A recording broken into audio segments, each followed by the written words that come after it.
Bismillahirrahmanirrahim. Mücadele suresi Medine nazil bolgan 22 ayet.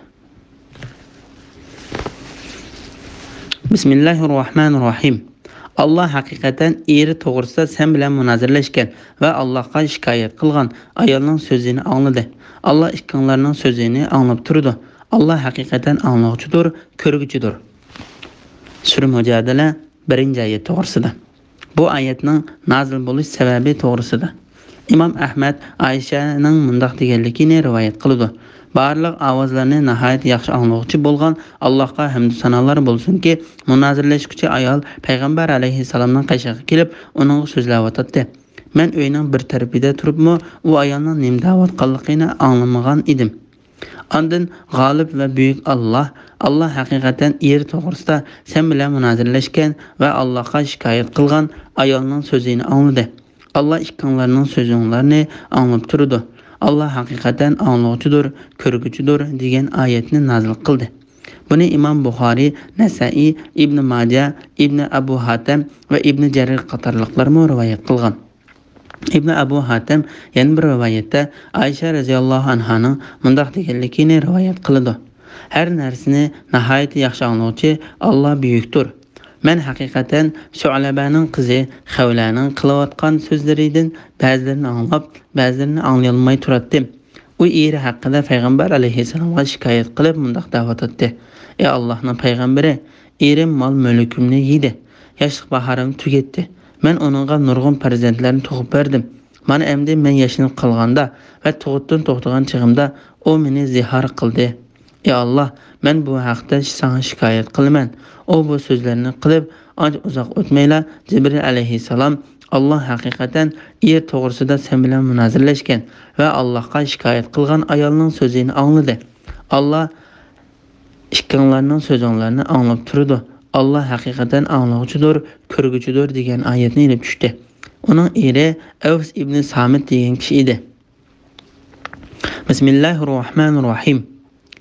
Sizlardan ayollarini zihar qilganlarning, ya'ni ayollarini onalarimizning uchilarga o'xshash deguvchilarning ayollari ularning onalari emasdir. Faqat ularni tuqqan ayollarla ularning onalaridir. Halbuki ular, ya'ni zihar qiluvchilar albatta yomon so'zni, yolg'on so'zni qiladi. Allah shak shubsizki tövbe qiluvchini afu qiluvchidir, mag'firat qiluvchidir. Ayollarini zihar qilib, ondan qilgan so'ziga, ya'ni zihar qilganligiga pushaymon qilganlar, ayol ikkisi yaqinchilik qilishdan ilgari bir qulni ozod qilish lozim. Buning bilan sizlarga vaz nasihat qilindi. Allah sizlarning qilayotgan ishinglardan to'liq xabardordir. Azod qilishga quli yo'q odam ayol bilan yaqinchilik qilishdan ilgari uda 2 oy ro'za tutishi lozim. Qirliq yoki kasallik sababidan ro'za tutishga qodir bo'lmagan odam 60 miskinga bir vaqt tomoq berish lozim. Bu ahkam Allah va uning payg'ambari amr qilgan ishlarga tasdiq qilishinglar uchun bayon qilindi. Bular Allohning qonunidir. Bu qonunni inkor qiluvchilar qattiq azobga duchor bo'ladi.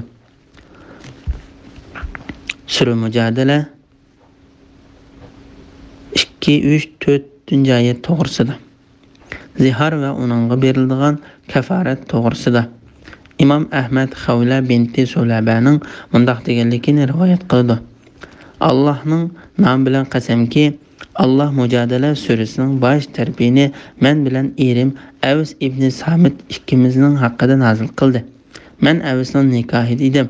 U yashinib qolgan bo'lib, mijat xulqimi o'solishib ketgan edi. Bir kuni u mening yonimga kirdi. Men uning bilan ozroq gap talashib qoldim. Shuningla u ochiqlanib, "Sening ufchang menga nisbatan onamning ufchisiga o'xshash" dedi. Ondan u yonimdan chiqib ketdi. O do'stlarining so'rinida o'ltirib, birer soatni o'tkazgandan keyin yonimga qaytib kirdi va men bilan bir to'shakda bo'lmoqchi bo'ldi. Men uningga "Yo'q, Xavlaning dini ilkida bo'lgan zot Allohning nomi bilan qasamki, sen aytgan so'z to'g'riliq. Allah va uning payg'ambari bizning oramizda hukm chiqarmoqchi. Sen menga yaqinlasha olmaysan" dedim. U men itilib kelib meni besib oldi. Men xotin kishi yashinib qolgan ojiz odamni yengib oldigan hilini ishlatib, uni yengib oldim. Da ustimdan tushirib etdim. Odam qizlarimdan birining qishig'i chiqib, uningdan kiyim ariyat ilib kiydim. Ondan chiqib Udul payg'ambar alayhisalomning yeniga berib, uning oldida o'ltirdim da erim bilan aramizda bo'lgan ahvollarni uning so'zlab berdim. Men uning erimning mijozini o'sallashib ketganligidan yo'liqqan yomon ishlar haqida shikoyat qilishga boshladim. Payg'ambar alayhissalom: "Ey Havla, erim yashnab qolgan odam, uning haqida Allohdan qo'rqqan" dedi. Allohning nomi bilan qasamki, men tek turgan yerimdan medrilmasdilla mening haqqimda oyat nozil bo'lib, Payg'ambar alayhissalomning Qur'on nozil bo'lganda urib oldigan vahim urib oldi. Birozdan keyin uningdan vahima ko'tarilib ketdi. Ondan u: "Ey Havla, sen va ering haqida Alloh taolo haqiqatan oyat nozil qildi" dedi. Va menga Alloh haqiqatan er to'g'risida sen bilan munozirlashgan va Allohga shikoyat qilgan ayolning so'zini angladi. Alloh ikkinglarning so'zinglarni anglab turdi. Alloh haqiqatan anglag'uchidir, ko'rguchidir. Sizlardan ayollarini zihar qilganlarning, ya'ni ayollarini onalarimizning uchilari o'xshash deguvchilarning ayollari ularning onalari emasdir. Faqat ularni tuqqan ayollarla ularning onalaridir. Halbuki ular, ya'ni zihar qiluvchilar albatta yomon so'zni, yolg'on so'zni qiladi. Allah shak shubsizki tövbe qiluvchini afo qiluvchidir, mag'firat qiluvchidir. Ayollarini zihar qilib, ondan qilgan so'ziga, ya'ni zihar qilganligiga pushaymon qilganlar ayol ikkisi yaqinchilik qilishdan ilgari bir qulni ozod qilishi lozim. Buning bilan sizlarga vaz nasihat qilindi. Alloh sizlarning qilayotgan ishinglardan to'liq xabardordir. Azod qilishga quli yo'q odam ayoli bilan yaqinchilik qilishdan ilgari uda 2 oy ro'za tutishi lozim. Qirliq yoki kasallik sababi bilan ro'za tutishga qodir bo'lmagan odam 60 miskinga bir vaqt tomoq berishi lozim. Bu ahkam Alloh va uning payg'ambari amr qilgan ishlarga tasdiq qilishinglar uchun bayon qilindi. Bu Allohning qonunidir. Bu qonunni inkor qiluvchilar qattiq azobga duchor bo'ladi degan oyatlarni o'qib berdi. Ondan payg'ambar alayhissalom menga eringga aytgan o gunohining kafarati uchun bir qul azod qilsin dedi. Men: "Ey Allohning payg'ambari, uning qul azod qilgudek holi yo'q" dedim. U: "Undaqda ering uda 2 oy uzildirmay ro'za tutsin" dedi. Men: Allohning nomi bilan qasamki, u haqiqatan yashnab qolgan odam uzildirmay ro'za tutishga bardoshlik berilmaydi dedim. Undaqda u 60 miskinga bir vasak xo'rim tarqitib bersin dedi. Men: Allohning nomi bilan qasamki, Allohning payg'ambari unda unchalik xo'rim yo'q dedim. Payg'ambar alayhissalom: "Biz uningga bir araq xo'rimi bilan yordam qilamiz" dedi. Men: "Ey Allohning payg'ambari, men uningga bir araq xo'rim yordam qilay" dedim. Payg'ambar alayhissalom: "Haqiqatan to'g'ri va yaxshi qilding. Berib ering uchun yordam qilmoqchi bo'lgan xo'rimni sadiqa qilgin. Ondan eringni yaxshi ish qilishga tavsiya qilgin" dedi. Men payg'ambar alayhissalomning deganida qildim. Mana bu qissa bu surning nozil bo'lish sababi haqidagi ishonchli voqealikdir. Sizlardan ayollarini zihar qilganlarning, ya'ni ayollarini onalarimizning uchilari o'xshash deguvchilarning ayollari ularning onalari emasdir. Jahiliyat davrida arablardan biri ayolini zihar qilmoqchi bo'lsa, uningga sening uchamga nisbatan anamning uchisiga o'xshash deydi. Zihar jahiliyat davrida taloq hisoblanadi. Alloh taolo bu ummatga ziharning taloq bo'lishini, ammo taloq hukm qilganda hukmga ega qilinmadi. Ham zihar qilib qolganda uningga kafarat berishni belgiladi. Faqat ularni tuqqan ayollarla ularning onalaridir. Ya'ni er kishining sening uchangga nisbatan anamning uchisiga o'xshash degan so'zi bilan xotin kishi uni onasi bo'lib qolmaydi. Faqat uni onasi uni tuqqan ayoldan iboratdir. Shunga Alloh taolo undaq deydi. Halbuki ular, ya'ni zihar qiluvchilar albatta yomon so'zni, yolg'on so'zni qiladi. Ya'ni qabih, botil so'zni qiladi. Allah shak shubsiz tövbe qiluvchilarni afo qiluvchidir, mag'firat qiluvchidir. Ya'ni Allah jahiliyatdagi qilmishinglardan tövbe qiluvchini, shundaqla ehtiyotsizlikdan og'zidan chiqib ketgan so'zlarni tövbe qiluvchini afo qiluvchidir, mag'firat qiluvchidir. Agar so'z qiluvchi haqiqatan ziharni maqsad qilgan bo'lsa, uning ayoli uningga albatta harom bo'ladi. Chunki to'g'ri so'zga asoslanganda ayolning uchisini onasining uchisiga o'xshatish bilan hadis sanglisining, hammachisining va shuning o'xshagan nikohiga ilish harom bo'lgan boshqa ayollarning uchisiga o'xshatishning oralig'ida hech farq yo'q. Bu hukm hammasiga o'rtaq bo'ladi. Ayollarini zihar qilib, andan qilgan so'ziga, ya'ni zihar qilganligiga pushaymon qilganlar Imom Shafi'i bu oyat haqida mundaq deydi. Ayolini zihar qilgandan keyin qilgan ishiga pushaymon qilsa, ma'lum zamongacha ayolni uyda tutib turdi. Bu vaqtda u ayolni taloq qilish imkoniyatiga ega bo'lgan turuqliqmi uni taloq qilmaydi. Imom Ahmad ibn Hanbal mundaq deydi. Ayolni zihar qilgandan keyin uning bilan jinsiy munosabat o'tkazmoqchi bo'lib qolsa, belgilangan kafarat berish bilan ilgari uning ayoli bilan munosabat o'tkazishi halol bo'lmaydi. Imom Malik mundaq deydi. Ayolni zihar qilib bo'lgandan keyin, ya'ni uni tutib turdi va uning bilan jinsiy munosabat o'tkazmoqchi bo'ladi. Said ibn Jubayr mundaq deydi. Ayollarini zihar qilish orqali o'zlariga ayollar bilan munosabat o'tkazishni harom qilgandan keyin yana ular bilan munosabat o'tkazmoqchi bo'ladi. Hasan Basri mundaq deydi. Ayolni zihar qilsa, kafarat berishdan ilgari ayolning uyatlik yeridan boshqa a'zolaridan bahramon bo'lishni gunoh deb qaramaydi. Ali ibn Abu Talha ibn Abbosning ayol ikkisi yaqinchilik qilishdan ilgari degan oyatni u ikkisi yangidan nikohlanishdan ilgari deb tafsir qilganligini rivoyat qildi. Ata, Zuhri, Qatada va Muqotil ibn Hayyan qatorliqlarmi shundoq deb tafsir qilgan. Zuhri mundaq deydi. Kafarat berishdan ilgari erning ayolni so'yishiga va uning bilan yaqinchilik qilishiga bo'lmaydi. Imom Abu Davud, Tirmizi, Nasa'i va Ibn Majah qatorliqlar Ibn Abbos radhiyallohu anhuning shundoq deganligini rivoyat qildi. Bir odam: "Ey Allohning payg'ambari, men ayolimni zihar qildim. Ondan kafarat berishdan ilgari uning bilan munosabat o'tkazdim" dedi. Payg'ambar alayhisalom: "Alloh senga rahim qilsin, shunday qilishingga nima sabab bo'ldi?" dedi. U odam: "Men oy yo'rqida ayolimning putiga solgan halqini ko'rib qilib, o'zimni tutib ololmadim" dedi. Payg'ambar alayhisalom: "Sen g'olib va buyuk Alloh seni buyurgan ishni qilmoqchi, ayolingga yaqin kelmagan" dedi. Bir qulni azod qilish lozim. Ya'ni ayol ikkilsa yaqinchilik qilishdan ilgari bir qulni to'liq azod qilishi lozim. Bu oyat azod qilishning qulning iymon etgan qul bo'lishi shart qilinmasdan mutlaq qul azod qilishini deb ko'rsatdi. Odam o'ltirib qo'yganning kafarati bilan bayon qilingan oyatda bo'lsa, azod qilinadigan qul mu'min bo'lishi kerak deb iymon etgan qul bo'lish shart qilingan. Buning bilan sizlarga vaz nasihat qilindi. Ya'ni buning bilan sizlar shunday ishni qilishdan cheklansizlar. Alloh sizlarning qilayotgan ishinglardan to'liq ahvolinglarni to'liq bilib turuvchidir.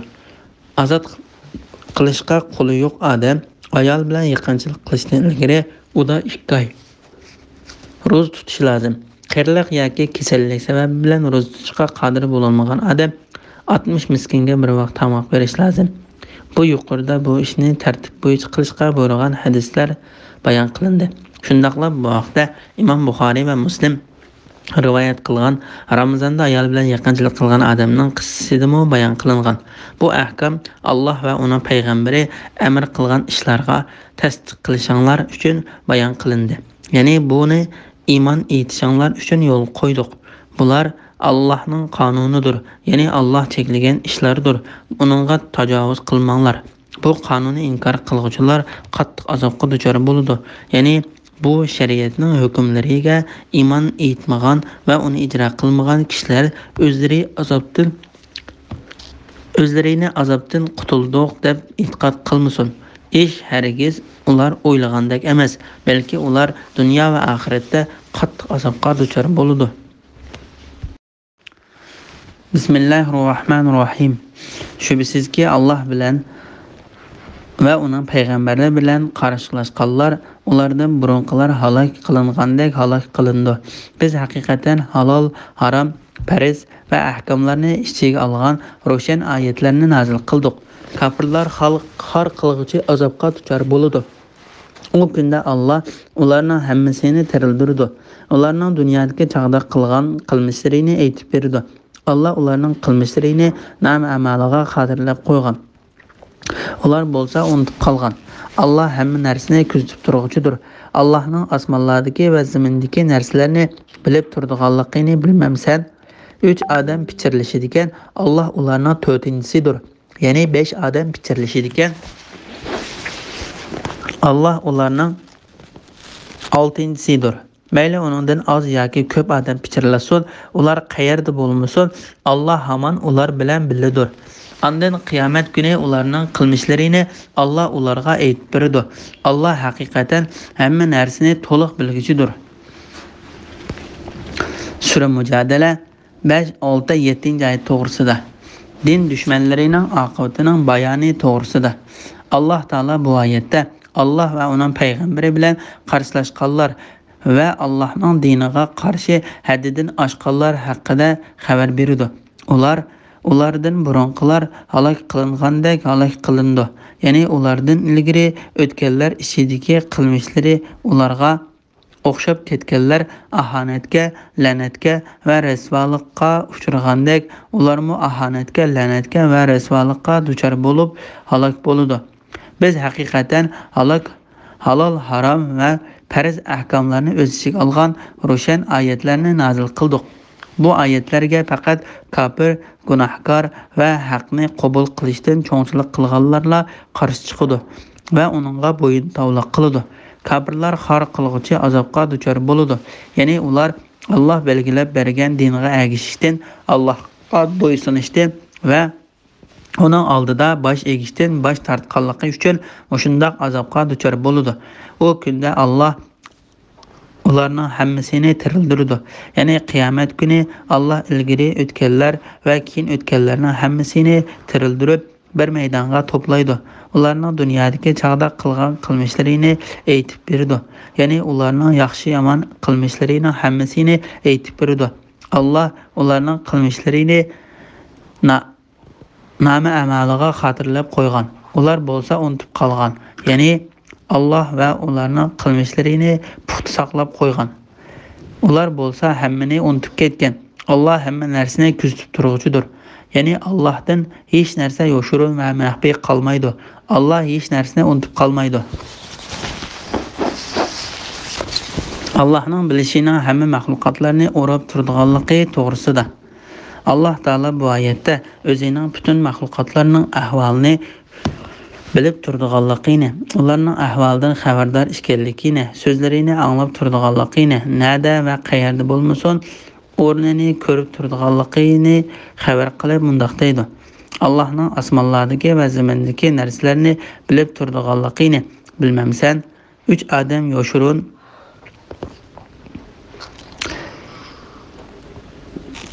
sirlari haqida pichirlashirkan, Alloh ularning 4-chisidir. 5 odam pichirlashirkan, Alloh ularning 6-chisidir. Mayli uningdan oz yoki ko'p odam pichirlasin, ular qayerda bo'lmasin, Alloh hamon ular bilan biladir. Ya'ni Alloh ularning hamma ahvolidan xabardordir. Ularning so'zlarini, yoshirin sirlarini va pichirlashlarini anglab turdi. Alloh ularning hamma ahvolini bilib turdi va so'zlarini anglab turadigan turuqliq Allohning farishtalari ularning pichirlashlarini xotirlab turdi. Alloh taolo bu vaqtda mundaq degan: Allohning ularning ichki sirlarini, o'zaro qilishgan yoshirin so'zlarini bilib turadiganligini, butun g'ayblarni cho'nqir biladiganligini ular uqmamdi. Tavba surasi 78-oyat. Ular gumon qilmamdi-ki biz ularning sirlarini va pichirlashganlarini anglamaymiz. Hargiz undaq emas. Uni anglab turamiz. Bizning elchilarimiz, ya'ni farishtalarimiz ularning oldida ularning amallarini yozib turdi. Zuhruf surasi 80-oyat. Shak shubsizki Alloh hamma narsaning ahvolini to'liq bilib turdi. Shundaqla hamma narsaning so'z va avozlarini anglab turdi va hamma narsani ko'rib turdi. Pok va ulug' Alloh butun maxluqotlarning ahvolidan to'liq xabardordir. Allohga va ularning ishlaridan hech narsa yoshirin qolmaydi. Alloh taolo mundaq deydi: Ondan qiyomat kuni ularning qilmishlarini Alloh ularga aytib beradi. Alloh haqiqatan hamma narsani to'liq bilguchidir. Imom Ahmad mundaq deydi: Alloh taolo bu oyatni o'zining hamma narsani to'liq bilib turadiganligini bayon qilish bilan boshlab oxirlashtirishni o'zining hamma narsani to'liq bilib turadiganligini bayon qilish bilan oxirlashtirdi. Bismillahirrohmanirrohim.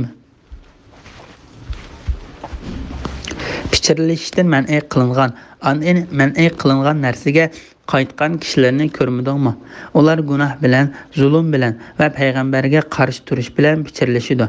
Ular seni aynağa kelgəndə Allah sana salam qilishda qo'llanmagan so'zlar bilan salam qiladi. Ular öz ishida Allah nimishqa bu so'zimiz bilan bizni jazolamaydi deydi. Do'zax ularga kupayidir. Ular do'zaxga kirdi. Do'zax nima degan yomon joy? Ey müminlər, sizlər pichirlasanglar günah, zulm və peyğəmbərin əmrinə xilaflıq qilish to'g'risida pichirlashmanglar. Yaxshilik və taqvodorlik to'g'risida pichirlashanglar. Sizlər Allohdan qo'rqinglar. Sizlər uning dargohiga yig'ilasizlar. Günah to'g'risida pichirlashish müminlərni qayg'uga solish uchun shayton tarbiyadan bo'lgandir. Bundaq pichirlashish Allohning irodasi bo'lmasa, müminlərə hech qanday ziyon yetkazolmaydi. Müminlər Allohga tavakkul qilsin. Sura Mujadala 8-9-10 oyat to'g'risida. Yahudilarning paskashligini bayon qilish to'g'risida. İbn Abu Naji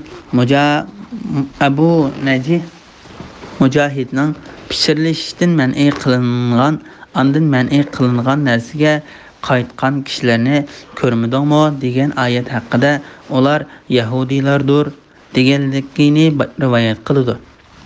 Muqatil ibn Hayyanmi shundoq deb ko'rsatdi va tuvandikilarni qo'shib bayon qildi. Payg'ambar alayhissalom bilan Yahudilarning orasida sulh bor edi. Payg'ambar alayhissalomning sahobalaridan bir odam ularning yenidan o'tsa, ular o'ltirib o'zaro pichirlashib turardi. Shuning bilan hiyliq mu'min ular meni o'ldirish uchun yoki men yomon ko'radigan bir narsa uchun maslahatlashib pichirlashayotgan o'xshaydi deb gumon qilib qoladi. Mu'min shunday ahvolni ko'rsa, ulardan qo'rqib, ularning yenidan o'tadigan yo'lda mangmaydi. Payg'ambar alayhissalom ularni shunday pichirilishdan to'sdi, lekin ular buningdan yanmay pichirilishadigan odatini davom qilaverdi.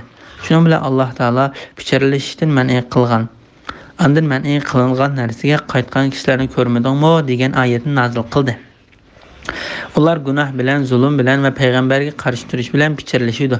Ya'ni ular o'zlariga xos bo'lgan gunoh bilan payg'ambar alayhissalomga osiylik qilish va uning qarshi chiqish, bu qilmishlarida ching turish va bir-birlariga shundoq tavsiya qilish qatorliq boshqa aloqador zulm bilan pichirilishdi.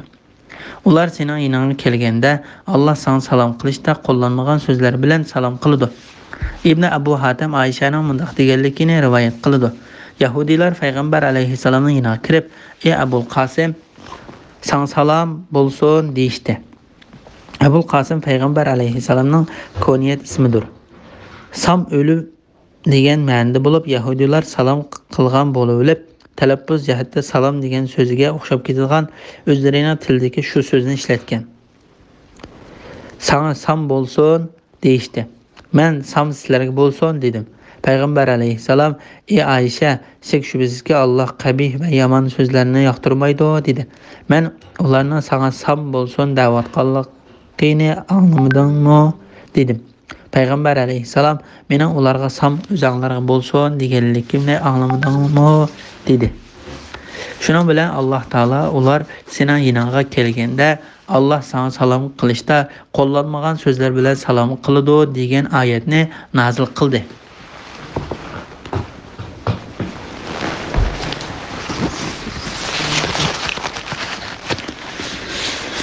İmam Buxoriyning rivoyatida Aysha Yahudilarga sam, ayib, nuqson va la'nat sizlarga bo'lsin deydi. Payg'ambar alayhissalom bizning ularga qilgan badduolarimiz ijobat qilindi. Ularning bizga qilgan badduolari ijobat qilinmaydi deydi. İmam İbn Jarir Anas ibn Malikning mundaq deganligini rivoyat qildi. Bir kuni payg'ambar alayhissalom sahobalar bilan birga o'ltirdi. Bir Yahudi ularning qishig'iga kelib salom qildi. Sahobalar uning salomini ilib salom qaytardi. Payg'ambar alayhissalom ularga uning nima deganligini bilamsizlar dedi. Sahobalar, "Ey Allohning payg'ambari, u bizga salom qildi" dedi. Payg'ambar alayhissalom, "Yo'q, u sizlarga salom bo'lsin" dedi. Ya'ni jinonlardan voz kechinglar demoqchi. Payg'ambar alayhissalom sahobalarga uning javob qaytaringlar dedi. Sahobalar uning javob qaytardi. Ondan payg'ambar alayhissalom Yahudiga "Sizlarga salom bo'lsin" Dedingmi dedi. Yahudi ha dedi. Payg'ambar alayhissalom sahobalarga agar sizlarga ahli kitobdan biri salom qilsa, sizlarmi o'zingim bo'lsin danglar, ya'ni degan so'zing o'zingga bo'lsin danglar dedi. Ular o o'z ichida Alloh nimishqa bu so'zimiz bilan bizni jazolamaydi deydi. Ya'ni ular mushunda qabih ishlarni qiladi. So'zini o'zgartib, o'zlarini salom qilgandek ko'rsatib, talabbuzi salomga o'xshab keladigan amaliyati bo'lsa, tillashda ishlatadigan yomon so'zlar bilan salom qiladi. Shuning bilan birga ular o'z ichida agar bu odam payg'ambar bo'lsa, Alloh bizning o'z ichimizda yomon niyatda aytgan so'zimiz uchun albatta bizni azoblagan bo'ladi. Chunki Alloh biz yoshirgan narsani obdan biladi. Agar bu odam haqiqiy payg'ambar bo'lsa, Alloh pot yaqinda bizga bo'lgan azobni tiziltib dunyoda bergan bo'ladi deyishdi. Do'zax ularga kifoyadir. Ya'ni ularga oxiratda jahannam kifoyadir. Ular do'zaxga kirdi. Do'zax nima degan yomon joy. Imom Ahmad Abdullah ibn Amarning mundaq deganligini rivoyat qildi. Shak shubsizki, Yahudiylar payg'ambar alayhissalomga "Sana sam bo'lsin" deb salom berdi. Ondan o'z ichlarida Alloh nimishqa bu so'zlarimiz bilan bizni jazolamaydi deydi. Shuning bilan ular sening yoningga kelganda Alloh sana sam qilishda qo'llanmagan so'zlar bilan salom qiladi. Ular o'z ichida Alloh nimishqa bu so'zimiz bilan bizni jazolamaydi deydi. Do'zax ularga kifoyadir. Ular do'zaxga kirdi. Do'zax nima degan yomon joy degan oyat nazil bo'ldi. Pichirlashning adab axloqlari to'g'risida. Alloh taolo mu'min bandalariga adab axloqda kofirlar va munofiqlarga o'xshash bo'lmasligini o'rgatib mundaq deydi. Ey mu'minlar, sizlar pichirlasanglar, ahli kitobning uchiga chiqqan nadan kofirlari va ularning gumrohligiga hamnafas bo'lgan munofiqlar pichirlashgandek gunoh, zulm, payg'ambarning amriga xiloflik qilish to'g'risida pichirlashmanglar. Yaxshilik va taqvodorlik to'g'risida pichirlashinglar. Sizlar Allohdan qo'rqinglar. Sizlar uning dargohiga yig'ilsizlar. Ondan Alloh sizlarga bir-birlab sanab qo'ygan butun qilmishlaringlarni, so'zlaringlarni aytib berdi. Va shuning qarta sizlarga mukofot va jazo berdi. Gunoh to'g'risida pichirlashish mu'minlarni qayg'uga solish uchun shayton tarafidan bo'lgandir. Bundaq pichirlashish Allohning irodasi bo'lmasa, mu'minlarga hech qanday ziyon yetkazolmaydi. Mu'minlar Allohga tavakkul qilsin. Ya'ni pichirlashish haqiqatan mu'minni gumonga selib qo'ydi. Shayton mu'minlarni qayg'uga solish uchun pichirlashquchilarga chiroyli ko'rsatdi va zinnatlaydi. Bundaq pichirlashish Allohning irodasi bo'lmasa, mu'minlarga hech qanday ziyon yetkazolmaydi. Kimki mushundaq pichirlashishdan biror narsani his qilsa, Allohga sig'inib, uning yomonligidan panoh tilsin va Allohga tavakkul qilsin. Shundaq qilganda Allohning irodasi bilan uningga hech narsa ziyon yetkazolmaydi. Pichirlashish mu'minga arziyat yetkazadiganligi uchun payg'ambar alayhissalom sahobalarni undaq qilishdan to'sgan. Imom Ahmad Abdullah ibn Mas'uddan payg'ambar alayhissalomning bu vaqtda mundaq deganligini rivoyat qildi. Agar sizlardan 3 kishi bir yerda bo'lsanglar, bir kishini qatmay 2 kishi o'zaro pichirlashmasin. Undaq qilish haqiqatan 3-kishini qayg'uga soladi. Bu hadisni Imom Buxoriy va Muslim rivoyat qilgan. Abdurrazzaq ibn Umar radhiyallohu anhudan payg'ambar alayhissalomning mundaq deganligini rivoyat qildi. Agar sizlardan 3 kishi bo'lsa, 2 kishi 3-kishidan ruxsat olmay turib o'zaro pichirlashmasin. Undaq qilish haqiqatan 3-kishini qayg'uga soladi. Bu hadisni Imom Muslim rivoyat qilgan. Bismillahirrohmanirrohim. Ey mu'minlar, agar so'rinda ba'zilar sizlarga o'rin chiqarib beranglar desa, o'rin chiqarib beranglar. Alloh sizlarga rahmatini va jannatini kengaytib berdi. Agar sizlarga boshqalarga o'rin bo'shatib berish uchun o'rninglardan turib beranglar desa, o'rninglardan turib beranglar.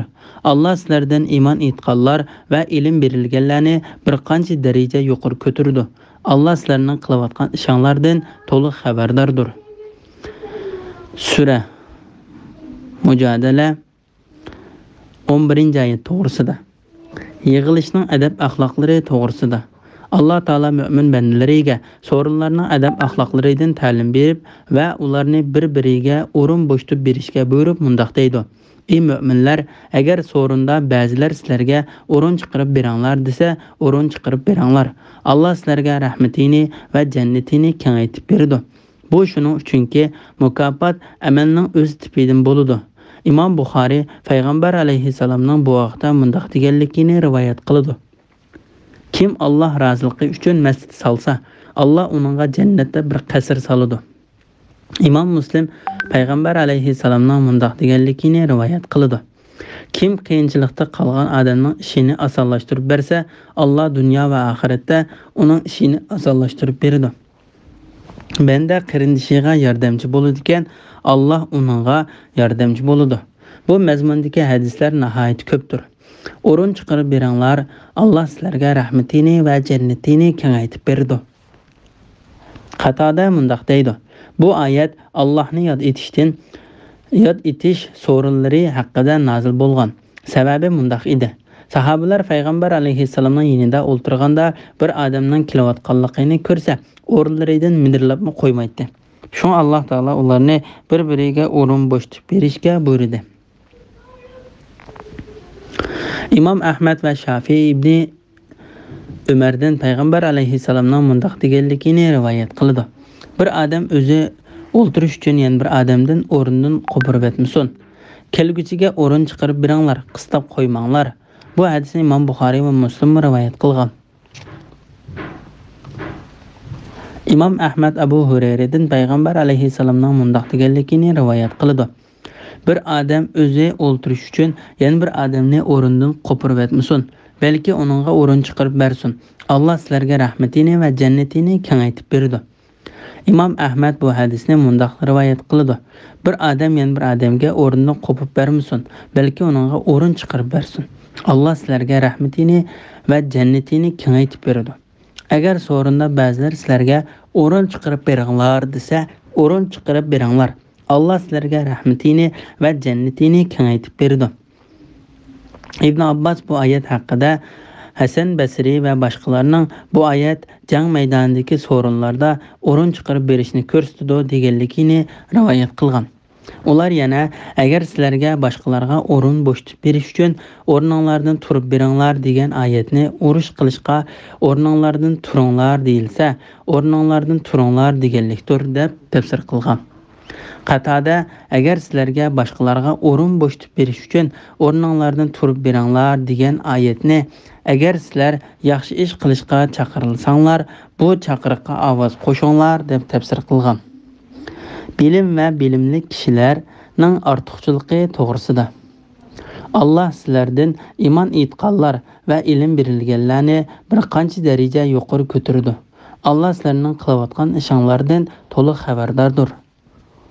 Ya'ni sizlardan biror odam so'ringa kelgan qarindishiga o'rin chiqarib bersa yoki urush qilishga chaqirilganda chiqsa, bu uning haqqiga nuqson yetkazganlik deb e'tiqod qilib qolmanglar. Balki u Allohning dargohida yuqori martaba hisoblandi. Alloh taolo uning bu amalini hargiz zayi qilib etmaydi. Uning bu amali uchun uningga dunyo va oxiratda mukofot berdi. Shak shubsizki, kim Allohning amriga bo'ysunadigan, Alloh uning martabasini yuqori ko'tardi. Yaxshi nomini kishilar orasiga tarqatdi. Shuning uchun Alloh taolo mundaq deydi: Alloh sizlardan iymon etganlar va ilm berilganlarni bir qancha daraja yuqori ko'tardi. Alloh sizlarning qilayotgan ishinglardan to'liq xabardordir. Ya'ni yuqori martabaga kimning haqli ekanligini, kimning haqli emasligini Alloh obdan biladi. Imom Ahmad Abu Tufayl Amr ibn Vasilaning mundaq deganligini rivoyat qildi. Nafi ibn Abdul Haris Asfan degan yerda Umar ibn Xattob bilan uchrashib qoldi. Umar Nafi'ni Makkaga vali qilib tayinlagan edi. Umar uningga Makka aholisiga kimni o'rinbosar qilib qo'yding dedi. Ularga azod qilingan qullarimizdan Ibn Abza degan odamni o'rinbosar qilib qo'ydim dedi. Umar ularga qulni o'rinbosar qilib qo'ydingmi dedi. U mo'minlarning xalifasi, u Allohning kitobi Qur'on Karimni yodi biladigan, maras ilmlarini puxta biladigan va qozilik qilgan odamdir dedi.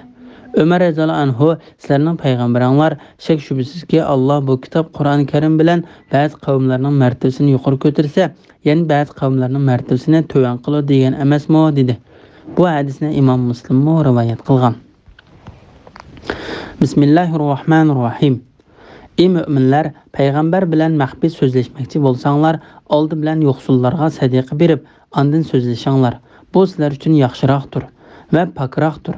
Agar sadiq qildigan narsa topolmasanglar, sizlarga gunoh bo'lmaydi. Chunki Alloh nihoyat mag'firat qiluvchidir, nihoyat mehribondir.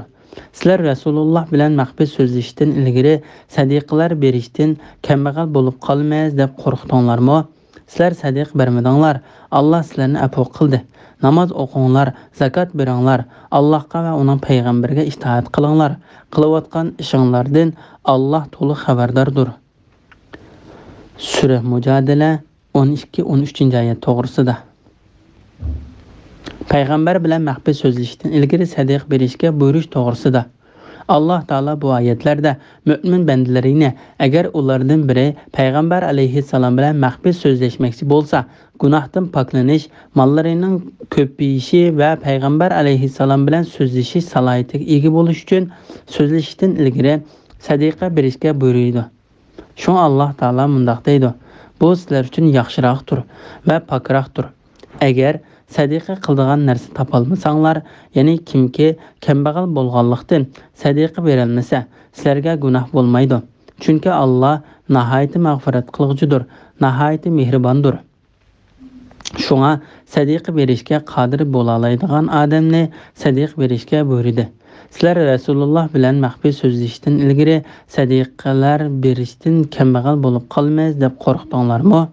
Ya'ni payg'ambar bilan maxfiy so'zlashishdan ilgari sadiqa berishdan iborat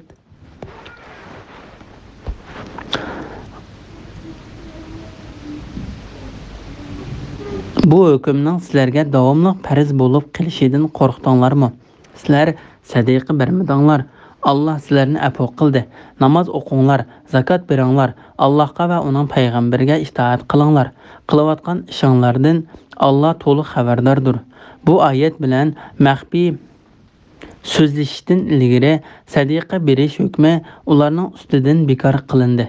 Aytilishicha, bu oyatning hukmi amaldan qoldirilishdan ilgari Ali ibn Abu Talib radhiyallohu anhudan boshqa hech kim bu oyatga amal qilish sharifiga ega bo'lolmagan. Ali ibn Abu Talha ibn Abbas radhiyallohu anhumaning Alloh taolaning oldi bilan yo'qsullarga sadiqa berib, ondan so'zlashinglar degan oyati haqida mundaq deganligini rivoyat qiladi. Bu shuning uchunki musulmonlar payg'ambar alayhissalomdan to'liq savol so'rab, uni bearam qildi. Shu Alloh taolo payg'ambar alayhissalomning yukini yengillatish uchun ularni sadiq berishga buyurdi. Ular sadiq berishga buyurilgandan keyin ko'p sondagi musulmonlar savol so'rashdan to'xtab sabr qilishdi. Shundan keyin Alloh taolo sizlar Rasululloh bilan maxfiy so'zlashishdan ilgari sadiqa berishdan kambag'al bo'lib qolamiz deb qo'rqdinglarmi? Sizlar sadiqa bermadinglar, Alloh sizlarni afv qildi.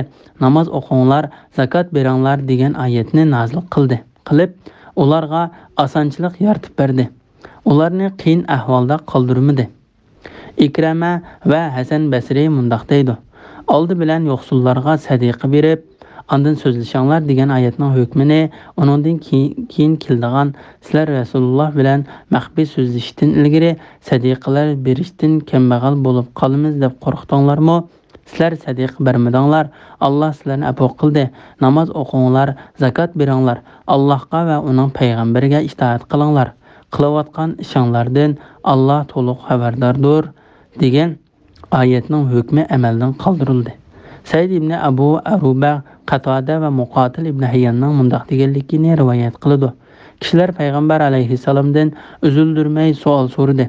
Shuning bilan Alloh taolo bu oyat bilan ularni savol so'rashdan to'xtatdi. Biror odamning payg'ambar alayhissalomga oyat tushib qolsa, oldi bilan yo'qsullarga sadiq bermoqchi, o'zining hojati haqida uningga so'z qilishga qodir bo'la olmaydi. Bu ish ularga og'ir keldi. Shundan keyin Alloh taolo agar sadiqa qiladigan narsa topolmasanglar sizlarga gunoh bo'lmaydi, chunki Alloh nihoyat mag'firat qiluvchidir, nihoyat mehribondir degan oyatni nozil qilib, sadiqa berishga narsa topolmagan taqdirda sadiqa bermasdan uningga so'z qilishga ruxsat qildi. Ma'mar Qatadaning mundaq deganligini rivoyat qiladi. Payg'ambar bilan maxfiy so'zlashmoqchi bo'lsanglar, oldi bilan yo'qsullarga sadiqa berib, ondan so'zlashinglar degan oyatning hukmi amaldan qoldirilgan. Bu oyatning hukmi faqat bir kunga yetmagan, ozli vaqt ichida kuchga ega bo'lgan. Abdurazzoqmo Mujohiddin Alining mundaq deganligini rivoyat qiladi. Bu oyatning hukmiga mendan boshqa hech kim amal qilmasdan, uning hukmi amaldan qoldirildi. Uning hukmi ozli vaqt kuchga ega bo'lgan edi, dedi. Bismillahirrohmanirrohim. Allohning g'azabiga uchragan qavmni, ularning do'st tutganligini ko'rmadingmi? Ular sizlargami va u qavmgami, ya'ni yahudlargami mansub emas. Ular bilib turib yolg'ondan qasam ichidi. Ularga Alloh qattiq azob tayyorladi. Ularning qilmishlari nima degan yomon? Ular yolg'on qasamlarini qalqon qilib oldi. Kishilarni Allohning yo'lidan to'sdi. Ular har qiluvchi azobga duchor bo'ladi. Ularning mollari va bolalari ularga oxiratda bo'ldigan Allohning azobidan hech narsani dafi qila olmaydi. Ya'ni shu ahli do'zaxdir. Ya'ni shular ahli do'zaxdir. Ular do'zaxda mangu qolg'uvchilardir. U kunda Alloh o'lganlarning hammasini tirildiradi.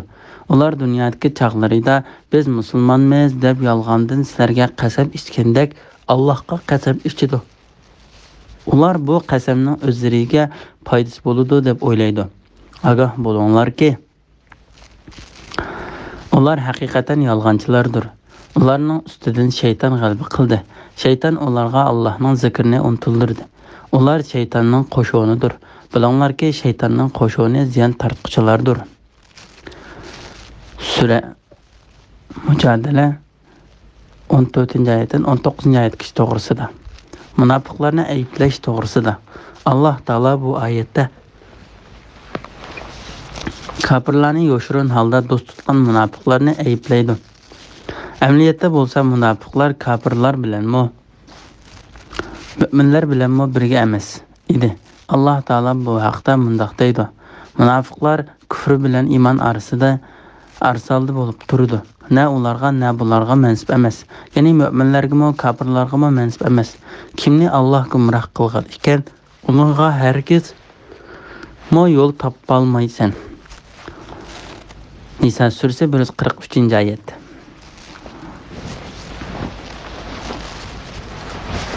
Allohning g'azabiga uchragan qavmni, ularning do'st tutganligini ko'rmadingmi?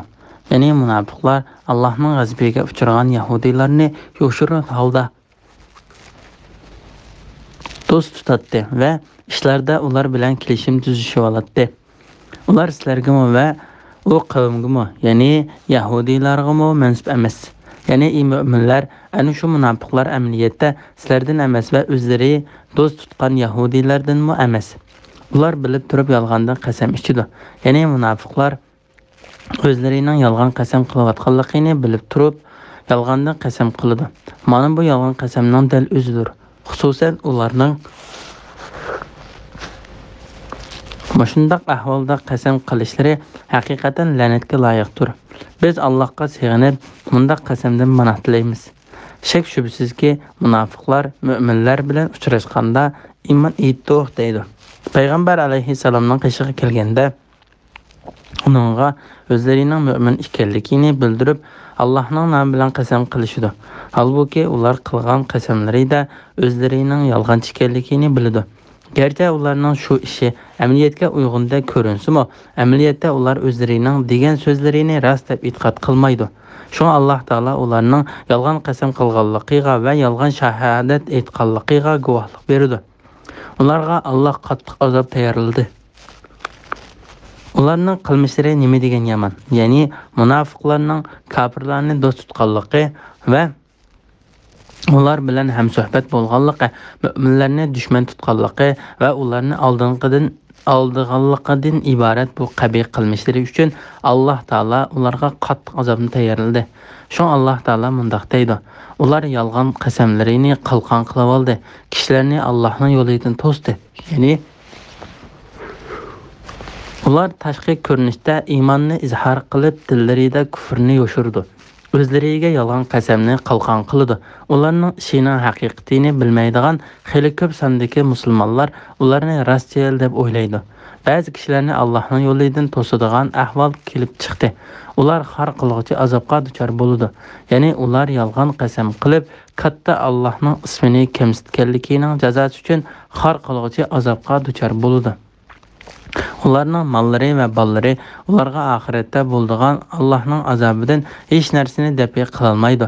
Ya'ni ularning ana shu narsalari ularga azob kelganda hech narsani to'sib qala olmaydi. Ana shular ahli do'zaxdir.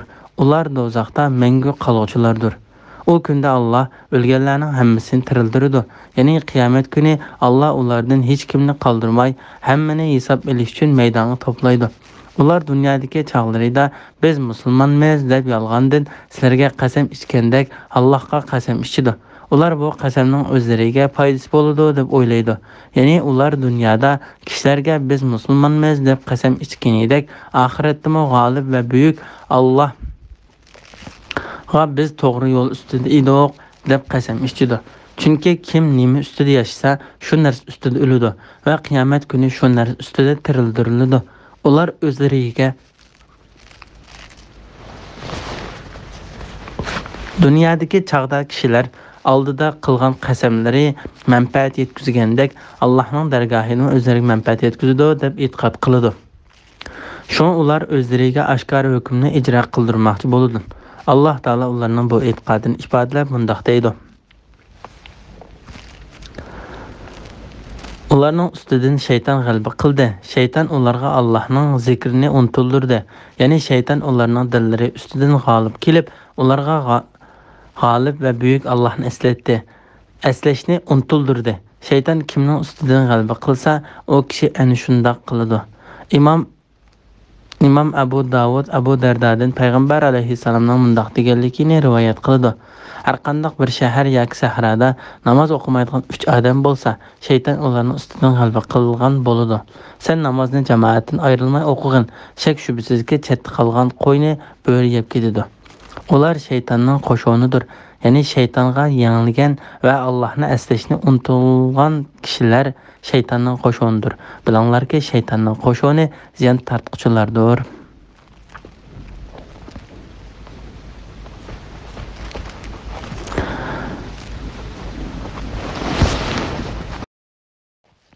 Bismillahirrohmanirrohim. Shubsizki Alloh bilan va uning payg'ambar bilan qarshilashuvchilar eng xor insonlar qatoridadir. Alloh Lavhul Mahfuzga men va mening payg'ambarlarim cho'qim g'alaba qilamiz deb yozdi. Alloh haqiqatan kuchlidir, g'olibdir.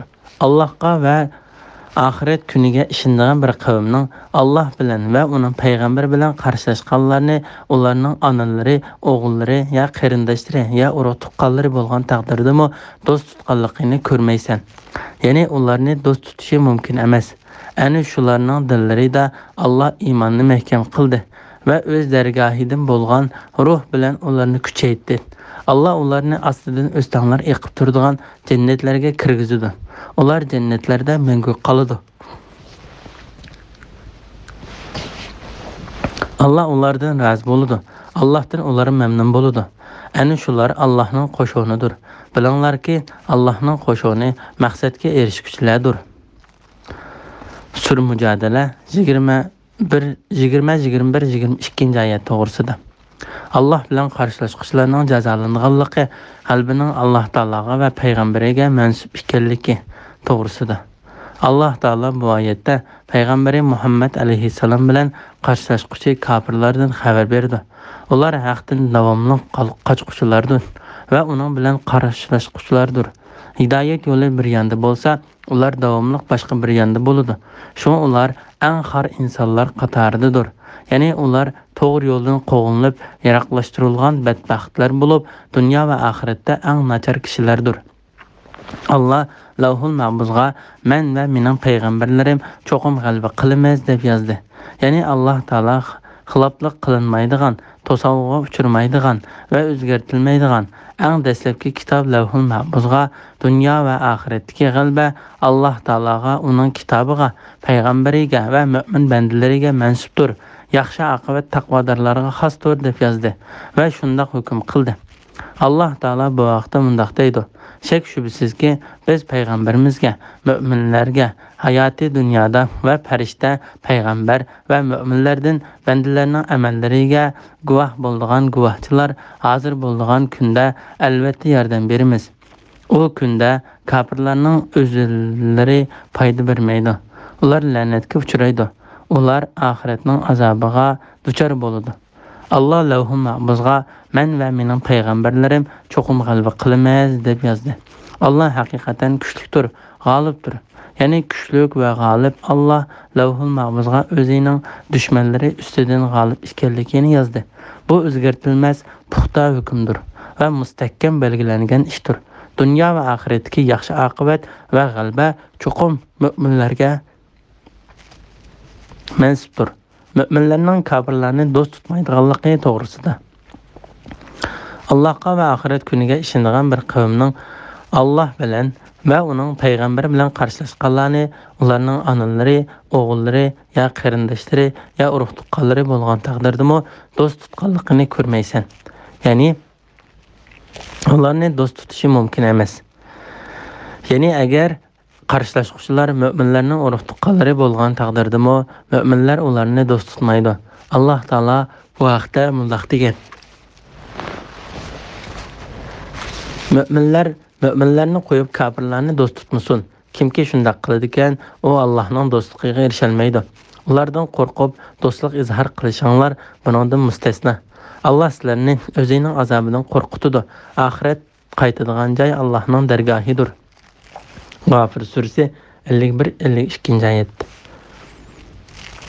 Aytqinki, agar sizlarning otanglar, o'g'illaringlar, qarindoshinglar, xotinlaringlar, urug' tuqqanlaringlar hamda ulardan boshqalar topgan pul mollaringlar, aqmay qilishidan qo'rqqan tijoratinglar, yaxshi ko'radigan uylaringlar sizlar uchun Allohdan, Allohning payg'ambaridan va Allohning yo'lida jihad qilishdanmi so'yimlik bo'lsa, ya'ni shular bilan bo'lib ketib, Allohning payg'ambariga yordam bermasanglar, u holda sizlar toki Allohning amri, ya'ni Makkani fath qilish izni kelguncha kutinglar.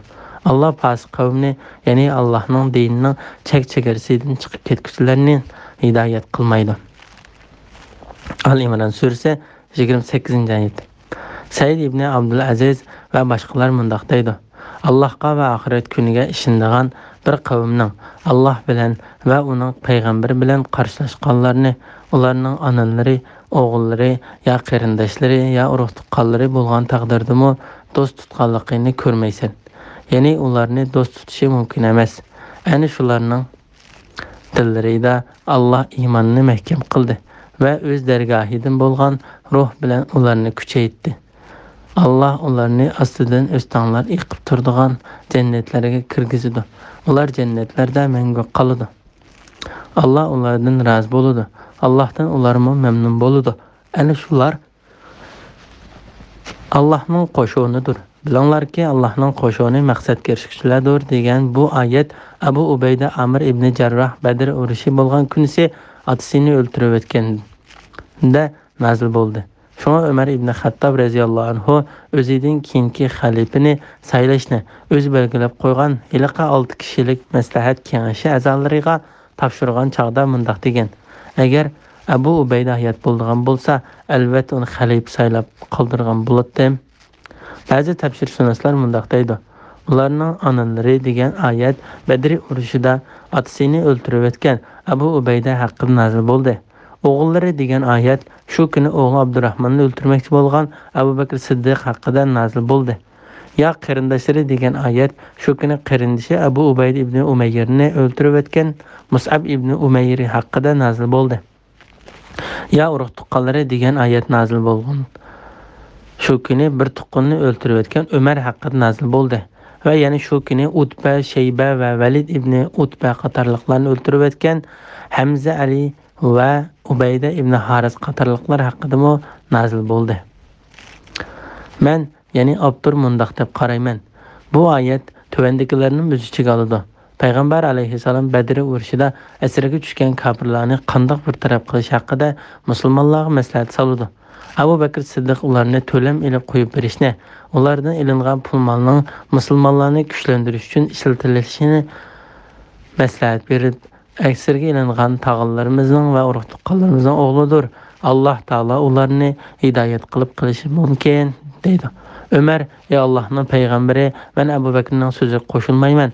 Dillarimizda mushriklikqa qarta do'stlikning yo'qligini Alloh taolaning bilishi uchun men palon tuqqanini o'ltirishga, aliga aqlni o'ltirishga va paloniga palonni o'ltirishga ruxsat qilgan, deydi. Ana shularning dillarida Allohning iymonini mahkam qildi va o'z dargohidan bo'lgan ruh bilan ularni kuchaytirdi. Ya'ni kimki Alloh bilan va uning payg'ambari bilan qarshilashganlarni agar o'zining otasi yoki qarindosh bo'lgan taqdirdami do'st tutmaydi degan sifat bilan sifatlansa, ana shu odam Alloh dilida iymonni mahkam qilgan va uning ko'ziga iymonning nur berilgan odamdir. Allah ularni aslida o'sanglar yaqib turgan jannatlarga kirgizadi va ularni jannatlarida mangu qoladi. Allah ulardan rozi bo'ladi. Allohdan ular mamnun bo'ladi. Bu ajoyib bir sirdir. Ajoyib bir sirdir. Ular Alloh taolaning roziligini izlab, urug' tuqqanlarini dushman ko'rganligi uchun Alloh uning badaliga ulardan rozi bo'ldi va ularga muqim turadigan noz-ne'matlik jannatni, katta baxt saodatni va hammaga o'rtaq marhamatni ato qilish orqali ularni mamnun qiladi. Ana shular Allohning qo'shonidir. Bilinglarki, Allohning qo'shoni maqsadga erishguchilardir. Ya'ni ana shular Allohning hurmatli bandalaridir. Alloh taolo yuqorida kofirlardan iborat shayton qo'shonini tilga ilib, bilinglarki, shaytonning qo'shoni ziyon tortquchilardir deb chaqarilgan bo'lsa, bu oyatda bilinglarki, Allohning qo'shoni maqsadga erishguchilardir deb mu'minlarning dunyo va oxiratda maqsadga yetguchilar, baxt, saodat va g'alabaga erishguchilar ekanligini tantanalik bilan jakarlaydi. Shuning bilan Mujadala surasining tafsiri tugdi. Buyuk Alloh haqiqatan fazil va marhamat egasidir. Bismillahirrohmanirrohim. Hashr surasi Madina nazil bo'lgan 24 oyat. İbn Abbas bu surani Bani Nazir surasi deb ataydi. Said ibn Mansur Said ibn Jubayrning mundaq deganligini rivoyat qiladi. Men İbn Abbas radhiyallohu anhuga bu Hashr surasidir desam, u bu sura Bani Nazir qabilasi haqida nazil bo'lgan dedi. İmam Buxoriy Abu Avanadin Said ibn Jubayrning mundaq deganligini rivoyat qiladi. Men İbn Abbasga bu sura Hashr surasimi desam, u bu Bani Nazir surasidir dedi. Bismillahirrohmanirrohim. Osmonlardagi va zimindagi narsalarning hammasi Allohga tasbih etdi. Alloh g'olibdir, hikmat bilan ish qilguchidir. Alloh ahli kitobdan bo'lgan kofirlarni, ya'ni Bani Nazir yahudilarini tunji qatimliq surgundida o'ylaridan haydab chiqardi. Sizlar ularni kuchlik turib, mundaq xor holda chiqib ketadi deb gumon qilmagan edinglar. Ular o'zlarining qo'rg'onlarini, o'zlarini Allohning azobidan to'siya oladi deb o'ylagan edi. Ularga Allohning azobi ular o'ylamagan yerdan keldi. Alloh ularning dillariga qo'rqinch soldi. Ular o'zlarining qo'llari va mu'minlarning qo'llari bilan buzdi. Ey aql egillari, ularning holidan ibrat ilinglar. Agar Alloh ularni surgun bo'lishga hukm qilmagan bo'lsa edi, albatta ularning dunyoda o'ltirilish bilan azoblaydi. Ular oxiratda do'zax azobiga duchor bo'ladi. Bu ya'ni ularning surgun qilinishi shuning uchundirki, ular Alloh bilan va uning payg'ambari bilan qarshilashdi. Kimki Alloh bilan qarshilashadi ekan, shubhisizki Alloh uni qattiq jazolaydi. Ey musulmonlar, sizlar mayli Bani Nazirning xormallarini kesinglar, mayli uni burunqi piti o'ra qoldiringlar. Hammasiga Alloh ruxsat qiladi. Allohning mundaq ruxsat qilishi Allohning itoatidan chiqquvchilarni, ya'ni yahudilarni rasvo qilishi uchundir. Sura Hashr 1-oyatdan 5-oyatgacha to'g'risida. Her narsaning Allohga tasbih aytadiganligi to'g'risida. Alloh taolo bu oyatda osmonlardagi va zamindagi hamma narsaning Allohga tasbih aytadiganligini, uni ulug'laydiganligini, barliq nuqsonlardan poklaydiganligini, Allohga iltijo qiladiganligini, uni bor va bir deb biladiganligini xabar qildi. Alloh taolo bu vaqtda mundaq deydi: 7 osmon, zamin va ulardagi mahluqotlar Allohni pok deb biladi. Koinotdagi qandoqligi narsa bo'lmasin, Allohni pok deb madhiylaydi. Ya'ni Allohning ulug'ligini so'zlaydi. Lekin sizlar tilinglar o'xshash bo'lmaganligi uchun ularning madhisini sezmaysizlar. Allah haqiqatan bandalariga halimdir. Ya'ni asiylik qilganlarni jazolashga oldirib ketmaydi. Tövbe qilguvchilarni mag'firat qilguvchidir. Tövbe surasi 24-oyat. Allah g'olibdir, hikmat bilan ish qilguvchidir. Ya'ni Allah nihoyatda qudratlidir. Ondan Allah o'rinlashtirishi va shariat belgilamalariga hikmat bilan ish qilguvchidir. Bani Nazir qabilasidagilarning beshiga kelgan malomatlarning bayoni to'g'risida. Allah ahli kitobdan bo'lgan kafirlarni, ya'ni Bani Nazir yahudilarini tunji qitimliq surgunda uylaridan haydab chiqardi. Ular Bani Nazir qabilasining yahudilari bo'lib, payg'ambar alayhisalom Madinaga kelganda ular bilan suhbatlashib, o'zaro hujum qilishmaslik va kelishdi. Ularga bu sulhiga amal qilganligiga kafolatlik qilib va'da berdi. Biroq yahudilar o'zlari bilan payg'ambar alayhisalomning orasidagi bu va'dani buzdi. Shuning bilan Alloh taolo ularga hech to'sqilib bo'lmaydigan azobni tushirdi. Payg'ambar alayhisalom ularning mustahkam qo'rg'onlaridan haydab chiqardi. Musulmonlar bu qo'rg'onlarga erishmaymiz deb o'ylab boqmagan edi. Yahudilar bu qo'rg'onlarini Allohning azobidan o'zlarini qo'g'daydi deb o'ylagan edi. Ularning bu qo'rg'onlari Allohning azobidan bo'lgan hech qanday narsani to'sib qola olmadi. Allohning azobi ular o'ylamgan yerdan keldi. Payg'ambar alayhisalom ularni surgun qilib Madinadan haydab chiqarib etdi. Ularning bir turkumi Sham zaminining yuqori tarafidagi Azriat degan yerga ketdi. U joy qiyomat kuni kishilar to'plangan mashargohdir. Qolgan bir turkumi Xaybarga ketdi. Ularga tugillari ko'taralgudek yuk taqinlarini o'zlari bilan birga elib ketishga ruxsat qilinib, qo'rg'onlaridan chiqarib etildi. Ular o'zlari bilan elib ketilmaydigan narsalarni buzib chiqib etdi. Ular o'ylarini o'zlarining qo'llari va mu'minlarning qo'llari bilan buzdi. Ey aql egillari, ularning holidan ibrat ilinglar.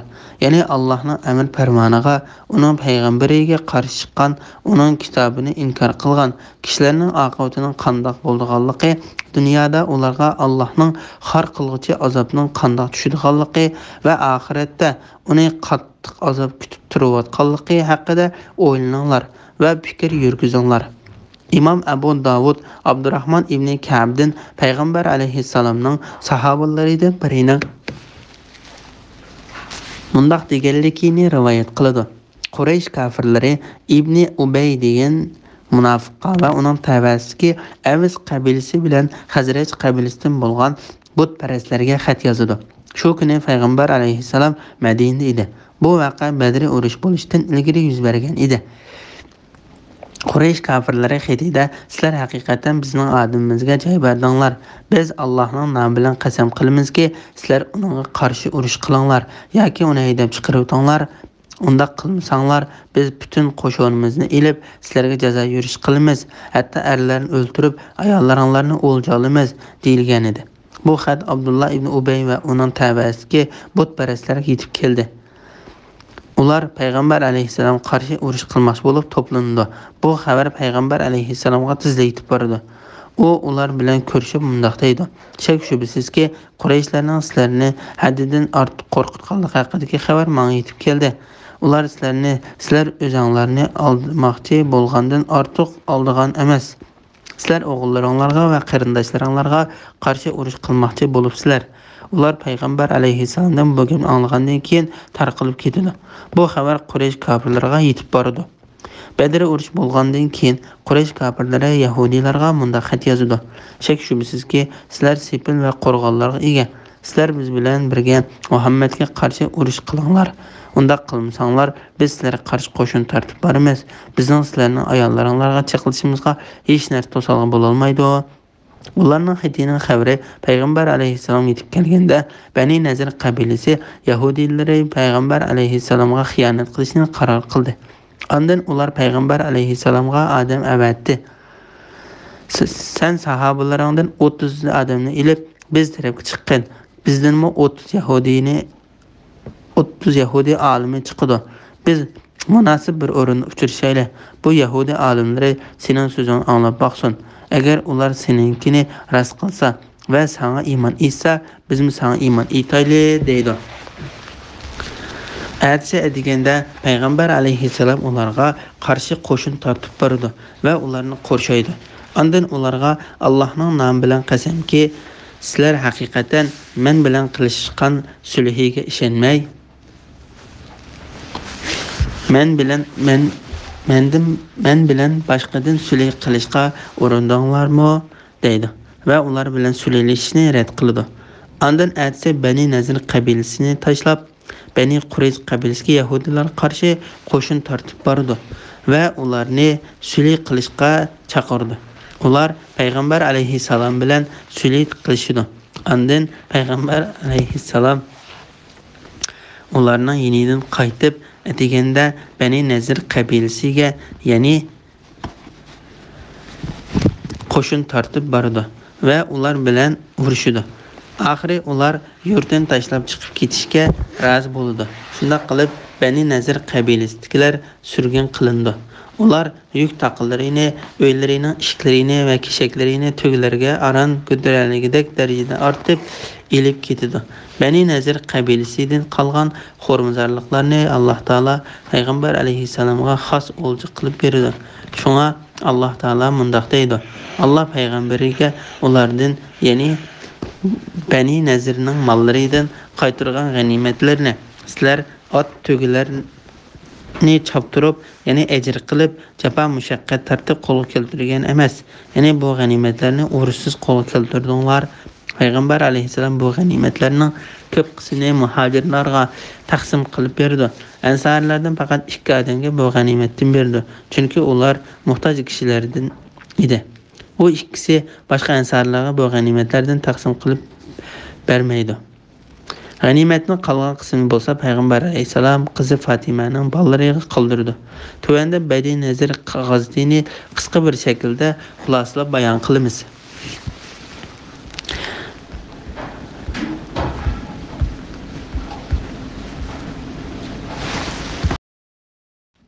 Bani Nazir g'azotining sababi to'g'risida Payg'ambar alayhissalomning tarjimahanini yozuvchilarning bayon qilishicha, bu g'azotning sababi mundaq bo'lgan. Bi'ri Ma'una urushida Payg'ambar alayhissalomning sahobalaridan 70 odam shahid bo'lib ketdi. Ulardan Amr ibn Umayya Zamari tirik qaytib keldi. U Madina qaytib kelish yo'lida Bani Amir qabilasidan 2 odamni o'ldirib o'tdi. Bu 2 odam bilan Payg'ambar alayhissalomning orasida kelishim bor edi va ularga omonlik berilgan edi. Buni Amr ibn Umayya bilmaydi. U qaytib kelgandan keyin Payg'ambar alayhissalomga bu xabarni yetkazdi.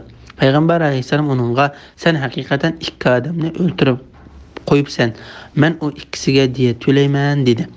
Bani Nazir qabilasi bilan Bani Amir qabilasining orasida tinchlik kelishim bor edi.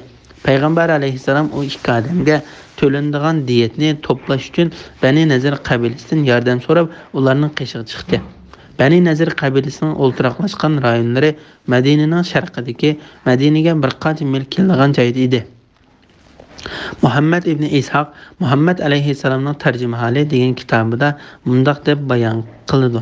Payg'ambar alayhissalom Amr ibn Umayya Zamari o'ltirib qo'ygan Bani Amir qabilasiga tava 2 odamning diyetini to'lash uchun Bani Nazir qabilasidan yordam so'rab, ularning qishig'i bor chiqdi.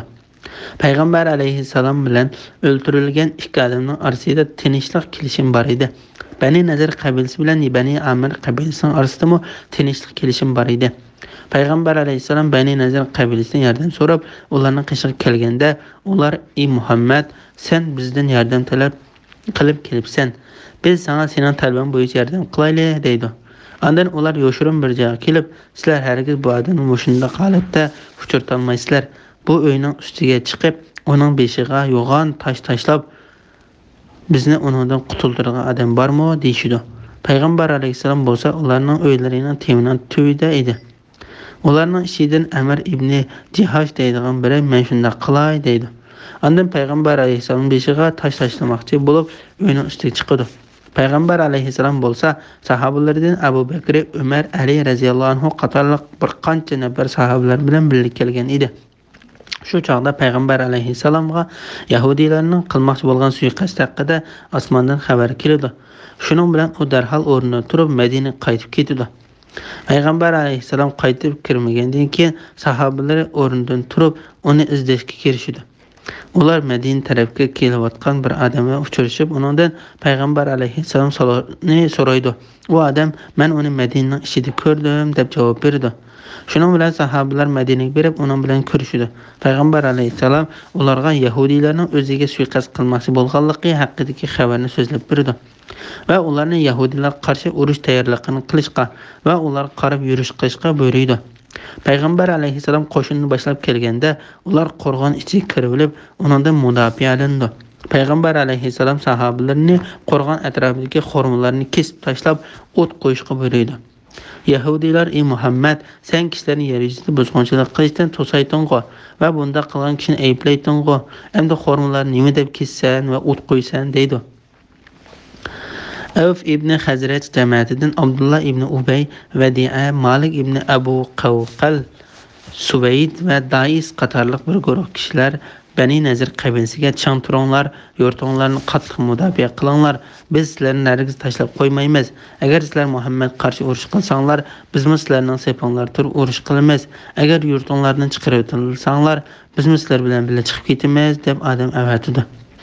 Yahudiylar ularga ishonib, ularning yordamini kutdi, lekin ular so'ziga amal qilmadi. Allah Yahudiylarning dillariga qo'rqinch soldi. Ular payg'ambar alayhisalomdan o'zlarini surgun qilishni, jonlariga zamin bo'lmaslikni, qurol yaroqdan boshqa mol-mulklarining tugilari ko'tarilgudek miqdorda elib ketishga ruxsat qilishni so'radi. Payg'ambar alayhisalom ularning talabini qabul qildi.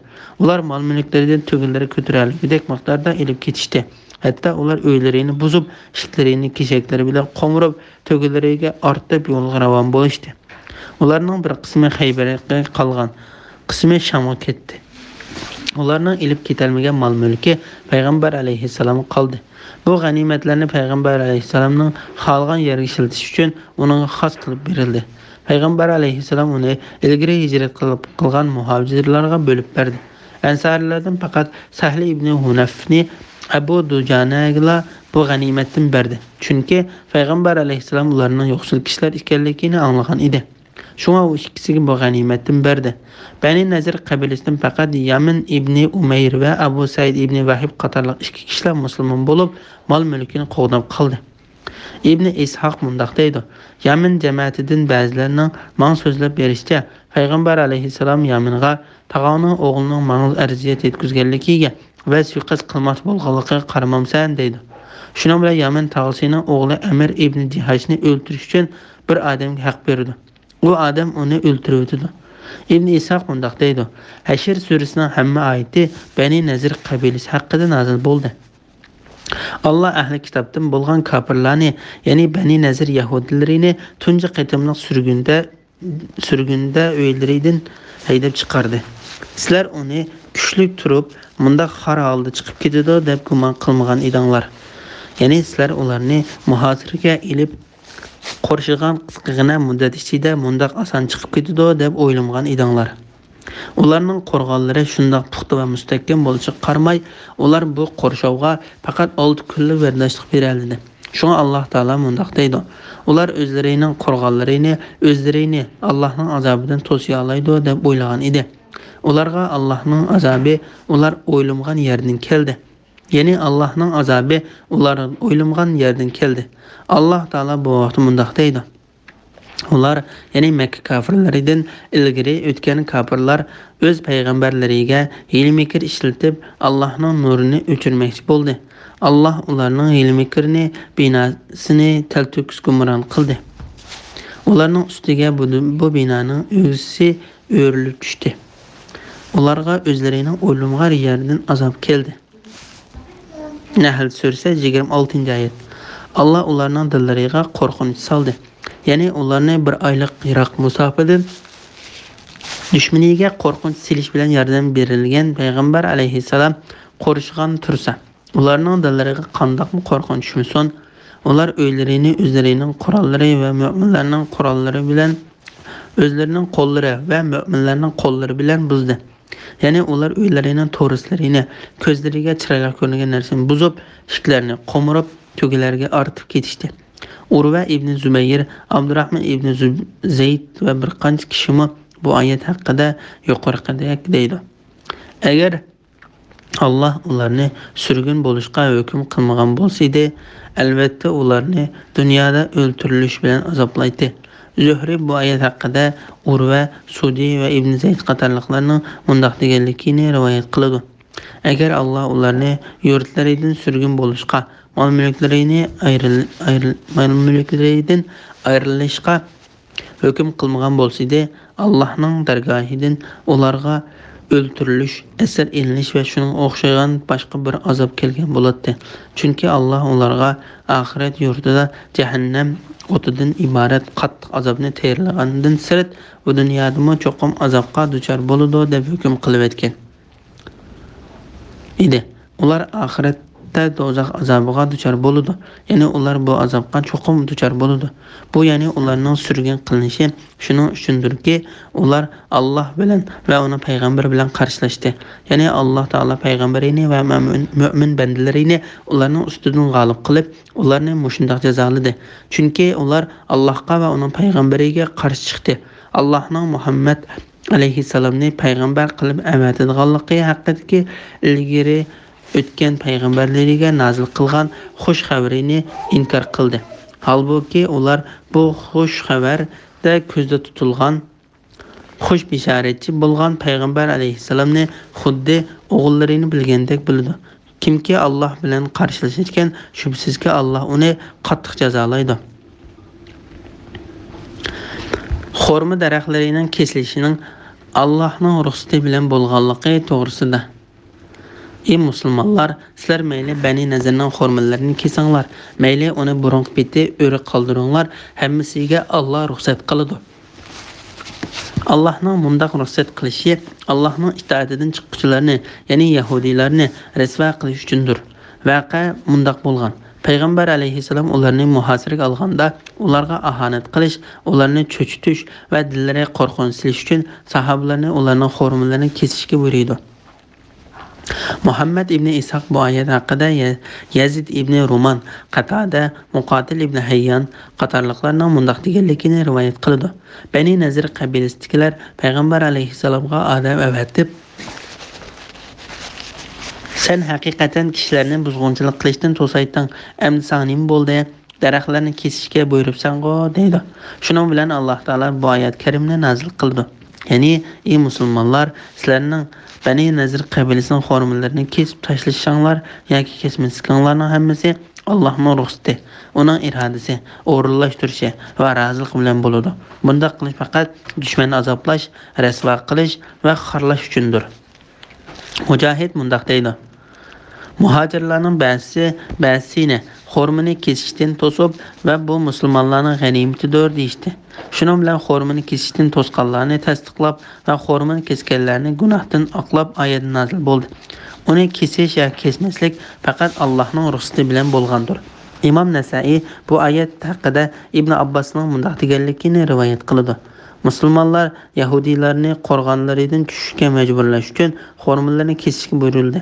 Bu ish yahudiylarga ishini ichtirib etdi. Musulmonlar biz xurmaning ba'zisini kesib tashladik, ba'zisini kesmadik. Xurmani kesib tashlaganligimiz uchun ajr, kesmaganligimiz uchun gunoh bo'lamdi yo'q? Buni payg'ambar alayhissalomdan cho'qim so'rashimiz kerak deydi. Shuning bilan Alloh taolo: "Ey musulmonlar, sizlar mayli Bani Nazirning xurmalarini kesinglar, mayli uni burun peti o'ra qoldiringlar, hammasi Alloh ruxsat qiladi. Allohning bunda ruxsat qilishi Allohning itoatidan chiqquvchilarni, ya'ni yahudiylarni rasvo qilish uchundir" degan oyatni nazil qildi. Imom Ahmad ibn Ömerning mundoq deganligini rivoyat qiladi. Payg'ambar alayhissalom Bani Nazir qabilasining xormonlarini kesib tashlab o't qo'yibdi. Bu asarni Imom Muslim rivoyat qilgan. Imom Buxoriy ibn Ömerning mundoq deganligini rivoyat qiladi. Nazir va Qurayz qabilasidan Payg'ambar alayhissalom qarshi urush qildi. Payg'ambar alayhissalom Bani Nazir qabilasini surgun qildi. Qurayz qabilasi bilan sulh tuzib yurtlarini qoldirdi va ularga yaxshilik qildi. Lekin ularga keyin Payg'ambar alayhissalom qarshi chiqdi. Ularning erlari o'ldirildi, mollari o'lja elindi, ayollari, bolalari va mol-mulki musulmonlarga tarqatib berildi. Ulardan faqat oz bir qism kishilar Payg'ambar alayhissalomning qishiga keldi. Payg'ambar alayhissalom ularga omonlik berdi. Ular islom diniga kirdi. Payg'ambar alayhissalom Abdullah ibn Salamning qabilasi bo'lgan Bani Qaynuqa qabilasining va Bani Harisa qabilasining yahudilari va Madinadagi butun yahudiylarni surgun qildi. Imom Buxoriy va Muslim ibn Umarning yana mundaq deganligini rivoyat qiladi. Payg'ambar alayhissalom Bani Nazir qabilasining xormonlarini kesib tashlab o't qo'ydi. Shuning bilan g'olib va buyuk Alloh bu vaqtda: "Ey musulmonlar, sizlar mayli Bani Nazirning xormonlarini kesinglar, mayli uni burunqi peti o'ri qoldiringlar, hammasiga Alloh ruxsat qiladi. Allohning mundaq ruxsat qilishi Allohning itoatidan chiqquvchilarni, ya'ni yahudiylarni rasvo qilish uchundir" degan oyatni nozil qildi. Ibn Ishaq mundaq deydi: Bani Nazir qabilasi bilan bo'lgan urush Uhud urushi va Bi'ri Ma'una urushidan keyin yuz bergan. Bismillahirrohmanirrohim. Allah payg'ambariga ulardan, ya'ni Bani Nazirning mollaridan qaytirgan g'animatlarni sizlar ot tugilarini choptirib, ya'ni ajr qilib jafo mushaqqat tartib qo'lga keltirgan emas. Lekin Allah payg'ambarlarini xohlagan odamga musallat qiladi. Allah har narsaga qodirdir.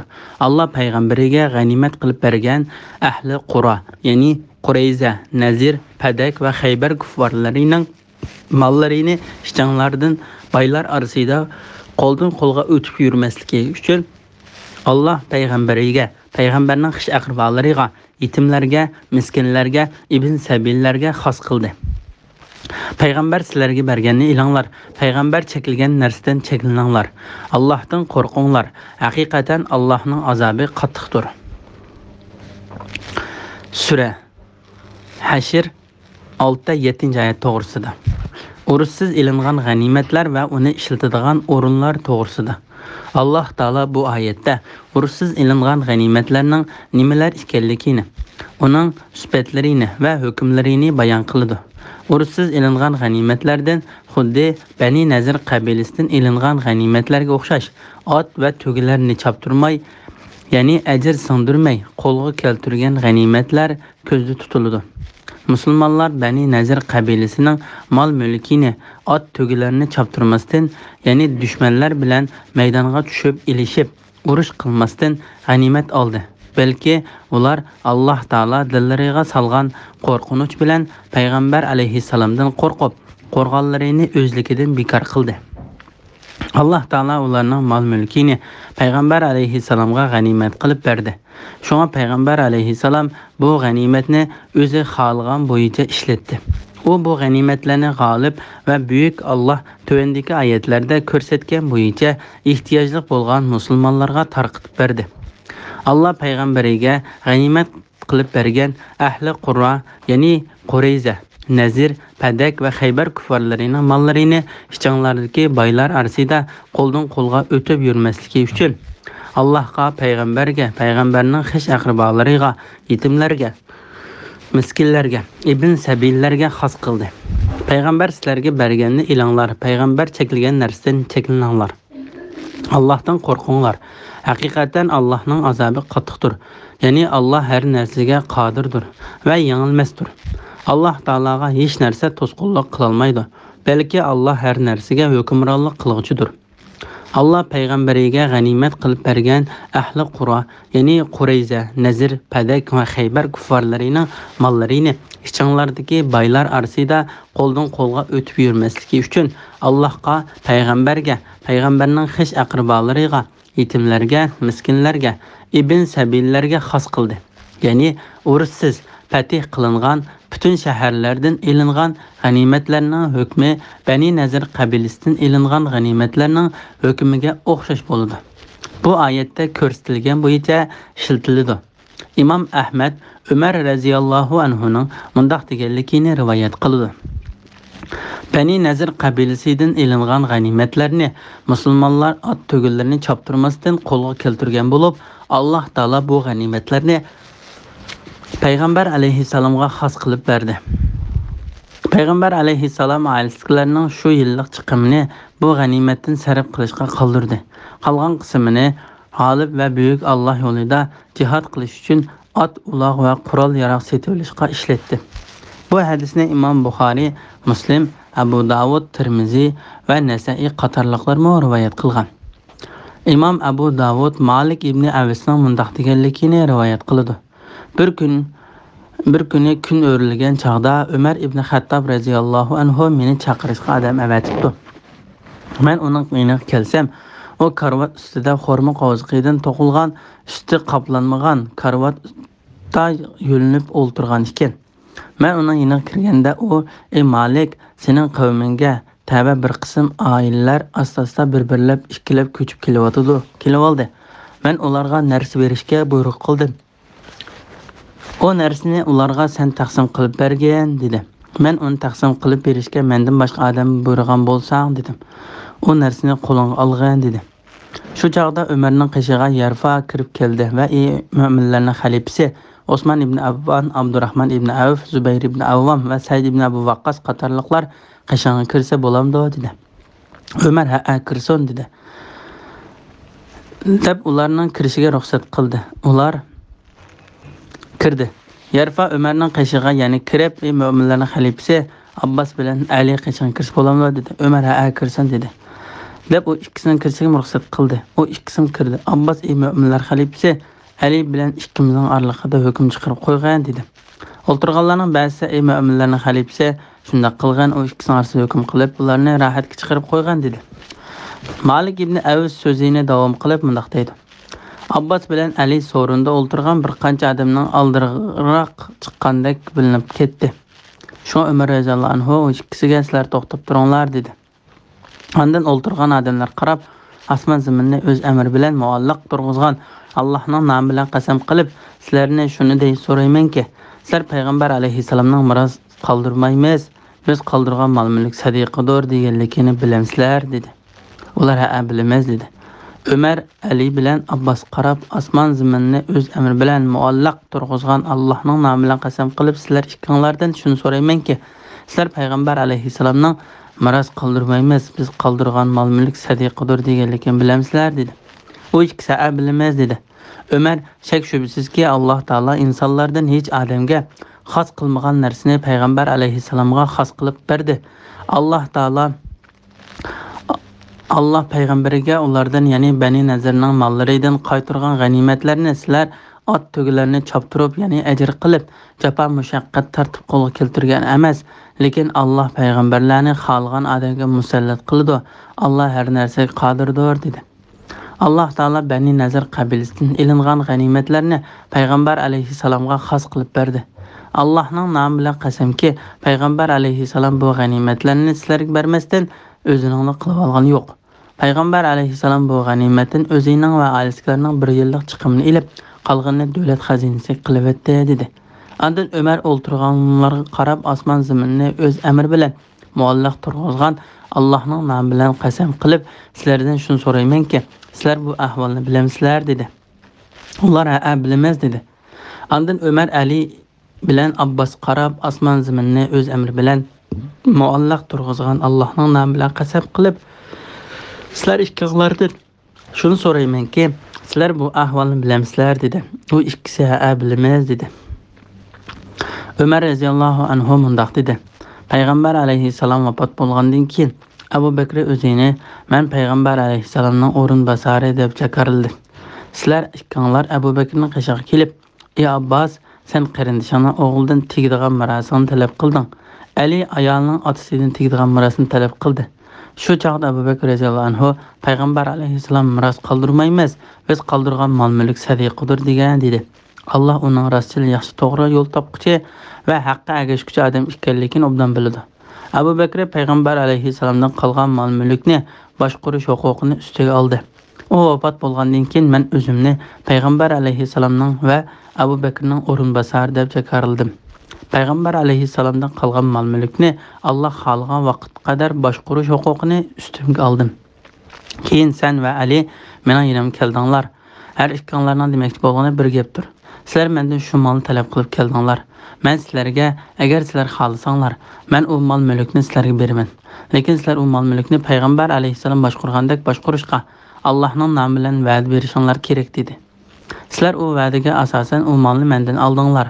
Ondan keyin sizlar qishimga u mol-mulkni aranglarda boshqa hukm bilan hukm qilib qo'yishimni talab qilib yana kepsizlar.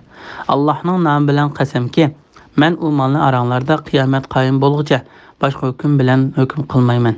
Agar sizlar u molni boshqarishga ajiz qilsanglar, uni menga qaytarib beringlar. Ishchanglardagi baylar orasida qo'ldan qo'lga o'tib yurmaslik uchun, ya'ni urushsiz elangan g'animatlarni baylar egallab olib, kambag'allarga undan hech narsa bermay, o'zlariga xohlagancha nafs xohishlariga ishiltib ketmaslik uchun uni ishiltadigan o'rinlarni biz belgilab berdik. Payg'ambar buyurgan va to'sqan har qanday ishda uningga itoat qilishga buyurish to'g'risida. Payg'ambar sizlarga berganini ilinglar, payg'ambar cheklagan narsadan cheklaninglar. Ya'ni payg'ambar sizlarni nima buyursa, shuni qilinglar. Nimadan to'ssa, shundan yiroq turinglar. Chunki u haqiqatan yaxshi ish qilishga buyuradi. Yomon ishdan qilishdan to'sadi. İmam Ahmed Abdullah ibn Mas'udning mundaq deganligini rivoyat qiladi. Alloh taolo xol mang chekkuchi ayollarga, xol chektirguchi ayollarga, yuzining tuklarini yo'lg'ich ayollarga, g'olib buyuk Allohning yaratishini o'zgartib, go'zallik uchun tishlarini yasatgan ayollarga la'nat qiladi. Bu so'zni Bani Asad qabilasidan Baytullohda turadigan Ummu Yaqub deb atiladigan bir ayolga yetib bordi. U ayol Ibn Mas'udning qishig'iga kelib, "Anglashimcha sen mundaq so'zlarni qilsan" dedi. Ibn Mas'ud payg'ambar alayhisalom la'nat aytgan va Alloh taolaning kitobida la'nat aytilgan kishilarga men nima deb la'nat aytmoqdakman dedi. U ayol men Qur'onni boshdan oyoq o'qib chiqdim, uni sen degandek so'zlarni topolmadim dedi. Ibn Mas'ud agar Qur'onni to'liq o'qigan bo'lsang, uni topgan bo'larding. Payg'ambar sizlarga bergan ilinglar, payg'ambar cheklagan narsadan cheklaninglar degan oyatni o'qimadingmi dedi. O ayol ha o'qidim dedi. Ibn Mas'ud shak shubsizki payg'ambar alayhissalom u ishlarni qilishdan to'sdi dedi. U ayol undaq ishlarni sening xotin bolalaringmi qildi-ku deb o'ylayman dedi. Ibn Mas'ud ams berib qarab baqqan dedi. U ayol ularni qishig berib, u ishlardan birini ko'rmadi. Ondan qaytib kelib, men ular bu ishlardan birini ko'rmadim dedi. Ibn Mas'ud agar ular mundaq ishlar berdi tepilib qolsa, ular biz bilan birga yasholmaydi dedi. Bu hadisni İmam Buxoriy va Muslim rivoyat qilgan. İmam Buxoriy va Muslim Abu Hurayradan payg'ambar alayhissalomning mundaq deganligini rivoyat qiladi. Men sizlarni biror ishni qilishga buyursam, sizlar u ishni kuchinglarning yetishicha o'rindanglar. Sizlarni biror ishdan qilishdan to'ssam, bu ishni u ishdan yiroq turinglar. Allohdan qo'rqinglar. Haqiqatan Allohning azobi qattiqdir. Ya'ni Allohning amr farmonlarini o'rindashda, to'sqan ishlaridan yenishda Allohdan qo'rqinglar. Chunki Allohga asiylik qilgan, Allohning amriga xiloflik qilib, uni o'rindamagan, Alloh to'sqan va cheklagan ishlarni qilgan odamga Allohning azobi haqiqatan qattiqdir. Bismillahirrohmanirrohim. O g'animatning bir qismi diyordan haydab chiqarilgan, mol-mulkidan ayrilgan faqir muhojirlar xosdir. Ular Allohning fazilini va roziligini tilaydi. Allohga va uning payg'ambariga yordam berdi. Ayni shular iymonda sodiq odamlardir. Ulardan ya'ni muhojirlardan Madinada yerlik bo'lgan, iymoni kuchli bo'lganlar, ya'ni ansarlar, yeniga hijrat qilib kelganlar, ya'ni muhojirlarni do'st tutadi. Ularga berilgan narsalarning uchun ishtarlik qilmaydi. Ular muhtoj turuqliq muhojirlarning manfaatini o'zlarining manfaati debdan a'lo biladi. O'z nafsining bexilligidan saqlanganlar maqsadga erishguchilardir. Ulardan keyin kelganlar Parvardigorimiz bizga va bizdan ilgari iymon etgan qarindoshlarimizga mag'firat qilgan, dillarimizda müminlarga qarshi düşmanlik paydo qilmag'in. Parvardigorimiz, sen nihoyat mag'firat qiluvchisan, mehribonsan deydi. Sura Hashr 8-9-10 oyat to'g'risida. Urushsiz ilingan g'animatlarga tegishli bo'lgan boshqa bir turkum kishilar, muhojirlar va ansarlarning ortiqchiliklari to'g'risida. Alloh taolo bu oyatda urushsiz ilingan g'animatlarga erishishga tegishli fikrlarning holini bayon qilib undaq deydi. O g'animatning bir qismi diyoridan haydab chiqarilgan. Mal mulkidan ayrilgan fikr muhojirlarga xosdir. Ya'ni ular Allohning rahmatini va roziligini tilagan yoki o'z qavmiga qarshi chiqqanligi uchun yurtidan haydab chiqarilgan fikr muhojirlardir. Allohga va uning payg'ambariga yordam berdi. Ana shular iymonida sodiq odamlardir. Ya'ni ana shular so'z bilan amaliyati birdek bo'lgan odamlardir. Ana shular muhojirlarning kattalaridir. Ondan Alloh taolo ansarlarni madhiyalab, ularning ortiqchiligini, shon sharafini va hurmatini bayon qilib, ularning hasad qilmasligi, o'zi muhtoj turib boshqalarning manfaatini ustun ko'rish alohidaliklarini maqtab mundaq deydi. Ulardan ya'ni muhojirlardan Madinadan yerlik bo'lgan, iymoni kuchli bo'lganlar, ya'ni ansarilar, ya'ni muhojirlardan ilgari Madinada o'ltiraqlashgan va ko'p sondagi muhojirlardan ilgari iymon etgan ansarilardir. Yeniga hijrat qilib kelganlarni, ya'ni muhojirlarni do'st tutdi. Ya'ni ansarilar sehi va isl odamlar bo'lganligi uchun muhojirlarni do'st tutdi. Ularni mol-mulklariga sherik qildi. Ömer mundaq deydi: muhojirlarning haqqining tonilishi va ularning mol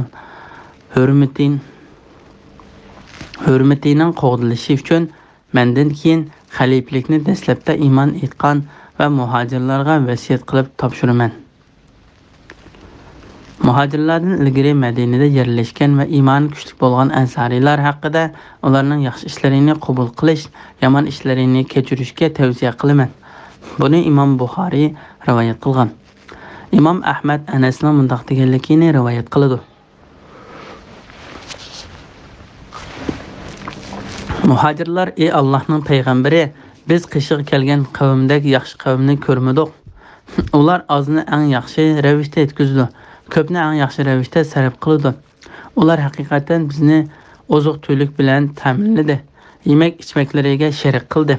Hatto biz ular bizning ajrimizning hammasini ilib ketadigan bo'ldi deb qo'rqdik" deydi. Payg'ambar alayhisalom: "Yo'q, ularni maqtashinglar va ular uchun Alloh taologa duo qilishinglar yetarlikdir" dedi. Imom Buxoriy Anas ibn Malikning mundaq deganligini rivoyat qiladi. Payg'ambar alayhisalom ansarilarga Bahraynni bo'lib berish uchun ularni chaqirdi. Ular: "Biz olmaymiz, lekin muhojir qarindoshlarimizga shuning o'xshash joy bo'lib bersang, ondan uni qabul qilamiz" deydi. Payg'ambar alayhisalom undaqda uni sizlarga bo'lib bermayman. Sizlar men uchrashgan qadar sabr qilinglar. Mendan keyin sizlarga g'animatlarni taqsim qilishda tengsizlik bo'ladi dedi.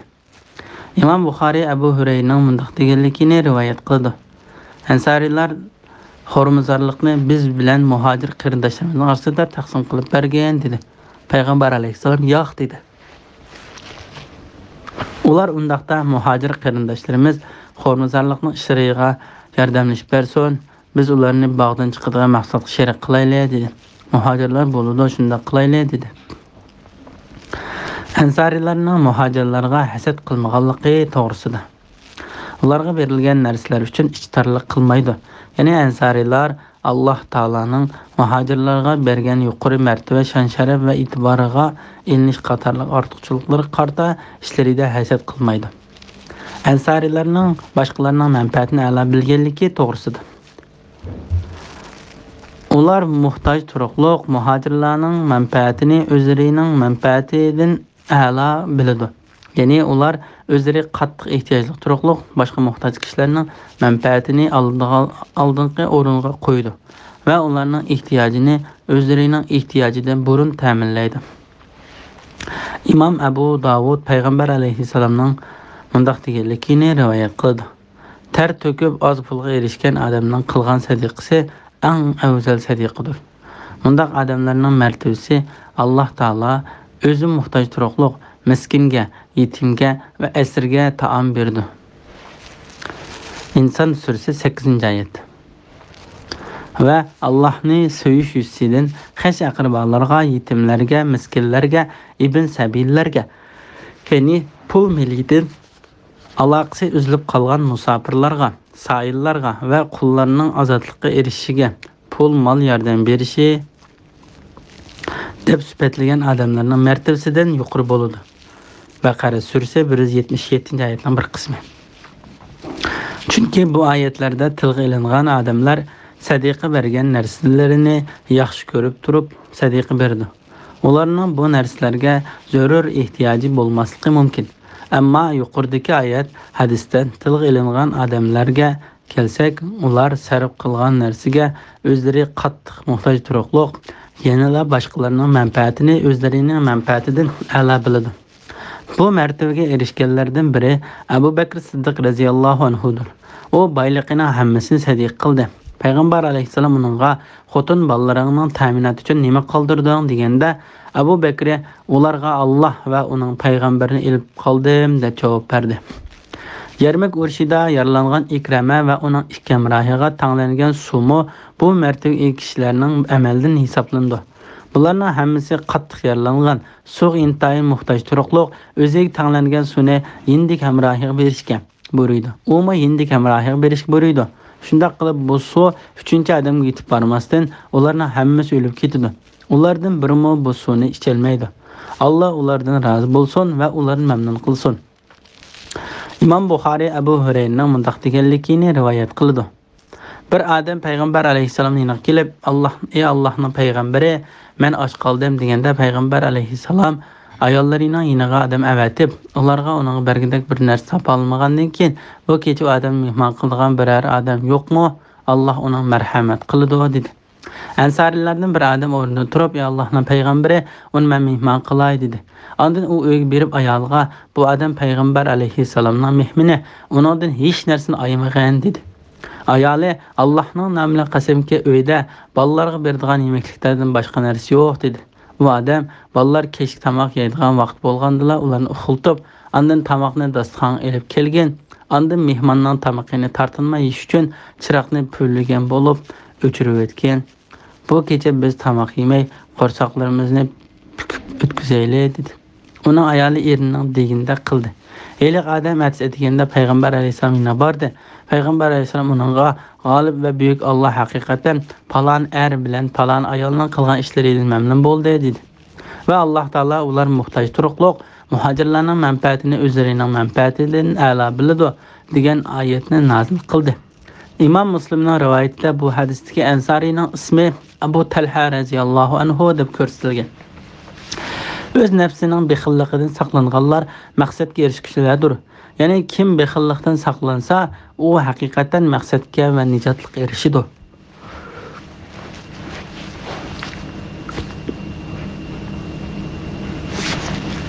Məqsədə erişkiçilərdir. İmam Ahmed Cabir ibn Abdullah'dan Peyğəmbər aleyhisselamның mundaq deganligini rivayet qıldı. Kişilərə zulm qilishdan qat'iy saqlaninglar, çünki zulm qiyomat kuni zulmat keltirdi. Bexillikdan qo'rqinglar, çünki sizlar ilgirkilar bexilligi bilan halok qilindi. Bexillik ularni qon to'kishga va harom narsalarni halol qilishga ilib bordi. Bu hadisni İmam Müslim rivayet qilgan. İbn Abu Hatim Asvad ibn Hilalning mundaq deganligini rivayet qildi. Bir adam Abdullahning qishiq kelib, ey Abdullah, men o'zimni haqiqatan halok boldimmikin deb qo'rqyapman dedi. Abdullah onunğa nimishqa dedi. O, men Allah Taala'nın öz nəfsinin bexilliqidən saqlanğanlar məqsədə erişkiçilərdir deganligini anladım. Men bir bexil adamman, qo'limdan hech narsa chiqarmag'ili tas qalaman dedi. Abdullah, bu Allah Taala Qur'onda tilga olgan bexillik emas. Allah Taala Qur'onda tilga olgan bexillik bo'lsa, qarindishana melini zulm bilan yavolg'anligidan iboratdir. Lekin sening bu bexilliqing kelsak, bu bir yomon illat dedi. Ulardan keyin kelganlar Parvardigorimiz bizga va bizdan ilgirki iymon etgan qarindoshlarimizga marhamat qilgin. Dillarimizda mu'minlarga qarshi dushmanlik paydo qilmagin. Parvardigorimiz sen nihoyat mag'firat qilg'uvchisan, mehribonsan deydi.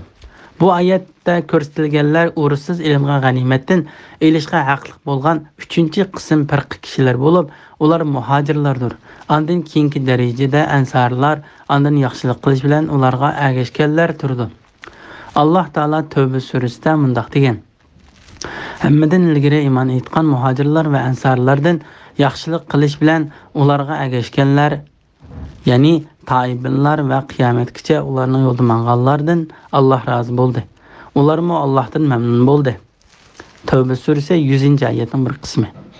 Yaxshi ish qilish bilan ularning yaxshi ish izlariga va go'zallik sifatlariga go'zal sifatga ergashganlar, ularga yo'shirin va oshkor duo qilgan kishilar ularning haqiqiy ergashuvchilaridir.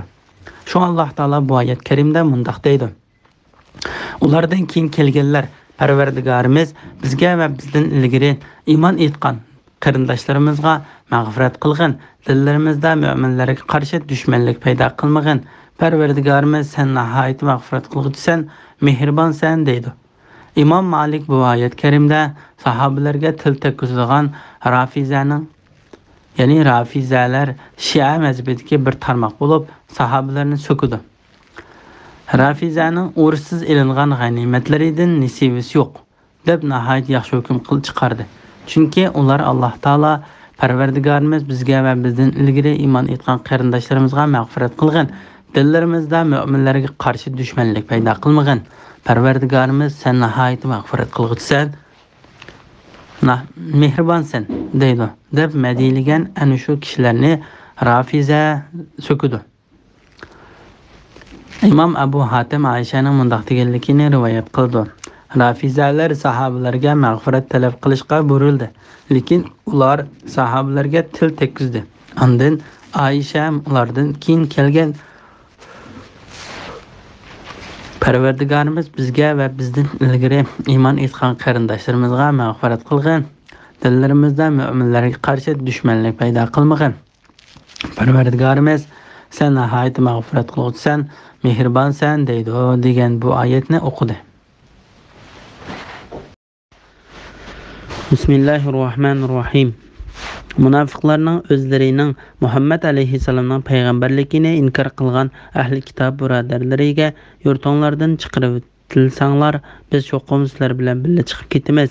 Hargiz sizlarning zinanglarga hisobiga boshqa odamga itoat qilmaymiz. Sizlarga urush ichilsa cho'qim sizlarga yordam beramiz deyishganligini ko'rmadingmi? Alloh guvohlik beradiki, munofiqlar cho'qim yolg'onchilardir. Agar ular haydab chiqarilsa, munofiqlar ular bilan birga chiqmaydi. Agar ularga urush ichilsa, munofiqlar ularga yordam bermaydi. Bergan taqdirda yuz o'rib qochadi. Ahli kitob yordamga erisholmaydi. Shubhasizki, sizlar ularning dillarida Allohga qayg'urgandimi qo'rqinchlisizlar. Ya'ni ular sizlardan Allohdan qo'rqqandan bek qo'rqadi. Bu shuning uchundirki, ular Allohning ulug'ligini tushunmaydigan qavmdir. Ular faqat mustahkam shahar ichida yoki tomlarning orqasida turgandilar, undan sizlarga qarshi birlashib urush qila oladi. Ularning urushi o'z ichida qattiqdir.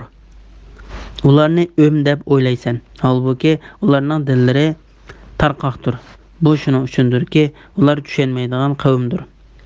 Ular ya'ni Yahudilar ulardan ilgari yaqinda o'tgan qilmishlarining vabolini tetiganlarga, ya'ni mushriklarga o'xshaydi.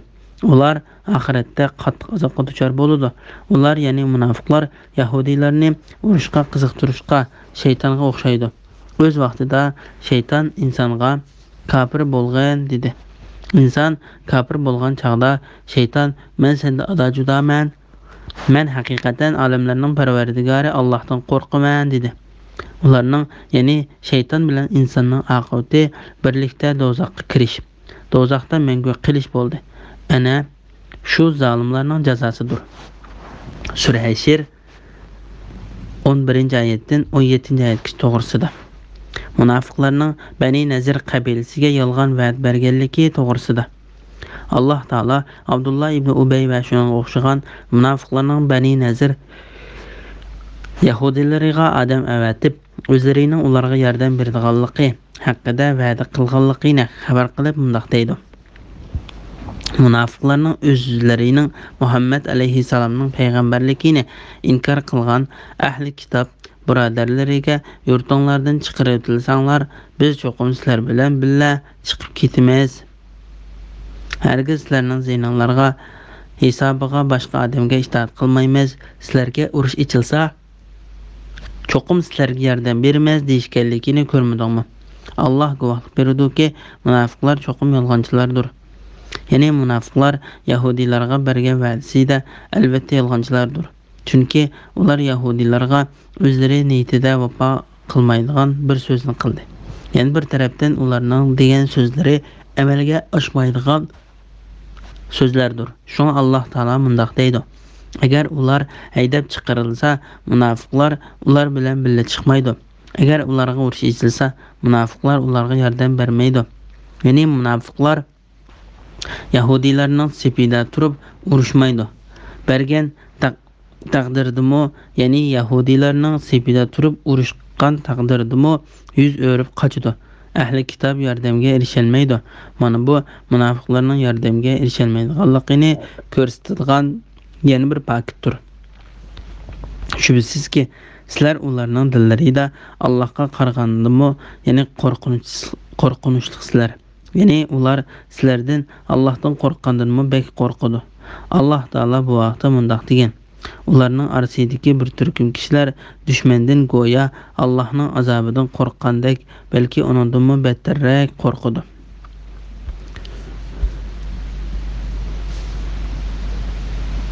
Nisa surasi 77-oyatning bir qismi. Ular Allohning ulug'ligini tushunmaydigan qavmdir. Ular faqat mustahkam shahar ichida yoki tomlarning orqasida turgandala ondan sizlarga qarshi birlashib urush qila oladi. Ya'ni ular qo'rqinchoq va to'g'ri yurak bo'lganligi uchun islom qo'shiniga jang maydonida qarshilik qilishga qodir bo'la olmaydi. Balki ular qo'rg'onlar yoki tomlar orqasida qo'rshovda qolganda, o'zlarini mudofaa qilishga qistalganda ondan urush qiladi. Ularning urushi o'z ichida qattiqdir. Ya'ni ularning o'zaro dushmanligi qattiqdir. Alloh taolo bu vaqtda mundaq deydi: biranglarga biranglarning azobini tetitishga qodirdir. An'am surasi 65-oyatning bir qismi. Ularni o'm deb o'ylaysan, holbuki ularning dillari tarqoqdir. Ya'ni ularni birlashganda ko'rsan, o'zaro inoqlik faraz qilsin, holbuki ular intayin chechilang'idir. Ibrohim Naxai mundaq deydi: ahli kitob bilan munofiqlar inoq emas. Bu shuning uchundirki, ular tushunmaydigan qavmdir. Ular, ya'ni munofiqlar, Yahudiylarni urushga qiziqtirishga shaytonga o'xshaydi. O'z vaqtida shayton insonga kofir bo'lgan dedi. İnsan kafir bo'lgan chaqda shayton men sendan ado judaman,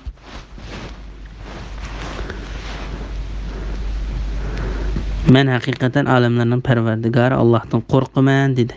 Ibn Abbas bu oyat haqida mundaq deydi: bu Yahudilar qilmishlarining vabolini yaqinda titigan, ya'ni Qaynuqa qabilasining Yahudilariga o'xshaydi. Qatada va Muhammad ibn Isaqmo bu oyat haqida Ibn Abbasga o'xshash deydi. Munofiqlar bilan Yahudilarning bu voqeadagi misoli to'g'risida. Ular, ya'ni munofiqlar, Yahudilarni urushga qiziqtirishga shaytonga o'xshaydi. O'z vaqtida shayton insonga kofir bo'lgan dedi. Inson kofir bo'lgan chaqda shayton men sendan ado judaman, men haqiqatan olamlarning parvardigori Allohdan qo'rqaman dedi. Ya'ni ana shu Yahudilar munofiqlarning sizlarga yordam beramiz degan va'dasiga aldandi.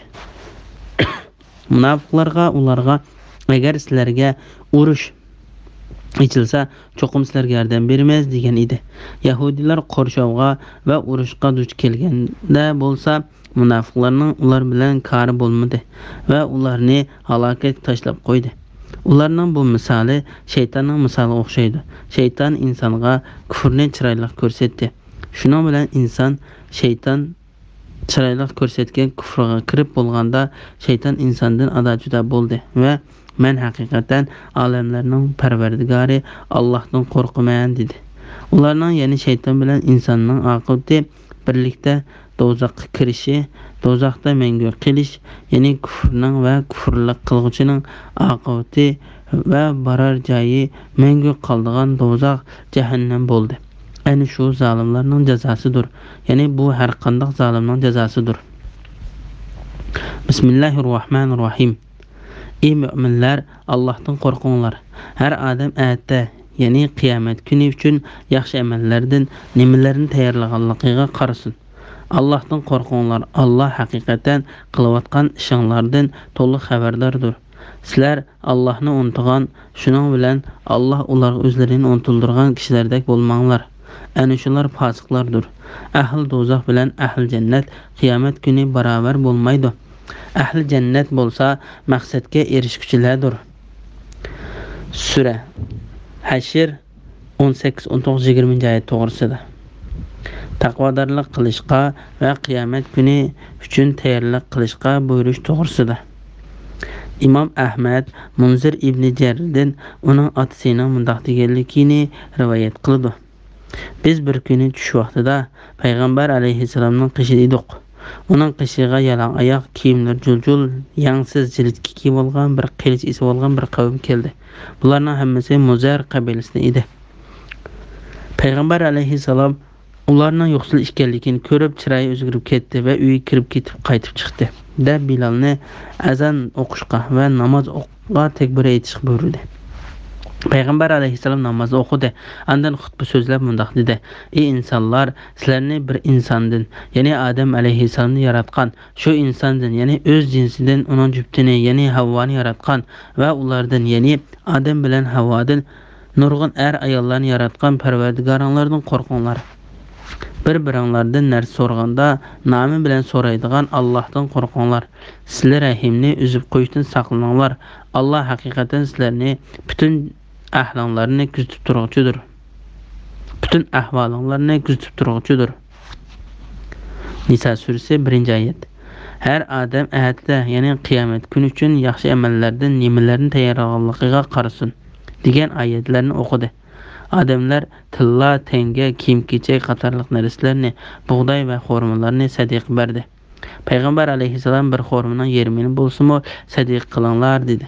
Ansarlardan bir odam qo'llari aran ko'targan bir xalta narsani ilib kelib sadiqa qildi. Kishilar orqa-orqadan sadiqa berishga boshladi. Men ochliq va kiyim-kechakdan to'plangan 2 dovni ko'rdim. Buning bilan payg'ambar alayhisalomning chiroyining ichilib, qayg'u-hasratdan asar qolmaganligini ko'rdim. Payg'ambar alayhisalom mundoq dedi: "Kimki islomda bir yaxshi ishni yo'lga qo'ysa, uningga u ishning savobi va uningdan keyin shu ishga amal qilganlarning ajrlaridan hech narsa kamaytirilmasdan bir kishilik savob yoziladi. Kimki islomda bir yomon ishni yo'lga qo'ysa, uningga u ishning gunohi va uningdan keyin shu ishga amal qilganlarning gunohidan hech narsa kamaytirilmasdan bir kishilikdan yozilib turdi" dedi. Ey mu'minlar, Allohdan qo'rqinglar. Alloh taolo bu oyatda mu'minlarni taqvodorlik qilishga buyurdi. Chunki taqvodorlik qilishga buyurilgan ishni qilish va cheklangan ishni tashlashni o'z ichiga oladi. Har odam aytdi, ya'ni qiyomat kuni uchun yaxshi amallardan nimalarni tayyorlaganligiga qarasin. Ya'ni sizlar hisobga tortilishdan ilgari o'zinglardan hisob elanglar. Qiyomat kuni uchun Parvardigoringlarning oldiga qo'yish uchun yaxshi amallardan nimalarni o'zinglarga saqlaganliginglarga qaranglar. Allohdan qo'rqinglar. Alloh haqiqatan qilayotgan ishinglardan to'liq xabardordir. Ya'ni sizlar amal qilinglar. Alloh sizlarning butun amallaringlarni va ahvolinglarni bilguchidir. Allohga hech narsa maxfiy emas. Sizlarning ishinglarning cho'ng kichikining hammasi Allohdan yoshirin qolmaydi. Sizlar Allohni unutgan, shuning bilan Alloh ularga o'zlarini unutildirgan kishilardek bo'lmanglar. Ya'ni Alloh taolani eslashni unutmanglar. Alloh taolani Əslashni unutsanglar, Allah sizlarga qiyomat kuni o'zinglarga asqatadigan yaxshi amallarni qilishinglarni unutuldurdi. Chunki jazo amalning o'z tipidan bo'ladi. Shu Alloh taolo mundaq deydi: "Ana shular fosiqlardir." Ya'ni Alloh taolaning itoatidan chiqqan, qiyomat kuni ziyon tortadigan va halok bo'ladigan kishilardir. Alloh taolo bu vaqtda mundaq degan: "Ey mu'minlar, mollaringlar va bolalaringlar sizlarni Allohning zikridan, ya'ni Allohning taat ibadetidan g'aflat qoldirmasin. Kimlarki shunda qiladigan, ular ziyon tortquchilardir." Munofiqun surasi 9-oyat. Jannat ahli bilan do'zax ahlining barobar bo'lmaydiganligi to'g'risida. Ahli do'zax bilan ahli jannat qiyomat kuni barobar bo'lmaydi. Ya'ni Alloh taolaning hukmida do'zax ahli bilan jannat ahli qiyomat kuni barobar bo'lmaydi. Alloh taolo bu vaqtda mundaq degan: "Yomon ishlarni qilganlar, ya'ni gunohkor kuffarlar o'zlarini iymon etgan va yaxshi amallarni qilganlardek qilishimizni, hayotlikda, mamatlikda va ular bilan o'xshash qilishimizni o'ylamdi. Ya'ni ularni o'xshash qilishimiz mumkin emas. Ularning chiqargan hukmi nima degan yomon." Jasiya surasi 21-oyat. Ama bilan ko'z ko'radigan odam, ya'ni mu'min bilan kofir barobar bo'lmaydi. Iymon etgan yaxshi amallarni qilgan odamlar bilan yomon ish qiluvchi odamlar barobar bo'lmaydi. Sizlar oz va nasihat olasizlar. G'ofir surasi 58-oyat. Iymon etgan va yaxshi amallarni qilganlarni, ya'ni yer yuzida buzg'unchilik qilganlar bilan o'xshash qilamdoq yoki taqvodorlarni fajirlarga o'xshash qilamdoq. Sad surasi 28-oyat. Ya'ni nurg'un oyatlarda Alloh taolaning yaxshi kishilarni hurmatga sazovor qilganligi, gunohkorlarni xorlikqa giribtor qilganligi bayon qilingan. Ahli jannat bo'lsa maqsadga erishuvchilardir. Ya'ni g'olib va buyuk Allohning azobidan salomat qilib nijotlikqa erishuvchilardir. Bismillahirrohmanirrohim. Agar biz bu Qur'onni biror taqqa nazil qilsak, cho'qim sen uning Allohdan qo'rqqanlikdan bosh ekkanligini, yerilib ketganligini ko'ratding. Biz bu misollarni kishilarga ular Allohning qudratini fikr qilsin deb bayon qilamiz. Allohdan boshqa hech ma'bud barhaq yo'qdir. U yoshirinni, oshkorni bilguchidir. U nihoyat shafqatlidir, nihoyat mehribondir. Ya'ni dunyo va oxiratda keng rahmat egasidir. Allohdan boshqa hech ma'bud barhaq yo'qdir. U mutlaq podshohdir. Ya'ni butun maxluqotning malikidir. Pokdir, ya'ni hamma nuqsondan pokdir. Mu'minlarga salomatlik bag'ishlovchidir. Do'stlarni qo'rqinishdan, azobdan aman qiluvchidir. Hammani kuzatib turuvchidir. G'olibdir, qahr qiluvchidir. Ulug'liq egasidir. Mushriklarning shirk keltirgan narsalaridan pokdir. Allah hammani yaratquchidir. Yo'qlikdan paydo qiluvchidir. Hamma narsaga surat, shakl bag'ishlovchidir. Eng chiroyli ismlarga egadir. Osmonlardagi va zamindagi narsalar uningga tasbih aytib turadi. U g'olibdir, hikmat bilan ish qiluvchidir. Sura Hashr 21, 22, 23, 24-oyat to'g'risida. Qur'onning kattaligining bayoni to'g'risida. Alloh taolo bu oyatda Qur'on Karimning katta kitob ekanligini va uning qadr-qimmatining yuksak ekanligini bayon qiladi. Qur'ondagi haq va dini qattiq ogohlantirishni anglagan chog'da dillar undan qo'rqib, yuraklar yerilib ketishi kerak edi. Agar biz Qur'onni biror taqqa nazil qilsak, cho'qim sen uning Allohdan qo'rqqanlikdan bosh ekanligini, yerilib ketganligini ko'ratding. Ya'ni gerçi tog' shundoq qattiq va ching bo'lsa-mu, agar bu Qur'onni tushunadigan va uningda bor narsani mulohiza qila olgan bo'lsa, g'olib va buyuk Allohdan qo'rqqanlikdan albatta bosh ekkan va parchalanib ketgan bo'ladi. Ish shundoq ekan, ey insonlar, sizlarning dillaringlar qandoqmi yumshamasin? Beshinglar qandoqmi egilmasin? Allohdan qo'rqib yuraklaringlar yerilib ketishi kerak edi. Chunki sizlar Allohning amr farmonini tushundinglar va Allohning kitobi haqida mulohiza qildinglar. Shu Alloh taolo mundaq deydi: biz bu misollarni kishilarga ular Allohning qudratini fikr qilsin deb bayon qilamiz. Mutawatir hadisda mundaq bayon qilingan: Payg'ambar alayhissalom masjiddagi bir tuxum daraxining yonida turib xutba o'qiydi. Shu arada payg'ambar alayhissalom uchun bir munbar yasaldi va bu munbar masjidga tunji qitim qo'yildi. Payg'ambar alayhissalom xutba o'qish uchun kelib, shu xorum darxining tubida munbar tarafga o'tdi. Shu chaq bu xorum darxi uningdan anglaydigan vaz nasihat va vahiydan ayrilib qolganlik uchun xuddi yig'idan aralda to'xtagan kichik bolaning esadab yig'lab ketdi. Bu hadisda rivoyat qilingan ba'zi rivoyatlarda Hasan Basri mundoq deydi: sizlar payg'ambar alayhissalomga ishtiyoq bog'lashga bu xorum daraxiga qaraganda bakrak haqli edinglar. Shuningga o'xshashla Allohning so'zi bo'lgan bu oyat karimni hech narsani anglamaydigan, tag' anglagan va tushungan bo'lsa edi, Allohdan qo'rqqanlikdan albatta bosh ekkan va parchalanib ketgan bo'ladi.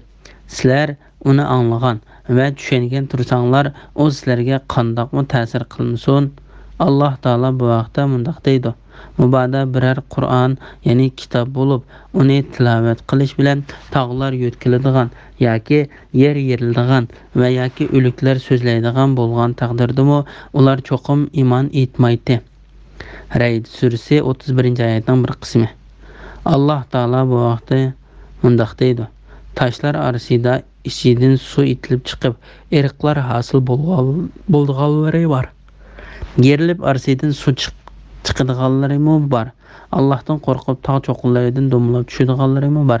Demak, tosh yumshaydi, sizlarning dilinglar bo'lsa yumshamaydi va ta'sirlanmaydi. Baqara surasi 74-oyat. Alloh taolaning ismlari va sifatlari bilan ulug'lash to'g'risida.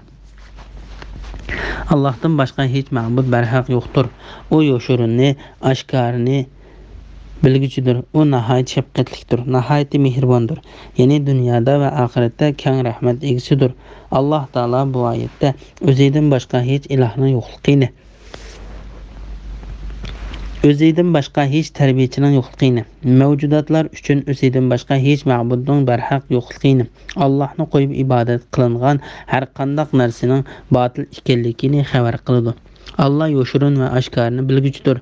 Ya'ni Alloh bizga ko'rinib turayotgan butun mavjudotlarni va bizdan yoshirin qolgan butun mavjudotlarni bilib turadi.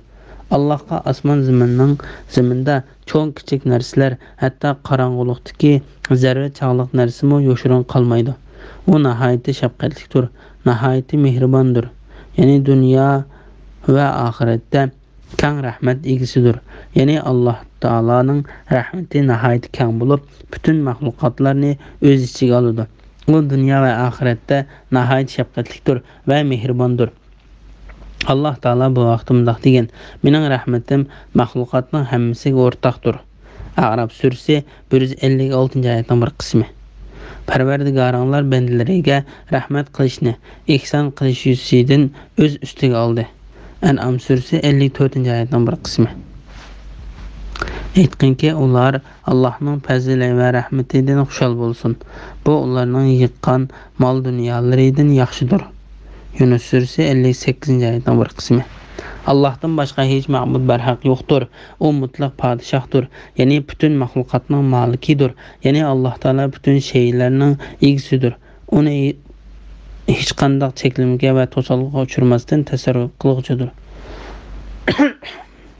Pokdir, ya'ni hamma nuqsondan pokdir. Bu oyatni Mujohid va Qatada Alloh buyukdir deb tafsir qildi. Ibn Jurayd hurmatga sazovor farishtalar Allohni ulug'laydi deb tafsir qildi. Mu'minlarga salomatlik bag'ishlovchidir. Ya'ni Alloh taolo o'z zotida, sifatlarida va ish-harakatlarida kamol bo'lganligi uchun butun ayb nuqsonlardan salomatdir. Do'stlarni qo'rqinishdan, azobdan amin qiluvchidir. Zakhok bu oyat haqida Ibn Abbosning Alloh maxluqotni ularning zulmga uchrashidan amin qildi deganlikni rivoyat qildi. Qatada Alloh taolo kishilarni Alloh haqdir degan so'z bilan amin qildi deydi. Ibn Zayd Alloh taolo mu'min bandalarini o'ziga iymon etganligida rasul qildi deydi. Hammani kuzatib turuvchidir. Ibn Abbos va bir qancha kishi bu oyat haqida Alloh taolo maxluqotlarining amallarini kuzatib turuvchidir deydi. Alloh taolo bu vaqtda mundoq degan: Alloh hamma narsani ko'rib turuvchidir. Buruj surasi 9-oyatning bir qismi. Ondan Allah ularning qilmishlariga guvoh bo'ladi. Yunus surasi 46 oyatning bir qismi. Har bir kishining qilgan amalini kuzatib turuvchi Allah butlarga o'xshamdi. Ra'd surasi 33 oyatning bir qismi. G'olibdir. Ya'ni Allah har qanday narsada ustidan g'olib keldi va uningga hukmronlik qildi. Shaylarni yangdi. Allah g'oliblik, kattalik, ulug'lik egisi bo'lganlik uchun uning kuch-quvvati yengilmasdir. Shun Allah Taala mundaq deydi: Qahr qilguchidir, ulug'lik egisidir. Ya'ni qahr qilish faqat Allohga yarashidir. Ulug'lik faqat uning kattaligiga mansubdir.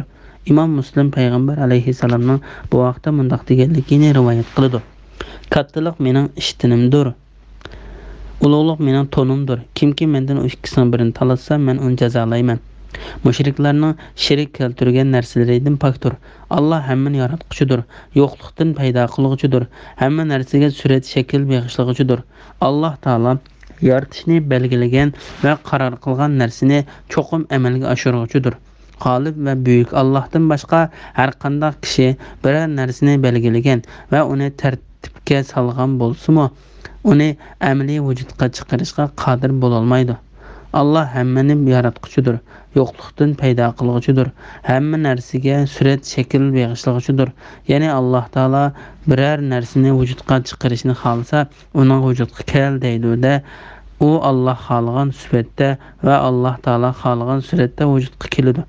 Alloh taolo bu vaqt mundaq deydi: Seni u xohlagan shaklda qurishtirdik. Infitar surasi 8-oyat. Shu Alloh taolo mundaq deydi: Hamma narsaga surat shakl beg'ishlovchidir. Ya'ni Alloh u narsani vujudga keltirmoqchi bo'lgan sifatda vujudga keltirishni amalga oshirdi. Eng chiroyli ismlar to'g'risida. Eng chiroyli ismlarga egidir.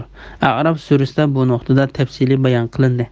Imom Buxoriy va Muslim payg'ambar alayhissalomning mundaq deganligini rivoyat qiladi: Shak shubsizki Alloh taolaning 99 ismi bor. Kimki uni zikr qilsa jannatga kiradi. Alloh taolo taqdir, taqni yaxshi ko'rdi. Har narsaning Alloh taologa tasbih aytilganligi to'g'risida. Osmonlardagi va zamindagi narsalar uningga tasbih aytib turdi. Alloh taolo bu vaqt mundaq degan: 7 osmon, zamin va ulardagi mahluqotlar Allohni pok deb biladi. Koinotdagi qandaqligi narsa bo'lsin, Allohni pok deb madhiylaydi. Ya'ni Allohning ulug'ligini so'zlaydi. Lekin sizlar tilanglar o'xshash bo'lmaganligi uchun ularning madhiyisini sezmaysizlar. Allah haqiqatan bandalariga halimdir. Ya'ni asiylik qilguvchilarni jazolash qoldirib ketmaydi. Tavba qilguvchilarni mag'firat qilguvchidir. Isra surasi 44-oyat. O g'olibdir. Ya'ni Allah yengilmasdir. Shariatida va belgilamalariga hikmat bilan ish qilguvchidir. Shuning bilan Hashr surasining tafsiri tugdi. Alloh taologa tugmas hamd sanolar bo'lsin. Bismillahirrohmanirrohim. Sura Mumtahina Madina nazil bo'lgan 10-oyat. Bismillahirrohmanirrohim. Ey müminler, mening dushmanimni va sizlarning dushmaninglarni do'st tutmanglar. Ular sizlarga kelgan haqiqatni, ya'ni islomni, Qur'onni inkor qilgan tursa, ularga do'stlik yetkazinglar. Ular Parvardigoringlar Allohga iymon etganliginglar uchun payg'ambarni va sizlarni yurtinglardan haydab chiqardi.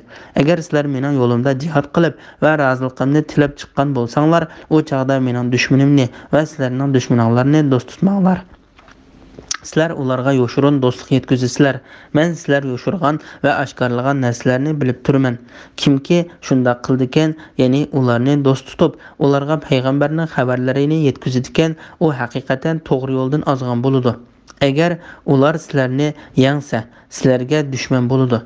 Sizlarga ziyonkashlik qiladi, sizlarni tillaydi, sizlarning murtad bo'lishinglarni orzu qiladi.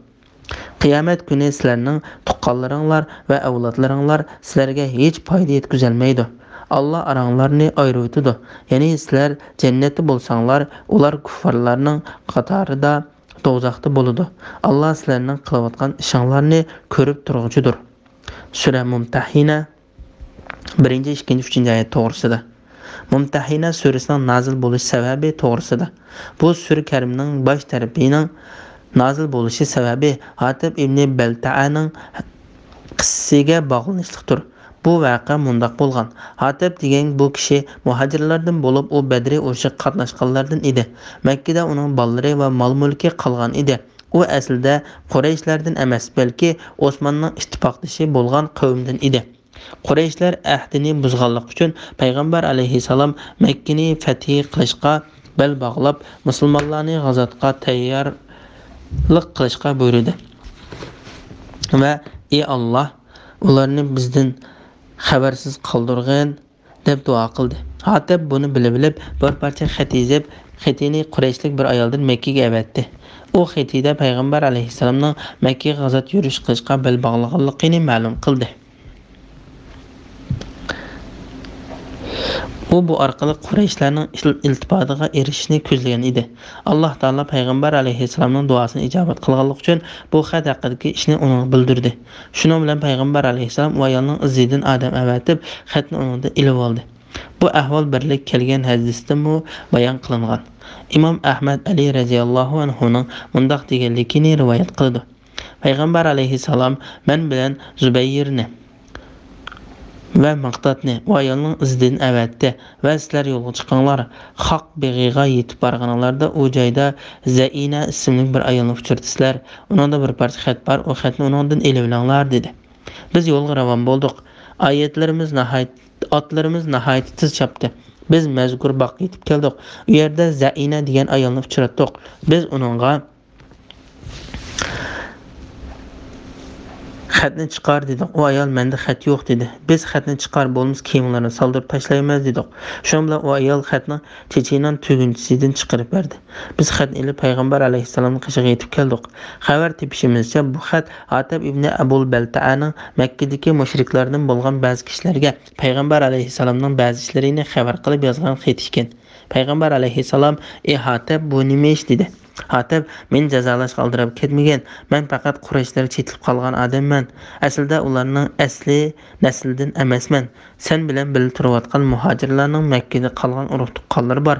Ular bu muhojirlarning bolchaqalarini himoya qiladi. Mening nasab jihatda bundaq afzallikim bo'lmaganligi uchun men Qurayshlar ichida mening urug' tuqqanlarimni qo'g'daydigan kishilarning bo'lishini xohlab shu xatni yozdim. Men buni kufrlik qilish yoki dinimda yenilish va yoki islomga kirgandan keyin kufrga rozi bo'lish yuzidan qilmadim" dedi. Payg'ambar alayhisalom: "Hatib, haqiqatan sizlarga rost so'zildi" dedi. Umar: "Meni qo'yib o'tinglar, men bu munofiqning bo'ynini uzib tashlay" dedi. Payg'ambar alayhisalom: "Shak shubsizki, Hatib Badr urushida qatnashgan odamdir. Alloh taolo Badr urushida qatnashganlardan xabardordir va xohlagan amalni qilinglar. Men sizlarga haqiqatan mag'firat qildim deganligini bilamsan" dedi. Bu hadisni Imom Buxoriy, Muslim, Abu Davud, Tirmiziy va Nasai qatorliqlar rivoyat qilgan. Imom Buxoriy bu hadisning oxiriga shuning bilan Alloh taolo: "Ey mu'minlar, mening dushmanimni va sizlarning dushmaninglarni do'st tutmanglar" degan surani nozil qildi degan so'zni qo'shib rivoyat qildi. Kofirlarni do'st emas, dushman tutish to'g'risida: "Ey mu'minlar, mening dushmanimni va sizlarning dushmaninglarni do'st tutmanglar. Ular sizlarga kelgan haqiqatni, ya'ni islomni, Qur'onni inkor qilgan tursa, ularga do'stlik yetkazisizlar. Ya'ni Allohga, uning payg'ambariga va mu'minlarga qarshi urush qilayotgan mushriklarga va kuffarlarga do'stlik yetkazisizlar. Allah bo'lsa ularni dushman tutishi va ular bilan bo'lgan aloqani uzib tashlashni belgiladi va ularni do'st tutishni to'sdi. Alloh taolo bu vaqtda deydi: "Ey mu'minlar, Yahudi va Nasoralarni do'st tutmanglar. Ular bir-birini do'st tutadi. Sizlardan kimki ularni do'st tutar ekan, u ana shulardan sanaladi." Maida surasi 51-oyatning bir qismi. Bu oyat mundaq mu'minlarni qattiq qo'rqitadi va ogohlantiradi. Alloh taolo bu vaqtda mundaq deydi: "Ey mu'minlar, sizlardan ilgari kitob berilganlar, ya'ni Yahudiylar va Nasoralar dininglarni masxir va o'yinchiq qilganlarni do'st qilib olmanglar. Agar haqiqiy mu'min bo'lsanglar, Allohdan qo'rqinglar." Maida surasi 57-oyat. Ey mu'minlar, mu'minlarni do'st tutishni qo'yib, kofirlarni do'st tutmanglar. Sizlarning zinanglarga, ya'ni munofiq ekanliginglarga Allohning ro'shan pakti bo'lishini xohlamsizlar? Nisa surasi 144-oyat. Mu'minlar Müminlarni qo'yib kafirlarni do'st tutmasin. Kimki shunday qiladi ekan, u Allohning do'stligiga erisholmaydi. Ulardan qo'rqib do'stlik izhor qilishinglar buningdan mustasno. Alloh sizlarni o'zining azobidan qo'rqitadi. Al-Imron surasi 28-oyatning bir qismi. Hatib Qurayshlar orasidagi mol-mulkini va balchaqlarini ko'zda tutib, Qurayshlarga yaxshichaq bo'lish uchunla bu xatni yozganligini uchun payg'ambar alayhisalom uning uzrisini qabul qildi. Ular Parvardigor Allohga iymon etganlar uchun payg'ambarni va sizlarni o'z yurtinglardan haydab chiqardi. Bu oyat ilgirki oyat bilan qo'shib Qurayshlarni dushman tutishga, ularni do'st tutmaslikka tashabbus qildi. Chunki Qurayshlar payg'ambar alayhisalomning va sahobalarning Allohni bor va bir deb bilganligini va yolg'iz Allohga ixlos bilan ibodat qilganligini yomon ko'rib, ularning olimlarning Parvardigori Allohga iymon etganligini gunoh hisoblab, ularni oralaridan haydab chiqarib etdi. Alloh taolo bu vaqtda bunday deydi: Ular müminlarni faqat g'olib madihiga loyiq Allohga iymon etganliklari uchunla yomon ko'rdi. Osmonlarning va zaminning podshohligi Allohga xosdir. Alloh hamma narsani ko'rib turg'uchidir. Buruj surasi 8-oyat. Ular faqat Parvardigorimiz Alloh deganlik uchunla o'z yurtlaridan nahaq haydab chiqarildi. Haj surasi 40-oyatning bir qismi. Agar sizlar mening yo'limda jihad qilib va roziligimni tilab chiqqan bo'lsanglar, u chaqda mening dushmanimni va sizlarning dushmanlarini do'st tutmanglar, chunki ular sizlarning dushmanlik dininglarga o'chmanlik qilib sizlarni yurtinglardan chiqarib etdi va mol-mulkinglarni ayirib etdi. Sizlar ularga yoshirin do'stlik yetkazisizlar. Men sizlar yoshirgan va oshkorlagan narsalarni bilib turman. Ya'ni sizlar shunday qilasizlar. Men butun yoshirin sirlarni va oshkor ishlarni bilib turman. Kimki shunday qiladi ekan, ya'ni ularni do'st tutib, ularga payg'ambarning xabarlarini yetkazadi ekan, u haqiqatan to'g'ri yo'ldan ozgan bo'ladi. Agar ular sizlarni yangsa, sizlarga dushman bo'ladi, sizlarga ziyonkashlik qiladi, sizlarni tillaydi. Ya'ni agar ular sizlarni yangishga qodir bo'lalsa, sizlarga ziyonkashlik qilishdan va tillash orqali arziyat yetkazishdan qo'rqib qolmaydi. Sizlarning murtad bo'lishinglarni orzu qiladi. Ya'ni ular sizlarning biror yaxshilikqa erisholmasliklarini nihoyat xohlaydi. Ular sizlarga yoshirin va oshkor dushmanlik qiladi. Mushundaq odamlarni sizlar qandoq do'st tutasizlar? Bu oyatma ham Qurayshlarni dushman tutishga tashabbus qiladi. Qiyomat kuni sizlarning tuqqanlaringlar va avlodlaringlar sizlarga hech foyda yetkazolmaydi.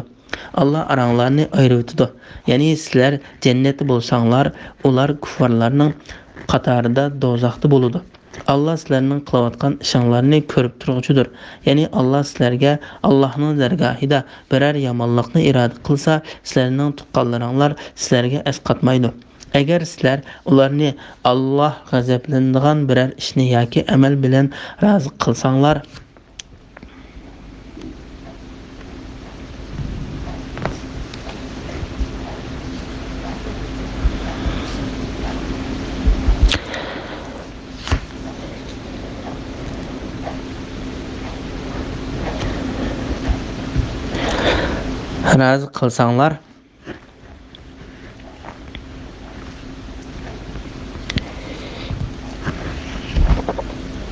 agar sizlar mening yo'limda jihad qilib va roziligimni tilab chiqqan bo'lsanglar, u chaqda mening dushmanimni va sizlarning dushmanlarini do'st tutmanglar.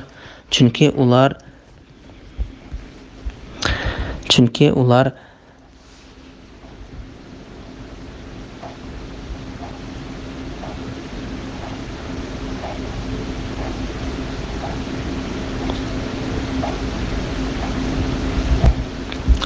sizlarga dushmanlik, dininglar o'chmanlik qilib, sizlarni yurtinglardan chiqarib etdi. Mol-mulkinglardan ayirib etdi. Sizlar ularga yoshirin do'stlik yetkazisizlar.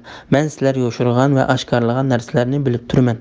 Ya'ni sizlar shunday qilasizlar. Men butun yoshirin sirlarni va oshkora ishlarni bilib turman. Kimki shunday qiladi ekan, ya'ni ularni do'st tutib, ularga payg'ambarning xabarlarini yetkazadi ekan, u haqiqatan to'g'ri yo'ldan ozgan bo'ladi. Agar ular sizlarni yangsa, sizlarga dushman bo'ladi. Sizlarga ziyonkashlik qiladi, sizlarni tillaydi. Ya'ni agar ular sizlarni yangishga qodir bo'la olsa, sizlarga ziyonkashlik qilishdan va tillash orqali arziyat yetkazishdan qo'rqib qolmaydi. Sizlarning murtad bo'lishinglarni orzu qiladi.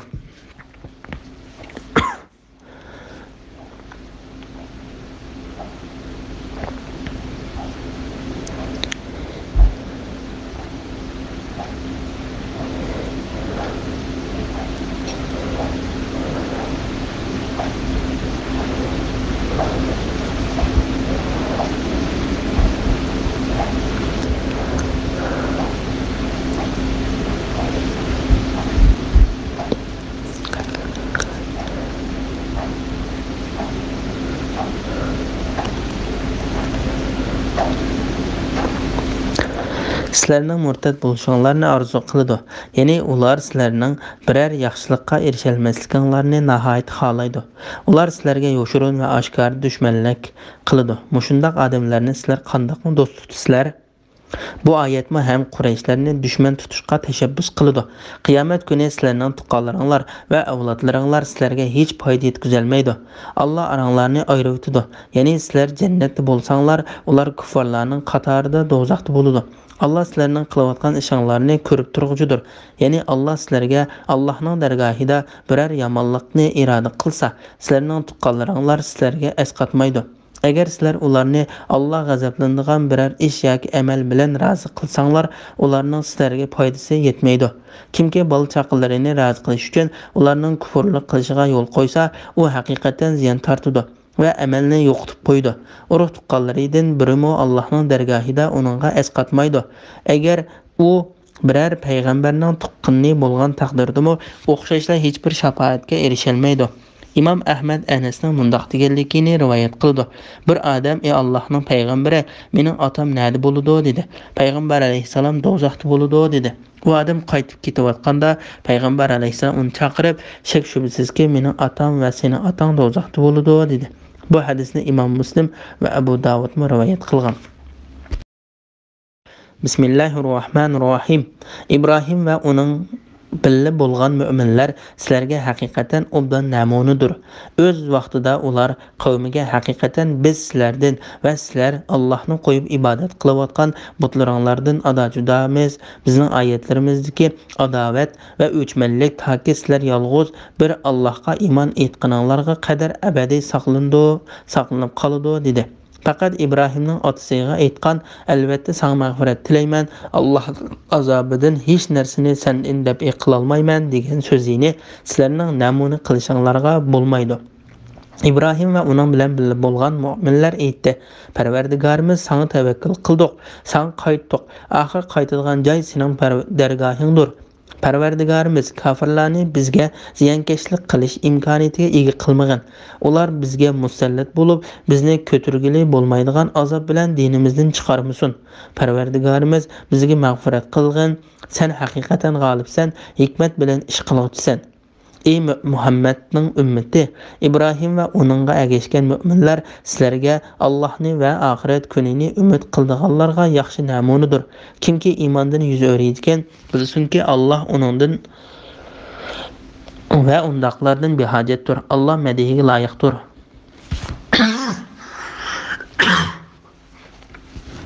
Sura Mumtahina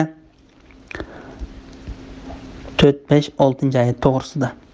İbrahim va uning hamrohlarining kafir qavmdan adajuda bo'lishida musulmonlar uchun yaxshi ulguning borligi to'g'risida. Alloh taolo kafirlardan aloqasini uzib tashlashga, ularni dushman tutishga, ulardan yiroq turishga va adajuda bo'lishga buyurgan mu'min bandalariga mundaq deydi: İbrahim va uning bilan birga bo'lgan mu'minlar sizlarga haqiqatan obdan namunadir. O'z vaqtida ular qavmiga haqiqatan biz sizlardan va sizlar Allohni qo'yib ibodat qilayotgan butlaringlardan adajudamiz. Bizning oramizdagi adovat va o'chmanlik toki sizlar yolg'iz bir Allohga iymon etganlarga qadar abadiy saqlanib qoladi dedi. Ya'ni İbrahim alayhisalomga iymon keltirganlar qavmiga: "Agar sizlar kufronglarda davomli chantirsanglar, hozirdan boshlab sizlar bilan bizning oramizda dushmanlik va o'chmanlik paydo bo'ladi. Biz sizlardan dininglardan va tutgan yo'linglardan adajudamiz. Sizlar Allohni qo'yib cho'qinayotgan butlaringlardan tal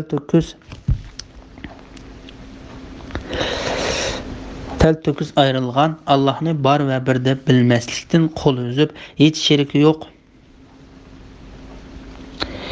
Yolg'iz Allohga ibodat qilishga yuzlanganinglar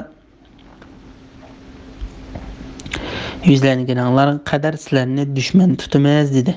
Faqat İbrahimning otasiga aytgan, albatta sana mag'firat tilayman, Allohning azobidan hech narsani sendan dafi qila olmayman degan so'zini sizlarning namuna qilishinglarga bo'lmaydi.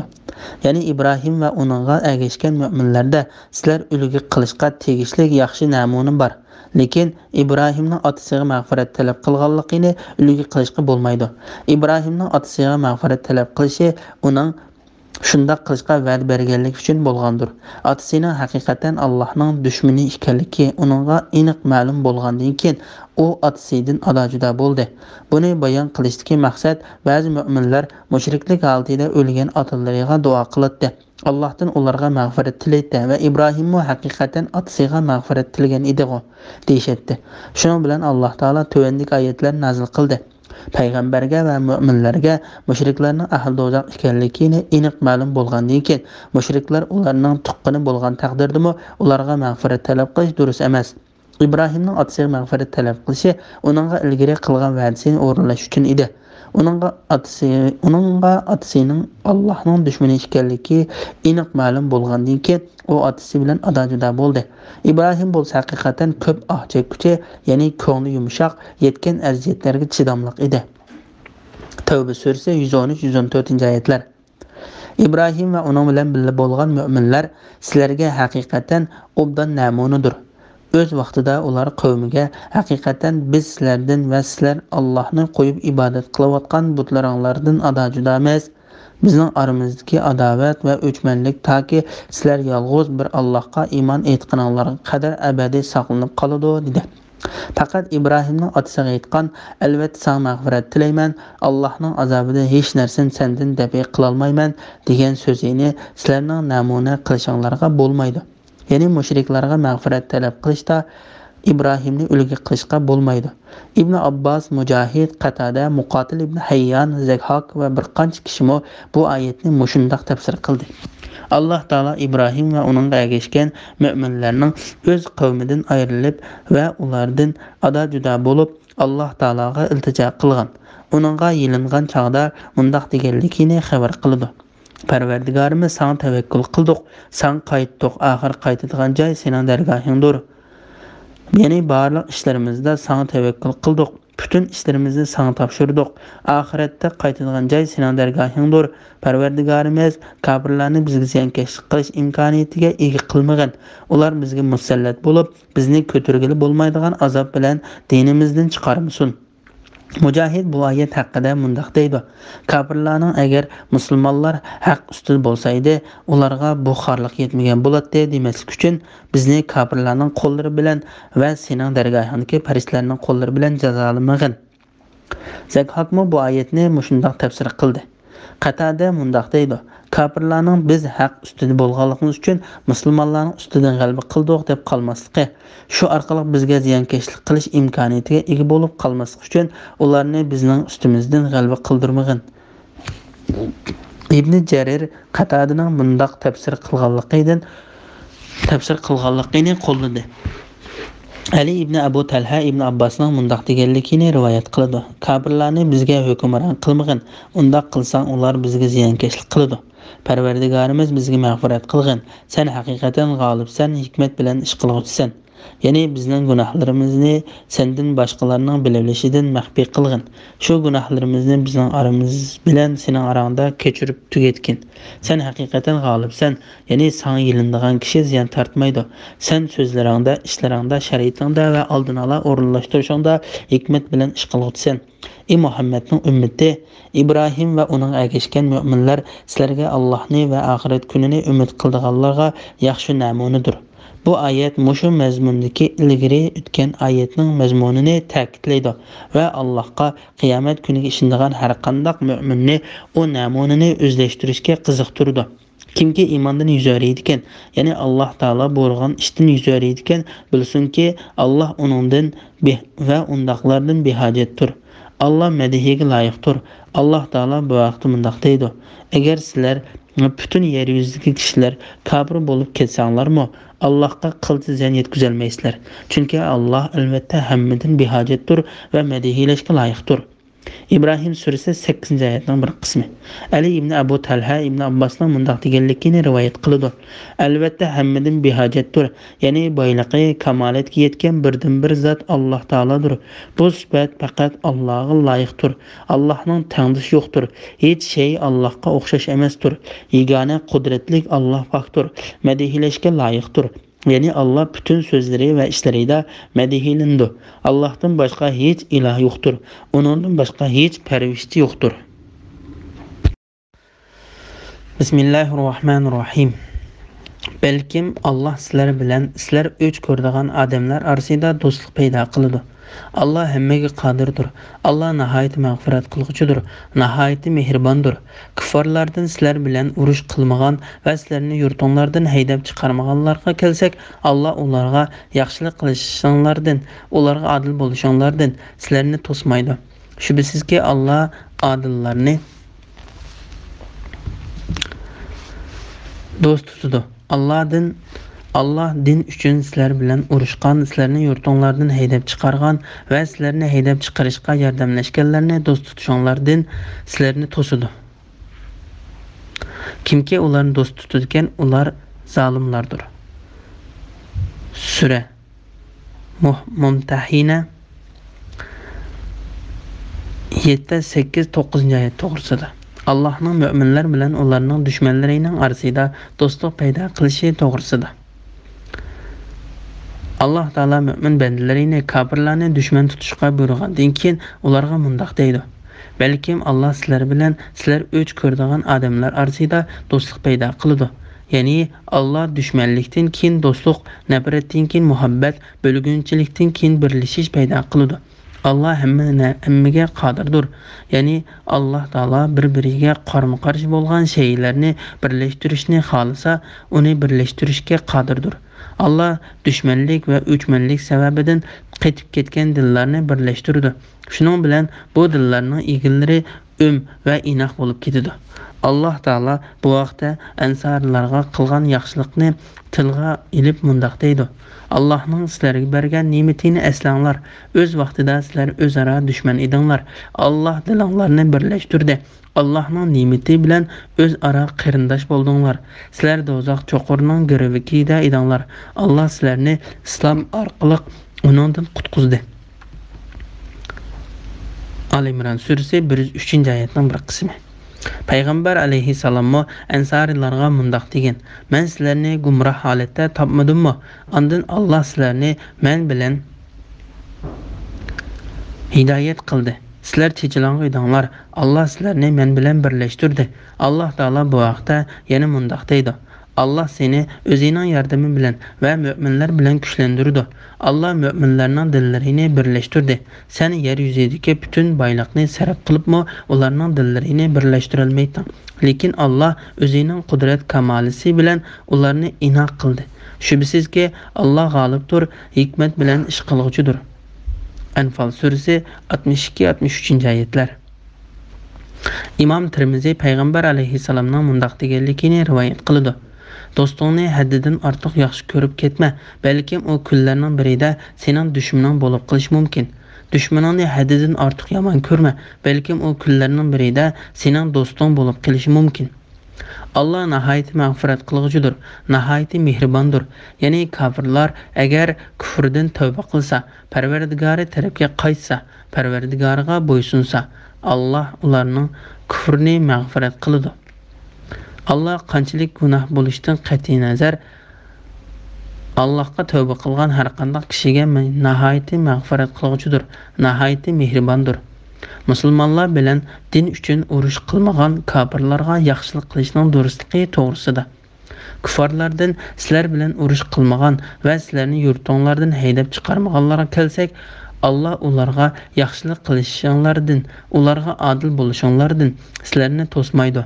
Ya'ni Allah Taala kafirlardan ayollar va ajizlarga o'xshash sizlarga qarshi urush qilmagan Sizlarni yurtinglardan haydab chiqarishga yordamlashmagan kofirlarga yaxshilik qilishinglarni va ularga qarata adil bo'lishinglarni to'simaydi. Shubsizki Alloh adillarni do'st tutadi. Imom Ahmad Abu Bakr radhiyallohu anhuning qizi Asmaning mundaq deganligini rivoyat qildi. Qurayshlar musulmonlar bilan ahd tuzgan zamonda onam mening yonimga keldi. U mushrik edi.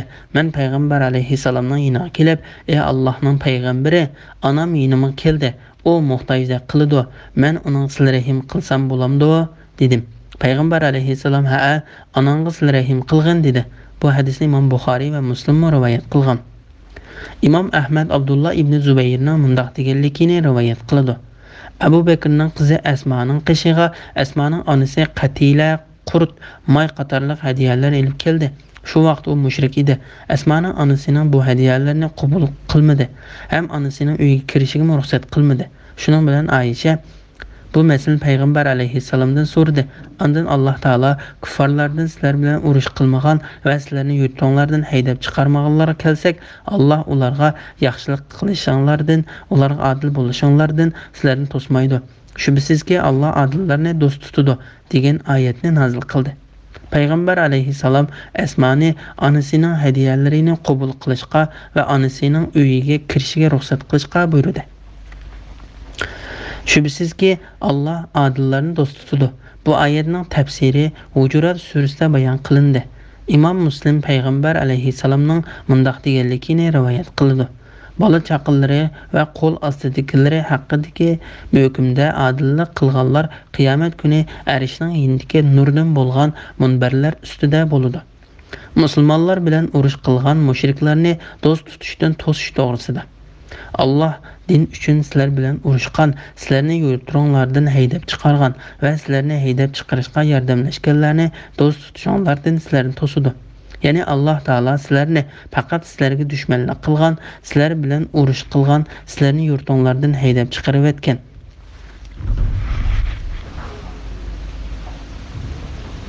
Va sizlarni yurtinglardan haydab chiqarishga yordamlashgan ana shu kofirlarni do'st tutishdan to'sidi. G'olib va buyuk Alloh sizlarni ana shu kofirlarni do'st tutishdan to'sib, ularni dushman tutishinglarga buyurdi va ularni do'st tutishdan qattiq ogohlantirib mundaq deydi. Kimki ularni do'st tutgan, ular zolimlardir. Alloh taolo bu vaqtda yana mundaq degan: "Ey mu'minlar, Yahudi va Nasaralarni do'st tutmanglar.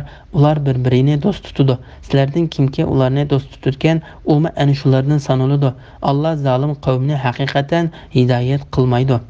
Maida surasi 51-oyat. Bismillahirrohmanirrohim. Ey mu'minlar, sizlarga mu'min ayollar hijrat qilib kelsa, ularni sinab ko'ringlar. Ularning iymonini Alloh obdan biladi. Agar ularni sinagandan keyin haqiqiy mu'min deb tunisanglar, ularni kofirlarga qaytarib bermanglar. Ular kofirlarga halol emas, kofirlarmi ularga halol emas. Kofir erlarining ularga bergan mahrini qaytarib beringlar. Ularning mahrlarini berib nikohinglarga olsanglar, sizlarga hech gunoh bo'lmaydi. Kofir ayollarni amringlarda saqlamanglar.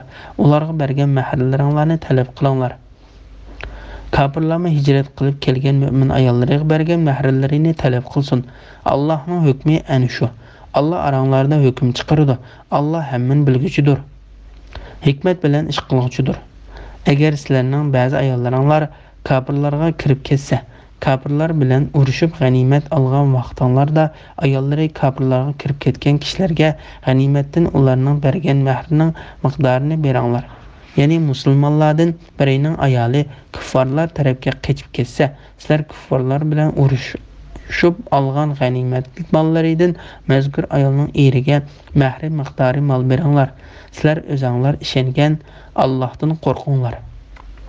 Sura Mumtahina 10-11-oyat to'g'risida. Hudaybiya sulhidan keyin hijrat qilib kelgan musulmon ayollarni kofirlarga qaytarib bermaslik haqidagi xususiy hukm to'g'risida. Payg'ambar alayhissalom bilan Quraysh kofirlari orasida tuzilgan Hudaybiya sulhisi haqida Fatih surasida to'xtalib o'tildi. O sulhida kofirlar payg'ambar alayhissalomga biz tarafdan bir kishi sen tarafga kelsa, gerçi o sening diningda bo'lsa-mu, uni bizga qaytarib bersan. Yana bir rivoyatda biz tarafdan sen tarafga bir odam kelsa, gerçi o sening diningda bo'lsa-mu, uni bizga qaytarib bersan deb shart qo'ygan edi. Mana bu Urva, Zakhak, Abdurrahman ibn Zayd, Zuhri, Muqatil ibn Hayyan va Sudi qatorliqlarning so'zidir. Bu rivoyatga asosan yuqoridagi oyatning hukmi payg'ambar alayhisalomning sunnatining hukmini xoslashtiradi. Mana bu xildagi misollarning eng yaxshisidir. Ba'zi salaf ulamolarining qarshiga asoslanganda bu oyat shu sulhining hukmini amaldan qoldirdi. Shak shubsizki, g'olib va buyuk Alloh mu'min bandalarini agar ularga mu'min ayollar hijrat qilib kelsa, ularni sinab ko'rishni, agar ularning haqiqiy mu'min ayol ekanligi aniq bo'lsa, ularni kofirlarga qaytarib bermaslikni buyurdi. Chunki u ayollar kofirlarga halol emas, kofirlarmi ularga halol emas. Abdullah ibn Abu Ahmad mundoq deydi: Hijrat vaqtida Uqba ibn Abu Mu'idning qizi Ummu Gulsum hijrat qilib keldi. Ondan uning Amma va Valid ismli ona tarafdan bo'lgan ikki tog'asi Makkadan chiqib, payg'ambar alayhisalomning qishig'iga u ayolni qaytarib ketish uchun keldi. U ikkisi bu ayolni o'zlariga qaytarib berish haqida payg'ambar alayhisalom bilan suhbat o'tkazdi. Shuning bilan Alloh taolo payg'ambar alayhisalom bilan mushriklar orasidagi bu ahdining ayollarga oid qismini bekor qilib, musulmonlarni hijrat qilib kelgan ayollarni mushriklarga qaytarib berishdan to'sdi va sinab beqishga oid oyatini nazil qildi. Avfi ibn Abbasning: "Ey mu'minlar, sizlarga mu'min ayollar hijrat qilib kelsa, ularni sinab ko'ringlar" degan oyatdagi sinab beqish ularni Allohdan boshqa iloh yo'q, Allohdan boshqa iloh barhaq yo'qdir, Muhammad Allohning bandasi va elchisidir deb guvohlik etqizishdan iboratdir deganligini rivoyat qiladi. Mujahid ularni sinab ko'ringlar deganlik, ulardan nemishqa kelganligini so'rab beqinglar. Agar ular iymon etmasdan erlaridan ranjib yoki og'rinib va yoki boshqa bir sabab tufayli kelgan bo'lsa, ularni erlariga qaytarib beringlar deganlikdir deydi. Agar ularni sinagandan keyin haqiqiy mu'mina deb tunsanglar, ularni kofirlarga qaytarib bermanglar. Bu oyat bir odamning iymonining bor yo'qligini sinab belgili bo'lganligini ko'rsatib berdi. Musulmon ayollarning mushrik erlariga, mushrik ayollarning musulmon erlariga harom ekanligi to'g'risida.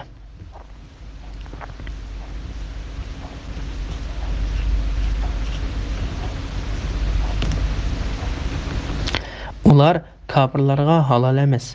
Kofirlarmi ularga halol emas. Bu oyat musulmon ayollarni mushrik erlarga harom qildi. Islomning dastlabki davrida mushrikning mu'min ayolni elishi durust edi. Shunga Abu As ibn Rabi payg'ambar alayhisalomning qizi Zaynab radhiyallohu anhani oldi. Zaynab u chaqda musulmon edi. Eri bo'lsa qavmning shirik dinida edi. Abu As Badr urushida asirga tushib qoldi. Shuning bilan uning ayoli Zaynab onasi Xadijadan qolgan bo'lakisini eri uchun fidya qilib avatdi. Payg'ambar alayhisalom bo'lakini ko'rib ko'ngli intayin yerim bo'ldi va musulmonlarga agar Zaynabning asirni qo'yib berishni muvaffaq ko'rsanglar qo'yib beringlar dedi. Musulmonlar Abu Asni qo'yib berishni muvaffaq ko'rdi. Shuning bilan payg'ambar alayhisalom uni qizi Zaynabni Madinaga avatib berishni shart qilib qo'yib berdi. Abu Asma va'dasiga vafo qilib Zaynabni Zayd ibn Haris radhiyallohu anhu bilan payg'ambar alayhisalomning qishig'iga, ya'ni Madinaga avatib berdi. Badr urushidan keyin Zaynab Madinada turdi. 2 yildan keyin uning eri musulmon bo'ldi. Shuning bilan payg'ambar alayhisalom qizni yangidan mehr haqqi belgilamasdan eriga burunqi nikohini yanglab qaytarib berdi. Kafir erlarining ularga bergan mahrini qaytarib beringlar. Bu oyat haqida Ibn Abbas, Mujahid, Qatada, Zuhri va bir qancha kishi mundoq deydi. Hijrat qilib kelgan ayollarning mushrik erlariga, ularning ayollariga bergan mahrini qaytarib beringlar. Ularning mahrlarini berib nikohinglarga olsanglar, sizlarga hech gunoh bo'lmaydi. Ya'ni ularning iddati tugash, valisi ega bo'luvchi kishi bo'lishi shartlarini va boshqa shartlarni o'rinlagan asosda mahrlarini berib amringlarga olsanglar bo'ladi. Kafir ayollarni amringlarda saqlamanglar. Bu oyat bilan g'olib va buyuk Alloh mu'min bandalariga mushrik ayollarni elishni va ularni nikohida saqlashni harom qildi. Imom Buxoriy Misvar va Marvon ibn Hakamning mundoq deganligini rivoyat qiladi. Payg'ambar alayhissalom Quraysh kafirlari bilan Hudaybiyada sulh tuzgan chaqda uningga mu'min ayollar hijrat qilib keldi. Shuning bilan g'olib va buyuk Alloh: "Ey mu'minlar, sizlarga mu'min ayollar hijrat qilib kelsa, ularni sinab ko'ringlar. Ularning iymonini Alloh obdan biladi. Agar ularni sinagandan keyin haqiqiy mu'mina deb tunsanglar, ularni kafirlarga qaytarib bermanglar. Ular kafirlarga halol emas, kafirlarmi ularga halol emas."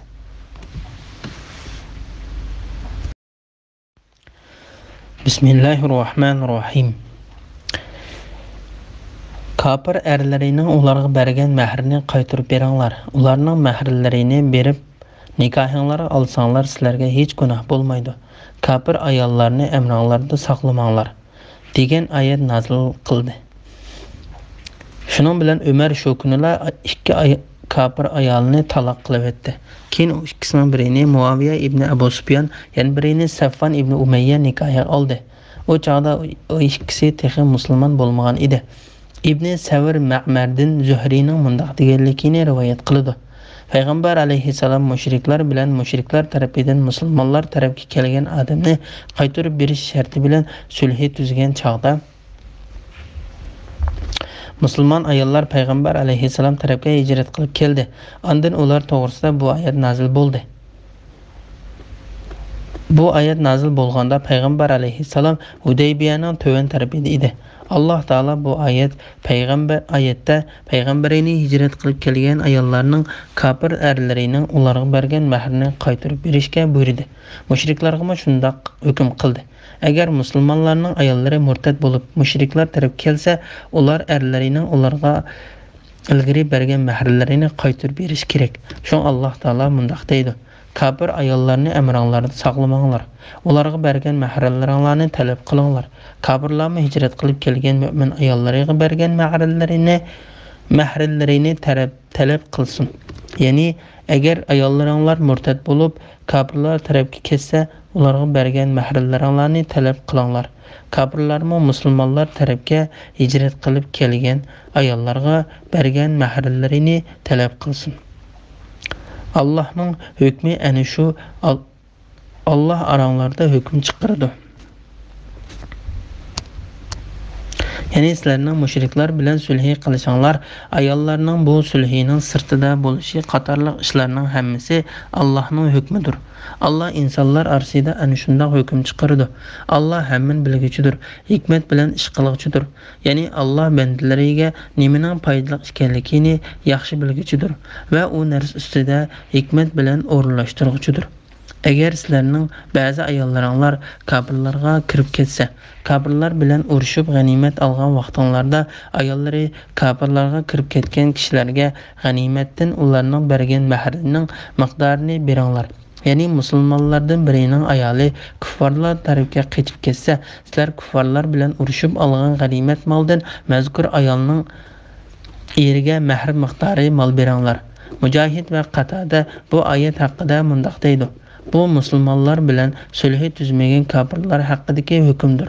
Agar musulmonlardan birining ayoli kafirlar tarafga qochib ketsa, ular u ayolning erining uningga burun bergan mahrini qaytarib bermasa, ondan ular tarafdan birining ayoli qochib musulmonlar tarafga kelsa, ular musulmonlar tarafdan kafirlar tarafga qochib ketgan ayolning eriga u ayolga bergan mahrni qaytarib bermekçe, musulmonlar o'zlari tarafga kelgan ayolning kafir eriga u ayolga bergan mahrni qaytarib bermaydi.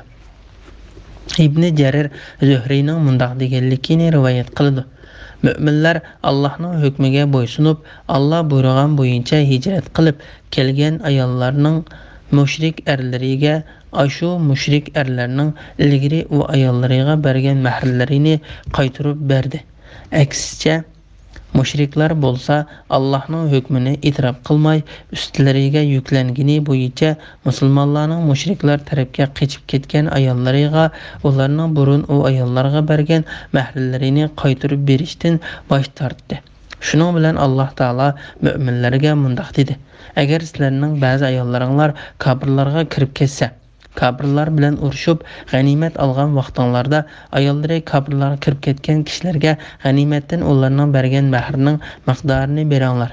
Ya'ni musulmonlardan birining ayoli kuffarlar tarafga qochib ketsa, sizlar kuffarlar bilan urushib olgan g'animat moldan mazkur ayolning eriga mahrim miqdori mol beringlar.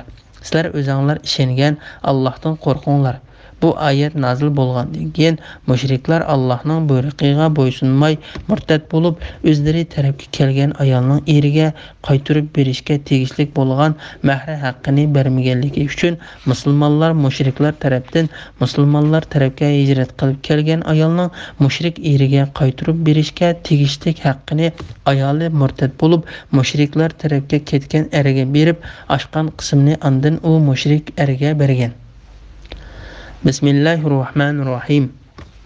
Ey payg'ambar, mu'min ayollar sana kelib, Allohga hech narsani sherik keltirmaslikka, o'g'irlik qilmaslikka, zina qilmaslikka, bolalarini jahiliyat davridagidek qiz bolalarini nomusdan yoki kambag'allikdan qo'rqib o'ltirmaslikka, boshqalarning bolasini yolg'ondan, erlarining bolasi qilib olmaslikka, sen buyurgan yaxshi ishlardan bosh tortmaslikka bay'at qilsa, yuqorqi shartlar asosida ularga bay'at qilgin.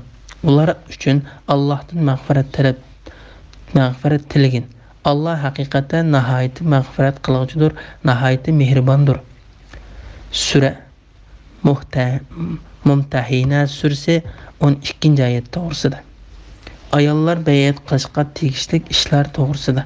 Imom Buxoriy Urvadan payg'ambar alayhissalomning ayoli Aishaning mundaq deganligini rivoyat qildi. Payg'ambar alayhissalom hijrat qilib kelgan mu'min ayollarni, ey payg'ambar, mu'min ayollar san kelib, Allohga hech narsani sherik keltirmaslikka, o'g'irlik qilmaslikka, zina qilmaslikka, bolalarini jahiliyat davridagidek qiz bolalarini nomusdan yoki kambag'allikdan qo'rqib o'ltirmaslikka, boshqalarning bolasini yolg'ondan, erlarining bolasi qilib olmaslikka, sen buyurgan yaxshi ishlardan bosh tortmaslikka bay'at qilsa, yuqorqi shartlar asosida ularga bay'at qilgin. Ular uchun Allohdan mag'firat tilagin. Alloh haqiqatan nihoyat mag'firat qiluvchidir, nihoyat mehribondir degan oyatda ko'rsatilgan bo'yicha sinaydi. Imom Buxoriy Urvadan Aishaning mundaq deganligini rivoyat qildi. Mu'min ayollardan kim bu shartlarga qo'shilsa, payg'ambar alayhissalom uningga so'z orqali "Men sendan bay'at oldim" deydi. Allohning nomi bilan qasamki, payg'ambar alayhissalom bay'at jarayonida bir xotin kishining qo'lini tutmadi. U faqat ayollarga "Men sendan ana shu shartlar asosida bay'at oldim" deyish bilan bay'at qabul qiladi. Imom Ahmad Umayya binti Ruqayyaning mundaq deganligini rivoyat qildi. Men payg'ambar alayhissalomning qishig'iga bay'at qilish uchun kelgan ayollar ichida edim. Payg'ambar alayhissalom bizdan Qur'onda ko'rsatilgan bo'yicha bay'at oldi va kuchinglarning va taqdinglarning yetishsa bu shartlarga amal qilinglar dedi. Biz Alloh va uning payg'ambari bizga eng mehribondir dedik. Andan yana ey Allohning payg'ambari, biz bilan qo'l ilishib bay'at olmamsan dedik. Payg'ambar alayhissalom shak shubsizki men ayollar bilan qo'l ilishmayman. Mening bir ayol qilgan so'zim 100 ayol qilgan so'zim bilan o'xshashdir dedi. Bu hadisni Imom Tirmiziy, Nasa'iy va Ibn Majah qatorliqlar rivoyat qilgan. Imom Buxoriy Ummu Atiyaning mundaq deganligini rivoyat qildi. Biz payg'ambar alayhissalomga bay'at qildik. U bizga Allohga hech narsani sherik keltirmaslikka degan oyatni o'qib berdi va bizni unsilib yig'lashdan to'sdi. Bir ayol qo'lini yig'ilib, "Paloni biri menga yig'ilishib bergan edi. Men u ayolning bu haqqini qaytarmoqchiman" dedi. Payg'ambar alayhissalom u ayolga hech narsa demadi. Shuning bilan u ayol ketib, bir ozdan keyin yana qaytib keldi-da, payg'ambar alayhissalom bay'at qildi. Bu hadisni Imom Muslim rivoyat qilgan. Imom Ahmad Ubada ibn Samitning mundaq deganligini rivoyat qildi. Biz payg'ambar alayhissalomning yonida o'ltirdik. U sizlar menga Allohga hech narsani sherik keltirmaslikka, o'g'irlik qilmaslikka, zina qilmaslikka, bolalaringlarni o'ltirmaslikka bay'at qilinglar dedi. Va ayollardan va'da olganligi haqidagi mu'min ayollar san kelib degan oyatni o'qib berdi. Andan sizlardan kimki bu shartlarga vafo qilsa, uning ajrini Alloh berdi. Kimki bu ishlardan birasiga xiloflik qilsa, buning uchun jazoga tortiladi. Bu jazo uning jinoyatiga kaforat bo'ladi. Kimki bu ishdan birasiga xiloflik qilsa, andan Alloh uning bu jinoyatini yo'shirsa, uning hisobi Allohgadir. Agar Alloh xolsa uni kechirdi, xolis azoblaydi dedi. Bu hadisni imom Buxoriy va Muslim rivoyat qilgan. Ey payg'ambar, mo'min ayollar sana kelib, ya'ni mo'min ayollardan kimki sening yoningga kelib, bu shartlar asosida sana bayat qilsa, senmi uningdan bayat olgin. Allohga hech narsani sherik keltirmaslikka, o'g'irlik qilmaslikka, bu oyatdan yot kishilarning mol-mulkini o'g'irlamaslik ko'zda tutiladi. Agar u er kishi ayoliga nafiqasini yetarlik bermasa, ayoli uning mildan isrof qilmagan asosda shu jamiyatdagi normal ayolning turmushi qarab yetarlik elib ishlatsa bo'ladi. U ayolning eri bu ishni bilmagan taqdirdami, u o'g'irlik gunohiga kirmaydi. Buning dalili imom Buxoriy va Muslim rivoyat qilgan Utbaning qizi Hindining hadisidir. Hindi Allohning payg'ambari Abu Sufyan haqiqatan nihoyat bexil odam. U menga mening turmushimga va o'g'limning turmushiga yetkudek nafiq bermaydi. Agar men uningdan bilindirmay, uning mildan ilib olsam, menga gunoh bo'lamdi dedi. Payg'ambar alayhisalom uning mildan sana va o'g'lingga yetkudek ilib isrof qilmay ishlatgan dedi. Zina qilmaslikqa. Alloh taolo bu vaqt mundaq degan: Zinaga yaqinlashmanglar, chunki u qabih ishdir, yomon yo'ldir. Isra surasi 32-oyat. Imom Ahmad Sumradin rivoyat qilgan hadisda zinaxo'rlarning do'zax o'tida qattiq azob bilan jazolanganligi bayon qilingan. Imom Ahmad Aishaning mundaq deganligini rivoyat qildi. Utbaning qizi Fatima payg'ambar alayhisalomga bayat qilish uchun keldi. Payg'ambar alayhisalom u ayoldan Allohga hech narsani sherik keltirmaslikka, o'g'irlik qilmaslikka, zina qilmaslikka degan oyatda ko'rsatilgan bo'yicha bayat oldi. U ayol bu oyatda ko'rsatilgan ba'zi ishlardan xijil bo'lib, qo'lini beshiga qo'yib oldi. Payg'ambar alayhisalom u ayolning bu ishni ko'rib hayron bo'ldi. Shuning bilan Aisha ayolga: "Ey hamshiram, oyat ko'rsatilgan bo'yicha bayat qilgan, Allohning nomi bilan qasamki, biz shu shartlarga asosan bayat qildik" dedi. Ondan ayol: "Undaq bo'lsa bo'ladi, bayat qilay" dedi va oyat ko'rsatilgan bo'yicha bayat qildi. Bolalarni jahiliyat davridagi qiz bolalarini nomusdan yoki kambag'allikdan qo'rqib o'ltirmaslikka. Bu oyat bola to'ralgandan keyin uni o'ltirishdanmi o'z ichiga oladi. Arablar jahiliyat davrida kambag'allikdan qo'rqib bolalarini o'ltirib o'tadi. Shundaqla ular qo'rsoqdagi bolalarini o'ltirib o'tadi. Ba'zi nodon ayollar yomon ishni yoki shunga o'xshagan buzuq niyatni ko'zlab, egizdan pastga sakrishdek harakatlarni qilib, qo'rsoqdagi bolalarini tushirib o'tadi. Boshqalarning bolasini yolg'ondan, erlarining balasi qilib olmaslikqa, sen buyurgan yaxshi ishlardan bosh tortmaslikqa, ya'ni sen to'sqan yomon ishlarni qilmaslikqa bayat qilsa, yuqorqi shartlar asosida ulardan bayat olgin. Imom Buxoriy Ibn Abbosning bu oyat haqida mundaq deganligini rivoyat qildi. Alloh taolo bu oyatdagi shartlarni ayollarga shart qilib bekitdi. Maymuna ibn Mahram mundaq deydi: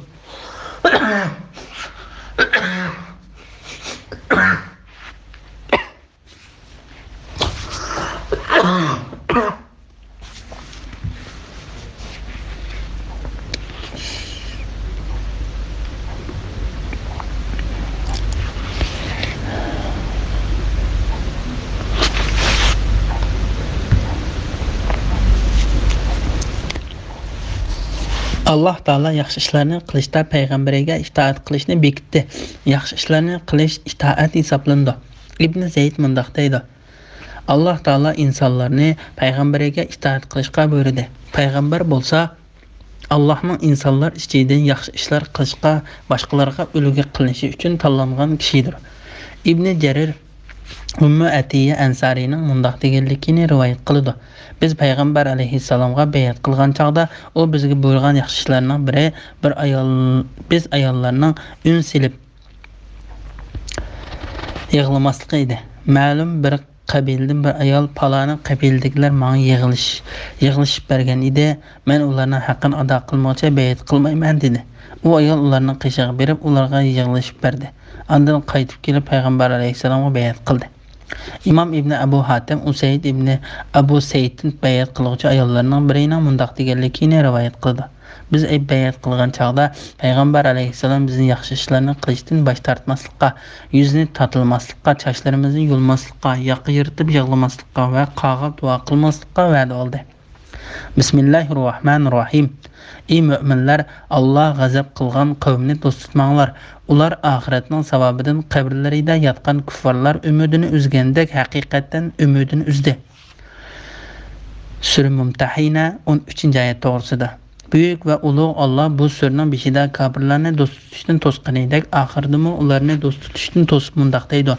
Ey müminler, Allah gazap qılgan qavmni dost tutmanglar. Yani Yahudiler, Hristiyanlar ve başka Allah gazap qılgan öz rahmetinden qovulgan, Allah'ın lanetiga tegishlik bo'lgan kafirlerini dost tutmanglar. Ular g'olib ve büyük Allah'ın hükmüde ahiretinin savabidan ve nazı nimetlerinden ümidini üzgen tursa, sizler ularını qandaqmı dost tutsizlar? Qabrlarida yotgan kuffarlar umidini uzgandek. Bu oyat haqida ikki xil qarash bor.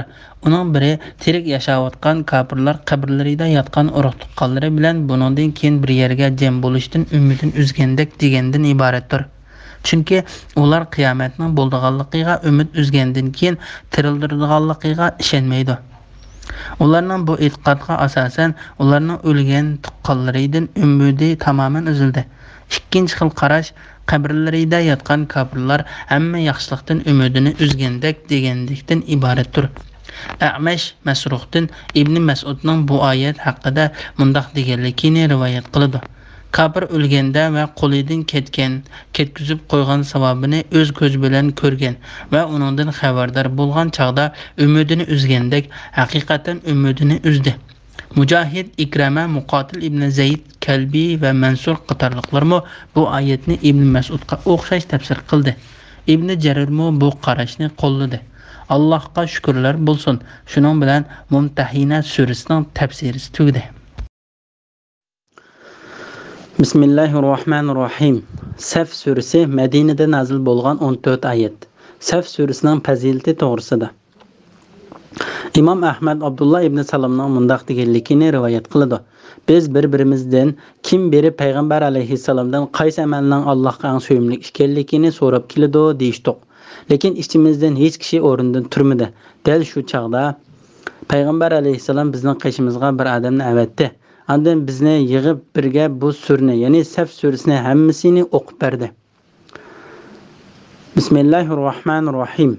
Osmonlardagi narsalar, ya'ni farishtalar va zimindagi narsalar, ya'ni insonlar, o'simliklar, jonsiz shaylar Allohga tasbih aytdi. Alloh g'olibdir, hikmat bilan ish qilg'uchidir. Ey mu'minlar, sizlar nima uchun qilmaydigan ishni qilmaysiz deysizlar? Ya'ni amalda sizlar qilmaydigan yaxshi ishlarni nima uchun og'zinglarda qilmaysiz deysizlar?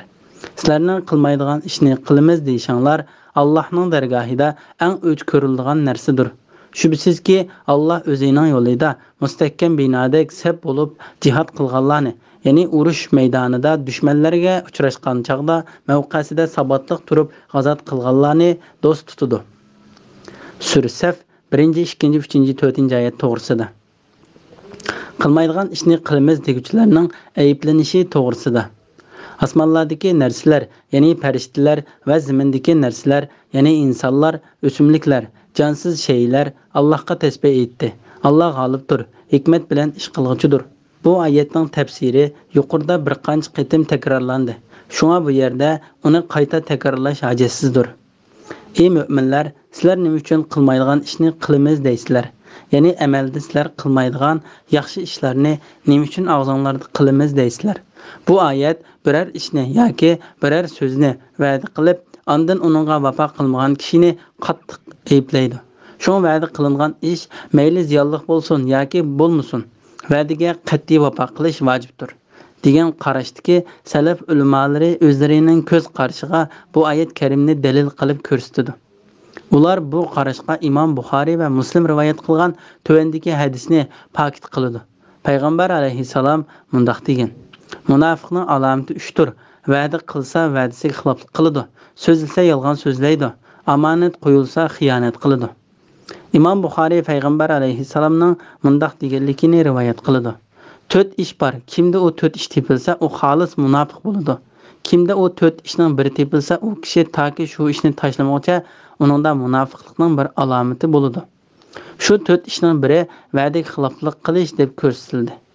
Alloh taolo shunga bu xil kishilarni ayblashni ta'kidlab mundaq deydi: Sizlarning qilmaydigan ishni qilamiz deyishinglar Allohning dargohida eng o'ch ko'riladigan narsadir. İmam Ahmad va Abu Davud Abdullah ibn Amrning mundaq deganligini rivoyat qiladi. Payg'ambar alayhissalom bizning qishimizga keldi. Men u chaqda kichik bola edim. Men o'ynash uchun sirtqa mangdim. Anam ey Abdullah bu yoqqa kel, men sana obdan bir narsa berman dedi. Payg'ambar alayhissalom anamga uningga nima bermoqchisan dedi. Anam xorma bermoqchiman dedi. Payg'ambar alayhissalom agar o'g'lingga bir narsa bermasang, sana yolg'on so'zlashning gunohi yoziladi dedi. Muqatil ibn Hayyan mundaq deydi. Müminlar Allohga eng sevimli ko'rinadigan amallarni bilsak edik, uni albatta qilatdiq deydi. Shuning bilan Alloh taolo shubsizki Alloh o'zining yo'lida mustahkam binodek sap bo'lib jihad qilganlarni, ya'ni urush maydonida dushmanlarga uchrashgan chaqda mavqasida sabatliq turib g'azot qilganlarni do'st tutadi dedi. Alloh taolo bu oyatda o'ziga eng sevimli amalni mu'minlarga bayon qilib ko'rsatdi. Ular Uhud urushida jihad bilan sinaldi. Jihad maydonida payg'ambar alayhissalomni tashlab orqalariga qarab qochdi. Shuning bilan Alloh taolo bu haqda agar ular sizlarni yengsa, sizlarga dushman bo'ladi, sizlarga ziyonkashlik qiladi, sizlarni tillaydi, sizlarning murtad bo'lishinglarni orzu qiladi degan oyatni nozil qildi. Va ishinglardan menga eng sevimli bo'lgan kishi mening yo'limda jihad qilgan kishidir dedi. Ba'zilar bu oyatni jihad haqida nozil bo'lgan deydi. Chunki odamlar jihad qilmadim deydi. Amaliyotda u jihad qilmagan, birarsiga nayz tiqdim deydi. Amaliyotda u hech kimga nayz tiqmagan. Dushmanni chopdim deydi. Amaliyotda u birmi dushmanni chopmagan. Chidamlik bilan urush qildim deydi. Amaliyotda u urushga chidamlik bo'lmagan odamlardir. Qatada va Zakhag mundaq deydi. Bu oyat biz dushmanlarni o'ltirdik, ularni chopdik, ularga nayz tiqdik va qaltis ishlarni qildik degan. Amaliyotda bo'lsa u ishlardan hech birini qilmagan odamlarni ayblab nozil bo'ldi. Said ibn Jubayr Alloh taolaning shubsizki Alloh o'zining yo'lida mustahkam binodek sap bo'lib jihad qilganlarni, ya'ni urush maydonida dushmanlarga uchrashgan chaqda mavqasida sabatliq turib g'azot qilganlarni do'st tutadi degan oyati haqida mundaq deydi. Payg'ambar alayhissalom dushmanlar bilan urush qilganda mu'minlarni bir-biriga yaqin qilib sapga tuzatdi. Alloh taolo bu oyatda mu'minlarga jang maydonida qandoq sap tuzishni o'rgatdi. Bismillahirrohmanirrohim.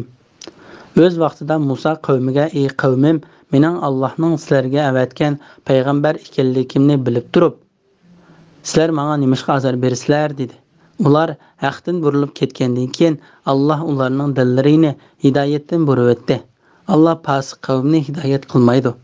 O'z vaqtida Maryamning o'g'li Isa: "Ey Isroil avlodi, men sizlarga haqiqatan Alloh avatgan mendan burun kelgan Tavratni tasdiq qiluvchi, mendan keyin kelgan Ahmad ismli payg'ambar bilan xush xabar beruvchi payg'ambarman" dedi. İsa ularga ro'shan mo'jizalarni elib kelgan chaqda ular bu o'p-ochiq sehrdir dedi. Sura Saf 5-6-oyat to'g'risida. Musaning qavmining o'ziga azor berganligini tilga olishi va Allohning ularning dillarini burib etganligi to'g'risida. Alloh taolo bu oyatda bandisi payg'ambari va suhbatishi Musa ibn Imron alayhissalomning ahvolidan xabar qildi. Musa qavmiga: "Mening Allohning sizlarga avatgan payg'ambar ekanligimni bilib turib, sizlar menga nimashqa azor bersizlar?" dedi. Ya'ni sizlar mening sizlarga payg'ambarlikni elib kelganligimni, mening rasul ekanligimni bilib turib, nimashqa menga azor yetkazsizlar? Alloh taolo bu oyatda payg'ambar alayhissalomga o'z qavmidan va boshqa qavmlardan bo'lgan kofirlardan yetgan arziyat uchun tasalli berdi va uni sabr qilishga buyurdi. Shunga payg'ambar alayhissalom mundaq degan: "Allohning rahmati Musaga bo'lsin. Musa haqiqatan buningdan ko'p arziyatlarga uchirdi va sabr qildi." Mazkur oyat mu'minlarni payg'ambar alayhissalomga ziyonkashlik qilishdan yoki uningga arziyat yetkazishdan to'sidi. Alloh taolo bu vaqtda mundaq degan: "Ey mu'minlar, sizlar Musaga azor qilgan kishilar, ya'ni Bani Isroildek bo'lmanglar. Alloh Musani ularning aytqanlaridan, ya'ni tuhmatlaridan oqladi. Musa Allohning dargohida obro'li edi." Ahzob surasi 69-oyat. Ular haqdan burilib ketgandan keyin Alloh ularning dillarini hidoyatdan burib etdi.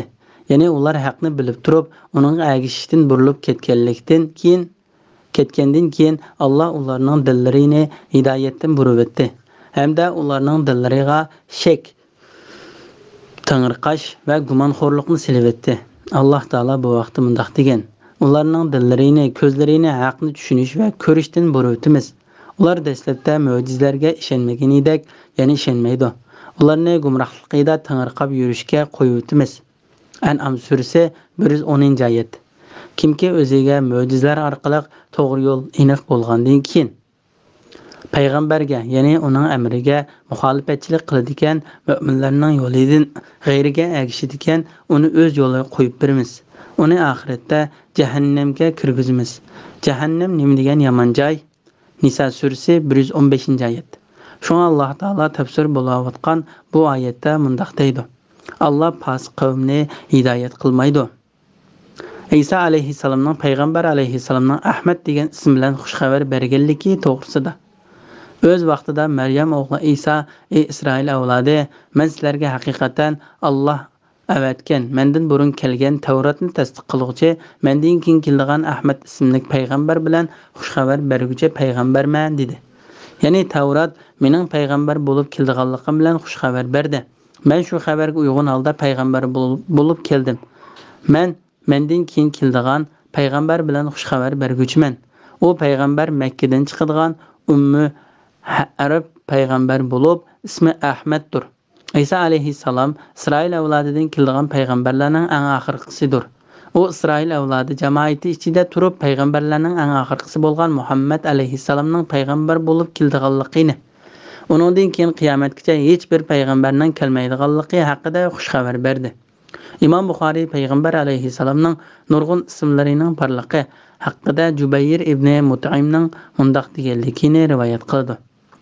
Men payg'ambar alayhissalomning mundaq deganligini angladim: mening haqiqatan nurg'un ismlarim bor. Men Muhammad deb atlaman, Ahmad deb atlaman, Mahi, o'chirguchi deb atlaman. Alloh men bilan kufrni o'chirdi. Men Hashir deb yiqquchi deb atlaman. Qiyomat kuni insonlar bilan kufrni o'chirman. Qiyomat kuni insonlar mening oldimga yig'iladi. Men aqib, eng oxirgi deb atlaman. Bu hadisni Imom Muslim rivoyat qilgan. Muhammad ibn Ishaq Xolid ibn Mangdandan sahobalarning payg'ambar alayhissalomga: "Ey Allohning payg'ambari, sen o'zing haqida bizga so'zlab bergin" deganda, payg'ambar alayhissalom: "Mening haqqimda otam Ibrohim duo qilgan. Isa alayhissalom mening payg'ambar bo'lib kelganligim bilan xushxabar bergan. Anam menga homildor bo'lgan chaqda tushida o'zidan Sham zimindagi Busra shahrining qasrlarini yo'rtib o'tgidek darajada bir nurning chiqib ketganligini ko'rgan" deganligini rivoyat qildi. Imom Ahmad Irbaz ibn Sariyadan payg'ambar alayhissalomning mundaq deganligini rivoyat qildi: "Shak shubsizki, men Allohning dargohida eng oxirgi payg'ambar qilib bekitilgan chaqda Adam alayhissalom texi shaklga kirgizilmagan loy holatida edi.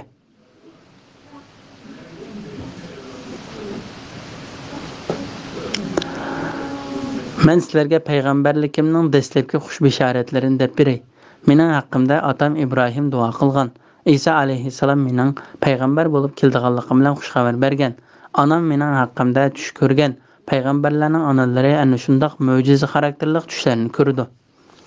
Imom Ahmad Abu Umamaning mundaq deganligini rivoyat qildi: "Men ey Allohning payg'ambari, menga payg'ambarlikning bishoratining boshlanishi haqida so'zlab bergan" dedim. Payg'ambar alayhissalom: "Mening haqqimda otam Ibrohim duo qilgan. İsa alayhissalom mening payg'ambar bo'lib kelganligim bilan xushxabar bergan. Anam tushida o'zidan Sham qasrlarini yo'rtib o'tgidek darajada bir nurning chiqib ketganligini ko'rgan" dedi. Imom Ahmad Abdullah ibn Mas'udning mundaq deganligini rivoyat qildi: "Payg'ambar alayhissalom bizni podsho Najosiyning yiniga avatdi. Biz 80 ga yaqin odam edik. Bizning ichimizda Ja'far, Abdullah ibn Urbita, Osman ibn Maz'un, Abu Musa qatorliqlar bor edi. Biz Najosiyning yiniga yetib bordik. Qurayshlar bizning izimizdan Amr ibn As bilan Ammara ibn Validni nurg'un sovg'a salomlar bilan avatibdi. Bu ikki odam Najosiyning yiniga kirganda uning sajda qildi Ondan biri onunğa o'ng tarafiga, ya'ni biri so'l tarafiga o'tdi. Ondan onunğa shak shubasizki bizning tog'imizning balları edim bir bo'lak kishilar sening ziminingga tushdi. Ular bizning va ota-bobolarimizning dinidan yuz o'rganlardir dedi. Najashi ular qayerda dedi.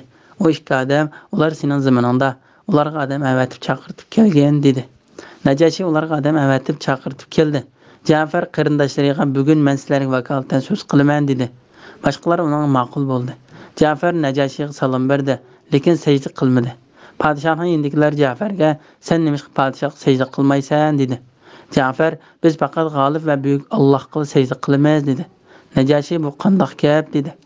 Ja'far shak shubsizki Alloh bizga o'z elchisini avatdi. Allohning elchisi bizni g'olib va buyuk Allohdan boshqa hech qanday odamga sajda qilmaslikka buyurdi va bizni namoz o'qishga, zakot berishga buyurdi dedi.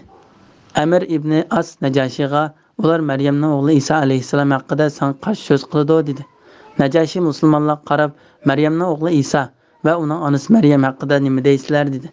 Ja'far g'olib va buyuk Alloh nima degan bo'lsa shuni deymiz. İsa Allohning kalimasidir, ya'ni otasining vositasiz Allohning vujudga kelgan so'zidan yaratilgandir va Alloh tarafidan kelgan bir ruhdir. Alloh o ruhni o'zini Allah uchun atab etgan erkak inson avlodi yaqinlashmagan, oldidan biror o'g'il bola to'g'ri o'tib boqmagan pok qiz Maryamga tashildi dedi. Najashi yerdan bir tal tayoqni ilib, ey Habashistonliklar, ey vaz aytquchilar va o'zini ibodatga beg'ishlovchilar, Allohning nomi bilan qasamki, bu musulmonlar biz da'vat qilgan narsaga mushinchilik narsani qo'shmaydi ekan dedi. Ondan o musulmonlar qarab turib, qadam tashrif qilganinglarni qarshi olmaymiz. Sizlar qoldirib ketgan kishi Muhammad alayhisalomga minnatdorligimni yo'llaymiz. Men shunga guvoh bermanki, u Allohning elchisidir. Uning Injilda sifatlanganligini bilamiz. Maryamning o'g'li İsa uning payg'ambar bo'lib kelganlik bilan xush xabar bergan. Sizlar xohlagan joyga yerlashinglar. Allohning nomi bilan qasamki, agar ustimda podshohlik vazifasi bo'lmas edi, men u payg'ambarning yoniga albatta boratdim da uni oyog'ini ko'tarib xizmatini qilatdim va taharatiga suv beratdim dedi. Ondan yiliq Qurayshlik ikki odamning sovg'a salomlarini qaytarib berishga buyurdi. Shuning bilan ularning sovg'a salomlari qaytarib berildi. Bir mezgildan keyin Abdullah ibn Mas'ud Habashistondan qaytib Badr urushiga ulgurib Madinaga bordi. Aytilishicha payg'ambar alayhisalomga Najashining o'lim xabari yetib kelganda payg'ambar alayhisalom uningga mag'firat tilab duo qilgan. İsa ularga ro'shan mo'jizalarni elib kelgan chaqda ular bu obuchiq sehrdir dedi. Ibn Jurayj va Ibn Jarir bu oyat haqida undaq deydi. Kelgusida keldiganligi haqida xush xabar berilgan ilgariki zamonlarda tilga daston bo'lgan Ahmad ismli payg'ambar, ya'ni Muhammad alayhisalom ro'shan mo'jizalarni elib kelgan chaqda kafirlar va uningga qarshi chiqquchilar bu obuchiq sehrdir dedi. Bismillahirrohmanirrohim. Islomga da'vat qilinib, Allohga yolg'onni, ya'ni Allohning shirki bor, balasi bor degandek so'zlarni choplagan kishidan zalim kishi bormi? Alloh zalim, ya'ni kafir qavmni hidoyat qilmaydi. Ular Allohning nurini, ya'ni Allohning dinini va nurli shariatni eg'izlar bilan o'chirib etmoqchi bo'ladi. Kafirlar yomon ko'rgan taqdirdami Alloh o'zining nurini mukammal qilg'uchidir, ya'ni o'zining dinini oshkorlag'uchidir. Mushriklar yomon ko'rgan taqdirdami Alloh haq dinni barliq dinlar ustidan g'olib qilish uchun payg'ambarini hidoyat bilan va haq din bilan avatdi. Sura Saf 7-8-9 to'g'risida. Eng zalim insonning tilga ilinishi islom nurining mukammal qilinadiganligi va islom dinining butun dinlar ustidan g'alaba qiladiganligi haqida berilgan xush xabar to'g'risida. Islomga da'vat qilinib, Allohga yolg'onni, ya'ni Allohning shirki bor, balasi bor degandek so'zlarni choplagan kishidanmi zalim kishi bormi? Ya'ni Allohga yolg'onni choplagan, Allohning bor va birligiga va ixlosmand bo'lishga chaqirilib turib, Allohga butlarni shirik keltirgan kishidan zalim odam yo'q. Alloh zalim, ya'ni kafir qavmni hidoyat qilmaydi. Ular Allohning nurini, ya'ni Allohning dinini va nurliq shariatini eg'izlari bilan o'chirib etmoqchi bo'ladi. Ya'ni ular haqni batil bilan yo'qotishga urinadi. Ularning bu qilmishlarining misoli kun nurini etak bilan yapmoqchi bo'lgan odamning misoliga o'xshaydi. kunning nurini etek bilan yepish mumkin bo'lmaganidek, haqni batil bilan o'chirishmo hargiz mumkin bo'lmaydi. Shunga Alloh taolo mundaq deydi: Kafirlar yomon ko'rgan taqdirdami, Alloh o'zining nurini mukammal qilg'uchidir. Ya'ni o'zining dinini oshkorlag'uchidir. Mushriklar yomon ko'rgan taqdirdami, Alloh haq dinni barliq dinlar ustidan g'olib qilish uchun payg'ambarini hidoyat bilan va haq din bilan avatdi. Bu ikki oyatning tafsirisi Tavba surasidagi bu oyatga mazmundosh oyatning tafsirida tafsiliy bayon qilindi. Bismillahirrohmanirrohim. Ey mu'minlar, sizlarni qattiq azobdan qutuldiradigan bir tijoratni ko'rsatib qo'yaymi?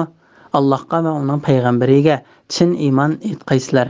Allohning yo'lida melanglar bilan, jinanglar bilan jihad qilgaysizlar. Agar bilsanglar, sizlar uchun bu yaxshidir. Shunda qilsanglar, Alloh sizlarning gunohinglarni mag'firat qiladi. Sizlarni ostidan o'stanglar eqib turadigan jannatlarga kirgizadi. Doimiy turalg'i bo'lgan jannatlardagi go'zal saroylarda turg'izadi. Bu cho'ng muvaffaqiyatdir. Sizlarga marhamat qilinadigan, sizlar yaxshi ko'radigan ikkinchi bir ne'mat Allohdan keladigan nusrat va yaqin g'alaba, ya'ni Makkaning fath qilinishidir. Ey Muhammad, mu'minlarga bu ro'shan marhamat bilan xush xabar bergin. Sura Saf 10, 11, 12, 13 oyat to'g'risida. Qattiq azobdan qutuldiradigan tijorat to'g'risida. Yuqorida Abdullah ibn Salamning hadisida bayon qilinganidek, sahaba radhiyallohu anhular payg'ambar alayhisalomdan g'olib va buyuk Allohga eng suyumli bo'lgan amalni so'rab bilmoqchi va shu amalni o'rinlamoqchi bo'lishdi. Shuning bilan Alloh taolo bu surani, xususan bu oyatni nozil qildi. Ey mu'minlar, sizlarni qattiq azobdan qutuldiradigan bir tijoratni ko'rsatib qo'yaymi? Ondan Alloh taolo hargiz ziyon tarqizmaydigan, balki to'solg'ularni yo'qotib, ko'zlagan maqsadga erishtiradigan bu katta tijoratni bayon qilib mundaq deydi: Allohga va uning payg'ambariga chin iymon etqaysizlar. Allohning yo'lida melanglar bilan, jinanglar bilan jihad qilgaysizlar. Agar bilsanglar, sizlar uchun bu yaxshidir. Ya'ni bu tijorat sizlar uchun dunyoning tijoratidan, uning jafo mushaqqatlaridan yaxshidir. Shunda qilsanglar, Alloh sizlarning gunohinglarni mag'firat qiladi. Ya'ni agar Alloh sizlarga buyurgan va ko'rsatgan ishlarni qilsanglar, Alloh sizlarning xatoliklaringlarni mag'firat qiladi. Sizlarni jannatlarga, yaxshi turalg'i joylarga, oliy martabalarga erishtirdi. Shu Alloh taolo mundaq deydi: Sizlarni ostidan o'stanglar eqib turadigan jannatlarga kirgizadi. Doimiy turalg'i bo'lgan jannatlardagi go'zal saroylarda turg'izadi. Bu cho'ng muvaffaqiyatdir. Sizlarga marhamat qilinadigan, sizlar yaxshi ko'radigan ikkinchi bir ne'mat Allohdan keladigan nusrat va yaqin g'alaba, ya'ni Makkaning fath qilinishidir. Ya'ni men sizlar yaxshi ko'radigan ikkinchi bir ne'matni ziyoda ato qilaman. Agar sizlar Alloh yo'lida jihad qilsanglar va Allohning dini uchun yordam qilsanglar, Alloh sizlarga yordam berishga kafolatlik qiladi. Alloh taolo bu vaqtda mundaq degan: Ey mu'minlar, sizlardan Allohga, ya'ni Allohning diniga yordam bersanglar, Alloh sizlarga dushmanlar qarshi yordam berdi. Qadaminglarni urush maydonlarida barqaror qildi. Muhammad surasi 7-oyat. Kimki Allohning diniga yordam berdikan, albatta Alloh uningga yordam beradi. Alloh albatta kuchlidir, g'olibdir. Haj surasi 40-oyatning bir qismi. Va yaqin g'alaba, ya'ni Makkaning fath qilinishidir. Mana bu Allohga va uning payg'ambariga itoat qilgan, Alloh va uning diniga yordam bergan kishiga beriladigan dunyoning eng yaxshi ne'matidir. Bu ne'mat ularni oxiratning ne'matlariga yetkazadi. Shunga Alloh taolo mundaq deydi: Ey Muhammad, mu'minlarga bu ro'shan marhamat bilan xush xabar bergin. Bismillahirrohmanirrohim. Ey mu'minlar, havariyonlar, ya'ni Isa alayhissalomga dastlabda iymon etgan mu'min qavmdek Allohning yordamchilari bo'linglar. Maryamning o'g'li Isa havariyonlarga Allohning da'vatini tabliq qilishda Allohga kimlar yordamchilarim bo'ladi dedi. Havariyonlar biz Allohning yordamchilarimiz dedi. İsrail avlodidan bir toifa iymon etdi, ya'ni bir toifa kofir bo'ldi. Mu'minlarga ularning o'z dushmanlariga qarshi turishida yor yo'lakda bo'ldik. Shuning bilan mu'minlar g'olib bo'ldi. Sura Saf 14-oyat to'g'risida.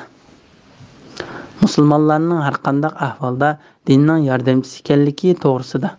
Alloh taolo bu oyatda mu'min bandalarini barliq ahvollarida Allohning yordamchilari bo'lishga, so'zlari, ish harakatlari, jonlari, mollari bilan Allohning diniga yordam qilishga, Allohning va uning payg'ambarining da'vatiga xuddi Isa alayhissalomning yordamchilari Isa alayhissalomning da'vatiga ovoz qo'shgandek ovoz qo'shishga buyurdi.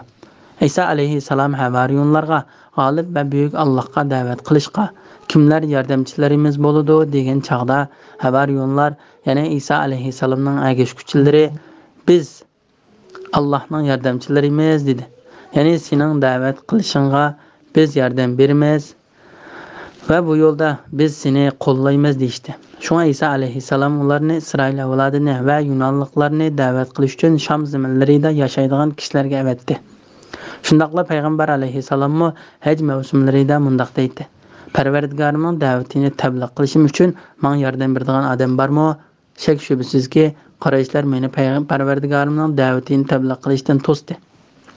Natijada g'olib va buyuk Alloh Madina ahlidan Avis bilan Xazraj qabilalarining odamlarini payg'ambar alayhissalomga yordam berishga muyassar qildi.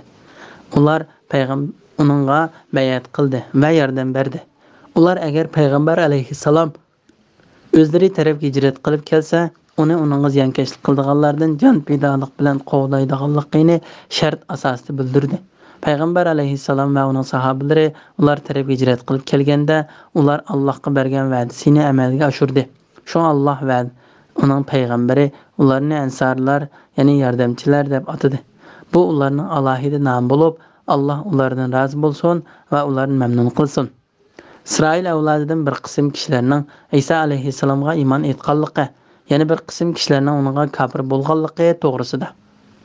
İsroil avlodidan bir toifa iymon etdi, yana bir toifa kofir bo'ldi.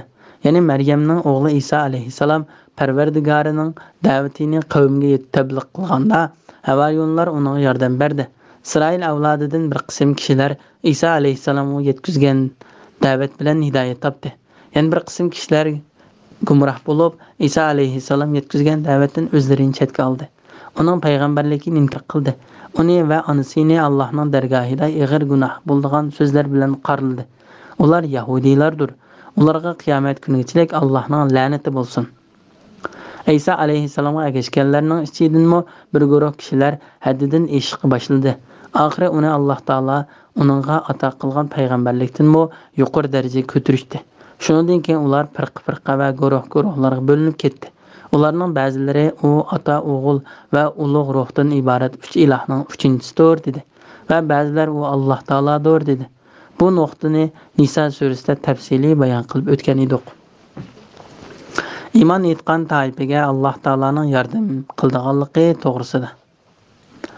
Mu'minlarga ularning o'z dushmanlariga qarshi turishida yor yo'lakda bo'ldik. Ya'ni xristian guruhlaridan mu'minlarga dushmanlik qilganlarga qarshi mu'minlarga yordam berdik. Shuning bilan mu'minlar g'olib bo'ldi. Ya'ni ularning ustidan g'alaba qildi. Ana shu g'alaba Muhammad alayhissalomning payg'ambar qilib avatilishi bilan to'liq amalga oshdi. Imom Ibn Jarir Ibn Abbas radhiyallohu anhuning mundaq deganligini rivoyat qiladi. G'olib va buyuk Alloh Isa alayhissalomni osmonga olib chiqib ketishni iroda qilgan chaqda Isa alayhissalom yordamchilarining yiniga chiqdi. Ular 12 odam edi. Uning beshidan suv tomchib turibdi. U shak shubsiz keslarda menga iymon etib bo'lib, ondan menga 12 qatim kofir bo'ldiganlar bor dedi. Ondan sizlardan qaysanglar mening surtimga o'zgartirilib, mening o'rnimda o'ltirilishga, ondan martabada men bilan o'xshash bo'lishga rozi bo'ladi dedi. Uyda o'ltirganlarning ichida yoshda eng kichik bir yigit o'rnidan turib, "Men rozi bo'laman" dedi. Isa alayhissalom unga o'ltirgan dedi. Ondan u so'zni yana takrorladi. Hiliq yigit o'rnidan turib, "Men rozi bo'laman" dedi. Isa alayhissalom unga o'ltirgan dedi. Ondan so'zni qayta takrorladi. Yana hiliq yigit o'rnidan turib, "Men rozi bo'laman" dedi. Isa alayhissalom shundoq, "Uningga sen loyiqsan" dedi. Ondan keyin u Isa alayhissalomning surtiga o'xshatildi. Isa alayhissalom bo'lsa uyning to'nligidan osmonga olib chiqib ketildi. Uni tutqili kelgan yahudiylar uning surtiga o'xshatilgan odam tutib chiqib, uni darg'a isib o'ltirdi. Isa alayhissalomga iymon etganlardan ba'zi kishilar 12 qatim kofir bo'ldi. Ular 3 firqaga bo'linib ketdi.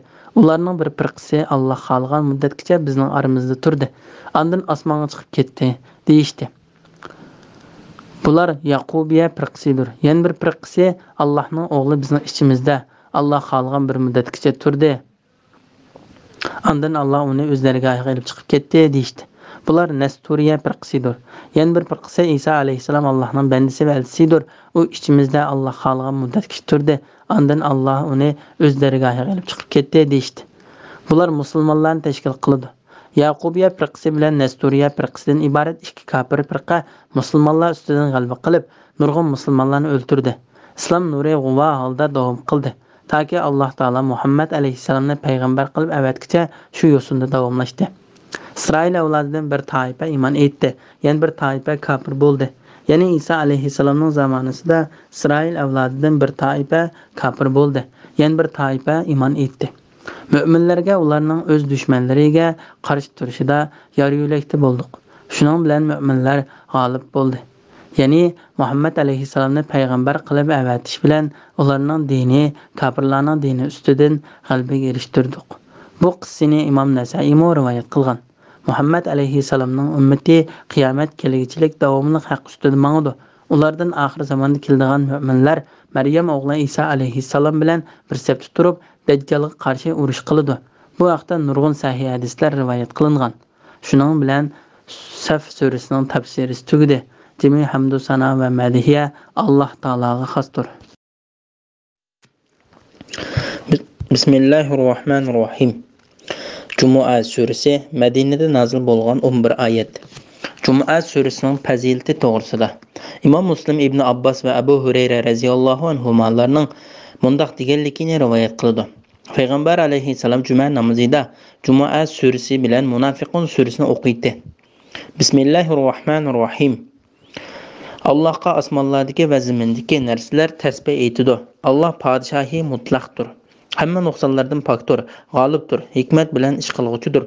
Allah ummilarga, ya'ni yezishni va o'qishni uqmaydigan arablarga ularning ichidan bir payg'ambarni, ya'ni Muhammad alayhissalomni avatdi. O ya'ni payg'ambar ularga Qur'on oyatlarini o'qib berdi. Ularni gunohlardan pok qildi. Ularga kitobni, ya'ni Qur'onni va hikmatni, ya'ni payg'ambarning sunnatini o'rgatdi. Gerçi ular ilgari ochiq gumrohlikda bo'lsa-mu, hamda payg'ambarni texi ularning zamonida bo'lmagan, keyin keladigan ikkinchi bir qavmga, ya'ni qiyomatgacha keladigan musulmonlarga avatdi. Ya'ni payg'ambar alayhissalomning payg'ambarligi zamondoshlariga emas, balki qiyomatgacha keladigan kishilarga umumiydir. Allah g'olibdir, hikmat bilan ish qilg'uchidir. Mana bu Allohning fazlidirki, uni xohlagan odamga berdi. Allah ulug' fazl egasidir. Sura Jumu'a 1-oyatdan 4-oyatgacha to'g'risida. Hamma narsaning Alloh taologa tasbih aytadiganligi to'g'risida. Alloh taolo bu oyatda osmonlardagi va zimindagi barliq tilliq va tilsiz mahluqotlarning Alloh taologa tasbih aytadiganligidan xabar qiladi. Allah Taala bu vaqtda mundaq deydi. Koinotdagi qandaqliki narsa bo'lmasin, Allohni pok deb madihlaydi. Ya'ni Allohning ulug'ligini so'zlaydi. Isra surasi 44-oyatning bir qismi. Allah podshohi mutlaqdir, hamma nuqsonlardan pokdir. Ya'ni u osmonlarning va zaminning podshohidir. Osmon zaminni o'z hukmi bilan boshqaruvchidir. Barliq nuqsonlardan pokdir. Mukammal sifatlar bilan sifatlanguchidir. G'olibdir, hikmat bilan ish qilg'uchidir. Muhammad alayhissalomning payg'ambar qilib avatilganligi to'g'risida. Allah ummilarga, ya'ni yezishni va o'qishni uqmaydigan arablarga ularning ichidan bir payg'ambarni, ya'ni Muhammad alayhissalomni avatdi. Alloh taolo bu vaqtda mundaq deydi. Kitob berilganlarga, ya'ni yahudiylar va nasoralarga va ummiylarga, ya'ni arab mushriklariga musulmon bo'ldinglarmi degin. Agar ular musulmon bo'lsa, to'g'ri yo'l topgan bo'ladi. Agar ular yuz o'rsa, sen hech ziyni yo'q. Sening faqat tabliq qilish mas'uliyating bor. Allah bandalarini, ya'ni hamma ahvolni ko'rib turg'uchidir.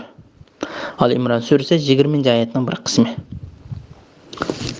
Bu oyatda payg'ambar alayhissalomning payg'ambar qilib avatilganligini tilga ilish, uning boshqa millatlarga ham payg'ambar qilib avatilganligini inkor qilmaydi. Lekin arablarga bo'lgan alohida ko'ngil bo'lishni bildiradi. Chunki Alloh taolo payg'ambar alayhissalomning butun insonlarga payg'ambar qilib avatilganligini Qur'on Karimning nurg'un oyatlarida tilga oladi.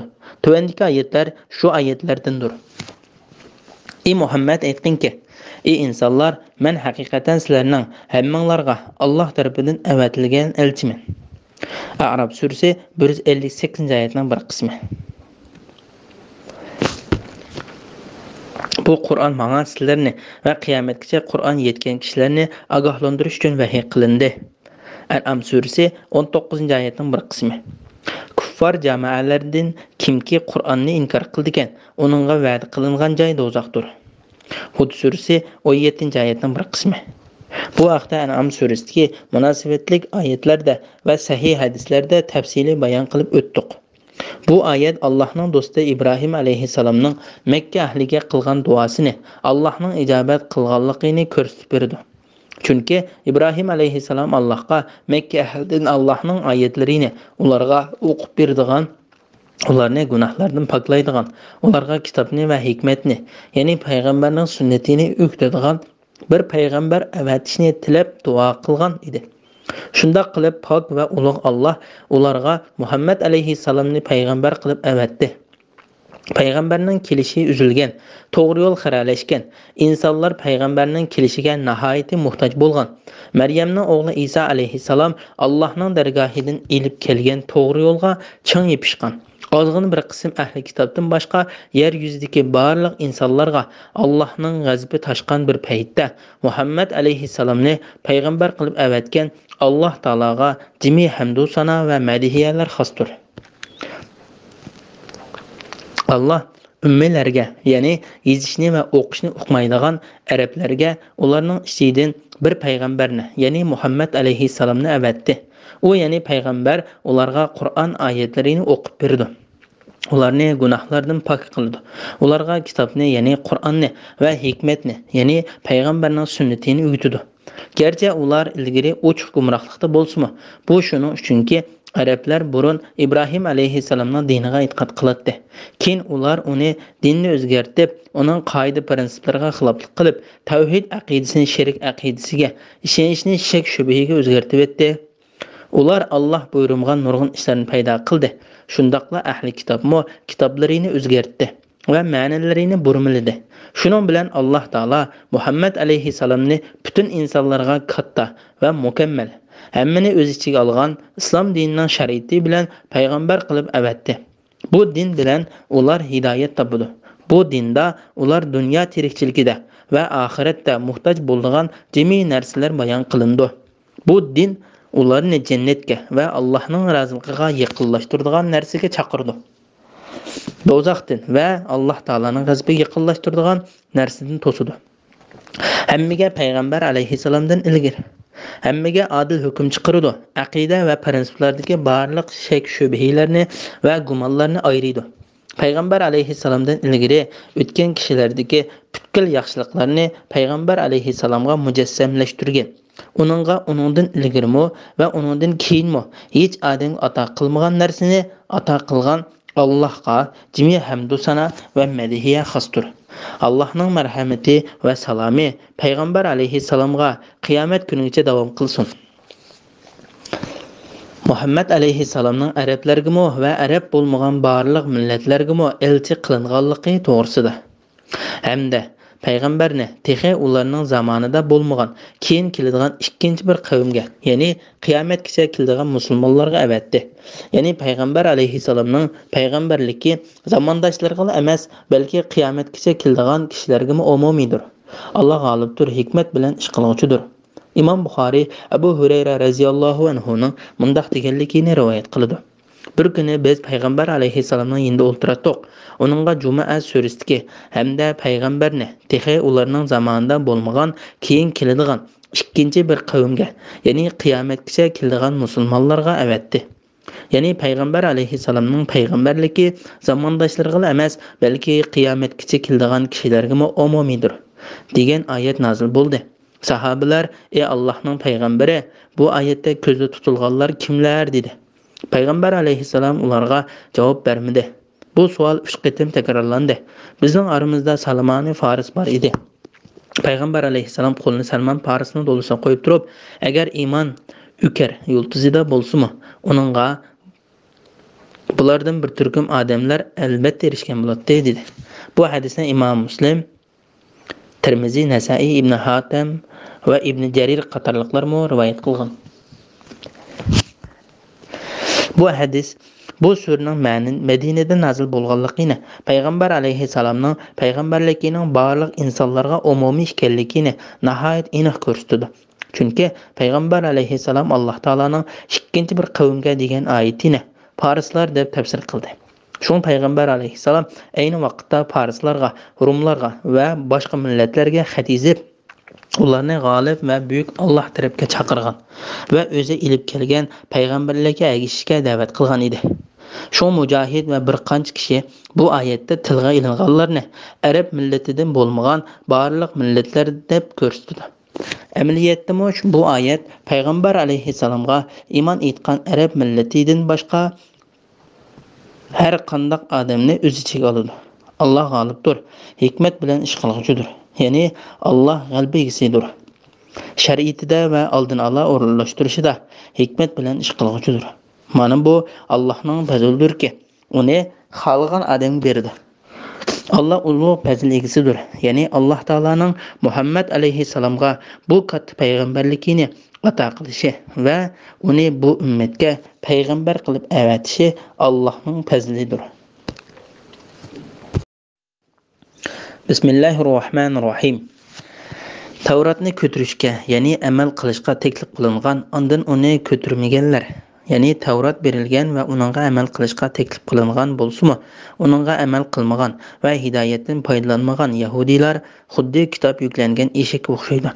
Ya'ni foydali cho'ng-cho'ng kitoblarni ustiga ortib olgan, charchashdan boshqa ulardan hech qanday foydalana olmaydigan eshakka o'xshaydi. Allohning oyatlarini inkor qilgan qavmning misoli nima degan yomon. Allah zolim qavmni hidoyat qilmaydi. Ey Muhammad, aytqinki: Ey yahudiylar, agar sizlar boshqalarni emas, faqat o'zinglarni Allohning do'stlari deb da'vo qilgan bo'lsanglar, oxiratning rohatiga tezroq yetish uchun o'limni orzu qilib beqinglar. Agar bu da'voyinglarda rostchil bo'lsanglar, ular qilgan gunohlari tufaylidan o'limni hargiz orzu qilmaydi. Allah zolimlarni bilguchidir.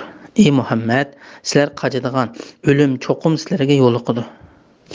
Ondan sizlar g'aybni va oshkorni bilguchi Allohning dargohiga qaytarilasizlar. Alloh sizlarga qilmishinglarni aytib beradi degan.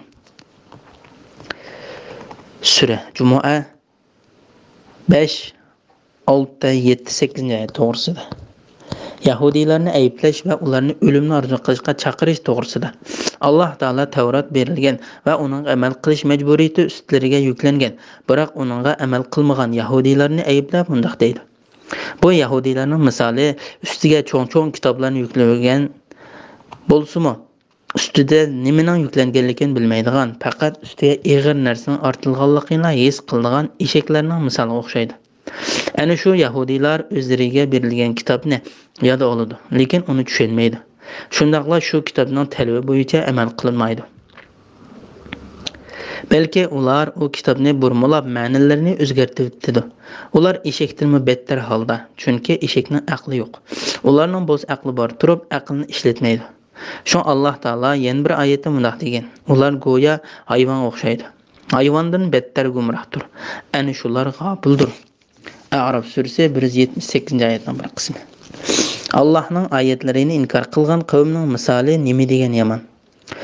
Allah zolim qavmni hidoyat qilmaydi. Ey Muhammad, aytqinki: Ey yahudiylar, agar sizlar boshqalarni emas, faqat o'zinglarni Allohning do'sti deb da'vo qilgan bo'lsanglar, oxiratning rohatiga tezroq yetish uchun o'limni orzu qilib beqinglar. Agar bu da'voyinglarda rostchil bo'lsanglar, ya'ni agar sizlar o'zinglarni to'g'ri yo'l ustida, Muhammad va uning sahobalarini gumrohlik ustida deb gumon qilsanglar, bu ikki guruhdan qaysi gumrohlikda bo'lsa shuningga o'lim kelsin deb beddua qilinglar. Agar bu da'voyinglarda rasul bo'lsanglar, shunday qilinglar. Ular qilgan gunohlar tufaylidan, ya'ni kufr, zulmi va yomon ishlari tufaylidan o'limni hargiz orzu qilmaydi. Allah zolimlarni bilguchidir. Yahudiylarning beddua qilishga chaqirilganligi haqida Baqara surasidagi ularga agar oxirat yurti, ya'ni jannat Allohning qishida sizlar gumon qilgandek boshqalarga emas, yolg'iz sizlarga xos bo'lsa, sizlarni jannatga ulashtiradigan o'limni arzu qilib beqinglar. Jannat bizga xos degan so'zinglarda rasul bo'lsanglar degin. Ular qilgan yomon amallar sababli o'limni hargizmi arzu qilmaydi. Alloh zolimlarni obdan bilguchidir. Shubsizki ularni hayotga hamma kishidan, hatto mushriklardan mo heris ko'rsin. Har biri 1000 yil umr ko'rishni arzu qiladi. Uzun umr ko'rish ularni azobdan qutuldirib qololmaydi. Allah ularning qilmishlarini aniq ko'rib turguchidir. Baqara surasi 94-oyatdan 96-oyatgacha degan oyatning tafsirisida tafsili to'xtaldik va oyatlarda o'zlarining yoki da'vogarlarning gumrohlik ustida ekanligi, beddua qilish ko'zda tutilganligini tafsili bayon qildik. Shundaqla xristianlarni beddua qilishga chaqirilganligi haqida Al-Imron surasidagi sen Isa to'g'riliq haqiqiy ma'lumotga ega bo'lganingdan keyin kimlarki sen bilan munoziralashsa, sen ularga kelinglar, o'g'illarimizni va o'g'illaringlarni, ayollarimizni va ayollaringlarni, o'zlarimizni va o'zlaringlarni yig'ib Allohning la'nati yolg'onchilarga bo'lsin deb Allohga yolvorib duo qilaylik degan. Al-Imron surasi 61-oyat. Degan oyatning tafsirisida mushriklarni beddua qilishga chaqirilganligi haqida Maryam surasidagi ey Muhammad aytqinki, kimki gumrohlikda bo'ladi ekan, marhamatli Alloh uningga muhlat beradi degan oyatning tafsirisida to'xtalib o'tdik.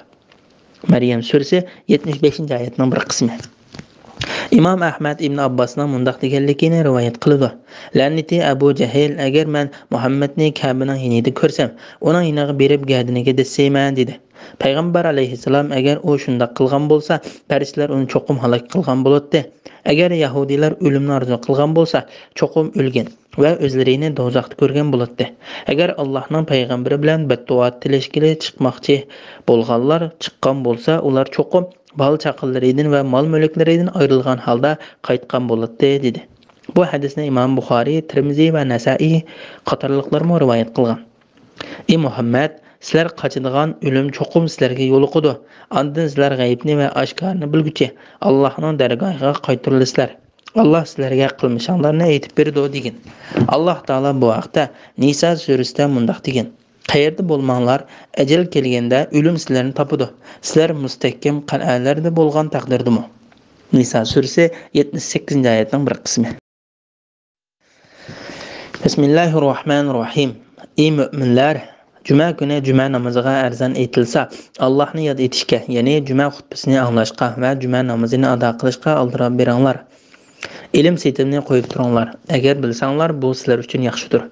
Namoz o'qilib bo'lganda, ya'ni namozdan fariq bo'lganinglardan keyin ziminga tarilib, ya'ni o'z mashg'ulotinglar bilan bo'lib, Allohning fazlidan talab qilinglar.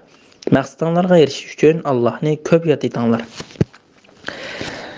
Sura Jumu'a 9-10-oyat to'g'risida. Juma namozi va juma kunidagi ishlar va adab axloqlar to'g'risida. Musulmonlar juma namozini o'qish uchun haftada bir qatim cho'ng masjidlarga yig'iladi. U kunda butun maxluqotlar to'liq yaratilgan bo'lib, bu kun Alloh taolo osmonlarni va zaminni yaratgan kunlarning 6-kuni hisoblandi. Adam alayhissalom juma kuni yaratildi. U juma kuni jannatga kirgizildi. Juma kuni chiqarildi. Qiyomat juma kuni qoyim bo'ladi. Juma kunida bir vaqt bo'lib, mu'min bandining Alloh taoladan yaxshilik talab qilgan duosi shu vaqtga udul kelib qolsa, Alloh uning tilagan narsasini beradi. Bu vaqtda nurg'un sahih hadislar rivoyat qilingan. Qadimki tillarda juma kuni aduba kuni deb ataladi. Bizdan ilgari o'tgan ummatlar juma kunini ibodat kuni qilishga buyurilgan, lekin ular buyurilganni qilmay gumroh bo'lgan. Yahudiylar Adam alayhissalom yaratilgan kun shanba kunini ibodat kuni qilib tanlagan. Xristianlar bo'lsa maxluqotning yaratilishi boshlangan kun bo'lgan yakshanba kunini tanlagan. Alloh taolo bu ummatga butun maxluqotlar to'liq yaratilib bo'lgan kun juma kunini ibodat kuni qilib tanlab berdi. Imom Buxoriy va Muslim Abu Hurayradan payg'ambar alayhissalomning mundaq deganligini rivoyat qiladi. Biz dunyoga eng oxirda keldik. Qiyomat kuni eng oldingi qatorda bo'lamiz. Bizdan ilgari o'tgan ummatlarga kitob berildi. Ondan Alloh ularga muayyan bir kunni ibodat kuni qilib belgilab berdi. Ondan ular bu kun haqida ixtilof qilishdi. Ondan Allah bizni o kunga hidoyat qildi. İnsanlar bu kunni ibodat kuni qilishda bizga ergishib, Yahudiylar shanba kunini, xristianlar yakshanba kunini ibodat kuni qilib belgiladi. İmam Müslim rivoyat qilgan hadisda mundaq deyiladi: Allah bizni ilgari o'tgan ummatlarni juma kunini ibodat kuni qilishdan ozdirdi. Yahudiylar shanba kunini, xristianlar yakshanba kunini ibodat kuni qilib belgiladi. Ondan Allah bizni barliqqa keltirib, bizning ibodat kunimizni juma kuni qilib bekitishimizga bizni hidoyat qildi. Shunday qilib juma kuni, shanba kuni, yakshanba kuni 3 din uchun ibodat kunlari qilib bekitildi. Shuningga o'xshashla qiyomat kunida insonlar bizga ergishidi. Biz dunyoga eng oxirida keldik. Qiyomat kuni eng oldin qatorda bo'lamiz. Bizga boshqa insonlardan burun hukm chiqariladi. Allah Taolani yod etishga, aldirashga buyurish to'g'risida. Allah mu'minlarni juma kuni Allah Taolaga ibodat qilish uchun yig'ilishga buyurib mundaq deydi: Ey mu'minlar, juma kuni juma namoziga azon aytilsa, Allahni yod etishga, ya'ni juma xutbasini anglashga va juma namozini ado qilishga aldirab beringlar. Ya'ni Allahni yod etishga ko'ngil bo'linglar va uningga aldiranglar. Bu oyatda masjidga aldirab berish emas, ibodatga alohida ko'ngil bo'lish ko'zda tutiladi. Alloh taolo bu vaqtda mundaq deydi: Kimki oxiratni ko'zlaydi ekan va mu'min bo'lib oxiratga loyiq amallarni qildi ekan, mundaq odamlarning qilgan amali Allohning dargohida qabul bo'ladi. Isra surasi 19-oyat. Namozga aldirab menish cheklangandir. Imom Buxoriy va Muslim payg'ambar alayhissalomning bu vaqtda mundaq deganligini rivoyat qildi: Namozga takbir aytilganligini anglasanglar, sizlarmi namozga temkinlik va salmoqlik bilan meninglar, aldirab yugarmanglar. Namozning ulguralgan qismini imomga ergishib o'qinglar, ulguralmagan qismini o'zinglar to'liqlab o'qinglar. Imom Buxoriy va Muslim Abu Qatadaning mundaq deganligini rivoyat qildi: Biz payg'ambar alayhissalom bilan namoz o'qiyotdik. To'satdan odamlarning dupurilgan oyoq tovushi anglandi. Payg'ambar alayhissalom namoz o'qib bo'lgandan keyin sizlarga nim bo'ldi dedi. Sahobalar namozga aldirab tez kelgan edi deyishdi. Payg'ambar alayhissalom undaq qilmanglar, namozga kelsanglar temkinlik bilan meninglar. Namozning ulguralgan qismini imomga ergishib o'qinglar, ulguralmagan qismini o'zinglar to'liqlab o'qinglar dedi. Hasan mundaq deydi: Allohning nomi bilan qasamki, musulmonlar namozga aldirab tez minishdan cheklandi. Ular namozga temkinlik va salmoqlik bilan minishi kerak. Lekin ular dillari, niyatlari va qo'rqinchliklari bilan namozga aldirashdan cheklangani yo'q. Qatada Alloh taolani Allohni yod etishga, ya'ni juma xutbasini anglashga va juma namozini ado qilishga aldirab beringlar degan oyati haqida mundaq deydi: Sen juma namoziga qalbing va amaling bilan aldirab berishing kerak. Mana bu juma namoziga aldirab borganligingdir. Juma namoziga kelgan kishining namoz kelishdan ilgari yuvinishi mustahabdir. Imom Buxoriy va Muslim Abdullah ibn Umardan payg'ambar alayhissalomning bu vaqtda mundaq deganligini rivoyat qildi: Sizlar juma namoziga yuvinib kelinglar. Imom Buxoriy va Muslim Abu Said radhiyallohu anhu dan payg'ambar alayhissalomning mundaq deganligini rivoyat qildi: Balog'atga yetgan har qanday kishining juma kuni yuvinishi vojibdir. Imom Muslim Abu Hurayradan payg'ambar alayhissalomning mundaq deganligini rivoyat qildi: Har bir musulmonning har 7 kunda bir qatam beshini va butun badanini yuvib turishi Allohning uning ustidagi haqqidir. Imom Ahmad, Nasa'iy va Ibn Hibban qatorliqlar Jabir radhiyallohu anhu dan payg'ambar alayhissalomning mundaq deganligini rivoyat qildi: Har bir musulmon odam har haftaning ma'lum bir kuni yuvinish kerak. U kun juma kunidir.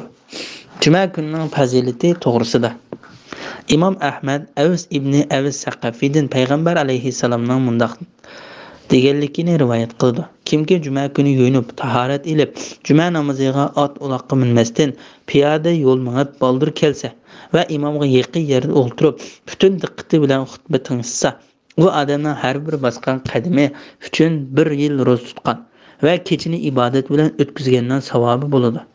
Bu hadisning mazmunini Imom Abu Davud, Tirmiziy, Nasa'iy va Ibn Majah qatorliqlar rivoyat qilgan. Imom Buxoriy va Muslim Abu Hurayradan payg'ambar alayhissalomning mundaq deganligini rivoyat qildi: Kimki juma kuni junublikdan yuyinsa, andan juma namoziga dastlab vaqti borsa, xuddi bir to'ga qurbonlik qilganga o'xshash savobga erishadi. Kimki uningda sal keyinroq kelsa, u go'yo bir kal qurbonlik qilganga o'xshash savobga erishadi. Kimki uningdan keyinroq vaqti kelsa, u go'yo munguzlik bir qo'chqor qurbonlik qilganga o'xshash savobga erishadi. Kimki uningdan keyin kelsa, go'yo bir to'q qurbonlik qilgan o'xshash savobga erishadi. Kimki uningdan keyin kelsa, go'yo Alloh yo'lida bir tuxumni berganga o'xshash savobga erishadi. Imom xutba o'qig'ili chiqsa, farishtalar uni tingshig'iga hozir bo'ladi.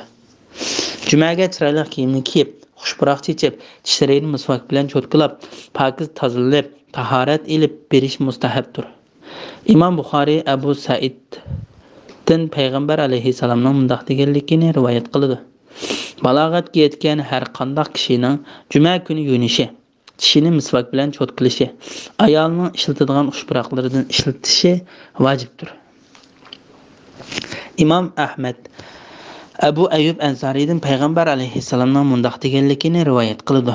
Kimki juma kuni yuyinib, ayolning xushpuroq narsalari bo'lsa-mu ishlatib, chiroyli kiyinib, undan namoz o'qish uchun masjidga kelsa, undan fursat bo'lsa, nafl namoz o'qisa, hech kimga arziyat bermasa, undan imom xutbaga chiqqanda shuk o'ltirib xutba tingishsa, undan juma namozini o'qib qaytsa, uningga bu juma bilan yana bir juma oraliqidagi gunohlari mag'firat qilindi. Imom Abu Davud va Ibn Majah Abdullah ibn Salam radhiyallohu anhudan payg'ambar alayhisalomning munbar ustida turib mundaq deganligini rivoyat qiladi. Sizlarning biringlar kundalik mashg'ulotlarida kiydigan bir qur kiyimdan boshqa maxsus juma kuni kiyish uchun bir qur kiyim setib olsa, nimaga yaxshi, ha? Imom Ibn Majah Aisha radhiyallohu anha mundaq deganligini rivoyat qiladi. Bir juma kuni payg'ambar alayhisalom odamlarga xutba o'qidi. O kishilarning oq va qora yo'lliq yaktak kiyib olganini ko'rib, sizlarning biringlar agar setivlashga qodir bo'la olsa, mashg'ulotlarida kiygan kiyimdan boshqa maxsus juma kuni uchun bir quruq kiyim setib olsa, nima degan yaxshi, ha, dedi. Azondan xutbaga chiqadigan azon ko'zda tutilganligi to'g'risida. Juma kuni juma namoziga azon aytilsa, bu azon ikkinchi qitimliq azon bo'lib, payg'ambar alayhisalom munbariga chiqib o'ltirgan chaqda uning oldida turib aytiladigan azon ko'zda tutiladi. Ikkinchi qitimliq azon bo'lsa, mu'minlarning xalifasi Osmon ibn Affon radhiyallohu anhu qo'shib yo'l qo'ygan azondir. Bu faqat juma o'qiydigan odamlarning ko'payib ketganligidan yo'l qo'yilgan. Bu vaqtda Imom Buxoriy Sa'id ibn Yazidning mundaq deganligini rivoyat qildi. Payg'ambar alayhisalom Abu Bakr va Umarning zamonlarida juma kuni imom munbar ustida o'ltirgan chaqda bir qitim azon o'qilatdi. Osmonning zamonasiga kelganda juma o'qiydigan odamlar ko'payib ketganligi uchun Osmon yana bir qitim azonni qo'shib o'qishni yo'l qo'ydi. Bu azon Zavrah deb ataladigan azonxonada o'qilatdi. Bu azonxona masjidga yaqin silingan Madinadagi eng egiz bir uy edi. Juma namoziga chiqqan ikkinchi qitimliq azondan keyin ilm setim qilishning haromligi va juma namozidan keyin rizq talab qilishga qiziqtirish to'g'risida. Ilm setimni qo'yib turinglar, ya'ni Allohni yod etishga aldiranglar. Namozga azon aytilsa, ilm setimni qo'yib turinglar. Ulamolar ikkinchi qitimliq azon aytilgandan keyingi ilm setimning harom ekanligiga birdek keldi. Agar bilsanglar bu sizlar uchun yaxshidir. Agar bilsanglar ilm setimni qo'yib Alloh taoloni yod etishga, juma namozini ado qilishga aldirishinglar sizlar uchun dunyo va oxiratda yaxshidir. Namoz o'qilib bo'lganda, ya'ni namozdan farigh bo'lganlardan keyin zaminga tarilib, ya'ni o'z mashg'ulotinglar bilan bo'lib, Allohning fazlidan talab qilinglar. Alloh taolo bandalarini ikkinchi azon aytilgandan keyin ilm setimni davomlashtirishdan to'sgan va ularni juma namoziga yig'ilishga buyurgandan keyin ularga namozdan keyin zaminga tarilib, Alloh taoloning fazlidan talab qilishga ruxsat qildi. Aroq ibn Malik radhiyallohu anhudan juma namozini o'qib bo'lgandan keyin masjidning bo'sog'isida turib, "Ey Alloh, men haqiqatan da'vatingni qabul qildim. Men sen farz qilgan namozni o'qidim. Sen meni buyrug'ingdek zaminga tardim. Men o'z fazlingda rizq bergan. Sen rizq beruvchilarning eng yaxshisisan" deydi. Buni Ibn Abu Hatim rivoyat qilgan. Maqsadinglarga erishish uchun Allohni ko'p yod etinglar. Ya'ni sizlar ilm setim qilayotgan va ilm berim qilayotgan vaqtinglardami Allohni ko'p yod etinglar. Dunyo hayotinglar sizlarni oxiratda oldigan manfaatinglardan to'sib qo'ymasin. imom Tirmiziy payg'ambar alayhissalomning mundoq deganligini rivoyat qildi. Kimki bozorlarga kirsa, ondan hech sherik bo'lmagan yolg'iz Allohdan boshqa iloh yo'q, iloh barhaq yo'qdir. Podshohlik Allohgadir. Jimi hamdu sana Allohga mansubdir. Alloh har narsaga qodirdir desa, Alloh uningga 100 ming yaxshilik yozadi. Uning 100 ming yaxshiligini, uning 100 ming yomonligini o'chirdi. Mujohid mundoq deydi: Bende Allah'ını örtürgan, olturgan ve yenişiyatkan hallarda yad etmekçe Allah'ını köp yad etkiçilerden bolalmaydı. Bismillahirrahmanirrahim.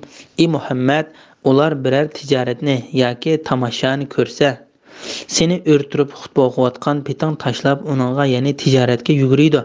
Ey Muhammad, ularga aytqinki, Allohning dargohidagi narsa, ya'ni savob va ne'mat tamashadan va tijoratdan yaxshidir. Alloh rizq beruvchilarning eng yaxshisidir. Sura Jumua 11-oyat to'g'risida. İmam xutbaga chiqqanda masjiddan chiqib ketishdan to'sqanligi to'g'risida. Buyuk va ulug' Alloh ayni vaqtda bir juma kuni Madinaga kelgan tijorat karvonini ko'rib, xutbadan tinglashdan burilib, karvon tarafga ketib qilishgan kishilarni ayblab mundoq deydi: Ey Muhammad, ular biror tijoratni yoki tamashani ko'rsa, seni o'rtirib xutba o'qiyotgan petang tashlab uningga, ya'ni tijoratga yuguriydi. Muqotil ibn Hayyanning aytilishicha, bu tijorat karvoni Dihya ibn Xalifa degan kishining bo'lib, u tek islomga kirmagan ekan. Karvonning dumboqchisi karvonning yetib kelganligini xabar berib, dumboq urdi. Shuning bilan sahobalardan oz bir qismdan boshqalari payg'ambar alayhissalomni o'rtirib xutba o'qiyotgan pet tashlab qo'yib, karvon taraf ketishgan edi. Imom Ahmad Salim ibn Abu Jaiddan Jabirning mundoq deganligini rivoyat qildi. Bir qatim Madinaga tijorat karvoni yetib keldi. Bu chaqda payg'ambar alayhissalom juma namoziga xutba o'qiyotdi. Odamlar masjiddan chiqib karvon taraf ketishdi. Masjidda faqat 12 odam qoldi. Shuning bilan ey Muhammad, ular biror tijoratni yoki tamashani ko'rsa, seni o'rtirib xutba o'qiyotgan petang tashlab uningga, ya'ni tijoratga yugurdi degan oyat nozil bo'ldi. Bu hadisni Imom Buxoriy va Muslim rivoyat qilgan. Seni o'rtirib xutba o'qiyotgan petang tashlab, bu oyat juma kuni imomning xutbasini o'rtirib o'qiydiganligiga ishorat qiladigan dalildir. Imom Muslim Jabir ibn Samuraning mundoq deganligini rivoyat qildi. Payg'ambar alayhissalom juma kuni 2 xutba o'qiydi. 2 xutbaning orasida azroq o'ltiratdi. U xutbada Qur'on o'qiydi va kishilarga o'z nasihat aytadi. Ey Muhammad, ularga aytqinki, Allohning dargohidagi narsa, ya'ni savob va ne'mat, ya'ni oxirat yurtida beriladigan Allohning dargohidagi savob tamashadan va tijoratdan yaxshidir. Alloh rizq beruvchilarning eng yaxshisidir. Ya'ni Allohga tavakkul qilgan va rizqini o'z vaqtida talab qilgan kishi uchun Alloh rizq beruvchilarning eng yaxshisidir. Bismillahirrohmanirrohim. Munofiqun surasi Madinada nazil bo'lgan 11-oyat. Bismillahirrohmanirrohim. Munofiqlar sening oldingga kelgan chaqda guvohlik bermangki, sen haqiqatan Allohning payg'ambaridirsan deydi. Sening haqiqatan Allohning payg'ambari ekanligingni Alloh biladi. Alloh guvohlik beradiki, munofiqlar cho'qim yolg'onchilardir. Ular o'zlarining yolg'on qasamlarini qalqon qilib oldi. Kishilarni Allohning yo'lidan, ya'ni Allohning dinidan to'sdi. Ularning qilmishlari nima degan yomon? Bu shuning uchundirki, ular ig'izlarida ishinib, ondan dillarida inkor qildi. Ularning dillari pechatlandi, ya'ni dillariga hidoyat yetib bora olmaydi. Ular iymonni tushunmaydi. Ular qaraydigan bo'lsang, badan qurilishi, salopatligi seni hayron qoldiradi. Agar ular so'zlasa, so'zining fasohatligidan so'ziga quloq solsan. Ilimsiz, aqlsiz, farosatsizlikda go'yo ular tam yo'lab qo'ygan, chirib qolgan yog'ochlardir. Ular qo'rqinishdan har qanday ovozni o'zlariga qartilgan deb gumonlandi. Ular sana va mu'minlarga dushmandir. Ulardan hazar ayligin. Alloh ularni halok qilsin. Ular qandaqmo hidoyatdan gumrohlikqa burilib ketadi. Sura Munofiqun 1, 2, 3, 4-oyat to'g'risida. Munofiqlarning ahvoli va ularning qiyofati to'g'risida. Allah Taala bu oyatda munofiqlarning ahvolidan xabar berdi. Ular payg'ambar alayhissalomning qishig'i kelsa, faqat og'izlarida islomga kirganligini bildirishdi. Amaliyotda bo'lsa ular dillarida kufrni yo'shirgan bo'lib, ularning qilmishlari og'izlarida aytgan so'zlarining dal aksichi bo'ladi. Shuna Allah Taala mundaq deydi: Munofiqlar sening oldingga kelgan chaqda guvohlik berimizki, sen haqiqatan Allohning payg'ambaridirsan deydi. Ya'ni agar ular sening qishingga kelsa, mana mushundaq so'zlarni qilib keladi. Sana iymon etib, musulmon bo'lganliklarini izhor qilishidi. Amaliyotda bo'lsa, ularning og'izlarida deganlari amaliyotga uyg'un emas. Sening haqiqatan Allohning payg'ambari ekanligingni Alloh biladi. Allah guvohlik beridiki, munofiqlar cho'qim yolg'onchilardir. Ya'ni ularning aytgan so'zlari amaliyotga uyg'un bo'lsa-mu, lekin ular yanada yolg'onchilardir. Chunki ular aytgan so'zlarining to'g'ri va rost ekanligiga o'zlari ishonch qila olmaydi. Shun ular yolg'onchilardir. Ular o'zlarining yolg'on qasamlarini qalqon qilib oldi. Kishilarni Allohning yo'lidan, ya'ni Allohning dinidan to'sdi.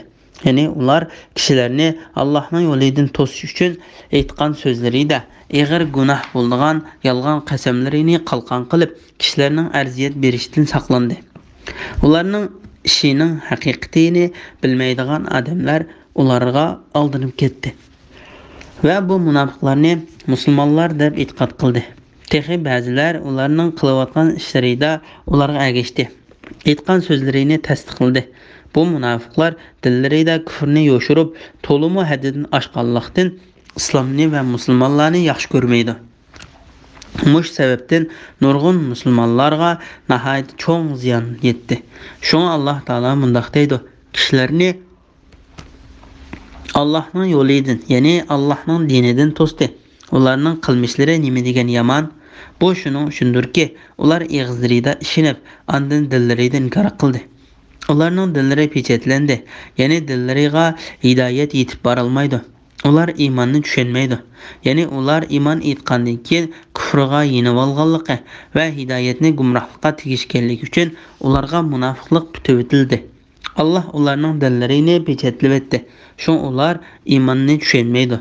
Ya'ni ularning dillariga hidoyat nuri va yaxshilik yetib bora olmaydi. Ular haqni tonimaydi va haq tarafga hidoyat topa olmaydi.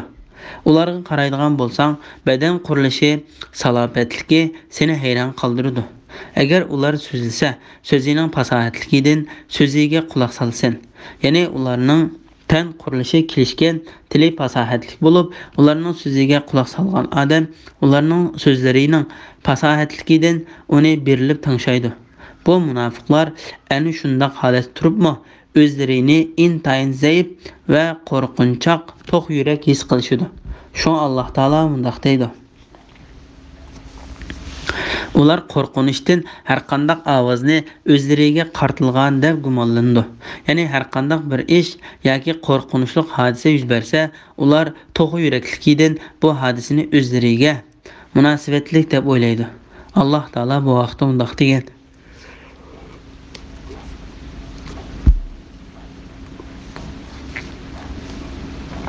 ular sizlarga yordamda bo'lishga bexildir. Agar ularga dushman tarafdan xavf keldigan bo'lsa, ularning sangi sakratga tushib qolgan odamdek qo'rqinchdan ko'zlarini pildiriltib qarayotganligini ko'rsan. Qo'rqinch ketganda ular pul molga ochko'z bo'lgan holda sizlarni keskin tillar bilan ranjitadi. Ular chin dillari bilan iymon etgan emas. Ularning kufri sababli amallarini Allah bekor qildi. Bu Alloh uchun osondir. Ahzob surasi 19-oyat. Munofiqlar hech qanday foydasi yo'q quruq shakl va suratlarga o'xshaydi. Shu Alloh taolo mundaq deydi: ular sana va mu'minlarga dushmandir. Ulardan hazar ayligin. Alloh ularni halok qilsin. Ular qandaqmi hidoyatdan gumrohlikqa burilib ketdi. İmam Ahmad Abu Hurayra radhiyallohu anhudan payg'ambar alayhissalomning mundaq deganligini rivoyat qildi: shak shubsizki munofiqlarning munofiqligi oshkorlanadigan belgilari bo'ladi.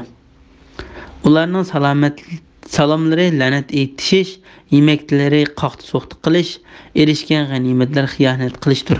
Ular masjidlardan yiroq turadi, namozga bo'ynidan so'raganda keladi, kishilarga cho'ngchilik qiladi, kishilardan manfaat olmaydi, kishilar bilan chiqishmaydi. Kishilarmi uning bilan chiqisha olmaydi. Kechida ibodatdan yiroq bo'lgan holatda tashlandiq yog'ochga o'xshash uxlaydi. Kunduzda jidal majra qiladi.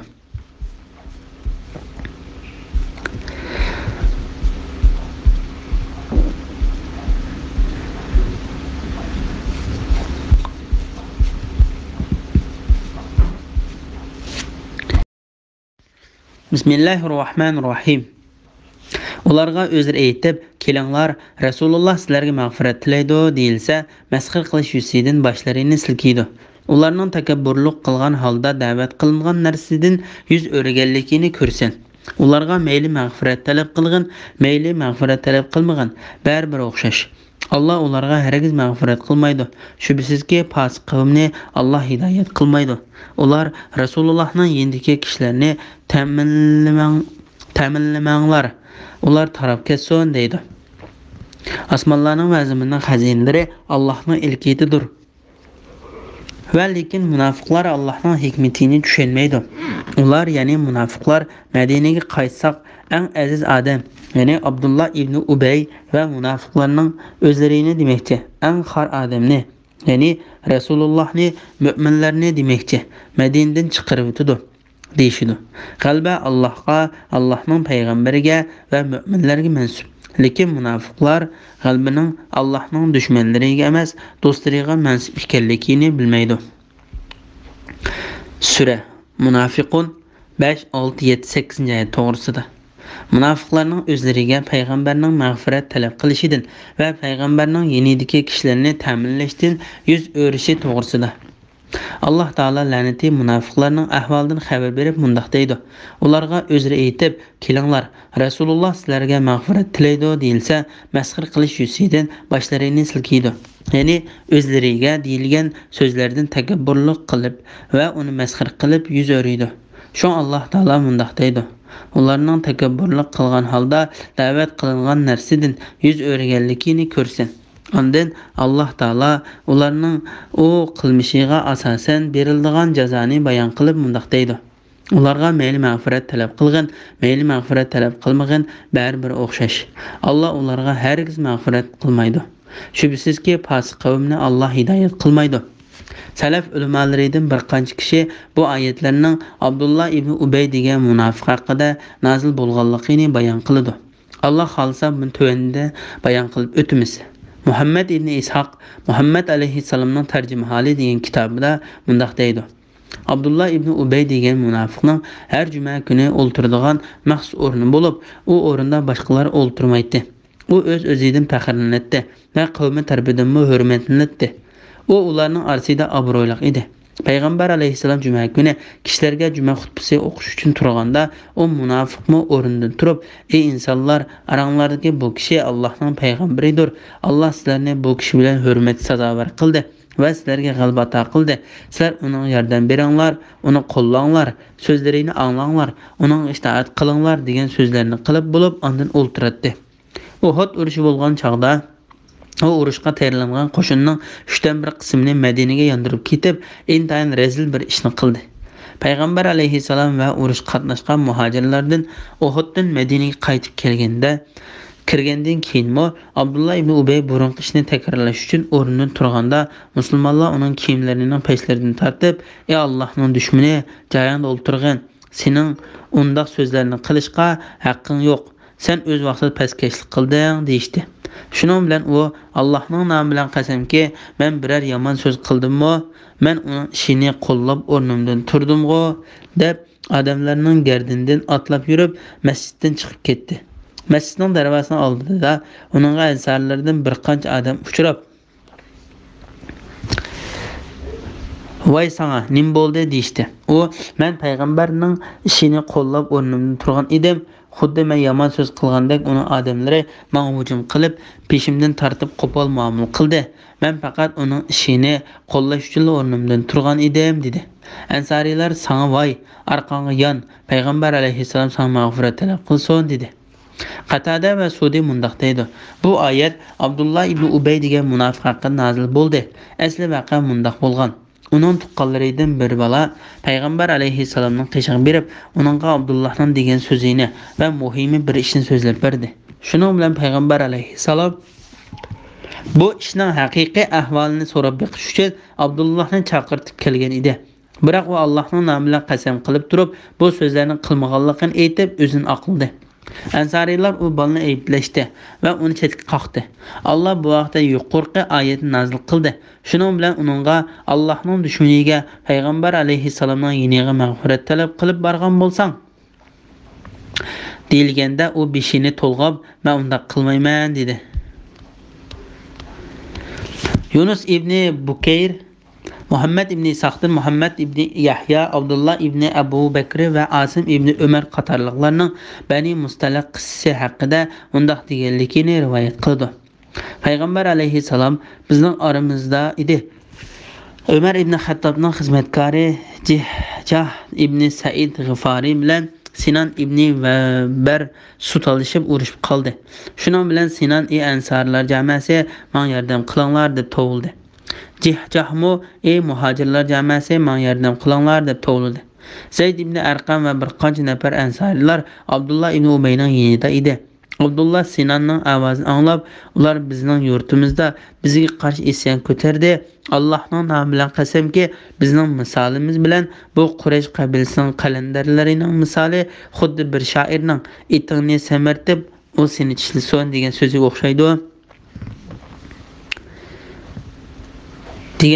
o'xshaydi.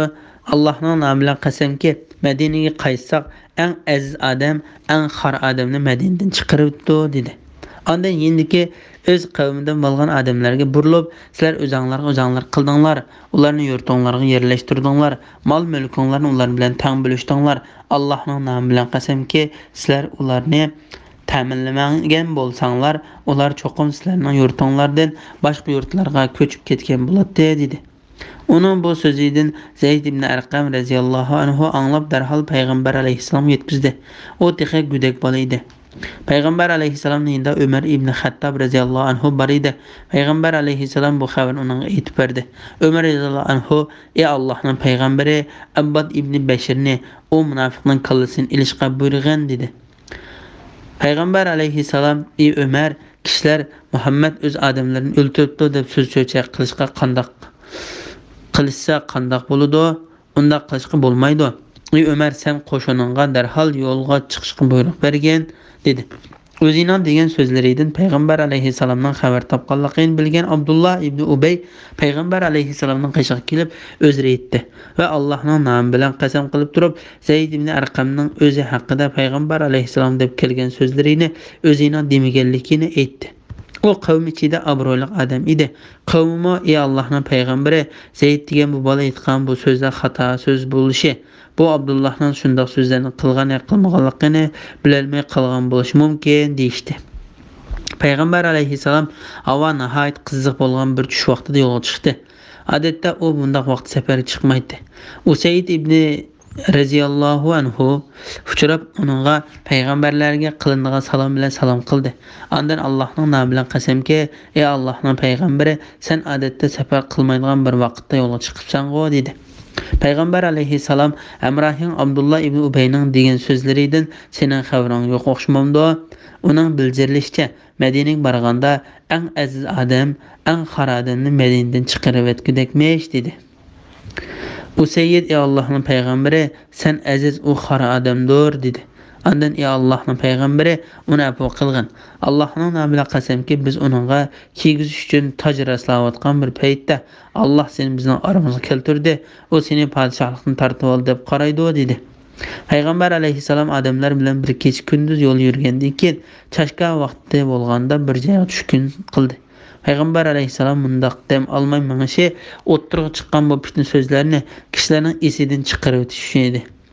Odamlar tushkun qilgan yerga kelmaylar uyquga ketishdi va bu yerda payg'ambar alayhissalomga Munofiqun surasi nozil bo'ldi.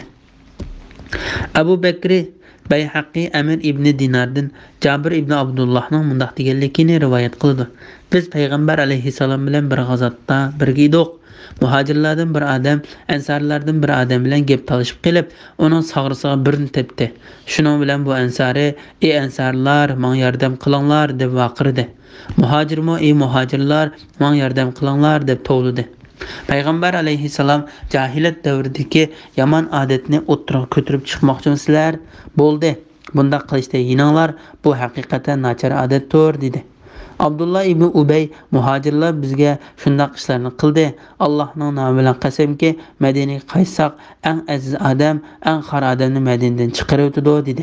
Payg'ambar alayhissalom Madinaga hijrat qilib kelgan chaqda ansarlarning soni muhojirlardan ko'p edi. Shundan keyin muhojirlarning soni ko'payib ketdi.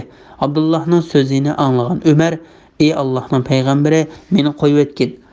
Men bu munofiqning kallasini olay" dedi. Payg'ambar alayhissalom uning chaqilmagan kishilar Muhammad o'z odamlarini o'ltirib o'tibdi deb so'z yo'chaq qilishmisan dedi. Bu hadisni Imom Buxoriy, Muslim va Ahmad qatorliqlar rivoyat qilgan. Ikrama ibn Zayd va boshqalar mundaq deydi: Odamlar Madinaga qaytib kelgan chaqda Abdullah ibn Ubay degan munofiqning o'g'li Abdullah Madina shahrining darvozasi oldida qilishni qendi so'rgan holda tutib turdi. Odamlar bir-birlab uni oldida o'tdi. Uni oldidan otasi Abdullah ibn Ubay degan munofiq o'tkil kelganda o'g'li uningga arqon yongan dedi. U "Sangning bo'ldi, sang voy" dedi. O'g'li: "Allohning nomi bilan qasamki, payg'ambar alayhissalom sening bu darvozadan o'tishingga ruxsat bermaycha, sen bu darvozadan o'tolmaysan. Payg'ambar alayhissalom eng aziz odamdir, sen bo'lsang eng xor odamsan" dedi. Payg'ambar alayhissalom qo'shinni kuzatib orqada mang'atdi. U darvozaning yeniga kelganda Abdullah ibn Ubay uningga o'g'li ustidan shikoyat qildi. Uning o'g'li Abdullah: "Allohning nomi bilan qasamki, ey Allohning payg'ambari, sen otang ruxsat qilmoqcha, u Madinaga kirmaydi" dedi. Payg'ambar alayhissalom uning Madinaga kirishiga ruxsat qildi. Shuning bilan uning o'g'li Abdullah: "Payg'ambar alayhissalom sening Madinaga kirishingga ruxsat qildi, endi kirsang bo'ladi" dedi. Abdullah ibn Zubayr Humayd Abu Harun Madinaning mundaq deganligini rivoyat qildi. Abdullah ibn Ubayning o'g'li Abdullah otasiga: "Allohning nomi bilan qasamki, sen payg'ambar alayhissalom eng aziz odamdir, men bo'lsam eng xor odamman demakcha Madinaga mangu kira olmaysan" dedi. O payg'ambar alayhissalomning yiniq berib: "Ey Allohning payg'ambari, menga yetib kelgan xabarga qaraganda sen otamni o'ltirmoqchi bo'libsan. Seni haq qilib payg'ambar qilib avatgan zot Allohning nomi bilan qasamki, men otamdan ayminib, uning yuziga tikilib qaramadim. Agar sen uning kallasini elib kelishimni xohlasang, uni oldinga cho'qim elib kelman.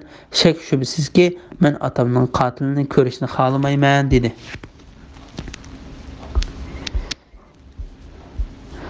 Bismillahirrohmanirrohim. Ey müminler, mallaringlar va bolaringlar sizlarni Allohning zikridan, ya'ni Allohning taat ibodatidan g'aflat qoldirmasin. Kimlarki shunda qiladi ekan, ular ziyon tortquchilardir.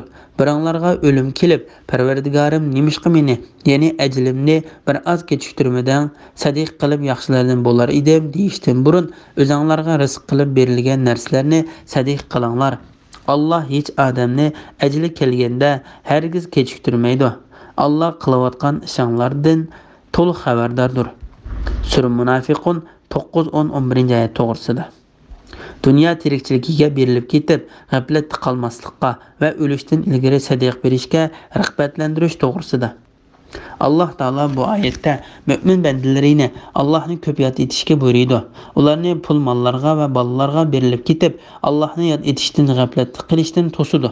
Ularga asli yaratilgan maqsad Parvardigorga taat ibodat qilish va uni ko'p yod etishdan yuz o'rib, dunyo tirikchiligiga va uningga rangdorligiga berilib ketganlarga qiyomat kuni o'zlarini va balchaqlarini ziyon tortqizuvchilar bo'lganligini xabar qildi.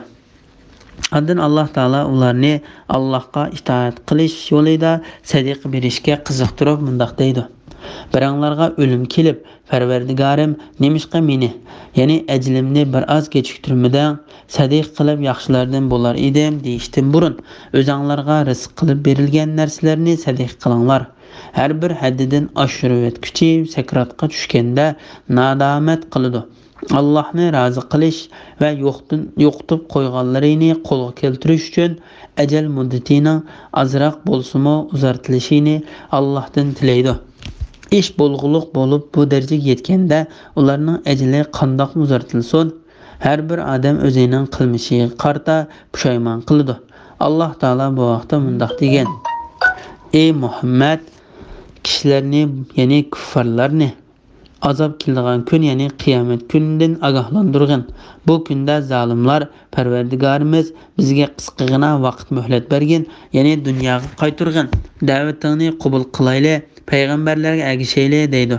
Ularga sizlar ilgari biz hargiz yo'qolmaymiz deb qasam ichmaganmidinglar deyiladi. İbrahim surasi 44-oyat.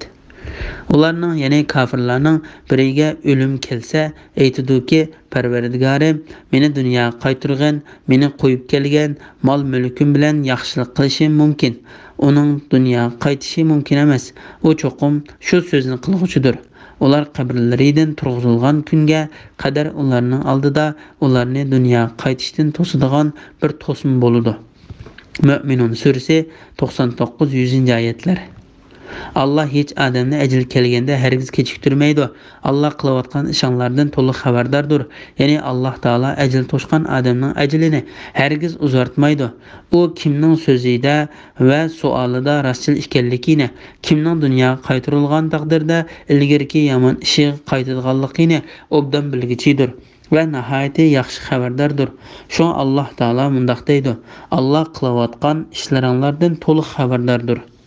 Shuning bilan Munofiqun surasining tafsiri tugdi.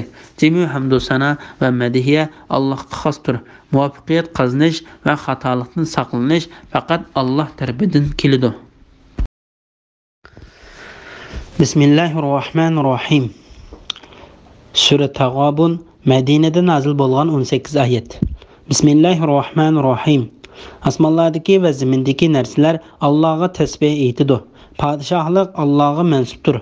Cimi hamdu sana Allah'a xasdır. Allah her narsega qadirdir.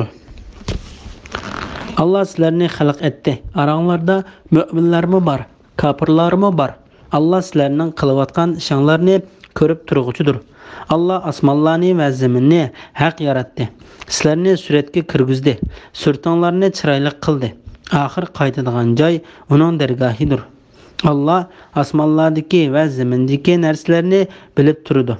Allah niyatlaringlardan, amallaringlardan yoshirganlaringlarni va oshkorlaganlaringlarni bilib turadi. Allah dillardagi sirlarni bilguchidir. Sura Tag'obun 1-2-3-4 to'g'risida. Allah Taalaga tasbih aytildiganligi, Allah Taalaning insonlarni yaratganligi va uning hamma narsani bilib turadiganligi to'g'risida. Bu sura tasbih oyatlari bilan boshlangan suralarning eng oxirgisidir. Maxluqotlarning yaratquchi va podshoh Allah Taalaga tasbih aytildiganligi yuqorida tafsili bayon qilindi. Şuna Allah Taala mundaq deydi: Padişahlık Allah'a mensuptur. Cimi hamdu sana Allah'a xasdır. Yani Allah bütün kainatni özü xalığınca başqurdu. Allah barlıq maxluqatlarni yaratqanlığı ve ularni ölçemlik o'rnashtirganligi uchun madhiyaga loyiqdir. Allah her narsaga qodirdir. Yani Allah xalqanlar narsa hech qanday to'solg'uga va cheklimiga uchirmasdan vujudga chiqadi. Allah xalımgan narsa vujudga chiqmaydi. Allah sizlarni xalq etdi. Aranglarda müminlarmı bar, kafirlarmı bar. Yani Allah sizlarni mana mushundaq sifatga loyiq qilib yaratdi. Va aranglarda müminningmi, kafirningmi cho'qib mavjud bo'lib turishini iroda qildi. Allah kimning hidoyatga haqli ekanligini, kimning gumrohlikqa tegish ekanligini bilib turg'uchidir. Allah bandalarining amallarini kuzatib turadi va shuningga qarta ularga to'liq mukofot yoki jazo beradi. Shuning uchun Alloh taolo mundaq deydi: Allah sizlarning qilayotgan ishinglarni ko'rib turg'uchidir. Allah osmonlarni va zaminni haq yaratdi. Ya'ni ularni adolat va hikmat bilan yaratdi. Sizlarni suratga kirgizdi. Surtinglarni chiroyli qildi. Yani sizlarni en güzel şekillerde yarattı. Allah Teala bu vaqtda mundaq degan: "Ey inson, seni merhametlik Parvardigarınga asiylik qilishga nima oldi de? O seni yarattı. A'zolaringni bejirim, qomatingni tuz qildi. Seni o xalgan şekilde qurashtirdi." İnfitar suresi 6-7-8 ayet. Allah sizlarga zaminni, turalg'u osmonni bino qildi. Sizlarni suratga kirgizdi. Surtinglarni chiroyli qildi. Sizlarga turli pok narsalarni rizq qilib berdi. Ana shu Alloh sizlarning Parvardigoringlardir. Olamlarning Parvardigori Allohning barakati buyukdir. G'afir surasi 64-oyat. Ahir qaytadigan joy uning dargohidir. Ya'ni ahir turalg'u qilinadigan joy Allohning dargohidir. Allah Taala o'zining osmon zamindagi va dillardagi barliq narsalarni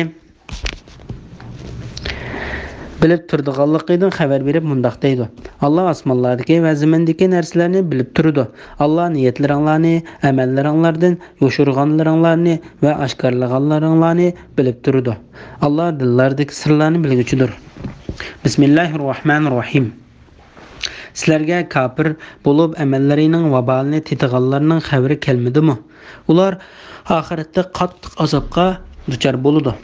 Bu shuning uchundirki, ularga payg'ambarlari ro'shan mo'jizlar bilan kelgan edi. Ular inson bizni hidoyat qila olamdi dedi. Payg'ambarni inkor qildi. Iymondan yuz o'rdi. Allah ularning iymoniga muhtoj emasdir.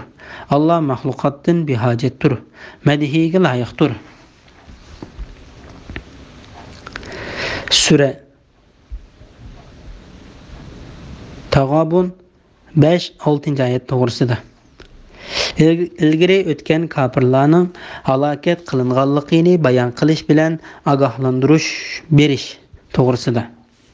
Allah Taala ilgari o'tgan ummatlarning payg'ambarlarga qarshi chiqib, haqni inkor qilganligi uchun azob oqibatga giribtor bo'lganligidan xabar berib mundaq deydi: Sizlarga ilgari kafir bo'lib, amallarining vabalini tetiganlarning xabari kelmadimi? Ular payg'ambarlarni inkor qilganligi va razil ishlarni qilganligi uchun dunyoda ularga xor qilg'uchi azob tushdi. Ular oxiratda qattiq azobga duchor bo'ladi. Ya'ni ularning dunyodagi azobiga oxiratdagi azob qo'shilib, azobi hassilab ortadi. Allah Taala bu azobning sababini bayon qilib mundaq deydi: Bu shuning uchundirki, ularga payg'ambarlari ro'shan mo'jizalar, ya'ni keskin dalil paketlar bilan kelgan edi. Ular inson bizni hidoyat qilalamdi dedi.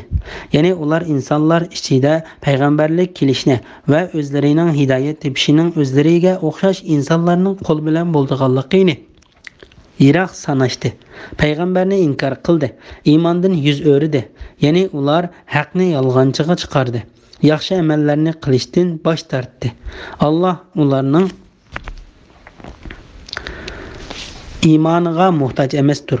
Allah mahluqotdan behojatdir. Madihiga loyiqdir. Bismillahirrohmanirrohim. Kafirlar hargiz tirildirilmaymiz deb gumon qilishdi. Aytqinki, hargiz undaq emas. Parvardigorim bilan qasamki, sizlar cho'qim tirildirilasizlar. Ondan sizlarga qilmishinglardan xabar beriladi. Bu Allohga osondir. Allohga, Allohning payg'ambariga va biz nazil qilgan nurga, ya'ni Qur'onga iymon etinglar. Allah qilayotgan ishinglardan to'liq xabardordir. U kunda Allah sizlarni qiyomat uchun to'playdi. U ziyon tortadigan kundir. Ya'ni u kunda iymonni tark etganligi bilan kafirning ziyon tortganligi, yaxshi amallarni degandek qilolmaganligi bilan mu'minning ziyon tortganligi oshkora bo'ladi. Kimki Allohga iymon etib yaxshi ish qiladigan, Allah uning yomon ishlarini yo'qqa chiqaradi. Uni ostidan o'stanglar eqib turadigan jannatlarga kirgizadi. Ular o jannatlarda mangu qoladi. Bu katta muvaffaqiyatdir. Allohning birligini va qudratini inkor qilganlar, oyatlarimizni yolg'onga chiqarganlar ahli do'zax bo'lib, ular do'zaxda mangu qoladi. Bu nima degan yomon joy?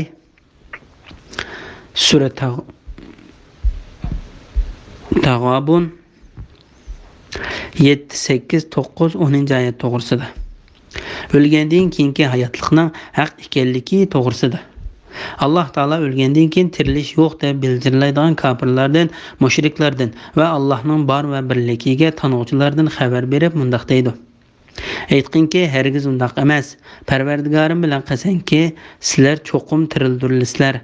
Ondan sizlarga qilmishinglardan xabar beriladi. Ya'ni sizlarga cho'ng kichik, qadrlik va qadrsiz amallaringlarning hammasidan xabar beriladi. Bu Allohga osondir. Ya'ni sizlarni o'lgandan keyin tirildirish, qilmishinglarga qarta mukofot va jazo berish Alloh taologa osondir. Bu oyat Alloh payg'ambari Muhammad alayhisalomga qiyomatning cho'qim bo'lganligini ta'kidlab, g'olib va buyuk Parvardigorining nomi bilan qasam qilishga buyurgan 3-oyat bo'lib, birinchisi Yunus surasidagi ular sendan, ya'ni va'da qilgan azob, o'lgandan keyin tirilish rastmi deb so'raydi. Sen Parvardigorim bilan qasamki, u albatta rastdir, sizlar qechib qutula olmaysizlar degan. Yunus surasi 53-oyat. Ikkinchisi Saba surasidagi kofirlar bizga qiyomat kelmaydi deydi. Aytqinki, undaq emas. Parvardigorim bilan qasamki, qiyomat sizlarga cho'qim keladi. Allah g'aybni bilguchidir. Osmonlardagi va zamindagi zarra chog'liq narsa Allohdan yiroq emasdir. Uning, ya'ni zarradan kichikroq narsa bo'lsin, cho'ngroq narsa bo'lsin, Lavhul Mahfuzda xotirlanmagani yo'q. Saba surasi 3-oyat. Degan oyat 3-si kofirlar hargiz tirildirilmaymiz deb gumon qilishdi. Aytqinki, hargiz undaq emas. Parvardigorim bilan qasamki, sizlar cho'qim tirildirilsizlar. Ondan sizlarga qilmishinglardan xabar beriladi. Bu Allohga osondir degan bu oyatdir. Allohga, Allohning payg'ambariga va biz nozil qilgan nurga, ya'ni Qur'onga iymon etinglar. Allah qilayotgan ishinglardan to'liq xabardordir. Ya'ni Alloh taologa sizlarning amallaringlardan hech narsa maxfiy qolmaydi. Ziyon tortadigan kunning bayoni to'g'risida. O kunda Allah sizlarni qiyomat uchun to'playdi. Ya'ni ilgirki va keyingi butkul insonlar bir maydonga to'plandi. Ularga chaqiruvchining ovozi anglanib turdi. Ularni ko'zlar ko'rib turdi. Alloh taolo bu vaqtda mundaq degan: "Ana shu kun hamma hozir bo'ladigan kundir." Hud surasi 103-oyatning bir qismi. Aytqinki, ilgirkilar va keyingilar ma'lum kunning muayyan vaqtida, ya'ni qiyomatda to'plandi. Ondan sizlar ey qayta tirilishni inkor qilguvchi gumrohlar. Voqea surasi 49-50-oyatlar. U ziyon tortadigan kundir. Ya'ni u kunda iymonni tark etganligi bilan kofirning ziyon tortganligi, yaxshi amallarni degandek qilolmaganligi bilan mu'minning ziyon tortganligi oshkora bo'ladi. Ibn Abbos bu oyat haqida mundaq deydi: Ziyon tortadigan kun qiyomat kunining ismlaridan biridir. U kunda jannat ahli do'zax ahlini ziyon tortqizadi. Qatada va Mujohid qatorliqlarmi bu oyat haqida mushunga o'xshash dedi. Muqotil ibn Hayyan mundaq deydi: Mu'minlarning jannatga kirib, kofirlarning do'zaxga kirganligi kofirlar uchun eng cho'ng ziyondir. Men, ya'ni Ibn Kasir yuqoridagi oyat Alloh taolaning tövendagi oyatlarini izohlab berdi deb qarayman. U kunda Alloh taolo sizlarni qiyomat uchun to'playdi. U ziyon tortadigan kundir. Ya'ni u kunda iymonni tark etganligi bilan kofirning ziyon tortganligi, yaxshi amallarni degandek qilolmaganligi bilan mu'minning ziyon tortganligi oshkora bo'ladi. Kimki Allohga iymon etib yaxshi ish qiladigan, Alloh uning yomon ishlarini yo'q chiqaradi. Uni ostidan o'stanglar eqib turadigan jannatlarga kirgizadi. Ular u jannatlarda mangu qoladi. Bu katta muvaffaqiyatdir.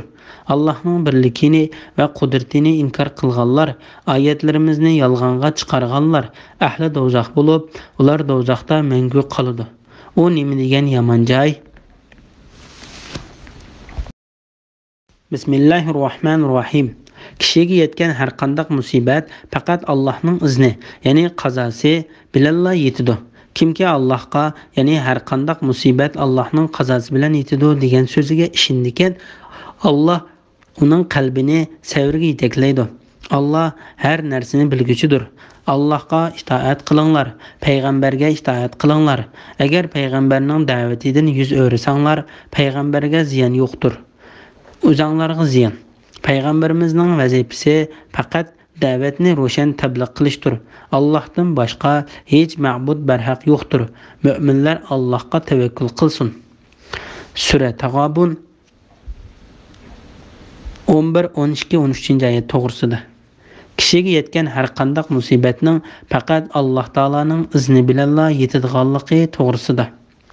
Alloh taolo Hadid surasida yer yuzidagi barliq hodislar va o'zinglar uchragan musibatlar biz ularni yaratishdan burun lavhul mahfuzga yozilgan. Bu ish shubsizki Allohga osondir. Hadid surasi 22-oyat deb xabar qilgan edi. Bu oyatda mundaq deb xabar qildi. Kishiga yetgan har qanday musibat faqat Allohning izni, ya'ni qazosi bilan yetadi. Ibn Abbas bu oyat haqida mundaq deydi. Kishiga yetgan har qanday musibat Alloh taolaning xohishi va o'rinlashtirishi bilan bo'ladi. Kimki Allohga, ya'ni har qanday musibat Allohning qazosi bilan yetadi degan so'ziga ishondikan, Alloh uning qalbini savrga yetaklaydi. Alloh har narsani bilguchidir. Ya'ni kimga biror musibat yetsa, u bu musibatni Allohning hukmi va o'rinlashtirishi bilan bo'ldi deb tushunsa, ondan Allohning hukmiga tan berib, buning sabr qilsa va savob umid qilsa, Alloh uning dilini to'g'riliqqa boshlaydi. Uning dunyodan ketkizib qo'ygan narsalarining o'rniga uning qalbiga hidoyat, ishonch va rostchilikni o'rnatadi. Uningga u qo'lidan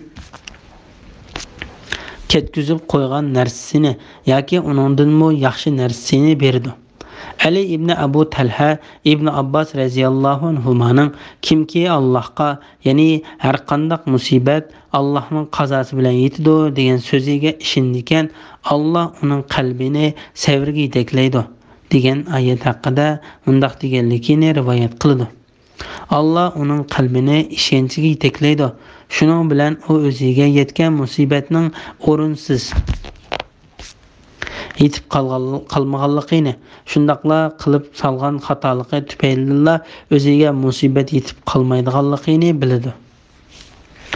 Imom Buxoriy va Muslim payg'ambar alayhissalomning mundaq deganligini rivoyat qiladi. Mu'minning ishi to'lim ajablanarlikdir.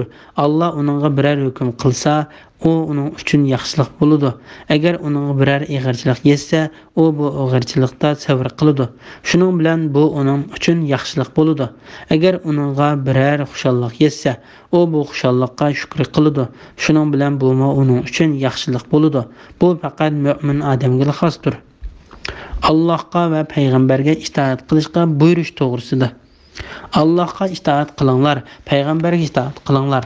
Alloh taolo bu oyatda bandalarni Alloh yo'l qo'ygan ishlarda Allohga va uning payg'ambariga itoat qilishga buyurgan ishlarni qilishga, to'sqan va cheklagan ishlarda yenishga buyurdi. Andan mundaq dedi: agar payg'ambarning da'vatidan yuz o'rsanglar, payg'ambarga ziyon yo'q, o'zinglarga ziyon. Payg'ambarimizning vazifasi faqat da'vatni ro'shan tabliq qilishdir. Ya'ni agar sizlar buyurilgan ishlarni qilishdan bosh tortsanglar, payg'ambarning ustiga yuklangan vazifa faqat tabliq qilish. Sizlarning ustinglarga yuklangan vazifa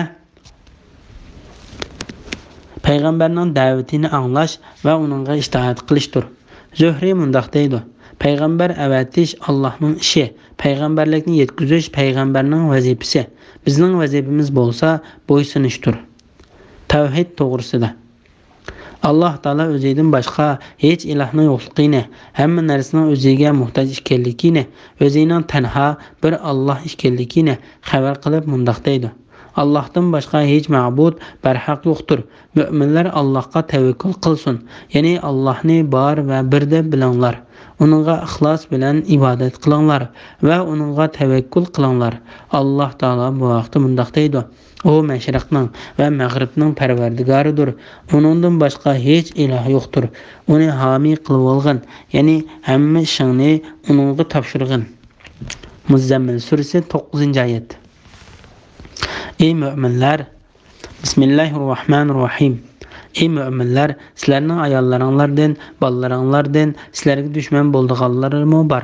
Ulardan ehtiyot qilinglar.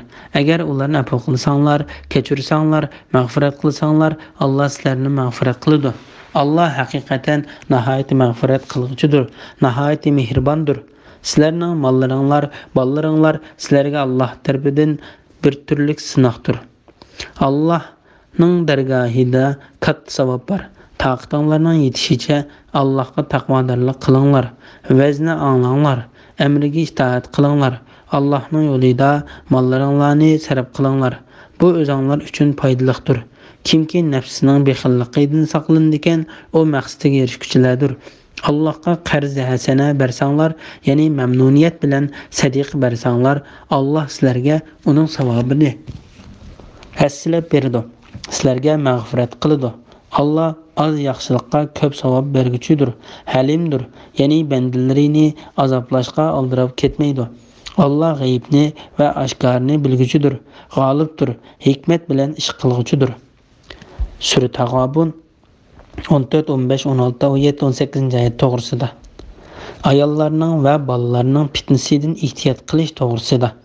Alloh taolo bu oyatda ayollardan erlariga, bolalardan ota-onalarga dushman bo'lganlaringlarning borligini, ya'ni ularning yaxshi amal ibodatlarini qilishga to'sqinlik qilganligini xabar qiladi. Alloh taolo bu haqda mundoq degan: Ey mu'minlar, juma kuni juma namoziga azon aytilsa, Allohni yod etishga, ya'ni juma xutbasini anglashga va juma namozini ado qilishga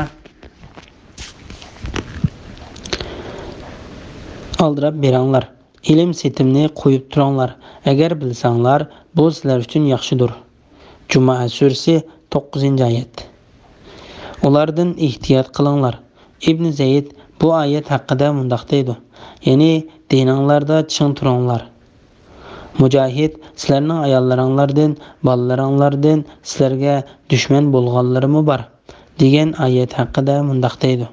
Ya'ni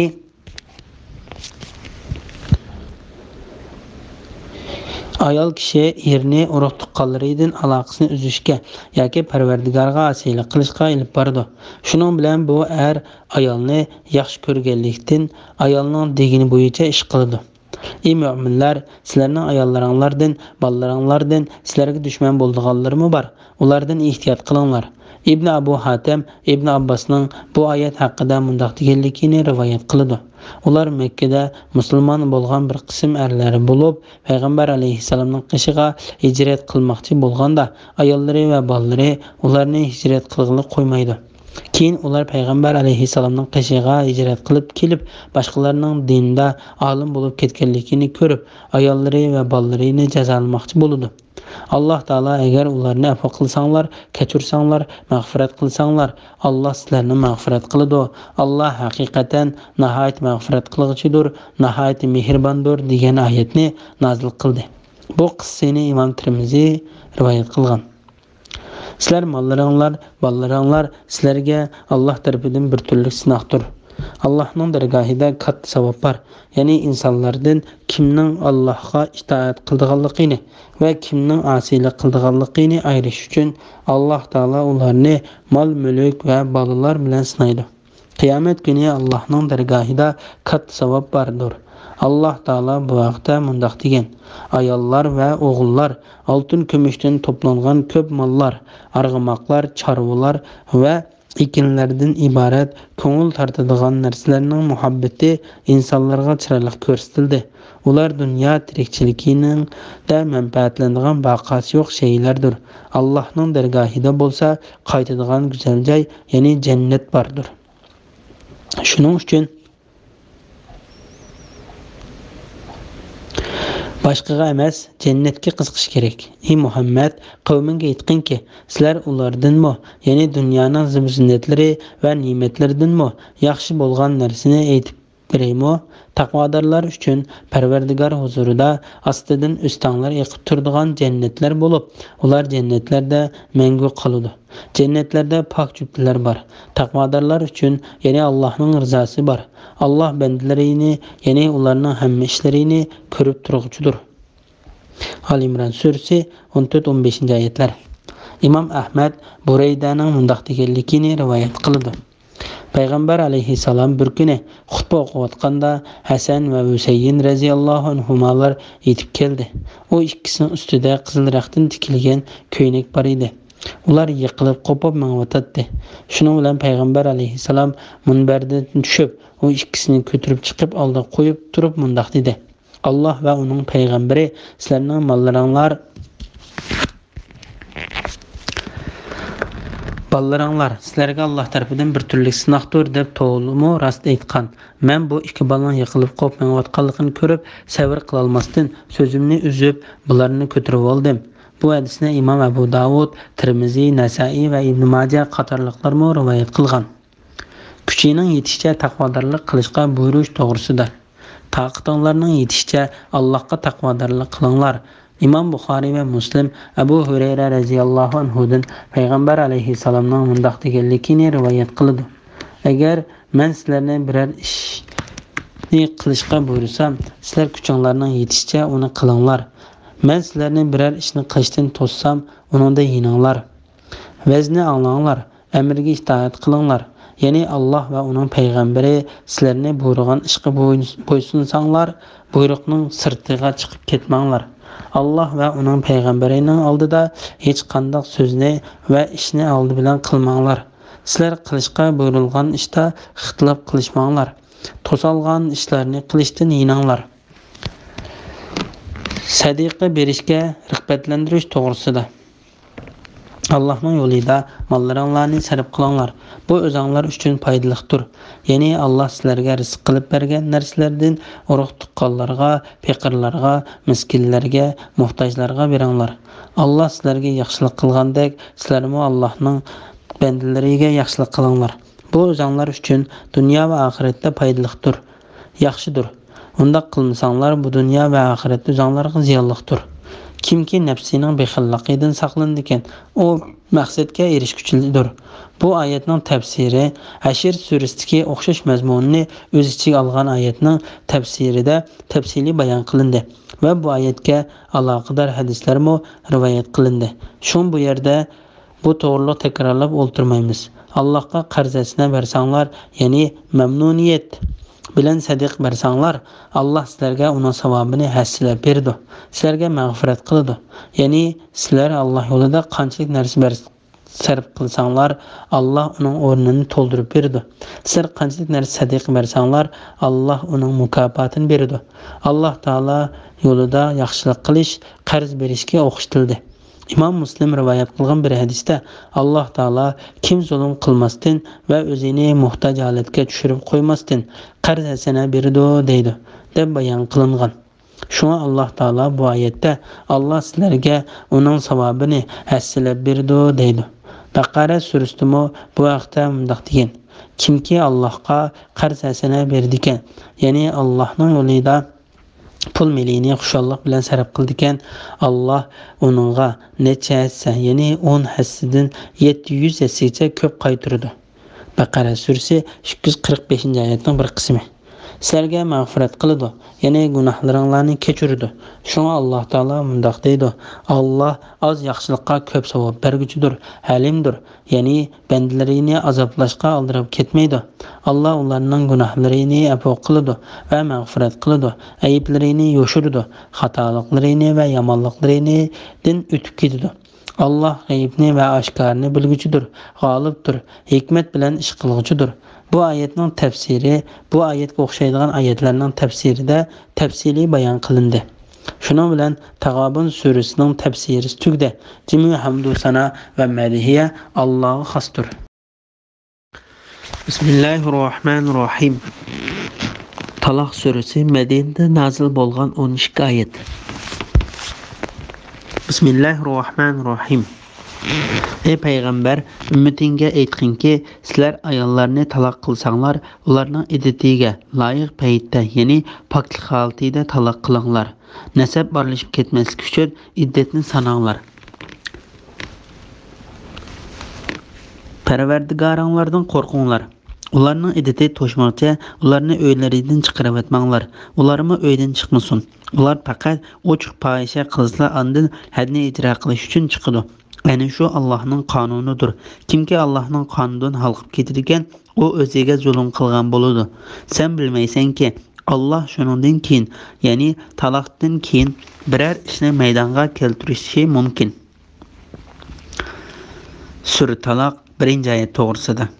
Ayolni pak holatida taloq qilish, uni uydan chiqarib etmaslik va iditini sanash to'g'risida.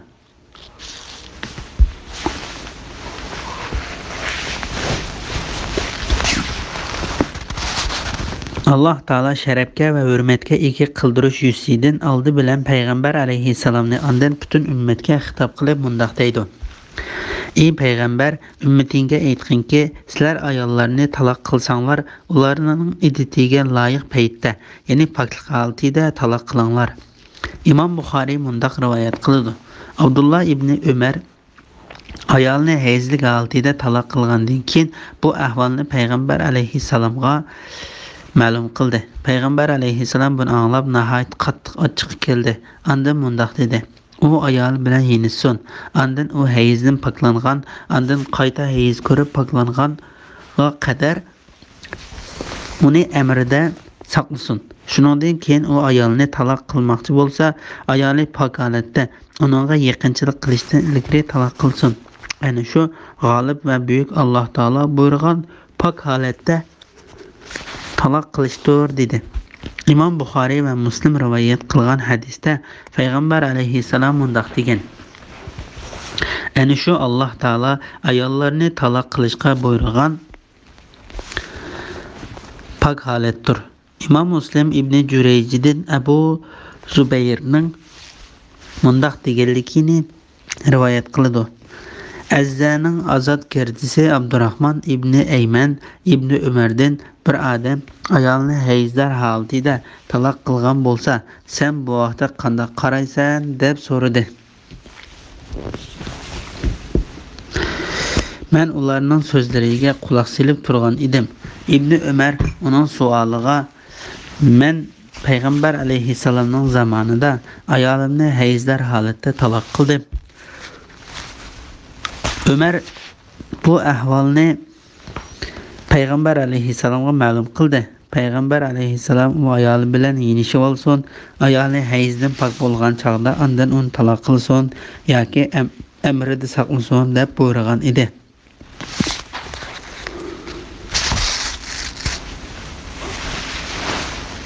deb javob berdi. Ularning iddatiga loyiq paytda, ya'ni poklik holatida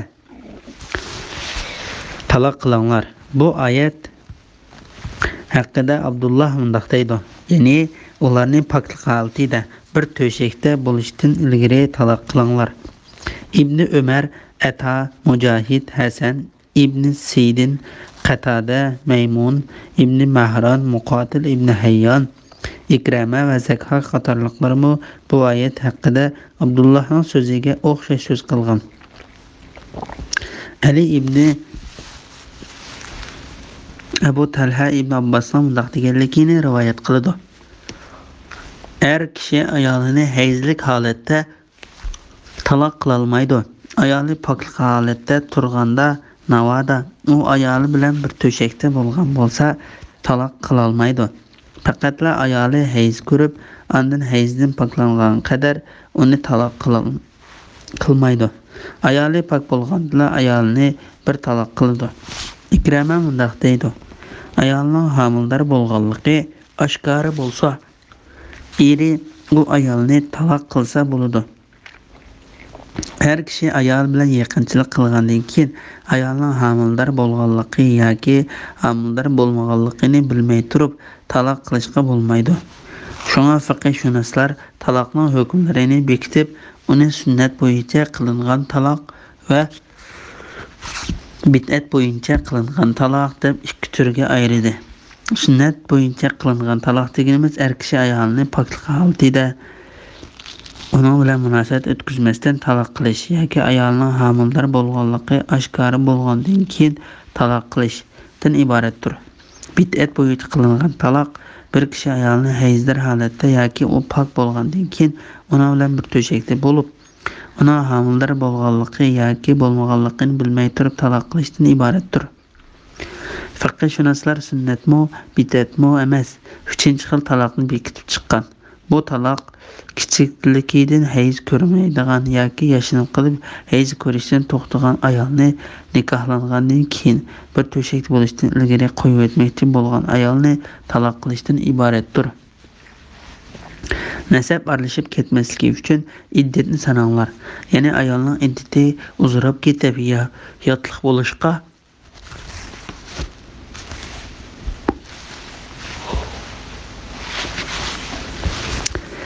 to'solg'i bo'lib qolmasligi uchun iddatning boshlanishi va tugaydigan vaqtini hisoblab va bilib turinglar.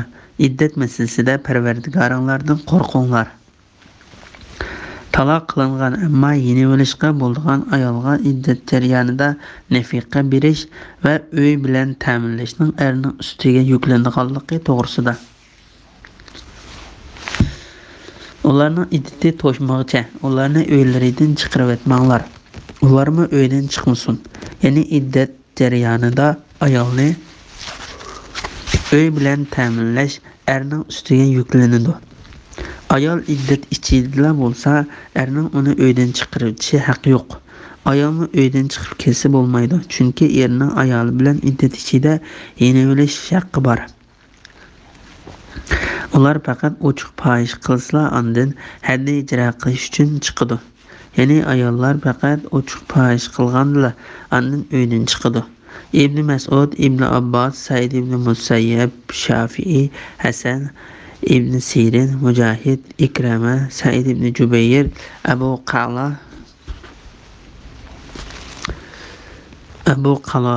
Abu Salih, Zakhak, Zayd ibn Aslam, Ata Khurasani, Sudi, Said ibn Abu Hilal va boshqalar ko'rsatganidek ochiq fahisha zinoni o'z ichiga oladi.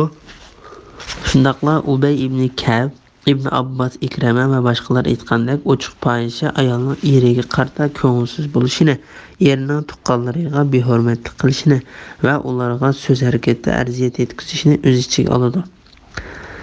Ana shu Allohning qonunidir, ya'ni Alloh taolaning shariat belgilamalari va cheklanmalaridir. Kimki Allohning qonunidan xalqib ketilgan, ya'ni bu qonunga bo'ysunmay, uning doirasidan chiqib, boshqa narsaga xalqib ketilgan, u o'ziga zulm qilgan bo'ladi. Ya'ni u shunday qilish bilan o'ziga zulm qilgan bo'ladi. Taloq qilinuvchi ayolning erning uyida iddat tutishining foydasi to'g'risida. Sen bilmaysanki, Alloh shundan keyin, ya'ni taloqdan keyin biror ishni maydonga keltirish mumkin. Ya'ni bizning taloq qilinuvchi ayolni iddat jarayonida erning uyida qoldirishimiz faqat erning ayolni taloq qilganligiga pushaymon qilib qilishi va Alloh taolaning uning ko'ngliga ayoli bilan yenishishini silib qilishi uchundir. Shundoq bo'lib qolsa, u ayol bilan nihoyat osonla yenisha oladi.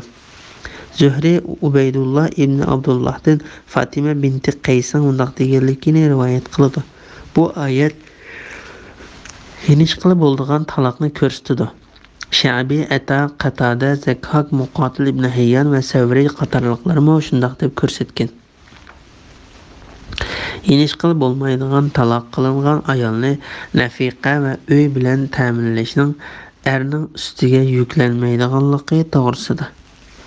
Salaf ulamolari, bir qism olimlar va ularga ergashgan olimlar yenish qilib bo'lmaydigan taloq qilingan ayolni uy bilan ta'minlash vojib emas deb ko'rsatdi.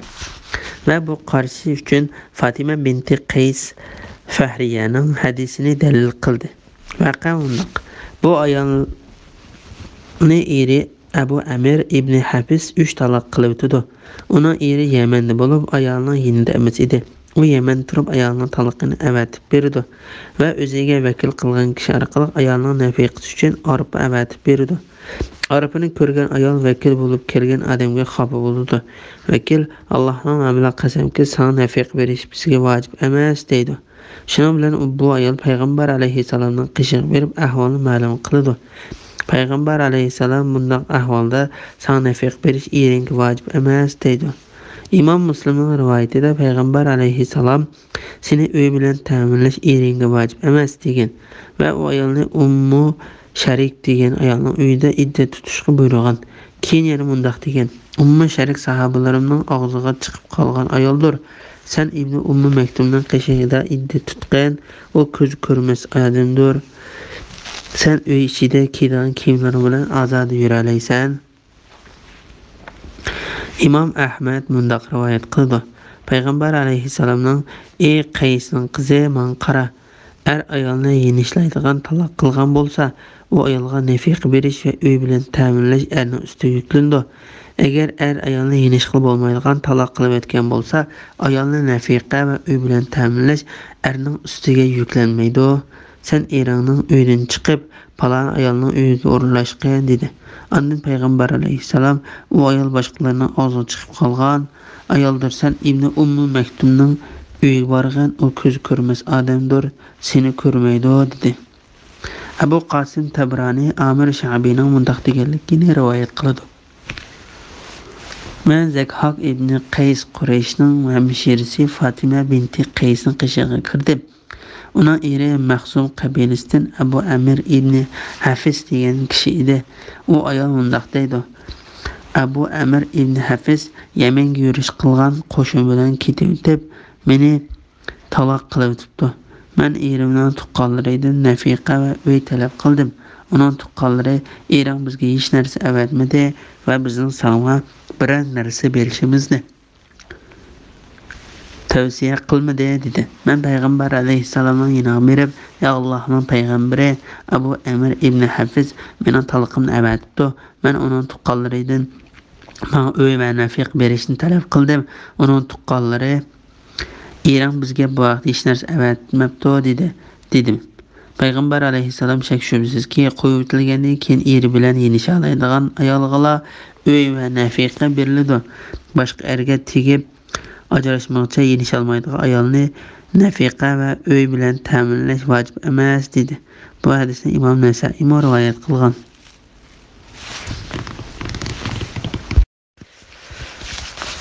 Bismillahirrohmanirrohim. Ularning iddati to'shqan chog'da ular bilan chiroyliqcha yenishinglar yoki ular bilan chiroyliqcha o'zlashib ketinglar. Yenishgan, ajrashgan chog'inglarda oranglardan ikki adil guvohchini guvoh qilinglar. Xudolik uchun to'g'ri guvoh bo'linglar. Buning bilan, ya'ni bu hukm bilan Allohga va oxirat kuniga iymon etgan kishiga nasihat qilindi. Kimki Allohdan qo'rqadi ekan, Alloh uning chiqish yo'li berdi. Allah uningga o'ylamagan yerdan rizq berdi. Kimki Allohga tavakkul qilsa, Alloh uningga kifoya qiladi. Alloh haqiqatan maqsadiga yetalaydi. Alloh haqiqatan har bir narsa uchun muayyan miqdorda muayyan vaqt belgiladi. Sura Taloq 2-3-oyat to'g'risida. Taloq qilingan ayolga uningga cho'qim yaxshi muomala qilishning buyurilganligi to'g'risida. Alloh taolo bundoq deydi: iddat tutgan ayolning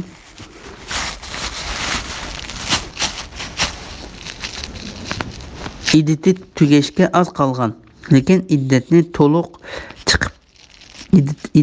to'liq chiqib bo'lmagan chog'da eri uning bilan burunqi nikohi bilan yenishib bilishni va chiroyliqcha, ya'ni u ayolga chiroyliqcha muomala qilib turmushni davomlashtirishni qaror qilish kerak. Yoki uning bilan chiroyliqcha, ya'ni uni tillamasdan, azar bermasdan uzilishib ketishga, uni taloqini chiroyli yo'l bilan berishga qaror qilish kerak. Yenishqanda guvohchi turg'izishning buyurilganligi to'g'risida. Yenishgan, ajrashgan chig'inglarda oranglardan ikki adil guvohchini guvoh qilinglar. Ya'ni ayolinglar bilan yenishishga qaror qilsanglar, buningga adil guvohchilarni guvoh qilinglar. Imom Abu Dawud ibn Majahning undaq deganligini rivoyat qildi. Bir odam Imron ibn Husayndan ayolini taloq qilib o'tgan. Ondan u ayol bilan jinsiy munosabat o'tkazgan. U ayolni taloq qilgan va uning bilan yaqinlashganda biror odamni guvoh qilmagan. Odamning hukmining qanday bo'lganligini so'radi. Imron u odamga: Ayolini taloq qilgandimi sunnat bo'yicha qilmabdi, yenishqandimi sunnat bo'yicha yenishmabdi. Uni taloq qilgandimi va yenishqandimi guvohchilarni guvoh qilish kerak. Bundan keyin hargiz unda ishlarni qilish bo'lmaydi dedi. Ibn Jurayj Ataning bu oyat haqida mundaq deganligini rivoyat qiladi. Nikoh qilish, taloq qilish va yenishish qatorliq ishlarda ikki adil guvohchini guvoh qilmasa durust bo'lmaydi. G'olib va buyuk Alloh taolo bu vaqtda shunday deb ko'rsatdi. Lekin faqat uzrli kishilarlar bu hukmdan mustasno. Buning bilan, ya'ni bu hukm bilan Allohga va oxirat kuniga iymon etgan kishiga nasihat qilindi. Biz sizlarni bu ishlarda adil guvohchilarni guvoh qilishga va guvohlikni to'g'ri adil qilishga buyurdik. Shak shubsizki, Alloh taologa va oxirat kuniga ishongan kishilar bu hukmga bo'ysunadi. Alloh taolo bu qonunni oxirat yurtida Alloh taolaning azob qilishidan qo'rqadiganlar uchun yo'l qo'ydi. Alloh taolaning taqvodorlarga chiqish yo'li va rizq beradiganligi va Alloh taolaning kapolatining ular uchun yetarli ekanligi to'g'risida. Kimki Alloh taoladan qo'rqadi ekan, Alloh uningga chiqish yo'l berdi. Ya'ni kimki Alloh taolo buyurgan ishni qilib, Alloh taolo to'sgan ishdan yenib, Alloh taologa taqvodorlik qildi ekan, Alloh taolo uning ishlarida chiqish yo'l berdi. Va uningga o'ylab baqmagan, xiyolg'imi kelmagan bir yerdan rizq berdi. Ibn Abu Hatim Abdullah ibn Mas'udning undaq deganligini rivoyat qildi. Shak shubsizki, Qur'on Karimda ma'nosi eng mo'l oyat. Alloh haqiqatan kishilar orasida adil bo'lishga, jami xalqqa yaxshilik qilishga, xish aqrbolarga sizlar rahim qilishga buyurdi. Nahl surasi 90-oyatning bir qismi degan oyatdir. Qur'on Karimda eng chiqish yo'l beradigan oyat kimki Allohdan qo'rqadi ekan, Alloh unga chiqish yo'l berdi degan oyatdir. Ikrama mundaq deydi: kimki ayolini Alloh taolo buyurgan bo'yicha taloq qilsa, Alloh unga chiqish yo'li berdi. Ibn Abbos va Zakokning bu oyatning ma'nosi haqida shundaq deganligi rivoyat qilindi. Ibn Mas'ud va Masruh kimki Allohdan qo'rqadi ekan, Alloh unga chiqish yo'l berdi degan oyat haqida undaq deydi: kimki Alloh taolaning xohlagan odamga berdiganligini, xohlagan odamning rizqini tarqildiganligini bilsa, Alloh taolo unga o'ylamgan yerdan, ya'ni u bilmaydigan yerdan rizq berdi. Qatada kimki Alloh taoladan qo'rqadi ekan, Alloh taolo unga chiqish yo'l berdi, ya'ni Alloh taolo uni shubhilik ishlardan saqlaydi, sakratdagi mushaqqatlardan qutuldirdi. Alloh unga o'ylamgan yerda rizq berdi. Kimki Allohga tavakkul qilsa, Alloh unga kifoya qiladi. Imom Ahmad Abdullah ibn Abbosdan bir kuni payg'ambar alayhisalom bilan bir o'loqqa mingishib ketayotganda, payg'ambar alayhisalomning unga mundaq deganligini rivoyat qiladi: "Ey o'g'il, men senga bir necha so'z o'qitib qo'ymoqchiman. Alloh taoloni himoya qilgin, Alloh taolo seni himoya qiladi. Alloh taoloni himoya qilgin, Alloh taolo senga ig'ir kunlarda yordam beradi. Narsa so'rasang faqat Alloh taolodan so'ragin. Yordam talab qilsang Alloh taolodan talab qilgin. Bilginki, yer yuzidan butun ummat senga manfaat yetkazish uchun yig'ilgan taqdirdami? Ular senga faqat Alloh taoloning sening manfaating uchun yezilayotgan narsadan ortiq yetkazilmaydi. Butun ummat senga ziyon yetkazish uchun yig'ilgan taqdirdami? Ular sana faqat Alloh taolo senga ziyon yetkazish uchun yezilayotgan narsadan ortiq ziyon yetkazilmaydi. Belgilangan taqdirni yozadigan qalamlar ko'tarildi. Taqdir yozilgan betlar quridi.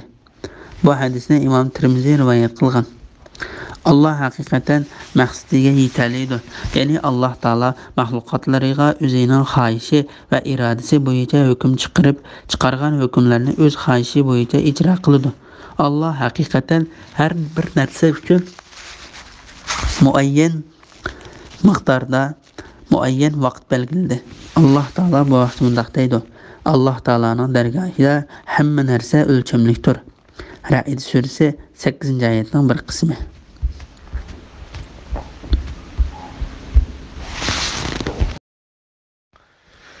Bismillahirrohmanirrohim. Ayollarning ishidagi hayzdan umidini uzganlardan, ya'ni yeshi cho'ng bo'lganlikdan hayz ko'rmaydiganlarning iddatining qanchalik bo'lganligidan shubhali bo'lsanglar, ularning iddati 3 oydir. Kichiklikdan, ya'ni hayz ko'rmaganlarning iddati ham 3 oydir. Hamildor ayollarning iddati mayli qo'yitilgan bo'lsin, mayli eri o'lib ketgan bo'lsin, bo'shnish bilan tugaydi. Kimki Allohdan qo'rqadi ekan, Alloh uning ishini osonlashtirib beradi. Ya'ni shu Allohning sizlarga nazil qilgan hukmidir. Kimki Allohdan qo'rqadi ekan, Alloh uning gunohlarini yo'q chiqardi. Uningga katta savob beradi. Sura Taloq 4-5-oyat to'g'risida. Yashinib qolganlikdan hayz ko'rmaydigan va hayz kelmagan kichik ayollarning iddati to'g'risida.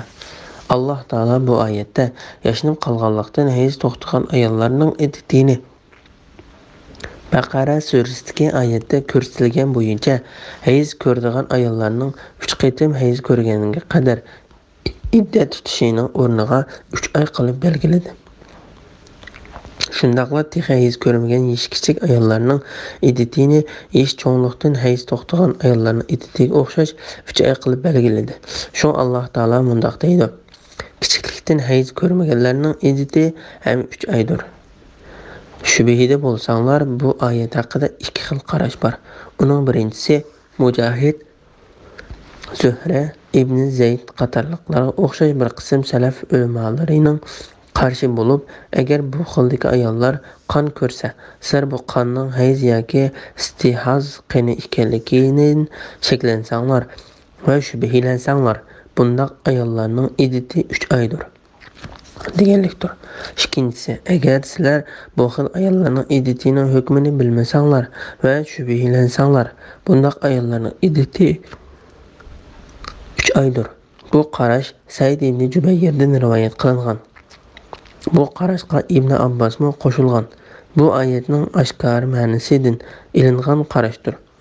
Ibn Jarir bu qarashqa Ubay ibn Ka'bdan rivoyat qilgan tuvandagi hadisni dalil qilib ko'rsatdi.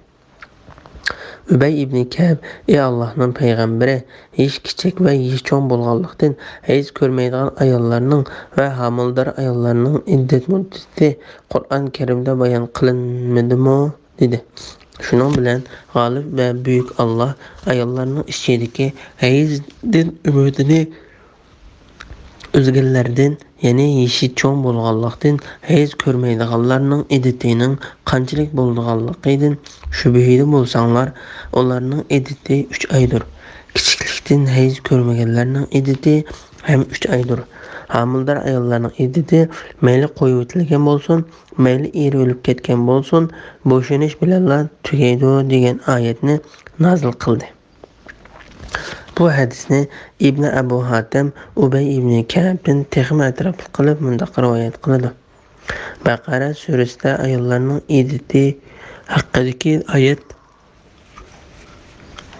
nazil bo'lgandan keyin payg'ambar alayhissalomga Madinadagi kishilarning Qur'onda kichiklikdan hayz ko'rmagan va hech cho'ng bo'lganlikdan hayz ko'rishdan to'xtagan va homildor ayollarning iddati bayon qilinmabdi deganligini yetkazib, shuning bilan iddati bayon qilinmay qolgan bu ayollar haqida ayollarning ishidagi hayzdan umidini uzganlardan, ya'ni hech cho'ng bo'lganlikdan hayz ko'rmaydiganlarning iddatining qanchalik bo'lganligida shubhida bo'lsanglar, ularning iddati 3 oydir. Kichiklikdan hayz ko'rmaganlarning iddati ham 3 oydir degan oyat nazil bo'ldi. Homildor ayollarning iddati to'g'risida.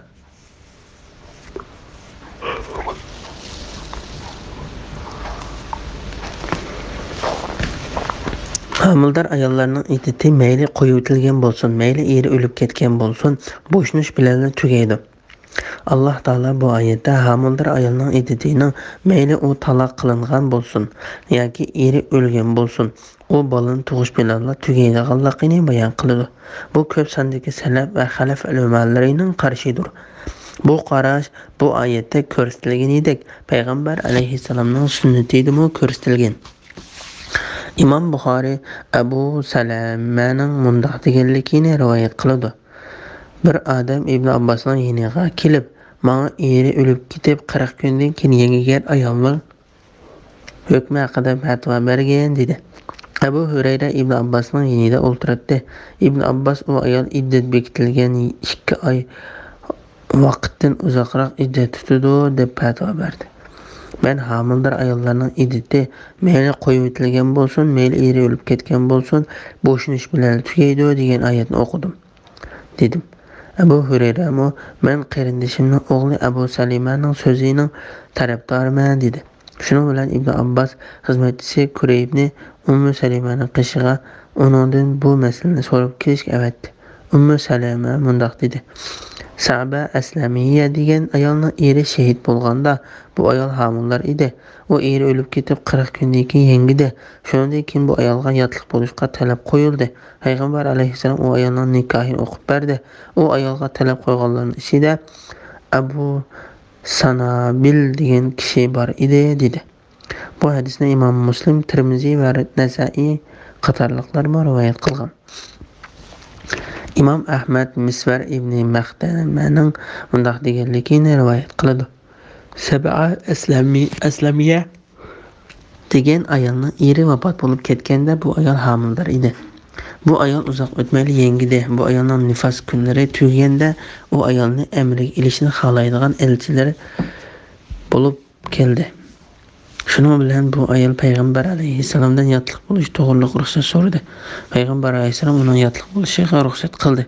Shuning bilan bu ayol yotliq bo'ldi.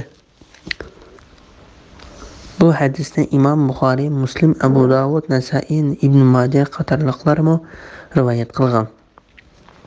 Imom Muslim Ubaydulloh ibn Abdullohning mundoq deganligini rivoyat qiladi. Atam Umar ibn Abdullohga Xadija uni Harisning qizi Sabi'a Aslamiyaning qishig'a berib, uning bilan payg'ambar alayhissalomdan yotliq bo'lish haqida so'raganda, payg'ambar alayhissalom uningga nima deganligini so'rab beqishni buyurdi. Umar ibn Abdulloh atamga javob xat yozib Sabi'a haqida bilganlarini munda xabar qildi. Sabi'a degan ayol Said ibn Xavlaning ayoli bo'lib, Said Badr urushiga qatnashgan sahoba edi.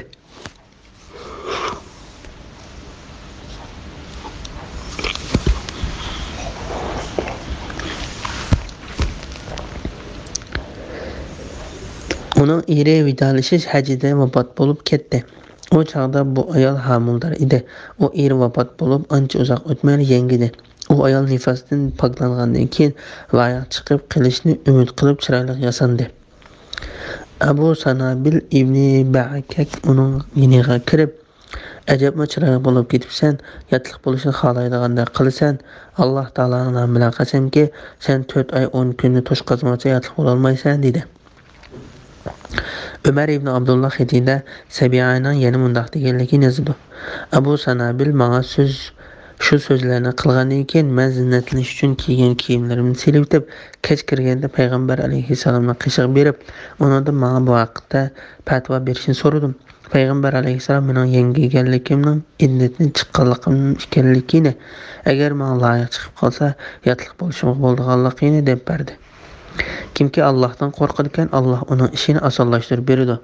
Ya'ni Alloh taolo uningga patiqanda bir chiqish yo'l berdi. Ana shu Allohning sizlarga nazil qilgan hukmidir.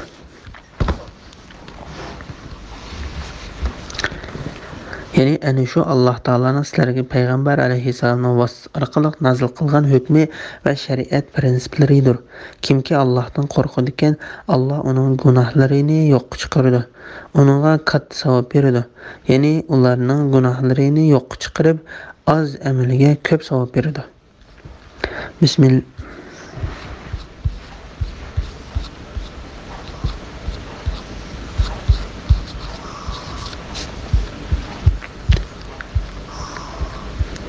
Bismillahirrohmanirrohim. Ular ya'ni qo'yib o'tilgan ayollaringlarni qudratinglarning yetishicha o'zinglar o'ltirayotgan joyinglarning bir qismida o'ltirg'izinglar. Ularni tanglikda qoldirish uchun ziyon yetkazmanglar.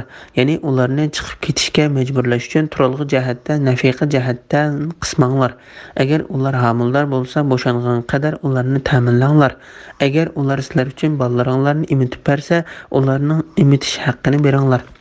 Haqqani asosda o'zaro maslahatlashinglar. Agar fikrda kelisholmasanglar, uni ya'ni bolani boshqa bir ayol emitsin. Boy odam ayolini va bolasini o'zining boyligiga yarasha ta'minlasin. Rizqi tor qilingan odam Allohning uningga berganiga yarasha ta'minlasin. Ya'ni har odam o'zining iqtisodiy ahvoliga yarasha xarajat qilsin. Allah insonni faqat taqdi yetadigan ishga taklif qiladi. Ya'ni faqir odamni boyni taklif qilgan ishga taklif qilmaydi. Allah qiyinchilikdan keyin osonlikni beradi. Ya'ni faqirlikdan keyin boylikni beradi. Sura Taloq 6-7 oyat to'g'risida. Taloq qilingan ayolning erining iqtisodiy ahvoliga yarasha uy bilan ta'minlanadiganligi to'g'risida. Allah Taala bandalarini agar ulardan biri ayolni qo'yib etsa, ayolning iddati tugagan qadar uy bilan ta'minlashga buyurib mundaq deydi. Ularni ya'ni qo'yib o'tilgan ayollaringlarni qudratinglarning yetishicha o'zinglar o'ltirayotgan joyinglarning bir qismida o'ltirg'izinglar. Bu oyat haqida Ibn Abbos, Mujohid va bir qancha kishi mundaq deydi. Ya'ni turmush ahvolinglarga yarasha ularni uy bilan ta'minlanglar. Qatada mundaq deydi. Agar sen ayolni o'ltirg'izgidek uy topolmasang, uni o'z uyingning yonida hujur tayyorlab o'ltirg'izgin. Taloq qilingan ayolni tanglikda qoldirishdan to'sish to'g'risida. Ularni tanglikda qoldirish uchun ziyon yetkazmanglar. Ya'ni ularni chiqib ketishga majburlash uchun turalg'i jihatdan, nafiqa jihatdan qismanglar. Muqotil ibn Hayyan bu oyatda ayolning mol-mulkini eriga tashlab berishni yoki ayolning erining uyidan chiqib ketishi uchun erning qasddan bu ayolni qiyin ahvolga tushirib qo'yishdan to'sish ko'zda tutiladi dedi. Savri Mansurdan Abu Zakhanning bu oyat haqida mundaq deganligini rivoyat qildi. Bu oyat erning ayolni taloq qilib, ondan ayolning iddati to'shishga 2 kun qolganda ayoli bilan yenilishdek qilmishni qilishdan to'sidi. Chunki u erning undaq qilishi ayoliga qasddan ziyon yetkazishni ko'zlaganlikdir. Qayta nikoh o'qimasdan yenivilishga bo'lmaydigan homildor ayolni toki u yangi bo'lguncha ta'minlashning erning ustiga yuklangan majburiyat ekanligi to'g'risida. Agar ular homildor bo'lsa, bo'shangan qadar ularni ta'minlanglar. Agar qo'yib o'tilgan ayol homildor bo'lsa, u yangichilik uni ta'minlash erning ustiga yuklanganlikdan iborat. Bu hukm dal qayta nikoh o'qimoqchilik, yenish qilib bo'lmaydigan ayol uchundir. Chunki nikohsiz yenish qilinishib yenvolg'ili bo'lgan ayolni ta'minlash, mayli u ayol homildor bo'lsin yoki bo'lmasin, erning ustiga yuklanganligi aniqdir. Qo'yib o'tilgan ayol bolani emitib bersa, emitish haqqi talab qilish huquqining borligi to'g'risida. Agar ular sizlar uchun bolalaringlarni emitib bersa, ya'ni taloq qilingan homildor ayol yangi bo'lishi bilan iddatdan chiqqan bo'ladi. Nikohsiz yiqilishli bo'lmaydigan holatga o'tadi. Bu chog'da bolani emitib berish yoki emitib bermaslik onaning ixtiyorligida bo'ladi. Ayolning bu ixtiyorligi bolani o'g'il sutini emitib bergandan keyin bo'ladi. Chunki ona bolaning o'g'il sutini cho'qim emitish kerak. Agar bu ayol bolasini emitib bersa, boshqalarning bolasini emitib berib, haq oladigan ayollarning barobarida haq olish huquqi bor. Bundaq ahvolda ona bolaning dadasi bilan yoki bolaning valisi bilan uni emitib berish uchun muayyan miqdorda haq olishga kelishsa bo'ladi. Shu Alloh taolo mundaq deydi: agar ular sizlar uchun bolalaringlarni emitib bersa, ularning emitish haqqini beringlar. Haqqani asosda o'zaro maslahatlashinglar. Ya'ni sizlarning ishinglar o'zaro ziyon solmaydigan asosda maslahat bilan bo'lsin. Alloh taolo bu haqda Baqara surasida undaq deydi. Onani bolasi sababli ziyon tortqizmaslik, otani bola sababli ziyon tortqizmaslik lozim. Baqara surasi 233-oyat. Agar fikrda kelishalmasanglar, uni ya'ni bolani boshqa bir ayol emissin. Ya'ni ayol emitish haqqini ko'p talab qilsa, uni qabul qilmasa yoki kishi kelishgan haqdan oz bersa, bu sababdan bilan ayol o'ttirsa ixtilof tug'ilsa, bolani onasidan boshqa bir ayol emitib bersin.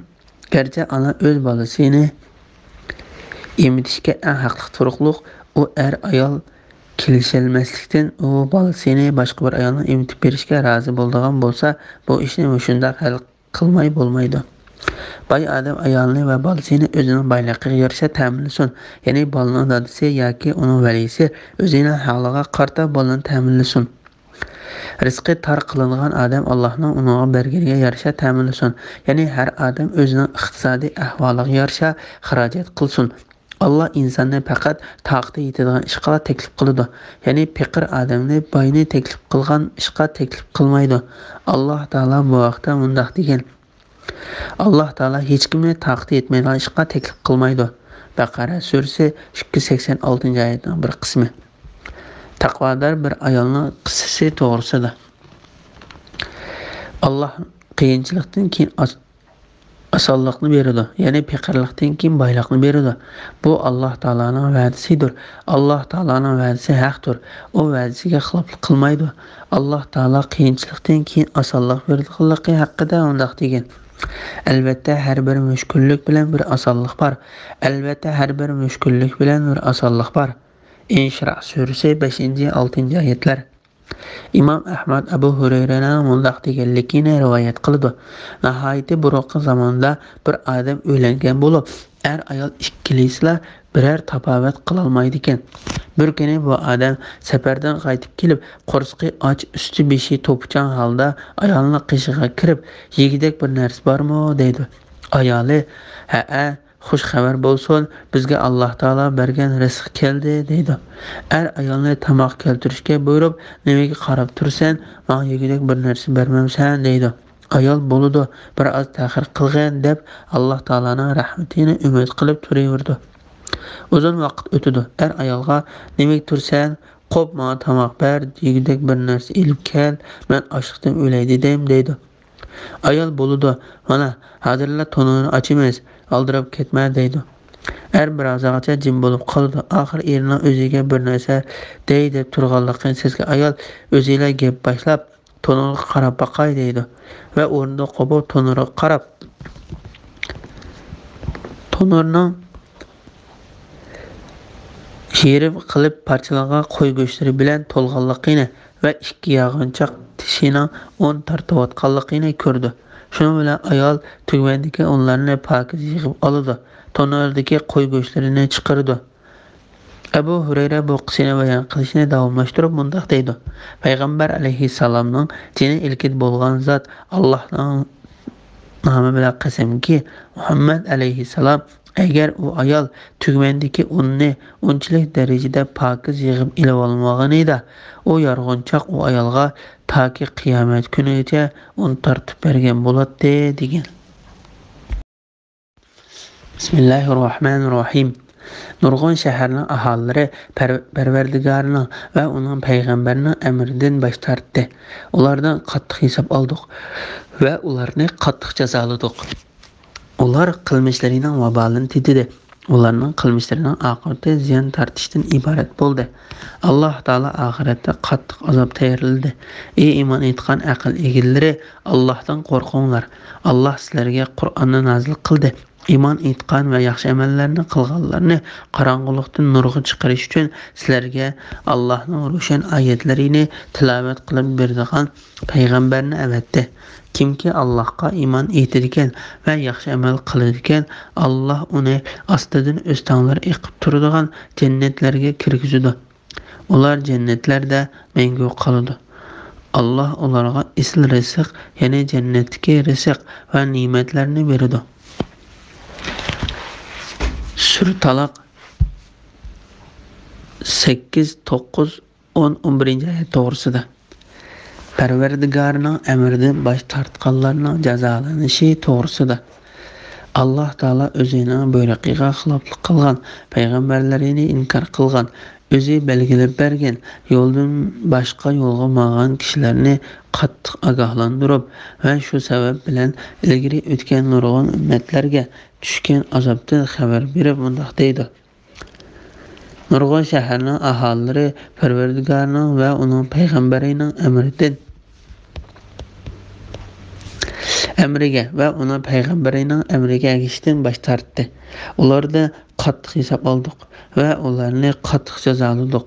Ya'ni ularni qattiq rasvo qildik va qattiq xor qildik. Ular qilmishlarining vabolini titidi.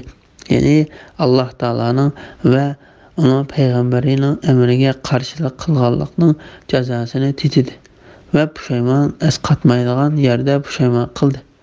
Ularning qilmishlarining oqibati ziyon tortishdan iborat bo'ldi. Alloh ularga oxiratda qattiq azob tayyorladi. Ya'ni Alloh taolo ularni dunyoda jazolash bilan birga oxiratda ham ularga qattiq azob tayyorladi. Alloh taolo ana shu bundoq kishilarning qismlarini xabar qilgandan keyin bundoq deydi. Ey iymon etgan aql egalari, Alloh taoladan qo'rqinglar. Ey sog'lom tushuncha egalari, sizlar ulardek bo'lmanglar. Ulardek bo'lsanglar, ularga yetgan qattiq azob sizlarga ham yetadi. Ey iymon etgan, ya'ni Alloh taolani va uning payg'ambarlarini tasdiq qilgan aql egalari, Alloh taolo sizlarga Qur'onni nazil qildi. Alloh taolo bu vaqtda bundoq degan: Qur'onni haqiqatan biz nazil qildik va cho'qim uni qo'g'daymiz. Hijr surasi 9-oyat. Payg'ambar alayhissalomning sifati to'g'risida. Iymon etgan va yaxshi amallarni qilganlarni qorong'ulikdan nurga chiqarish uchun sizlarga Allohning ro'shan oyatlarini tilovat qilib beradigan payg'ambarni avatdi.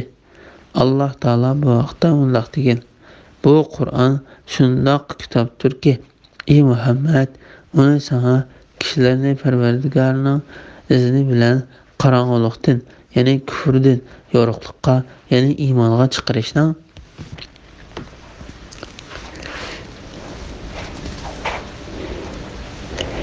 g'olib ham tillarda madihlangan Allohning yo'liga boshlashi uchun nazil qildik. İbrahim surasi 1-oyat. Allah müminlərinin egisidir. Ularni kufrning zulmatidan iymonning yorug'ligiga chiqardi. Baqara surasi 257-oyatning bir qismi. Ya'ni Alloh taolo müminlərni kufrning va nodonlikning qorong'uligidan iymonning va ilm ma'rifatning nuriga chiqardi. Vahiy bilan hidoyatga erishgili bo'lganligi uchun Alloh taolo o'zi nazil qilgan vahiyni nur deb atadi. Shundaqla vahiyning dillarga hayotlik bag'ishlaydiganligi uchun Alloh taolo undoq dedi. Shuningdek, ya'ni boshqa payg'ambarlarga vahiy qilingandek amrimiz bo'yicha sana Qur'onni vahiy qildik. Sen vahiydan ilgari Qur'onning va iymonning nima ekanligini uqmayding. Lekin biz Qur'onni bir nur qildikki, uning bilan bandalarimizdan xohlagan kishilarni hidoyat qilamiz. Shak shubhisizki, sen to'g'ri yo'lga boshlaysan. Shura surasi 52-oyat. Kimlarga Allohga iymon etilgan va yaxshi amal qiladigan, Alloh uni ostidan o'stanlar iqib turadigan jannatlarga kirgizadi. Ular jannatlarda mangu qoladi. Alloh ularga esl rizq, ya'ni jannatdagi rizq va ne'matlarni berdi. Bu oyatning mazmuniga o'xshaydigan oyatlarning tafsiri yuqorida ko'p qatim takrorlandi. Uni bu yerda qayta takrorlash hojatsiz. Bismillahirrohmanirrohim. Allah 7 osmonni yaratdi. Zaminni osmonlarga o'xshash 7 qilib yaratdi. Allohning amri ularning orasida joriy bo'lib turdi. Sizlarga buni bildirishi Allohning hammaga qodir ekanligini va Allohning hamma narsani to'liq bilganligini bilishinglar uchundir. Sura Taloq 12-oyat to'g'risida. alloh taoloning mukammal qudratining bayoni to'g'risida. alloh taolo yo'lga qo'ygan to'g'ri dinning ulug' din ekanligini insonlarga his qildirish uchun o'zining mukammal qudratidan va katta podshohligidan xabar berib mundoq deydi. alloh 7 osmonni yaratdi. alloh taolo Nuh alayhissalomning o'z qavmiga aytgan so'zlaridan xabar berib mundoq degan. Sizlar ko'rmadinglarmikin? Alloh qanday qilib 7 osmonni birining ustida birini qilib yaratdi? Alloh yana mundoq degan. 7 osmon, zamin va ulardagi mahluqotlar Allohni pok deb biladi. Nuh surasi 15-oyat. Zaminni osmonlarga o'xshash 7 qilib yaratdi. Imom Buxoriy va Muslim payg'ambar alayhissalomning bu vaqtda mundoq deganligini rivoyat qiladi. Kimki zamindan bir g'irish chog'liq yerni zulm bilan egallab olsa, qiyomatda bo'yniga 7 qat zamingacha taqoq silindi. Imom Buxoriy payg'ambar alayhissalomning mundoq deganligini rivoyat qiladi. Yer uni 7 qat zamingacha yutib ketdi. Kimki 7 qat zaminning 7 bo'lagi ko'zda tutiladi degan xato qarashda bo'lsa, u haqiqatan haqdan to'liq yiroqlashgan xato nazariyada qaymoqib hech qanday dalil paksiz Qur'on bilan hadisga qarshi chiqqan bo'ladi. Shuning bilan Taloq surasining tafsiri tugdi. Jami hamdu sana va madihiya Allohga xosdir. Bismillahirrohmanirrohim. Ta'rim surasi Madinada nazil bo'lgan 12 oyat. Bismillahirrohmanirrohim. Ey payg'ambar, nima uchun Alloh sana halol qilgan narsani ayollaringning roziligini tilash ustidan harom qilsan? Alloh nihoyat mag'firat qilg'uchidir, nihoyat mehribondir. Alloh sizlarga kafarat bilan qasminglardan chiqishni belgiladi. Allah sizlarning eganglardir. Allah har narsani bilguchidir, hikmat bilan ish qilguchidir. O'z vaqtida payg'ambar ayollaridan biriga, ya'ni Hafsaga bir so'zni yo'shurun aytgan edi. U Hafsa uni Aishaga aytib qo'ygan. Alloh bo'lsa sirning oshkorlanganligini payg'ambarga bildirgan. Chaqda u, ya'ni payg'ambar uningga Hafsaga ya'ni Hafsa oshkorlab qo'ygan so'zlarning ba'zisini aytdi, ya'ni yuziga soldi. Ba'zisini aytmadi, ya'ni yuziga solmadi. Payg'ambar uningga sirni oshkorlab qo'yganligini aytgan chaqda u, ya'ni Hafsa, buni senga kim xabar qildi dedi. Payg'ambar, menga buni hammani bilib turuvchi, hammadan to'liq xabardor Alloh xabar qildi dedi. Agar Aisha, Hafsa ikkinglar Allohga tavba qilsanglar, o'zinglar uchun yaxshidir. Sizlarning dilinglar Rasulullohga ixlos qilishdan burilib ketdi. Agar sizlar Rasululloh xo'p ko'rmaydigan ish ustida uningga taqobil tursanglar, u chaqda Alloh uning madadkoridir. Jibril uning madadkoridir. Mu'minlarning yaxshilari uning madadkoridir. Ulardan boshqa farishtalar uningga yo'lanchakdir. Agar u sizlarni qo'yversa, Parvardigori sizlarning o'rninglarga sizlardan yaxshi, Allohning va payg'ambarning amriga bo'ysunuvchi, Allohga va payg'ambarga iymon etquchi, itoat qilguchi, gunohlardan tavba qilguchi, ibodat qilguchi, ro'za tutquchi cho'kallarni va qizlarni uning berishi mumkin. Sura Tahrim 1, 2, 3, 4, 5 oyat to'g'risida. Payg'ambarning halol narsani harom qilganligi uchun Allohning tavba qilishi, bu gunohning kafaratining bayoni va ayollarning payg'ambarni qiyin ahvolda qoldirganligi uchun ularni ayblab qo'yganligi to'g'risida. Imom Buxoriy Ubayd ibn Umayyardan Aisha radhiyallohu anhaning mundoq deganligini rivoyat qildi. Payg'ambar alayhissalom ba'zi kunlari Jahshining qizi Zaynabning uyida turadi va u uyda hasal ichadi. Hafsa ikkimiz payg'ambar alayhissalom ikkimizning qaysimizning uyiga kirsa, uningga men sendan mag'fur purqi sezyapman, o'simlikdan chiqadigan shirinlik va tatliq narsa. Mag'fur deyilmi deb so'rashga kelishib oldik. Payg'ambar alayhissalom ikkimizdan birimizning uyiga kirganda uningga hiylaga gap qilindi. Payg'ambar alayhissalom yo'q, Jahshiyning qiz Zaynabning uyida asal ichdim. Buningdan keyin hargiz asal ichmayman dedi.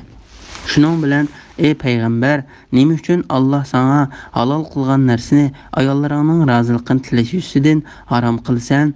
Allah nahayet mağfiret qiluvchidir, nahayet mehribondir. Allah sizlarga kafaret bilan qasminglardan chiqishni belgiladi. Allah sizlarning eganglardir.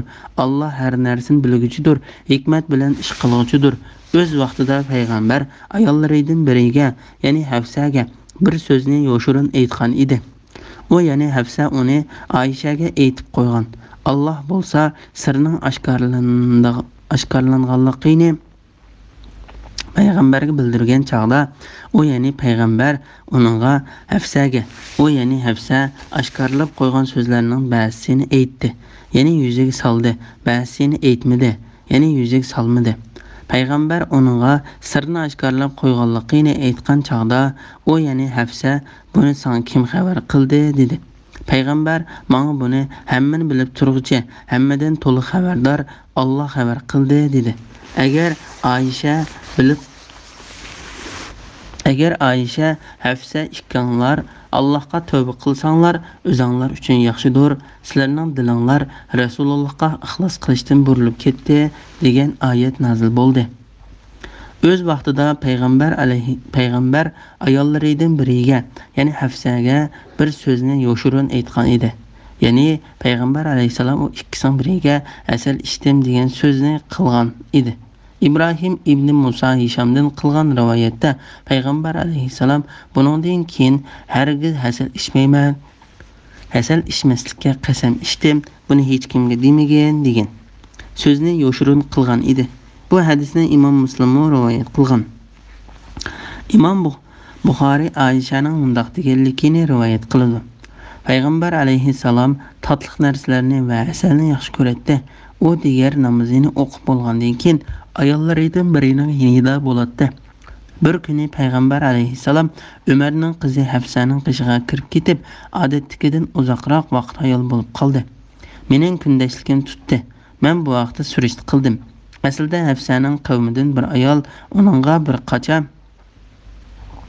asal hadiya qilgan bo'lib, Hafsa payg'ambar alayhisalomga shu asaldan beribdi. Men o'zimga Allohning nomi bilan qasamki, biz payg'ambar alayhisalomga bir hiyla shiltayli dedim. Ondan Zam'aning qizi Savdaga, agar payg'ambar alayhisalom yiningga kirsa, uningga mag'fur yedingmi deb so'ragan. O sana yo'q deydi. Sen uningga menga purgan bu puroq nimaning purqi degan. O sana Hafsa menga asal berdi deydi. Sen uningga bu asalni chiqargan harlar urfut daraxidan shirni yig'ib tikanda degan. Urfut mag'fur chiqadigan daraxt. Men uningga shu so'zlarni qilaman. Ey Safiya, senmi shuningga shu so'zlarni qilgan deb topiladim. Savda menga Allohning nomi bilan qasamki, payg'ambar alayhisalom uyning ishga oldiga kelish bilan sen meni buyurgan so'zlarni qilaman deb va'da berdi. Shunda qilib payg'ambar alayhisalom Savdaning yoniga kirganda, u ey Allohning payg'ambari, mag'fur deydingmi dedi. Payg'ambar alayhisalom yo'q dedi. Savda seningdan kelayotgan bu puroq nimaning puroqi dedi. Payg'ambar alayhisalom Hafsa menga asal berdi dedi. Savda u asalni chiqqan harlar urfut daraxidan shirni yig'ib tikanda dedi. Payg'ambar alayhisalom mening yonimga kirganda, menmi uningga shundoq so'zlarni qildim. Safiyaning yoniga kirganda Safiyami uningga shundoq so'zlarni qildi. Keyin u Hafsaning qishiga kirganda Hafsa uningga ey Allohning payg'ambari, sen asal beraymi dedi. Payg'ambar alayhisalom mening asal ichkim yo'q dedi. Savda Allohning nomi bilan qasamki, biz payg'ambar alayhisalomni asal ichishdan mahrum qildik dedi. Men uningga jim tur dedim. Bu hadisni Imom Muslim rivoyat qilgan. Imom Muslimning rivoyatida Aishaning payg'ambar alayhisalom o'zidan badpuroqning chiqishini intayin yomon ko'radi deganligini rivoyat qilgan. Shuning uchun ayollar payg'ambar alayhisalomga mag'fur yedingmi degan. Chunki mag'fur purqi azroq g'alita bo'lg'achqa Payg'ambar alayhissalom hasal ichdim deganda ayollar bu hasalni yiqqan hasal harilari mag'fur darxidan shirni yig'ibdiganda degan.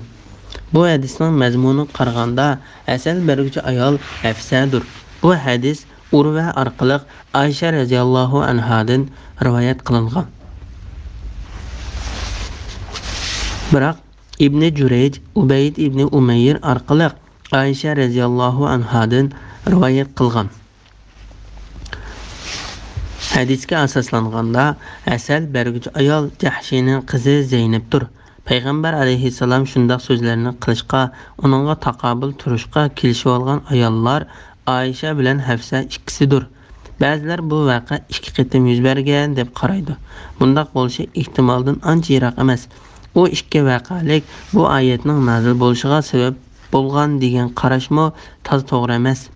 Payg'ambar alayhissalomning taqobil turmoqchi bo'lgan bu 2 ayolning Aysha va Hafsa raziyallohu anhumlar ekanligini ko'rsatadigan hadislardan biri Imom Ahmad rivoyat qilgan tuvandagi hadisdir.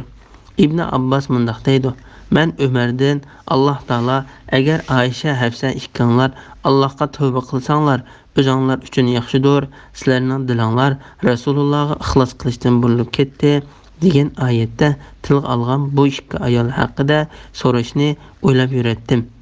Oxir Umar hajga bordi. Men uning bilan hajga bordim. Yo'l ustida u tarat qilgan tushdi. Men bir qacha suvni elib uning bilan tushdim. U tarat qilib bo'lib, men uning qo'liga suv quyib berdim. U tahorat oldi. Men shu fursatdan foydalanib, "Ey xalifa, Alloh taolo agar Aysha, Hafsa ikkinglar Allohga tavba qilsanglar, o'zinglar uchun yaxshidir, sizlarning dilinglar Rasulullohga ixlos qilishdan burilib ketdi" degan oyat tilga olgan bu 2 ayol kim dedim. Umar: "Ey Ibn Abbos, sen qaltischimi? Ular Aysha bilan Hafsadir" dedi.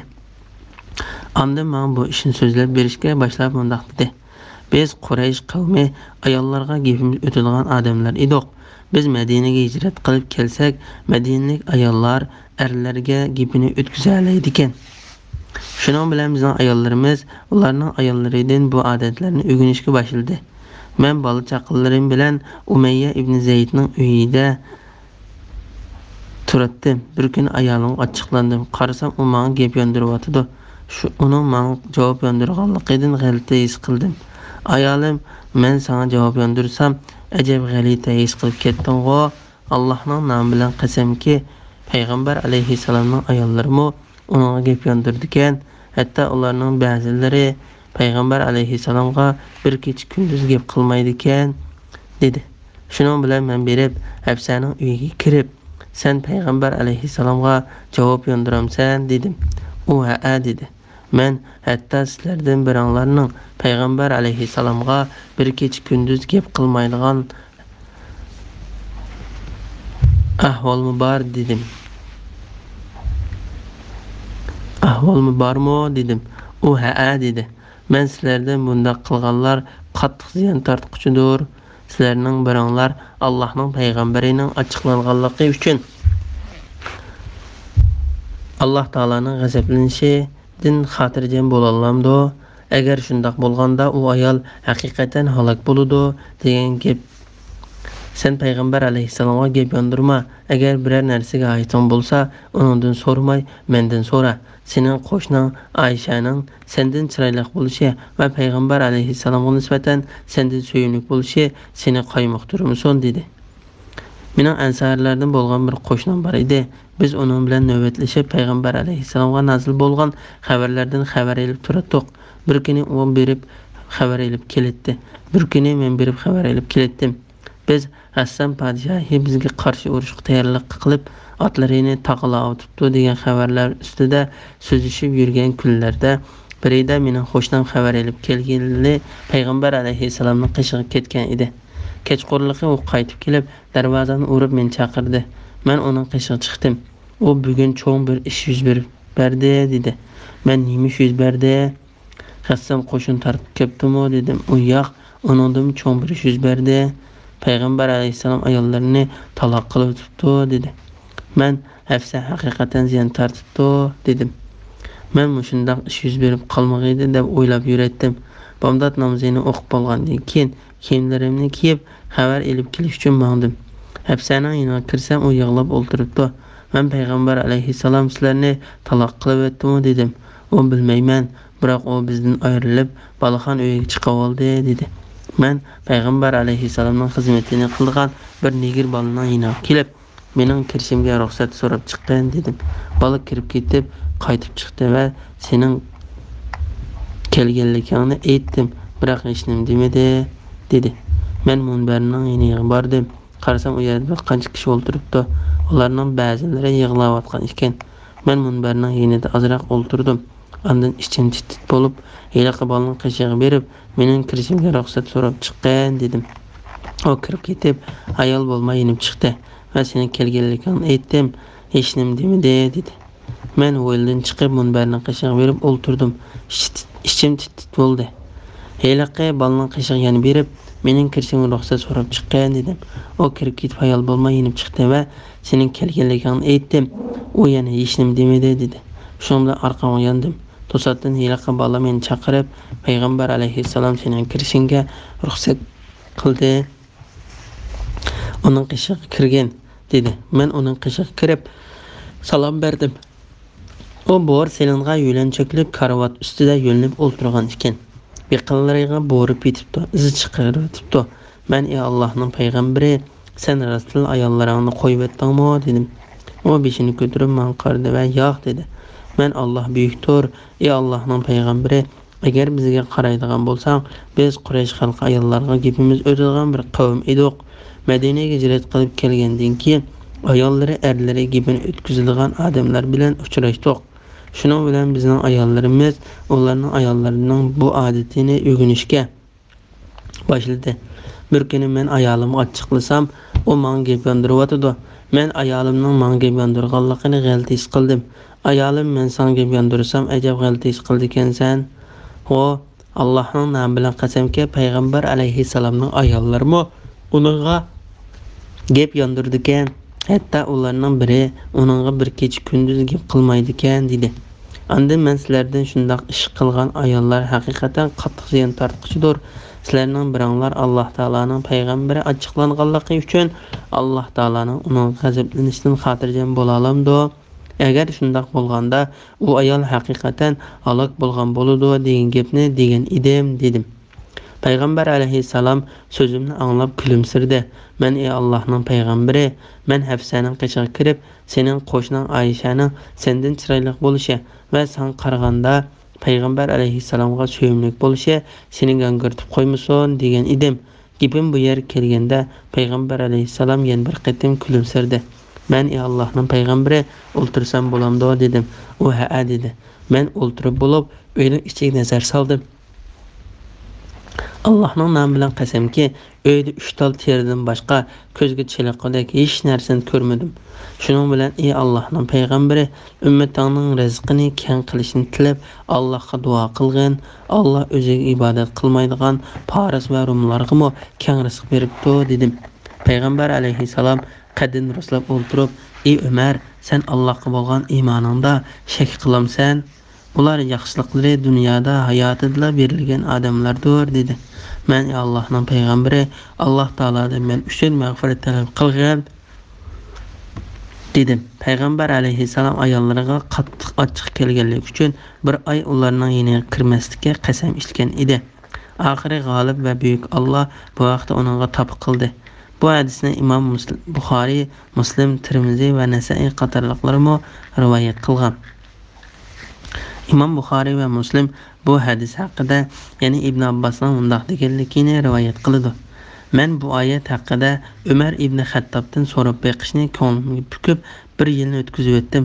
Bu jarayonda uningdan ayminib bu masalani uningdan so'rashga petin olmadim. Oxir u hajga bordi. Men uning bilan birga hajga bordim. Biz hajdan birga qaytdik. U tarat qilish uchun bir aroq daraxtlarligida to'xtadi. Men o tarat qilib bo'lg'ich to'xtab turdim. Ondan uning bilan bilmandim.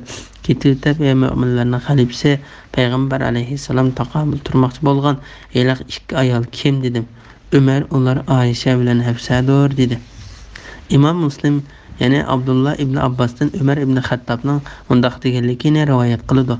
Payg'ambar alayhissalom ayollardan ayrilib turish uchun uydan chiqib olgan chaqda men masjidga kirsam odamlar tosh o'ynab o'ltiribdi ekan. Ular payg'ambar alayhissalom ayollarni taloq qilib tutdi.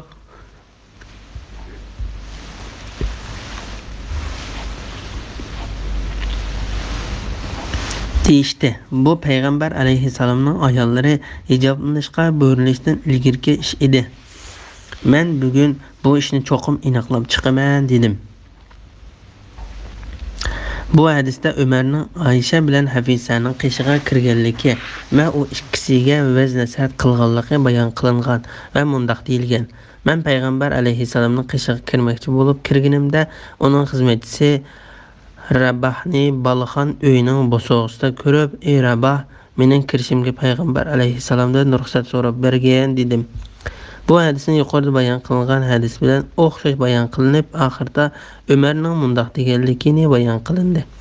"Men ey Allohning payg'ambari, ayollarning seni ranjitganligi uchun sen ularni taloq qilib o'tgan bo'lsang, bu ishqa hargiz qayg'urmagin. Shak shubhisizki Allah sen bilan birlidir. Alloh taolaning farishlari Jibril va Mikail qatorliqlar sen bilan birlidir" dedim. Men biror so'zni qilsamlar, o so'zimni Allohning reallikqa aylantirib berishini umid qildim.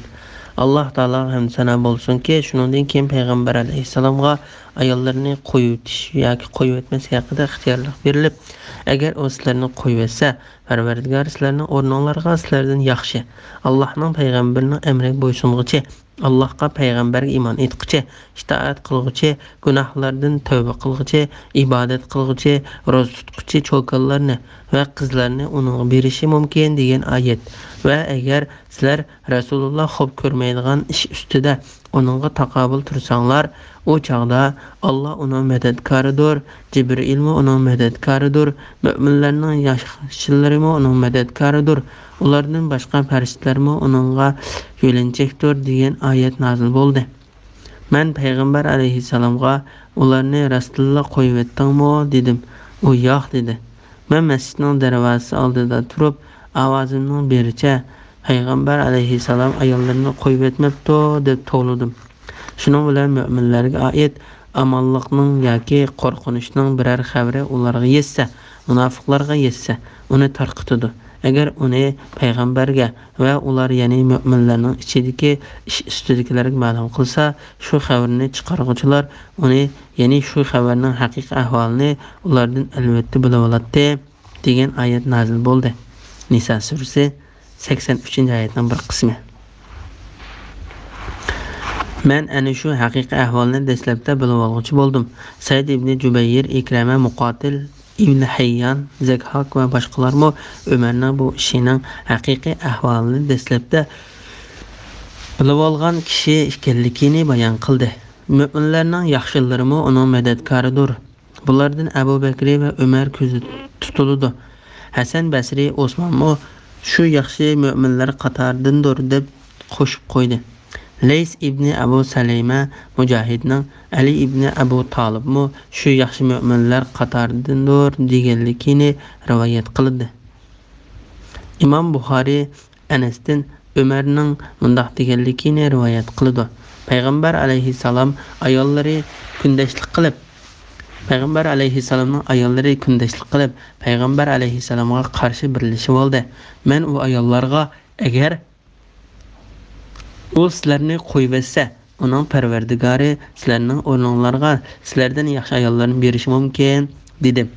Shuning bilan agar u sizlarni qo'yib etsa, Parvardigori sizlarning o'rninglarga sizlardan yaxshi Allohning payg'ambarining amriga bo'ysunguchi, Allohga va payg'ambariga iymon etguchi, itoat qilguchi, gunohlardan tavba qilguchi, ibodat qilguchi, ro'za tutguchi cho'kallarni va qizlarni uningga berishi mumkin degan oyat nozil bo'ldi. Yuqorida bayon qilingandek bir qancha o'rinda Umarning oldin qilgan so'zi Qur'on oyatlariga udul chiqib qoldi. Masalan, uning hijob haqidagi so'zi hijob oyatiga Bedr urushida asirga tushganlarni qandoq bir talab qilish haqidagi bergan taklifi bu haqda nazil bo'lgan oyatga udul chiqib qoldi.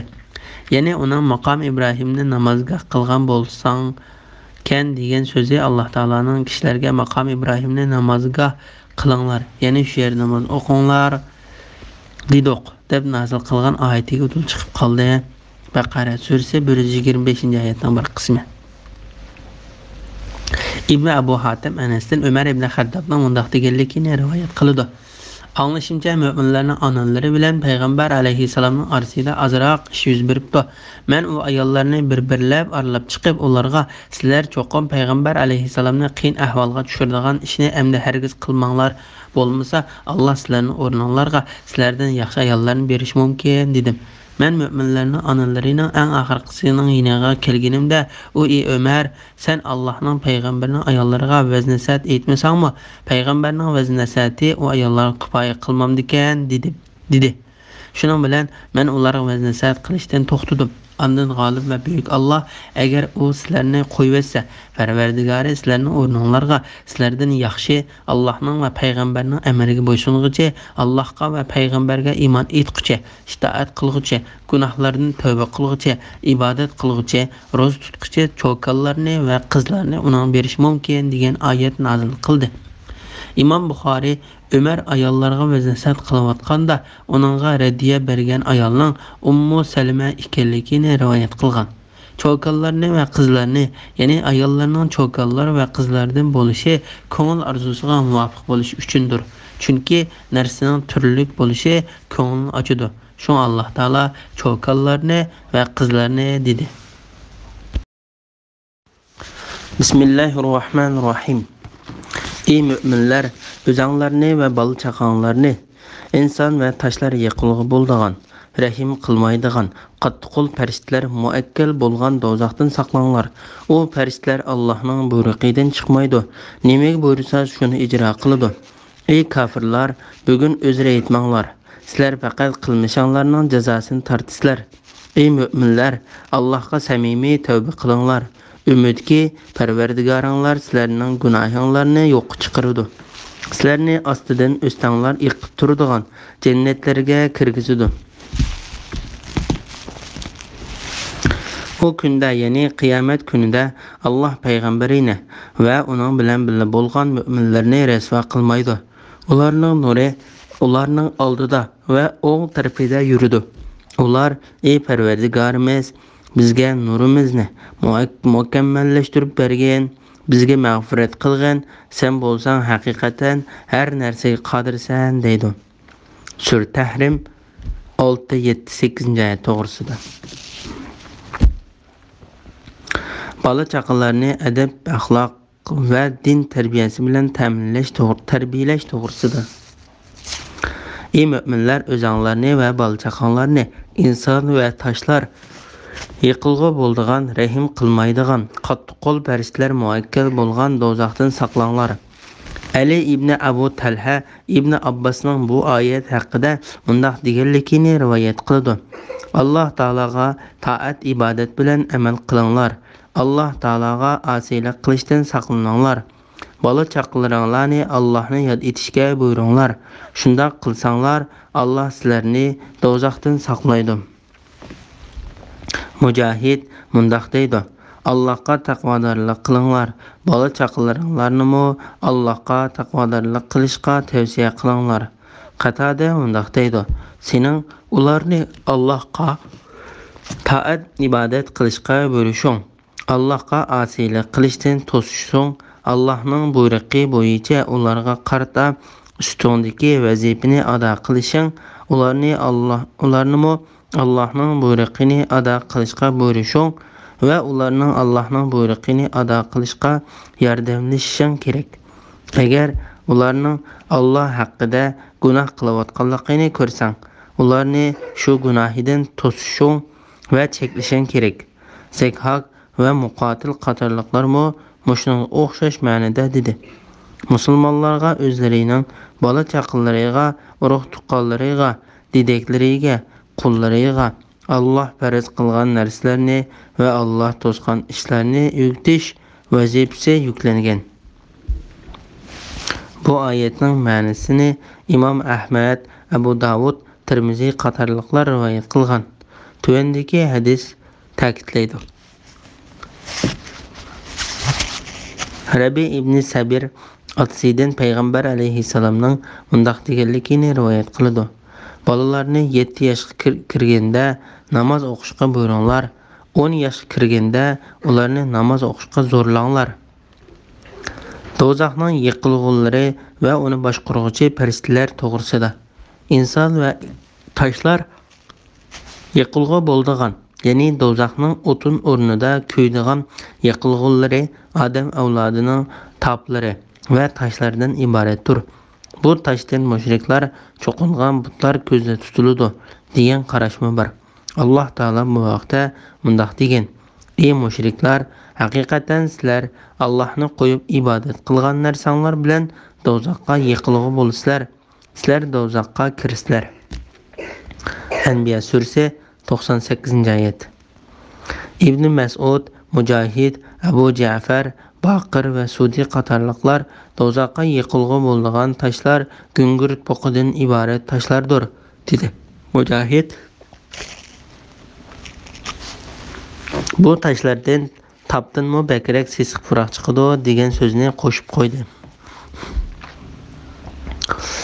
Rahim qilmaydigan qattiqqo'l farishtalar muakkal bo'lgan, ya'ni ular Alloh taologa kafir bo'lganlarga qarta dillarida rahim, shafqat degan narsa qolmagan, qo'pol, intayin qattiqqo'l, chiroyi qo'rqinchli va yerginishli farishtalardir.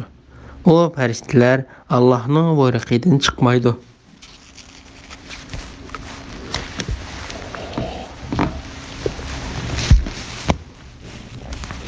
Nimaga buyursa, nima ish qilishga buyursa, ular shuni ko'zni yumib ochganchilik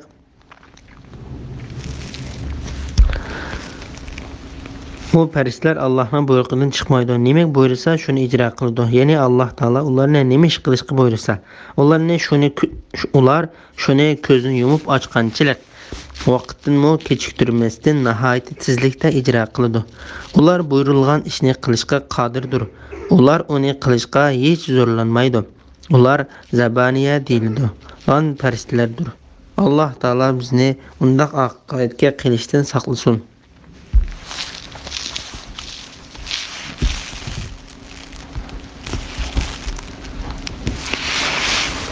Ey kafirlar, bugun o'zra aytmanglar. Sizlar faqat qilmishinglarning jazosini tortisizlar. Ya'ni qiyomat kuni kafirlarga o'zra aytmanglar. Sizlardan o'zri qabul qilinmaydi. Sizlar bugun faqat qilmishinglarga qarta jazolansizlar deyiladi. Samimiy tavba qilishga rag'batlantirish to'g'risida. Ey mu'minlar, Allohga samimiy tavba qilinglar, ya'ni haqiqiy va rost tavba qilinglar. Shunda qilsanglar, Alloh sizlarning ilgirki gunohlaringlarni o'chiradi. Sizlarning bu tavbanglar ilgari qilgan rezil ishlaringlardan sizlarni qo'l uzdiradi va to'sidi. Umidki Parvardigoringlar sizlarning gunohinglarni yo'q chiqaradi. Sizlarni ostidan o'stanglar eqib turadigan jannatlarga kirgizadi. O kunda, ya'ni qiyomat kunida Alloh payg'ambarni va uning bilan birga bo'lgan mu'minlarni rasvo qilmaydi. Ularning nuri ularning oldida va o'ng tarafida yuriydi. Ular Parvardigorimiz bizga nurimizni mukammallashtirib bergan, bizga mag'firat qilgan, sen bo'lsang haqiqatan har narsaga qodirsan deydi. Hadis surasida bu nur haqida so'zlanib o'tildi. Mujahid, Zakhak, Hasan Basri va boshqalar mundaq deydi. Mu'minlar bu so'zni qiyomat kuni munofiqlarning nurining o'chib ketganligini ko'rganda aytadi. Imom Ahmad Bani Kanana qabilasidan bir odamning mundaq deganligini rivoyat qiladi.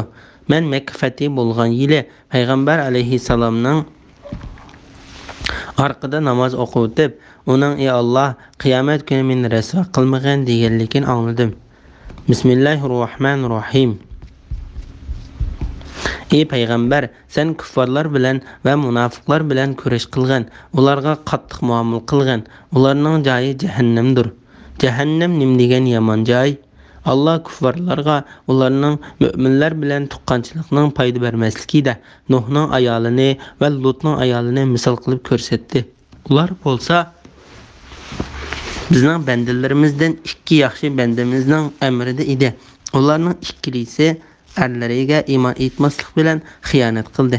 Ularning erlari, ya'ni Nuh bilan Lut payg'ambar turuqliq ulardan Allohning azobidan hech narsani dafiy qila olmadi.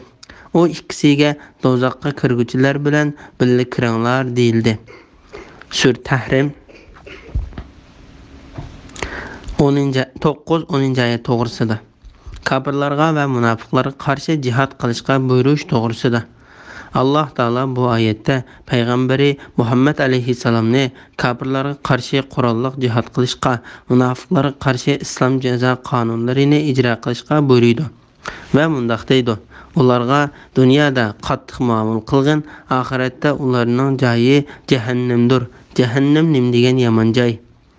Mu'min kafirga qanchalik yaqin tuqqan bo'lsa-mu, lekin Allohning dargohida bu tuqqandarchilikning asqatmaydiganligi to'g'risida. Allah kuffarlarga ularning mu'minlar bilan tuqqanchiligining foyda bermasligida Nuhning ayolini va Lutning ayolini misol qilib ko'rsatdi. Ya'ni Allah Taala bu oyatda kafirlarning musulmonlar bilan aralashib yashaganligini va ular bilan tuqqan ekanligini, agar ularning dillarida iymon bo'lmasa, ularning musulmonlar bilan aralashib yashaganligining va ular bilan bo'lgan tuqqanchilikning Allohning dargohida hech narsa asqatmaydiganligini mundaq bir misol orqali bayon qildi. Nuh alayhisalomning ayoli bilan Lut alayhisalomning ayoli bo'lsa bizning bandalarimizdan ikki yaxshi bandamizning amrida edi. Ya'ni ular ikki payg'ambarning amrida edi. Ular bu ikki payg'ambar bilan kech kunduz paranglashadi. Birga yeb ichadi, yetib qopadi. Atrofidagi boshqa kishilarga qaragan alohida darajada yaqin o'tadi. Biroq ularning ikkilisi erlariga iymon etmaslik bilan xiyonat qildi. Ya'ni ularga iymon etishda erlariga qo'shilmadi. Erlarining payg'ambarligini tasdiq qilmadi. Allohning azobi kelganda ularning erlari bilan bo'lgan yaqin tuqqanchiligi va aralashishlari hech narsa asqatmadi va ulardan azobni to'sib qola olmadi. Ularning erlari, ya'ni Nuh bilan Lut payg'ambar turuqliq, ularning kafir bo'lganligi uchun Allohning azobidan hech narsani dafiy qila olmadi. O ikkisiga do'zaxga kirguchilar bilan birga kiringlar deyildi. Allah Taalaning ularning ikkilisi erlariga iymon etmaslik bilan xiyonat qildi degan oyatida u ayollarning erlariga qabih ishlarni qilib xiyonat qilganligi emas, balki ularning dinda xiyonat qilganligi ko'zda tutiladi. Chunki payg'ambarlarning ayollari payg'ambarning hurmati yusidan qabih gunohlarni o'tkazib silishdan saqlangandir. Bu haqda Nur surasida to'xtalib o'tdik. Avfa ibn Abbosning mundaq deganligini rivoyat qiladi. O ikki ayolning xiyonati shuki, ular erlarining dinida emas edi. Nuh alayhisalomning ayoli uning sirlarini xabardor bo'lib turadi. Agar biror odam Nuh alayhisalomga iymon keltirsa, u ayol Nuh alayhisalomning qavmining zo'magarlariga xabar qilib qo'yadi. Lut alayhisalomning ayoliga kelsak, agar Lut alayhisalom biror odamni mehmon qilsa, u ayol shahardagi yomon ish qilgan odamlarga xabar qilib qo'yadi. Zakhak ibn Abbosning bunday deganligini rivoyat qiladi. Hech bir payg'ambarning ayoli eriga istil jihatda xiyonat qilgan emas. Nuh alayhisalom bilan Lut alayhisalomning ayollari ularga faqat dinda xiyonat qilgan. Ikrama, Sa'd ibn Jubayr, Zakhak va boshqalarmi bu vaqtda shuni o'xshash degan. Bismillahirrohmanirrohim. Allah iymon etganlarga Firavnning ayolini misol qilib ko'rsatdi. O'z vaqtida u: "Ey Parvardigorim, dargohingda menga jannatdan bir uy bino qilgin, meni Firavndan va uning yomon amalidan qutuldirgin, meni zolim qavmdan qutuldirgin" dedi. Hamda Imronning qizi Maryamni misol qilib ko'rsatdi. U nomusini saqladi. Uningga bizning tarbiyamizdan bo'lgan ruhni puldiq. Dem onun içi kirib İsa'ga amildar bo'ldi. O Parvardigarining so'zlarini va nazil qilgan kitoblarini tasdiq qildi va Allohga itoat qiluvchilardan bo'ldi. Sura Tahrim 11-12 oyat to'g'risida. Kafirlarning Allohning dargohida mu'minga ziyon yetkazolmaydiganligi to'g'risida. Allah Taala bu misolda agar mu'minlar kafirlarga muhtoj bo'lgan taqdirda ular bilan aralashib o'tsa, ular bilan aralashganlikning mu'minlarga ziyon yetkazolmaydiganligini misol qilib ko'rsatdi. Allah Taala bu vaqtda mundaq degan: Mu'minlarni qo'yib kafirlarni do'st tutmasin. Kimki shunda qiladi ekan, u Allohning do'stligiga erisholmaydi. Ulardan qo'rqib do'stlik izhor qilishinglar buningdan mustasno. Ali Imron surasi 28-oyatning bir qismi. Qatada mundaq deydi: Firavun zamin ahli ichida eng uchoq chiqqan tarsa va ashaddiy zolim kafir edi. Allohning nomi bilan qasamki, uning ayoli Parvardigoriga itoat qilgan chog'da erining kufri uningga hech ziyon yetkazolmadi. Bu Alloh taolaning adil va hikmat bilan ish qiluvchi ekanligini, hech kimni boshqa birining gunohini bilan jazolamaydiganligini insonlarga bilishlari uchundir. Ibn Jarir Salmonning mundaq deganligini rivoyat qiladi. Firavunning ayoli quyoshning aptibidan azoblanadi. Firavun uni oftobga tashlab qo'yib ketsa, farishtalar qanotlari bilan uning ayoliga soya tashlaydi. U ayol o'ziga berilgan jannatdagi qasrni ko'rib turadi. Ibn Jarir Qasim ibn Abu Bazrining mundaq deganligini rivoyat qiladi. Firavunning ayoli kim g'alaba qiladi deb so'raydi. Uningga Musa va Harun g'alaba qiladi deb javob beriladi.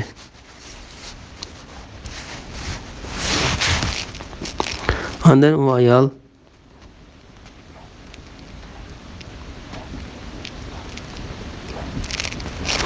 men Musa va Harunning Parvardigoriga iymon keltirdim deydi.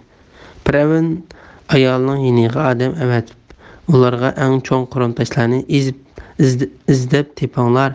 Agar ayolim gapida yana ching tursa, u toshni uning ustiga ilib qo'yinglar. Agar u gapida yansa, u yana mening ayolim dedi. Ular u ayolning yiniga kelganda, u osmonga qarab jannatdagi qasrni ko'rdi. Shu bilan u gapida ching turdi. Uning muborak jini qabzur qilindi. Tash uning jonsiz badani ustiga ilindi.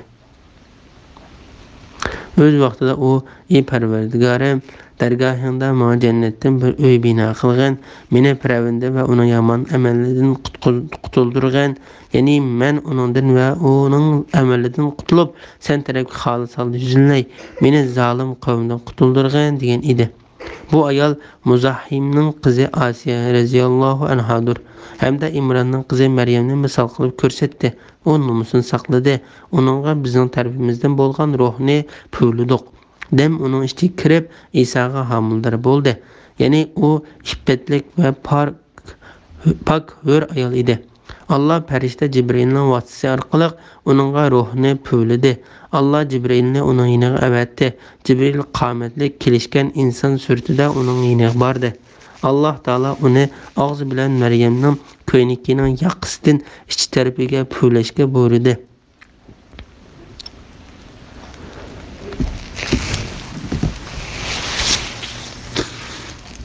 Puvlangan dam uning bachchadoniga kirdi. Shuning bilan u Isa alayhissalomga homildor bo'ldi. Shu Alloh Taolo mundaq deydi: "Uningga bizning tarafimizdan bo'lgan ruhni puvladik." Dem uning ichiga kirib Isoga homildor bo'ldi. U Parvardigorining so'zlarini va nazil qilgan kitoblarini, ya'ni oldin ola o'rinlashtirishini va shariat belgilamalarini tasdiq qildi va Allohga itoat qiluvchilardan bo'ldi. Imom Ahmad ibn Abbosning mundaq deganligini rivoyat qiladi. Payg'ambar alayhissalom yer ustiga 4 siziq tortib, adil sahobalarga bu siziqlar nimadan derak berdi dedi. Ular Alloh va uning payg'ambari biladi dedi. Payg'ambar alayhissalom ular jannatga kiradigan eng afzal ayollar: Huvaylidning qizi Xadija, Muhammadning qizi Fatima, Imronning qizi Maryam va Muzahimning qizi Firavunning ayoli Asiya qatorliqlardir dedi. İmam Buxoriy ve Müslim Abu Musa Eş'ari'den Peygamber aleyhisselamның mundaq deganligini rivoyat qiladi. Erlerden nurg'unlari her jihatda kamolatga yetdi. Ayollardan faqat Firavunning ayoli Asiya, Imronning qizi Maryam, Huvaylidning qizi Xadija qatorliqlar kamolatga yetdi. Shak shubsizki Aishaning boshqa ayollarga qaraganda ortiq bo'lishi sarid, ya'ni sho'rpoq chilingan nonning boshqa tomoqlardan ortiq bo'lganiga o'xshaydi. Shuning bilan Tahrim surasining tafsiri tugdi. Jami hamdu sana va madhiya Allohga xosdir. Bismillahirrohmanirrohim. Mujadala surasi Madina nazil bo'lgan 22 oyat. Bismillahirrohmanirrohim. Allah haqiqatan eri to'g'risida sen bilan munozirlashgan va Allohga shikoyat qilgan ayolning so'zini angladi. Allah ikkinlarning so'zini anglab turdi. Allah haqiqatan anglag'uchidir, ko'rguchidir. Sura Mujadala 1-oyat to'g'risida. Bu oyatning nazil bo'lish sababi to'g'risida İmam Ahmad Ayshaning mundaq deganligini rivoyat qildi. Barliq ovozlarni nihoyat yaxshi anglag'uchi bo'lgan Allohga hamd sanolar bo'lsin-ki, munozirlashuvchi ayol payg'ambar alayhisalomning qashig'iga kelib, uning so'zlayotdi. Men uyning bir tarafida turibmi, u ayolning nima da'vatqanligini anglamagan edim. Ondan g'olib va buyuk Allah haqiqatan eri to'g'risida sen bilan munozirlashgan va Allohga shikoyat qilgan ayolning so'zini angladi. Allah ikkinlarning so'zlarini anglab turdi. Allah haqiqatan anglag'uchidir, ko'rguchidir degan oyatni nazil qildi. Buni Imom Buxoriy, Nasa'iy, Ibn Majah, Ibn Abu Hatim va Ibn Jarir qatorliqlar rivoyat qilgan. Ibn Abu Hatim yana bir rivoyatda Aisha radhiyallohu anhaning mundaq deganligini rivoyat qildi. Har narsani nihoyat yaxshi anglovchi Allah buyukdir. Men haqiqatan Shu'labaning qizi Xavlaning qilayotgan so'zlaridan ba'zilarini anglab, ba'zilarini anglay olmay turardim. U eri haqida payg'ambar alayhisalomga shikoyat qilib mundaq da'vat etdi. Ey Allohning payg'ambari, erim mol-mulkimni yedi. Yoshlik bahorim tugatdi. Men uningga nurg'un farzandlarni tug'ib berdim. Mana endi men yashinib qolganda va tug'utdan to'xtagan chig'imda u meni zihar qildi. Ey Allah, men bu haqda sana shikoyat qilaman. O bu so'zlarni qilib, ancha uzoq o'tmayla Jibril alayhisalom Allah haqiqatan er to'g'risida sen bilan munozirlashgan va Allohga shikoyat qilgan ayolning so'zini angladi. Allah ikkinlarning so'zlarini anglab turdi. Allah haqiqatan anglag'uchidir, ko'rguchidir degan oyatni ilib tushdi. Uning eri Avs ibn Samit degan kishi edi. Bismillahirrohmanirrohim. Sizlardan ayollarini zihar qilganlarning, ya'ni ayollarini onalarimizning uchilarga o'xshash deguvchilarning ayollari ularning onalari emasdir. Faqat ularni tuqqan ayollarla ularning onalaridir. Halbuki ular, ya'ni zihar qiluvchilar albatta yomon so'zni, yolg'on so'zni qiladi. Allah shak shubsizki tövbe qiluvchini afu qiluvchidir, mag'firat qiluvchidir. Ayollarini zihar qilib, ondan qilgan so'ziga, ya'ni zihar qilganligiga pushaymon qilganlar, ayol ikkisi yaqinchilik qilishdan ilgari bir qulni ozod qilish lozim. Buning bilan sizlarga vaz nasihat qilindi. Allah sizlarning qilayotgan ishonlardan to'liq xabardordir. Azod qilishga quli yo'q odam ayol bilan yaqinchilik qilishdan ilgari uda 2 oy ro'za tutishi lozim. Qiyinlik yoki kasallik sababidan ro'za tutishga qodir bo'lmagan odam 60 miskinga bir vaqt tomoq berish lozim. Bu ahkam Allah va uning payg'ambari amr qilgan ishlarga tasdiq qilishinglar uchun bayon qilindi. Bular Allohning qonunidir. Bu qonunni inkor qiluvchilar qattiq azobga duchor bo'ladi. Sura Mujadala 2-3-4-oyat to'g'risida. Zihar va uningga beriladigan kafarat to'g'risida. Imom Ahmad Xavla binti Sulabaning mundaq deganligini rivoyat qildi. Allohning nom bilan qasamki, Allah Mujadala surasining bosh tarafini men bilan erim Avs ibn Samit ikkimizning haqida nazil qildi. Men Avsning nikohida edim. U yashinib qolgan bo'lib, mijat xulqimi o'solishib ketgan edi. Bir kuni u mening yonimga kirdi. Men uning bilan azroq gap talashib qoldim. Şun bilan u ochiqlanib, sening uchang menga nisbatan anamning uchisiga o'xshash dedi. Ondan u yenimdan chiqib ketdi. O do'stlarining so'rinida o'ltirib, birer soatni o'tkazgandan keyin yenim qaytib kirdi va men bilan bir to'shakda bo'lmoqchi bo'ldi. Men uningga yo'q, Havlaning dini ilkida bo'lgan zot Allohning nomi bilan qasamki, sen aytgan so'z to'g'riliq, Alloh va uning payg'ambari bizning oramizda hukm chiqarmoqchi, sen menga yaqinlasha olmaysan dedim. U menga itilib kelib meni besib oldi. Men xotin kishi yashinib qolgan ojiz odamni yangib oldigan hilini ishlatib, uni yangib oldim. Da üstümden tushirib etdim. Adam qizlarimdan birining qishig'i chiqib, uningdan kiyim ariyat elib kiydim.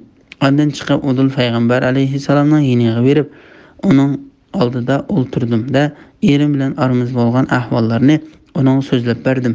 Men uning erimning mijozini o'sallashib ketganligidan yo'liqqan yomon ishlar haqida shikoyat qilib boshladim. Payg'ambar alayhissalom: "Ey Havla, ering yashinib qolgan odam, uning haqida Allohdan qo'rqqan" dedi. Allohning nomi bilan qasamki, men tek turgan yerimdan medrilmasdilla mening haqqimda oyat nozil bo'lib, payg'ambar alayhissalomning Qur'on nozil bo'lganda o'rib oldigan vahim o'rib oldi. Birozdan keyin uningdan vahima ko'tarilib ketdi. Ondan u: "Ey Havla, sen va ering haqida Alloh taolo haqiqatan oyat nozil qildi" dedi. Va menga Alloh haqiqatan to'g'risida sen bilan munozirlashgan va Allohga shikoyat qilgan ayolning so'zini angladi. Alloh ikkinglarning so'zinglarni anglab turdi. Alloh haqiqatan anglag'uchidir, ko'rguchidir. Sizlardan ayollarini zihar qilganlarning, ya'ni ayollarini onalarimizning uchilari o'xshash deguchilarning ayollari ularning onalari emasdir. Faqat ularni tuqqan ayollarla ularning onalaridir. Halbuki ular, ya'ni zihar qiluvchilar albatta yomon so'zni, yolg'on so'zni qiladi. Allah shak shubsizki tövbe qiluvchini afo qiluvchidir, mag'firat qiluvchidir. Ayollarini zihar qilib, ondan qilgan so'ziga, ya'ni zihar qilganligiga pushaymon qilganlar ayol ikkisi yaqinchilik qilishdan ilgari bir qulni ozod qilishi lozim. Buning bilan sizlarga vaz nasihat qilindi. Alloh sizlarning qilayotgan ishonlardan to'liq xabardordir. Azod qilishga quli yo'q odam ayoli bilan yaqinchilik qilishdan ilgari uda 2 oy ro'za tutishi lozim. Qarilik yoki kasallik sababi bilan ro'za tutishga qodir bo'lmagan odam 60 miskinga bir vaqt tomoq berishi lozim. Bu ahkam Alloh va uning payg'ambari amr qilgan ishlarga tasdiq qilishinglar uchun bayon qilindi. Bu Allohning qonunidir. Bu qonunni inkor qiluvchilar qattiq azobga duchor bo'ladi degan oyatlarni o'qib berdi. Ondan payg'ambar alayhissalom menga eringga aytgan o gunohining kafarati uchun bir qul ozod qilsin dedi. Men: "Ey Allohning payg'ambari, uning qul ozod qilgudek holi yo'q" dedim. U: "Undaqda ering uda 2 oy uzildirmay ro'za tutsin" dedi. Men: Allohning nomi bilan qasamki, u haqiqatan yashinib qolgan odam uzildirmay ro'za tutishga bardoshlik berilmaydi dedim. Undaqda u 60 miskinga bir vasak xo'rim tarqitib bersin dedi. Men: Allohning nomi bilan qasamki, Allohning payg'ambari unda unchalik xo'rimi yo'q dedim. Payg'ambar alayhissalom: "Biz uningga bir araq xo'rimi bilan yordam qilamiz" dedi. Men: "Ey Allohning payg'ambari, men uningga bir araq xo'rimi yordam qilay" dedim. Payg'ambar alayhissalom: "Haqiqatan to'g'ri va yaxshi qilding. Berib ering uchun yordam qilmoqchi bo'lgan xo'rimni sadiq qilgin. Ondan eringni yaxshi ish qilishga tavsiya qilgin" dedi. Men payg'ambar alayhissalomning deganidek qildim. Mana bu qissa bu surning nozil bo'lish sababi haqidagi ishonchli voqealikdir. Sizlardan ayollarini zihar qilganlarning, ya'ni ayollarini onalarimizning uchilari o'xshash deguchilarning ayollari ularning onalari emasdir. Jahiliyat davrida arablardan biri ayolini zihar qilmoqchi bo'lsa, uningga sening uchama nisbatan onamning uchisiga o'xshash deydi. Zihar jahiliyat davrida taloq hisoblanadi. Alloh taolo bu ummatga ziharning taloq bo'lishini, ammo taloq hukm qilgandek hukmga ega qilinmadi. Ham zihar qilib qolganda uningga kafarat berishni belgiladi. Faqat ularni tuqqan ayollarla ularning onalaridir. Ya'ni er kishining sening uchangma nisbatan onamning uchisiga o'xshash degan so'zi bilan xotin kishi uni onasi bo'lib qolmaydi. Faqat uni onasi uni tuqqan ayoldan iboratdir. Şuna Allah Taala mundaq deydi. Halbuki ular, yani zihar qilguvchilar albatta yomon so'zni, yolg'on so'zni qiladi, ya'ni qabih, botil so'zni qiladi. Allah shak shubsiz tövbe qilguvchilarni afv qilguvchidir, mag'firat qilguvchidir. Ya'ni Allah jahilatdiki qilmishinglardan tövbe qilguvchini, shundaqla ehtiyotsizlikdan og'zidan chiqib ketgan so'zlarni tövbe qilguvchini afv qilguvchidir, mag'firat qilguvchidir. Agar so'z qilguvchi haqiqatan ziharni maqsad qilgan bo'lsa, uning ayoli uningga albatta harom bo'ladi. Chunki to'g'ri so'zga asoslanganda ayolning uchisini onasining uchisiga o'xshatish bilan hadis sanglisining, hammaachisining va shuning o'xshagan nikohiga ilish harom bo'lgan boshqa ayollarning uchisiga o'xshatishning oralig'ida hech farq yo'q. Bu hukm hammasiga o'rtaq bo'ladi. Ayollarini zihar qilib andan qilgan so'ziga, ya'ni zihar qilganligiga pushaymon qilganlar Imom Shafi'i bu oyat haqida mundaq deydi. Ayolini zihar qilgandan keyin qilgan ishiga pushaymon qilsa, ma'lum zamongacha ayolni uyda tutib turdi. Bu vaqtda u ayolni taloq qilish imkoniyatiga ega bo'lgan turuqliqmi, uni taloq qilmaydi. Imom Ahmad ibn Hanbal mundaq deydi. Ayolni zihar qilgandan keyin uning bilan jinsiy munosabat o'tkazmoqchi bo'lib qolsa, belgilangan kafarat berish bilan ilgari uning ayoli bilan munosabat o'tkazishi halol bo'lmaydi. Imom Malik mundaq deydi. Ayolni zihar qilib bo'lgandan keyin, ya'ni uni tutib turdi va uning bilan jinsiy munosabat o'tkazmoqchi bo'ladi. Said ibn Jubayr mundaq deydi. Ayollarini zihar qilish orqali o'zlariga ayollar bilan munosabat o'tkazishni harom qilgandan keyin yana ular bilan munosabat o'tkazmoqchi bo'ladi. Hasan Basri mundaq deydi. Ayolni zihar qilsa, kafarat berishdan ilgari ayolning uyatlik yeridan boshqa a'zolaridan bahramand bo'lishni gunoh deb qaramaydi. Ali ibn Abu Talha ibn Abbasning ayol ikkisi yaqinchilik qilishdan ilgari degan oyatni u ikkisi yangidan nikohlanishdan ilgari deb tafsir qilganligini rivoyat qildi. Ata, Zuhri, Qatada va Muqatil ibn Hayyan qatorliqlarmi shundoq deb tafsir qilgan. Zuhri mundaq deydi. Kafarat berishdan ilgari erning ayolni so'yishiga va uning bilan yaqinchilik qilishiga bo'lmaydi. Imom Abu Davud, Tirmizi, Nasa'iy va Ibn Majah qatorliqlar Ibn Abbas radhiyallohu anhuning shundoq deganligini rivoyat qildi. Bir odam: "Ey Allohning payg'ambari, men ayolimni zihar qildim. Ondan kafarat berishdan ilgari uning bilan munosabat o'tkazdim" dedi. Payg'ambar alayhisalom: "Alloh senga rahim qilsin, shunday qilishingga nima sabab bo'ldi?" dedi. U odam: "Men oy yo'rqida ayolimning putiga solgan halqini ko'rib qilib, o'zimni tutib ololmadim" dedi. Payg'ambar alayhisalom: "Sen g'olib va buyuk Alloh seni buyurgan ishni qilmoqchi, ayolingga yaqin kelmagan" dedi. Bir qulni azod qilish lozim. Ya'ni ayol ikkilsa yaqinchilik qilishdan ilgari bir qulni to'liq azod qilishi lozim. Bu oyat azod qilishning qulning iymon etgan qul bo'lishi shart qilinmasdan mutlaq qul azod qilishini deb ko'rsatdi. Odam o'ltirib qo'yganning kafarati bilan bayon qilingan oyatda bo'lsa, azod qilinadigan qul mu'min bo'lishi kerak deb iymon etgan qul bo'lish shart qilingan. Buning bilan sizlarga vaz nasihat qilindi. Ya'ni buning bilan sizlar shunday ishni qilishdan cheklansizlar. Alloh sizlarning qilayotgan ishinglardan to'liq ahvolinglarni to'liq bilib turuvchidir.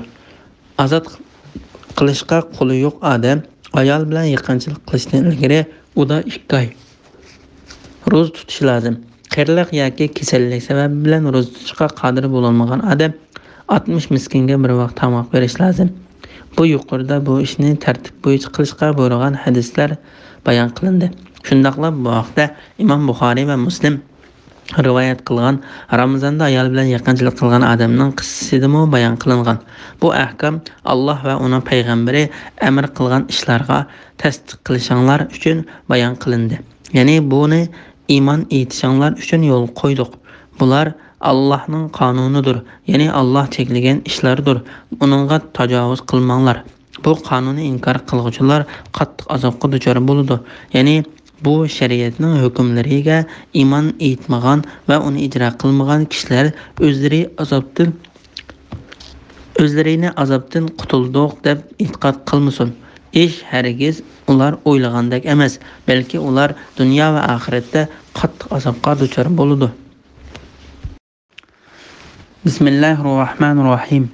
Şübhəsizki Allah bilan və onun peyğəmbərləri bilan qarşılaşqanlar onlardan burunqilar halak qılınğandək halak qılındı.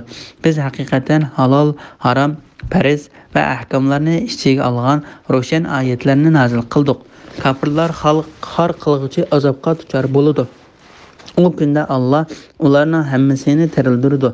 Onların dünyadakı çağda qılğan qılmışlarını aytıb berdi. Allah onların qılmışlarını nam-əməliga xatırlab qoyğan. Ular bolsa unutub qalğan. Allah həmin nərsini küzüb turğucudur. Allah'ın asmanlardakı və zimindəki nərsələrini bilib turduğanlığını bilməmsən. 3 adam piçirləşidiken Allah onlarına 4-incisidir. Yəni 5 adam piçirləşidiken Allah onlarının 6-incisidir. Məyli onundan az yoki köp adam piçirləsin, ular qayerdə bolmusun, Allah haman ular bilan bilidir. Ondan qiyomat günü ularning qilmishlarini Allah ularga aytib beradi. Allah haqiqatan hamma narsani to'liq bilguchidir. Sura Mujadala 5-6-7 oyat to'g'risida. Din dushmanlarining oqibatining bayoni to'g'risida. Allah Taala bu oyatda Allah va uning payg'ambari bilan qarshilashganlar va Allohning diniga qarshi haddidan oshganlar haqida xabar berdi. Ulardan burunqilar halak qılingandek halak qılındı. Yani ulardan ilgiri o'tganlar ichidagi qilmishlari ularga o'xshab ketganlar ahonatga, la'natga va rasvolikqa uchragandek ularmu ahonatga, la'natga va rasvolikqa duchor bo'lib halak bo'ladi.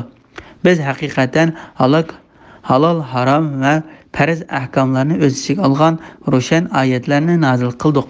Bu oyatlarga faqat kafir, gunohkor va haqni qabul qilishdan cho'ngchilik qilganlarla qarshi chiqadi va uningga bo'yin tovliq qiladi. Kafirlar har qilg'uchi azobga duchor bo'ladi. Ya'ni ular Allah belgilab bergan dinga ergishishdan, Allohga bo'ysunishdan va uning oldida bosh egishdan bosh tortganligi uchun o'shundoq azobga duchor bo'ladi. O kunda Allah ularning hammasini tirildirdi. Ya'ni qiyomat kuni Allah ilgari o'tganlar va keyin o'tganlarning hammasini tirildirib bir maydonga to'playdi. Ularning dunyodagi chaqda qilgan qilmishlarini aytib berdi. Ya'ni ularning yaxshi yomon qilmishlarining hammasini aytib berdi. Allah ularning qilmishlarini nami amaliga xotirlab qo'ygan. Ular bo'lsa unutib qolgan. Ya'ni Allah va ularning qilmishlarini puxta saqlab qo'ygan. Ular bo'lsa hammani unutib ketgan. Allah hamma narsani kuzatib turuvchidir. Ya'ni Allohdan hech narsa yoshirin va maxfiy qolmaydi. Allah hech narsani unutib qolmaydi. Allahning bilishining hamma maxluqotlarni o'rab turadiganligi to'g'risida. Allah Taala bu oyatda o'zining butun maxluqotlarning ahvolini bilib turadiganligini, ularning ahvolidan xabardor ekanligini, so'zlarini anglab turadiganligini, nada va qayerda bo'lmasin o'rnini ko'rib turadiganligini xabar qilib mundoq deydi. Allohning osmonlardagi va zimindagi narsalarni bilib turadiganligini bilmamsan, 3 odam yoshirin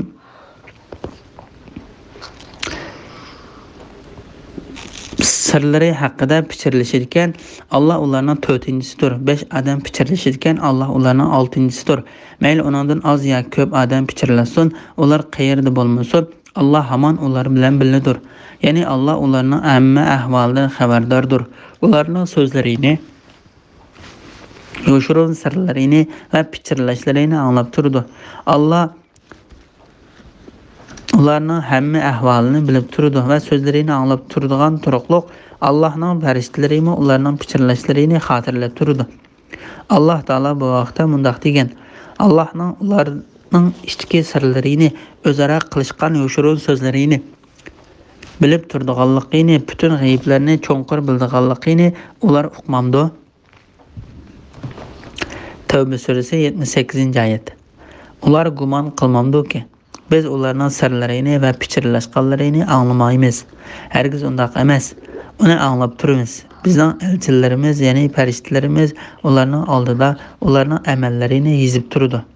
Zuhruf surasi 80-oyat.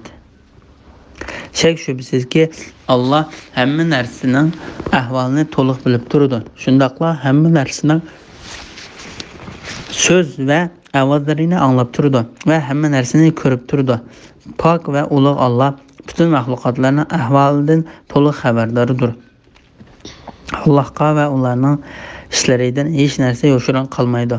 Alloh taolo mundaq deydi: "Ondan qiyomat kuni ularning qilmishlarini Alloh ularga aytib beradi. Allah haqiqatan hamma narsani to'liq bilguchidir." İmam Ahmad mundaq deydi: Alloh taolo bu oyatni o'zining hamma narsani to'liq bilib turganligini bayon qilish bilan boshlab, oxirlashtirishni o'zining hamma narsani to'liq bilib turganligini bayon qilish bilan oxirlashtirdi. Bismillahirrohmanirrohim.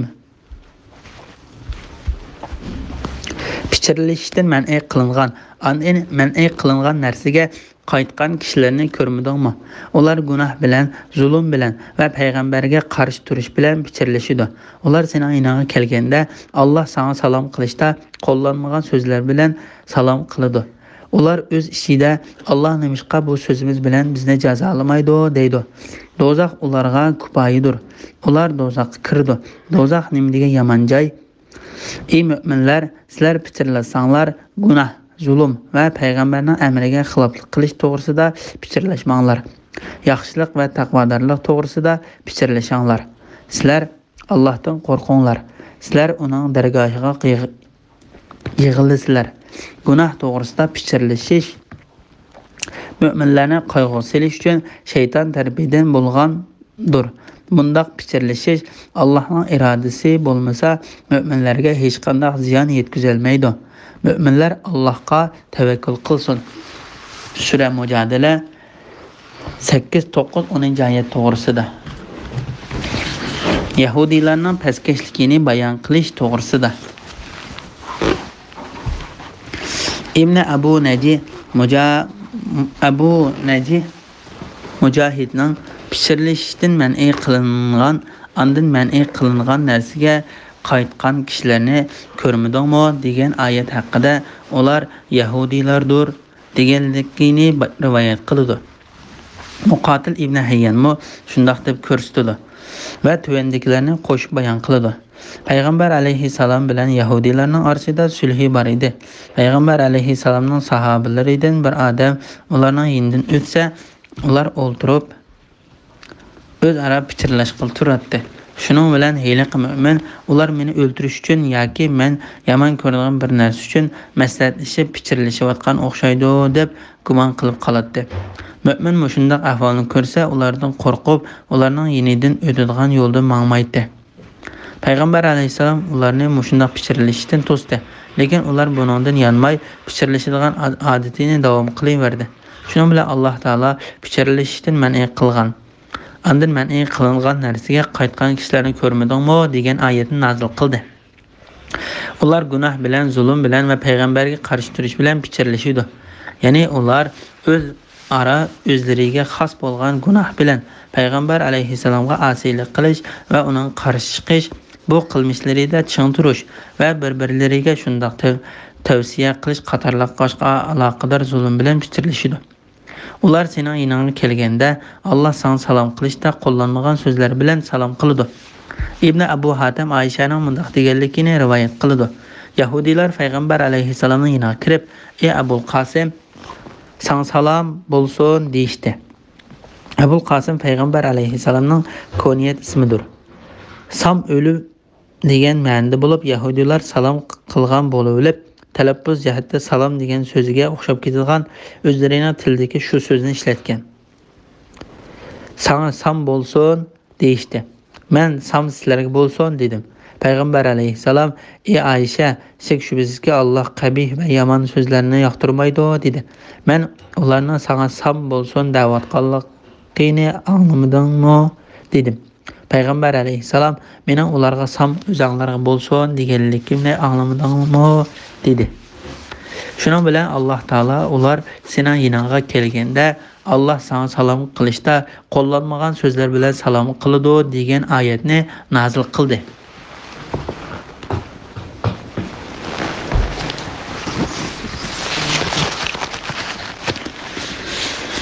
İmam Buxariyning rivoyatida Ayşe Yahudilarga sam, ayib, nuqson va la'nat sizlarga bo'lsin deydi. Payg'ambar alayhissalom bizning ularga qilgan badduolarimiz ijobat qilindi. Ularning bizga qilgan badduolari ijobat qilinmaydi deydi. İmam İbn Jarir Anas ibn Malikning mundaq deganligini rivoyat qiladi. Bir kuni payg'ambar alayhissalom sahobalar bilan birga o'tirdi. Bir Yahudi ularning qishig'iga kelib salom qildi. Sahobalar uning salomini ilib salom qaytardi. Payg'ambar alayhissalom ularga uning nima deganligini bilamsizlar dedi. Sahobalar ey Allohning payg'ambari u bizga salom qildi dedi. Payg'ambar alayhissalom yo'q, u sizlarga salom bo'lsin dedi. Ya'ni dininglardan voz kechinglar demoqchi. Payg'ambar alayhissalom sahobalarga uning javob qaytaringlar dedi. Sahobalar uning javob qaytardi. Ondan payg'ambar alayhissalom Yahudiga sizlarga salom bo'lsin dedingmi dedi. Yahudi ha dedi.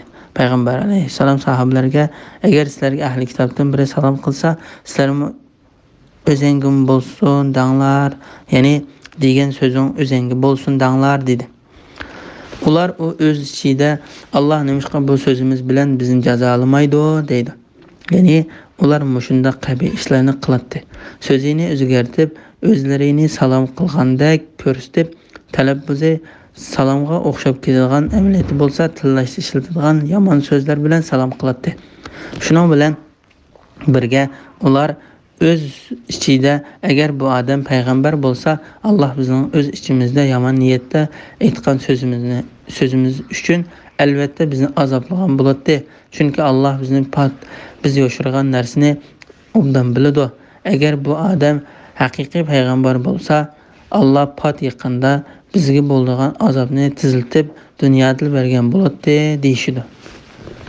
Do'zax ularga kifoyadir. Ya'ni ularga oxiratda jahannam kifoyadir. Ular do'zaxga kirdi. Do'zax nima degan yomon joy. İmam Ahmad Abdullah ibn Amarning mundaq deganligini rivoyat qiladi. Shak shubsizki Yahudilar payg'ambar alayhissalomga sana salom bo'lsin deb salom berdi. Ondan o'z ichlarida Alloh nimishqa bu so'zlarimiz bilan bizni jazolamaydi deydi.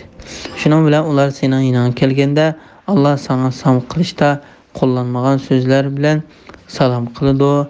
Ular o'z ichida Alloh nimishqa bu so'zimizni bilan bizni jazolamaydi deydi. Do'zax ularga kifoyadir. Ular do'zaxga kirdi. Do'zax nima degan yomon joy degan oyat nozil bo'ldi. Pichirlashning adab axloqlari to'g'risida. Alloh taolo mu'min bandalariga adab axloqda kofirlar va munofiqlarga o'xshash bo'lmasligini o'rgatib mundaq deydi. Ey mu'minlar, sizlar pichirlasanglar, ahli kitobning uchiga chiqqan nodon kofirlari va ularning gumrohligiga hamnafas bo'lgan munofiqlar pichirlashgandek gunoh, zulm, payg'ambarning amriga xiloflik qilish to'g'risida pichirlashmanglar. Yaxshilik va taqvodorlik to'g'risida pichirlashinglar. Sizlar Allohdan qo'rqinglar. Sizlar uning dargohiga yig'ilsizlar. Ondan Alloh sizlarga bir-birlab sanab qo'ygan butun qilmishlaringlarni, so'zlaringlarni aytib berdi. Va shuning qarta sizlarga mukofot va jazo berdi. Gunoh to'g'risida pichirlashish mu'minlarni qayg'uga solish uchun shayton tarafidan bo'lgandir. Bundaq pichirlashish Allohning irodasi bo'lmasa, mu'minlarga hech qanday ziyon yetkazolmaydi. Mu'minlar Allohga tavakkul qilsin. Ya'ni pichirlashish haqiqatan mu'minni gumonga selib qo'ydi. Shayton mu'minlarni qayg'uga solish uchun pichirlashuvchilarga chiroyli ko'rsatdi va zinnatlaydi. Bundaq pichirlashish Allohning irodasi bo'lmasa, mu'minlarga hech qanday ziyon yetkazolmaydi. Kimki mushundaq pichirlashishdan biror narsani his qilsa, Allohga sig'inib, uning yomonligidan panoh tilsin va Allohga tavakkul qilsin. Shundaq qilganda Allohning irodasi bilan uningga hech narsa ziyon yetkazolmaydi. Pichirlashish mu'minga arziyat yetkazadiganligi uchun payg'ambar alayhissalom sahobalarni undaq qilishdan to'sgan. İmam Ahmad Abdullah ibn Mas'uddan payg'ambar alayhissalomning bu vaqtda mundaq deganligini rivoyat qiladi. Agar sizlardan 3 kishi bir yerda bo'lsanglar, bir kishini qatmay 2 kishi o'zaro pichirlashmasin. Unda qilish haqiqatan 3-kishini qayg'uga soladi. Bu hadisni Imom Buxoriy va Muslim rivoyat qilgan. Abdurrazzaq ibn Umar radhiyallohu anhudan payg'ambar alayhissalomning mundaq deganligini rivoyat qiladi. Agar sizlardan 3 kishi bo'lsa, 2 kishi 3-chi kishidan ruxsat olmay turib o'zaro pichirlashmasin. Unda qilish haqiqatan 3-chi kishini qayg'uga soladi. Bu hadisni Imom Muslim rivoyat qilgan. Bismillahirrohmanirrohim. Ey mu'minlar, agar so'rinda ba'zilar sizlarga o'rin chiqarib beranglar desa, o'rin chiqarib beranglar. Alloh sizlarga rahmatini va jannatini kengaytib berdi. Agar sizlarga boshqalarga o'rin bo'shatib berish uchun o'rninglardan turib beranglar desa, o'rninglardan turib beranglar. Alloh sizlardan iymon etganlar va ilm berilganlarni bir qancha daraja yuqori ko'tardi. Alloh sizlarning qilayotgan ishinglardan to'liq xabardordir. Sura Mujadala 11-oyat to'g'risida. Yig'ilishning adab axloqlari to'g'risida. Alloh taolo mu'min bandalariga so'rinlarning adab axloqlaridan ta'lim berib va ularni bir-biriga o'rin bo'shatib berishga buyurib mundaq deydi: Ey mu'minlar, agar so'rinda ba'zilar sizlarga o'rin chiqarib beranglar desa, o'rin chiqarib beranglar.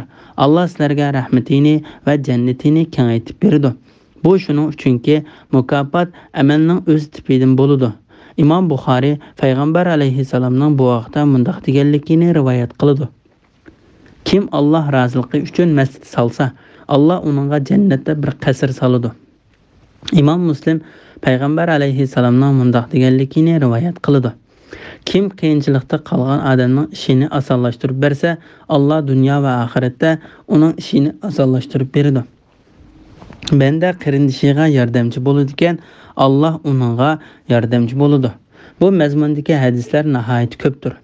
O'rin chiqarib beranglar, Alloh sizlarga rahmatini va jannatini kengaytib berdi. Qatada mundaq deydi: Bu oyat Allohni yod etish so'rinlari haqida nozil bo'lgan. Sababi mundaq edi. Sahobalar payg'ambar alayhisalomning yonida o'ltirganda bir odamning kelayotganligini ko'rsa, o'rinlaridan midirlabmi qo'ymaydi. Shun Alloh taolo ularni bir-biriga o'rin bo'shatib berishga buyurdi. Imom Ahmad va Shafiy ibn Umardan payg'ambar alayhisalomning mundaq deganligini rivoyat qildi: Bir odam o'zi o'ltirish uchun yana bir odamdan o'rindan qo'pirib etmasin. Kelguchiga o'rin chiqarib beranglar, qistab qo'ymanglar. Bu hadisni Imom Buxoriy va Muslim rivoyat qilgan. Imom Ahmad Abu Hurayradan payg'ambar alayhisalomning mundaq deganligini rivoyat qildi: Bir odam o'zi o'ltirish uchun yana bir odamni o'rindan qo'pirib etmasin, balki uningga o'rin chiqarib bersin. Alloh sizlarga rahmatini va jannatini kengaytib berdi. Imom Ahmad bu hadisni mundaq rivoyat qildi: Bir odam yana bir odamga o'rindan qo'pib bermasin, balki uningga o'rin chiqarib bersin. Alloh sizlarga rahmatini va jannatini kengaytib berdi. Agar so'rinda ba'zilar sizlarga o'rin chiqarib beranglar desa, o'rin chiqarib beranglar. Alloh sizlarga rahmatini va jannatini kengaytib berdi. Ibn Abbas bu oyat haqida Hasan Basri va boshqalarning bu oyat jang maydonidagi so'rinlarda o'rin chiqarib berishni ko'rsatdi deganligini rivoyat qilgan. Ular yana agar sizlarga boshqalarga o'rin bo'shatib berish uchun o'rninglardan turib beranglar degan oyatni urush qilishga o'rninglardan turinglar deyilsa, o'rninglardan turinglar deganlikdir deb tafsir qilgan. Qatada agar sizlarga boshqalarga o'rin bo'shatib berish uchun o'rninglardan turib beranglar degan oyatni agar sizlar yaxshi ish qilishga chaqirilsanglar, bu chaqiriqqa ovoz qo'shinglar deb tafsir qilgan. Bilim va bilimli kishilarning ortiqchiligi to'g'risida. Alloh sizlardan iymon etganlar va ilm berilganlarni bir qancha daraja yuqori ko'tardi. Alloh sizlarning qilayotgan ishinglardan to'liq xabardordir. Ya'ni sizlardan biror odam so'ringa kelgan qarindishiga o'rin chiqarib bersa yoki urush qilishga chaqirilganda chiqsa, bu uning haqqiga nuqson yetkazganlik deb e'tiqod qilib qolmanglar. Balki u Allohning dargohida yuqori martaba hisoblandi. Alloh taolo uning bu amalini hargiz zayi qilib etmaydi. Uning bu amali uchun uningga dunyo va oxiratda mukofot berdi. Shak shubsizki, kim Allohning amriga bo'ysunadigan, Alloh uning martabasini yuqori ko'tardi. Yaxshi nomini kishilar orasiga tarqatdi. Shuning uchun Alloh taolo mundaq deydi: Allah sizlardan iman etqanlar ve ilim berilganlarni bir qancha daraja yuqori ko'tardi. Allah sizlarning qilayotgan ishinglardan to'liq xabardardir. Ya'ni yuqori martabaga kimning haqli ekanligini, kimning haqli emasligini Allah obdan biladi. İmam Ahmad Abu Tufayl Amr ibn Vasilaning mundaq deganligini rivoyat qildi. Nafi ibn Abdul Haris Asfan degan yerda Umar ibn Xattob bilan uchrashib qoldi. Umar Nafi'ni Makkaga vali qilib tayinlagan edi. Umar uningga Makka aholisiga kimni o'rinbosar qilib qo'yding dedi. Ularga azod qilingan qullarimizdan Ibn Abza degan odamni o'rinbosar qilib qo'ydim dedi. Umar ularga qulni o'rinbosar qilib qo'ydingmi dedi. O mo'minlarning xalifasi, o Allohning kitobi Qur'oni Karimni yodi biladigan, maras ilmlarini puxta biladigan va qozilik qiladigan odamdir dedi. Ömer radhiyallohu anhu sizlarning payg'ambaringlar shak shubsizki Alloh bu kitob Qur'oni Karim bilan ba'zi qavmlarning martabasini yuqori ko'tarsa, ya'ni ba'zi qavmlarning martabasini to'van qiladi degan emasmi dedi. Bu hadisni Imom Muslim rivoyat qilgan. Bismillahirrohmanirrohim. Ey müminler, payg'ambar bilan maxfiy so'zlashmoqchi bo'lsanglar, oldi bilan yo'qsullarga sadaqa berib, ondan so'zlashinglar. Bu sizlar uchun yaxshiroqdir va pokroqdir. Agar sadiq qildigan narsa topolmasanglar, sizlarga gunoh bo'lmaydi. Chunki Alloh nihoyat mag'firat qiluvchidir, nihoyat mehribondir. Sizlar Rasululloh bilan maxfiy so'zlashishdan ilgari sadiqalar berishdan kambag'al bo'lib qolmaysiz deb qo'rqdinglarmi? Sizlar sadiq bermadinglar. Allah sizlarni afv qildi. Namoz o'qinglar, zakot beringlar, Allohga va uning payg'ambariga itoat qilinglar. Qilayotgan ishinglardan Alloh to'liq xabardordir. Sura Mujadala 12-13 oyat to'g'risida. Payg'ambar bilan maxfiy so'zlashishdan ilgari sadiq berishga buyurish to'g'risida. Allah Taala bu oyatlarda mümin bandalarini agar ulardan biri payg'ambar alayhissalom bilan maxfiy so'zlashmoqchi bo'lsa, gunohdan poklanish, mollarining ko'payishi va payg'ambar alayhissalom bilan so'zlashish salohiyatiga ega bo'lish uchun so'zlashishdan ilgari sadiqa berishga buyurdi. Shun Allah Taala mundaq deydi: bu sizlar uchun yaxshiroqdir va pokroqdir. Agar sadiqa qildigan narsa topolmasanglar, ya'ni kimki kambag'al bo'lganlikdan sadiqa berilmasa, sizlarga gunoh bo'lmaydi. Chunki Alloh nihoyat mag'firat qiluvchidir, nihoyat mehribondir. Shunga sadiqa berishga qodir bo'la oladigan odamni sadiq berishga buyurdi. Sizlar Rasululloh bilan maxfiy so'zlashishdan ilgari sadiqalar berishdan kambag'al bo'lib qolmaysiz deb qo'rqdinglarmi? Ya'ni payg'ambar bilan maxfiy so'zlashishdan ilgari sadiqa berishdan iborat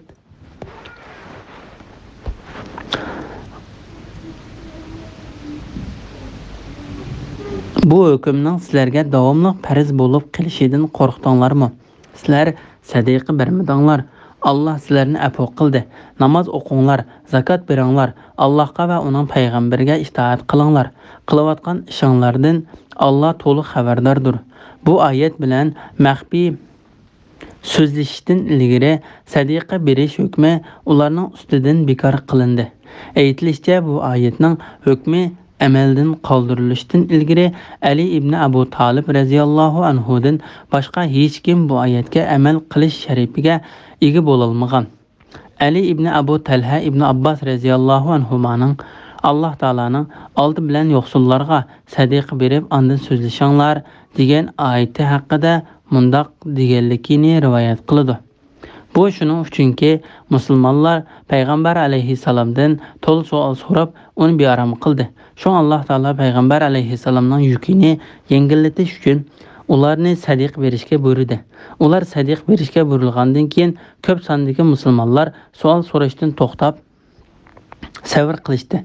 Shundan keyin Alloh taolo sizlar Rasululloh bilan maxfiy so'zlashishdan ilgari sadiqa berishdan kambag'al bo'lib qolamiz deb qo'rqdinglarmi? Sizlar sadiq bermadinglar. Alloh sizlarni afv qildi. Namoz o'qinglar, zakot beringlar degan oyatni nozil qilib, ularga osonchilik yaratib berdi. Ularni qiyin ahvolda qoldirmadi. Ikrama va Hasan Basri mundaq deydi: oldi bilan yo'qsullarga sadiqa berib, andın sözleşenler degan ayetning hukmini, onundan keyin keldigan sizlar Rasululloh bilan maxfiy so'zlashishdan ilgari sadiqalar berishdan kambag'al bo'lib qolamiz deb qo'rqdinglarmi? Sizlar sadiqa bermadinglar. Alloh sizlarni afo qildi. Namoz o'qinglar, zakot beringlar, Allohga va uning payg'ambariga itoat qilinglar. Qilayotgan ishinglardan Alloh to'liq xabardordir degan ayetning hukmi amaldan qoldirildi. Said ibn Abu Aruba, Qatada va Muqatil ibn Hayyanning mundaq deganligini rivoyat qiladi. Kishilar payg'ambar alayhissalomdan uzildirmay savol so'radi. Shuning bilan Alloh taolo bu oyat bilan ularni savol so'rashdan to'xtatdi. Biror odamning payg'ambar alayhissalomga hayit tushib qolsa, oldi bilan yo'qsullarga sadiq bermoqchi, o'zining hayiti haqida uningga so'z qilishga qodir bo'la olmaydi. Bu ish ularga og'ir keldi. Shundan keyin Alloh taolo agar sadiq qildigan narsa topolmasanglar, sizlarga gunoh bo'lmaydi, chunki Alloh nihoyat mag'firat qiluvchidir, nihoyat mehribondir degan oyatni nozil qilib, sadiq berishga narsa topolmagan taqdirda sadiq bermasdan uningga so'z qilishga ruxsat qildi. Ma'mar Qatadaning mundaq deganligini rivoyat qiladi. Payg'ambar bilan maxfiy so'zlashmoqchi bo'lsanglar, oldi bilan yo'qsullarga sadiq berib, andin so'zlashinglar degan oyatning hukmi amaldan qoldirilgan. Bu oyatning hukmi faqat bir kunga yetmagan, ozli vaqt ichida kuchga ega bo'lgan. Abdurazzoqmo Mujohiddin Alining mundaq deganligini rivoyat qiladi. Bu oyatning hukmiga mendan boshqa hech kim amal qilmasdan uning hukmi amaldan qoldirildi. Uning hukmi ozli vaqt kuchga ega bo'lgan edi, dedi. Bismillahirrohmanirrohim. Allohning g'azabiga uchragan qavmni, ularning do'st tutganligini ko'rmadingmi? Ular sizlargami va u qavmgami, ya'ni yahudilargami mansub emas. Ular bilib turib yolg'ondan qasam ichidi. Ularga Alloh qattiq azob tayyorladi. Ularning qilmishlari nima degan yomon? Ular yolg'on qasamlarini qalqon qilib oldi. Kishilarni Allohning yo'lidan to'sdi. Ular har qiluvchi azobga duchor bo'ladi. Ularning mollari va bolalari ularga oxiratda bo'ldigan Allohning azobidan hech narsani dafi qila olmaydi. Ya'ni shu ahli do'zaxdir. Ya'ni shular ahli do'zaxdir. Ular do'zaxda mangu qolg'uvchilardir. U kunda Alloh o'lganlarning hammasini tirildiradi. Ular dunyodagi chaqlarida biz musulmonmiz deb yolg'ondan sizlarga qasam ichgandek Allohga qasam ichidi. Ular bu qasamning o'zlariga foydasi bo'ladi deb o'ylaydi. Ogoh bo'linglarki, ular haqiqatan yolg'onchilardir. Ularning ustidan shayton g'alaba qildi.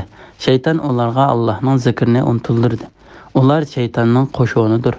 Bilinglarki, shaytonning qo'shoni ziyon tortquchilardir. Sura Mujadala 14-oyatdan 19-oyatgacha to'g'risida. Munofiqlarni ayblash to'g'risida. Alloh taolo bu oyatda kofirlarni yoshirin holda do'st tutgan munofiqlarni ayblaydi. Amaliyotda bo'lsa munofiqlar kofirlar bilanmi, mu'minlar bilanmi birga emas edi. Alloh taolo bu haqda mundaq deydi. Munofiqlar kufr bilan iymon orasida arsalda bo'lib turdi. Na ularga, na bularga mansub emas. Ya'ni mu'minlarga, kofirlarga mansub emas. Kimni Alloh gumroh qilgan ekan, uningga hargiz yo'l topolmaysan. Nisa surasi 143-oyat.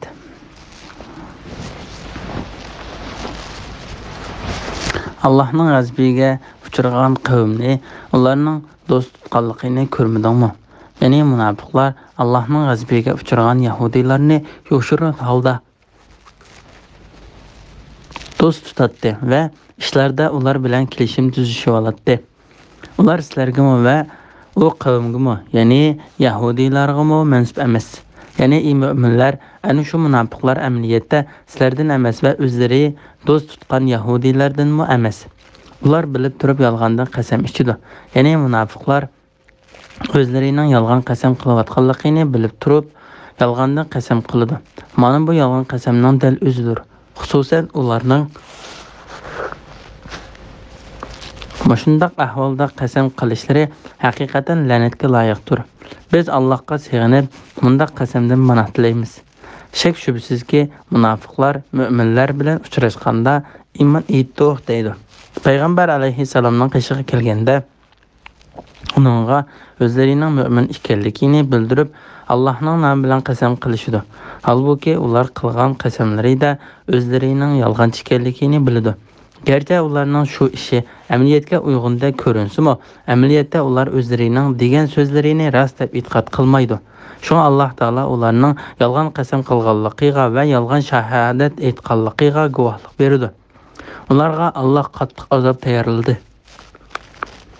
Ularning qilmishlari nima degan yomon? Ya'ni munofiqlarning kofirlarni do'st tutganligi va ular bilan hamsuhbat bo'lganligi, mu'minlarni dushman tutganligi va ularni aldig'anligidan iborat bu qabih qilmishlari uchun Alloh taolo ularga qattiq azobni tayyorladi. Shun Alloh taolo mundaq deydi: ular yolg'on qasamlarini qalqon qilib oldi, kishilarni Allohning yo'lidan to'sdi. Ya'ni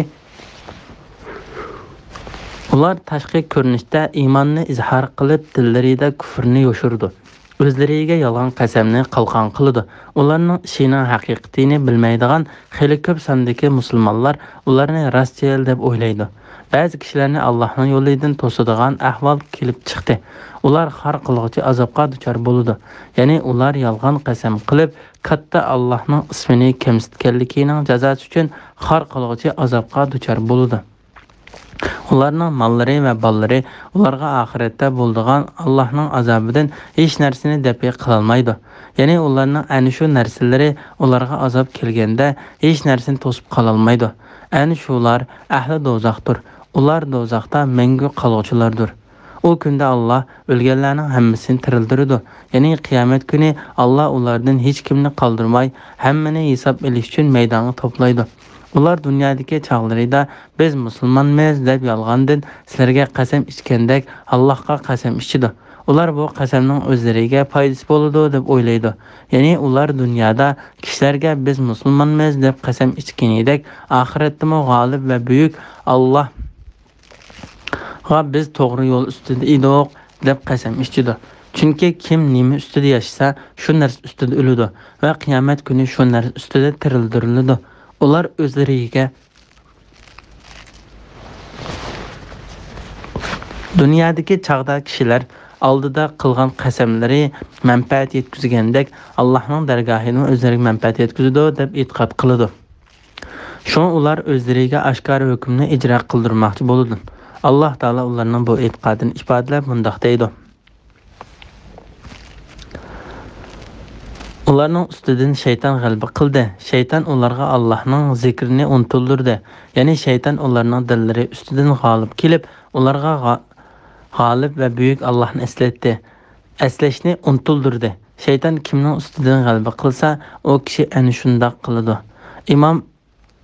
Imom Abu Davud Abu Dardadan payg'ambar alayhissalomning mundaq deganligini rivoyat qildi: har qanday bir shahar yoki sahroda namoz o'qimaydigan 3 odam bo'lsa, shayton ularning ustidan g'alaba qilgan bo'ladi. Sen namozni jamoatdan ayrilmay o'qigin, shak shubsizki chetda qolgan qo'yni bo'ri yeb ketadi. Ular shaytonning qo'shonidir. Ya'ni shaytonga yengilgan va Allohni eslashni unutilgan kishilar shaytonning qo'shonidir. Bilinglarki, shaytonning qo'shoni ziyon tortquchilardir.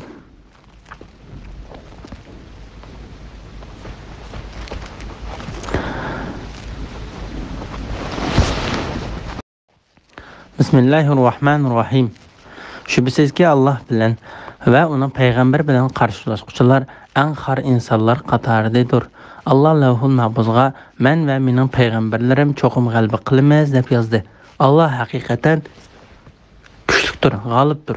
Allohga va oxirat kuniga ishongan bir qavmning Alloh bilan va uning payg'ambar bilan qarshilashganlarni ularning onalari, o'g'illari ya qarindoshlari ya urug' tuqqanlari bo'lgan taqdirdami do'st tutganligini ko'rmaysan. Ya'ni ularni do'st tutishi mumkin emas. Ana shularning dillarida Alloh iymonni mahkam qildi va o'z dargohidan bo'lgan ruh bilan ularni kuchaytirdi. Alloh ularni ostidan o'stanglar eqib turadigan jannatlarga kirgizdi. Ular jannatlarda mangu qoladi. Alloh ulardan rozi bo'ladi. Allohdan ular mamnun bo'ladi. Әні шулар Allah'ның qoşunudur. Bilinglar ki Allah'ның qoşunu maqsadga erishguchilardir. Sur Mücadele 20-21-22 ayet to'g'risida. Allah bilan qarshilashuvchilarning jazolanganligi qalbining Alloh taologa va payg'ambariga mansub ekanligi to'g'risida. Allah taolo bu oyatda payg'ambari Muhammad alayhissalom bilan qarshilashuvchi kofirlardan xabar berdi. Ular haqdan davomli qochquchilardir va uning bilan qarshilashuvchilardir. Hidoyat yo'li bir yanda bo'lsa, ular davomli boshqa bir yanda bo'ladi. Shunga ular eng xor insonlar qatoridadir.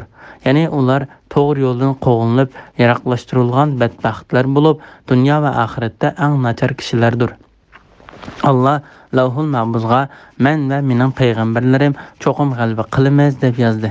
Ya'ni Alloh taolo xiloflik qilinmaydigan, to'sovga uchirmaydigan va o'zgartilmaydigan eng dastlabki kitob Lavhul Mahfuzga dunyo va oxiratdagi g'alaba Alloh taologa, uning kitobiga, payg'ambariga va mo'min bandalariga mansubdir. Yaxshi oqibat taqvodorlarga xosdir deb yozdi va shunday hukm qildi. Alloh taolo bu vaqtda mundaq deydi: Shak shubsizki biz payg'ambarimizga, mo'minlarga hayoti dunyoda va farishta, payg'ambar va mo'minlardan bandalarning amallariga guvoh bo'ladigan guvohchilar hozir bo'ladigan kunda albatta yordam beramiz. U kunda kofirlarning o'zlari foyda bermaydi. Ular la'natga uchraydi. Ular oxiratning azobiga duchor bo'ladi. Allah Lavhul Mahfuzga men va mening payg'ambarlarim cho'qim g'alaba qilamiz deb yozdi. Allah haqiqatan kuchlidir, g'olibdir. Ya'ni kuchlik va g'olib Allah Lavhul Mahfuzga o'zining dushmanlari ustidan g'olib ekanligini yozdi. Bu o'zgartilmas puxta hukmdir va mustahkam belgilangan ishdir.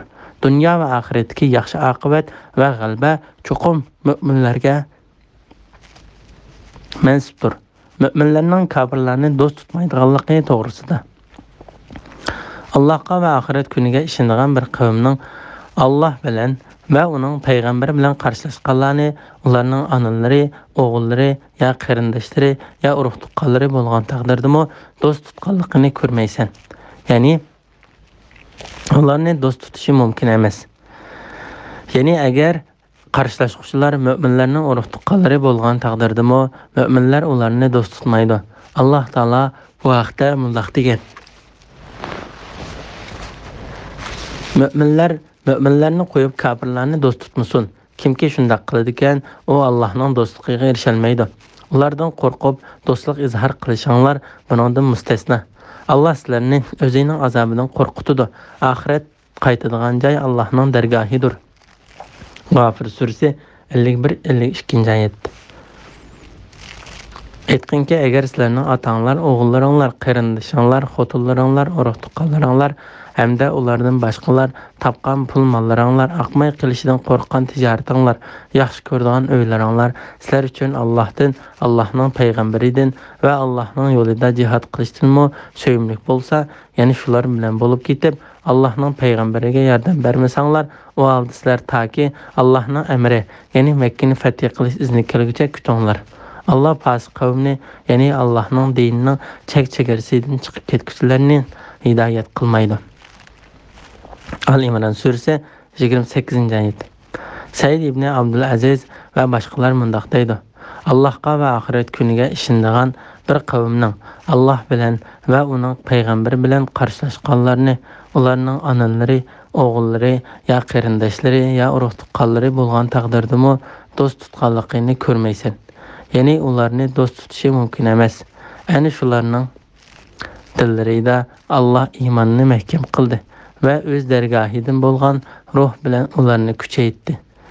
Allah ularni ostidan o'stanlar yiqib turadigan jannatlarga kirgizdi. Ular jannatlarda mangu qoladi. Allah ulardan rozi bo'ladi. Allohdan ularmo mamnun bo'ladi. Ana shular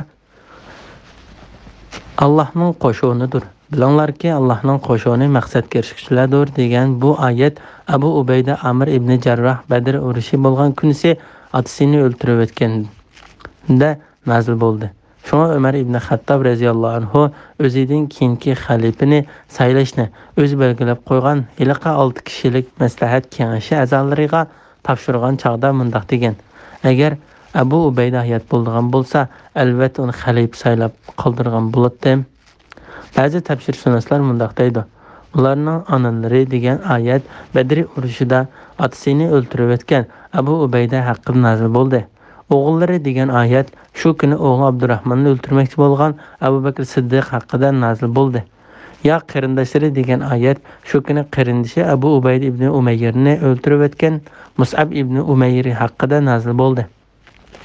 Ya urug' tuqqanlari degan oyat nazil bo'lgan. Shu kuni bir tuqqanni o'ldirib o'tgan Umar haqida nazil bo'ldi. Va yana shu kuni Utba, Shayba va Valid ibn Utba qatorliqlarni o'ldirib o'tgan Hamza, Ali va Ubayda ibn Haris qatorliqlar haqida nazil bo'ldi.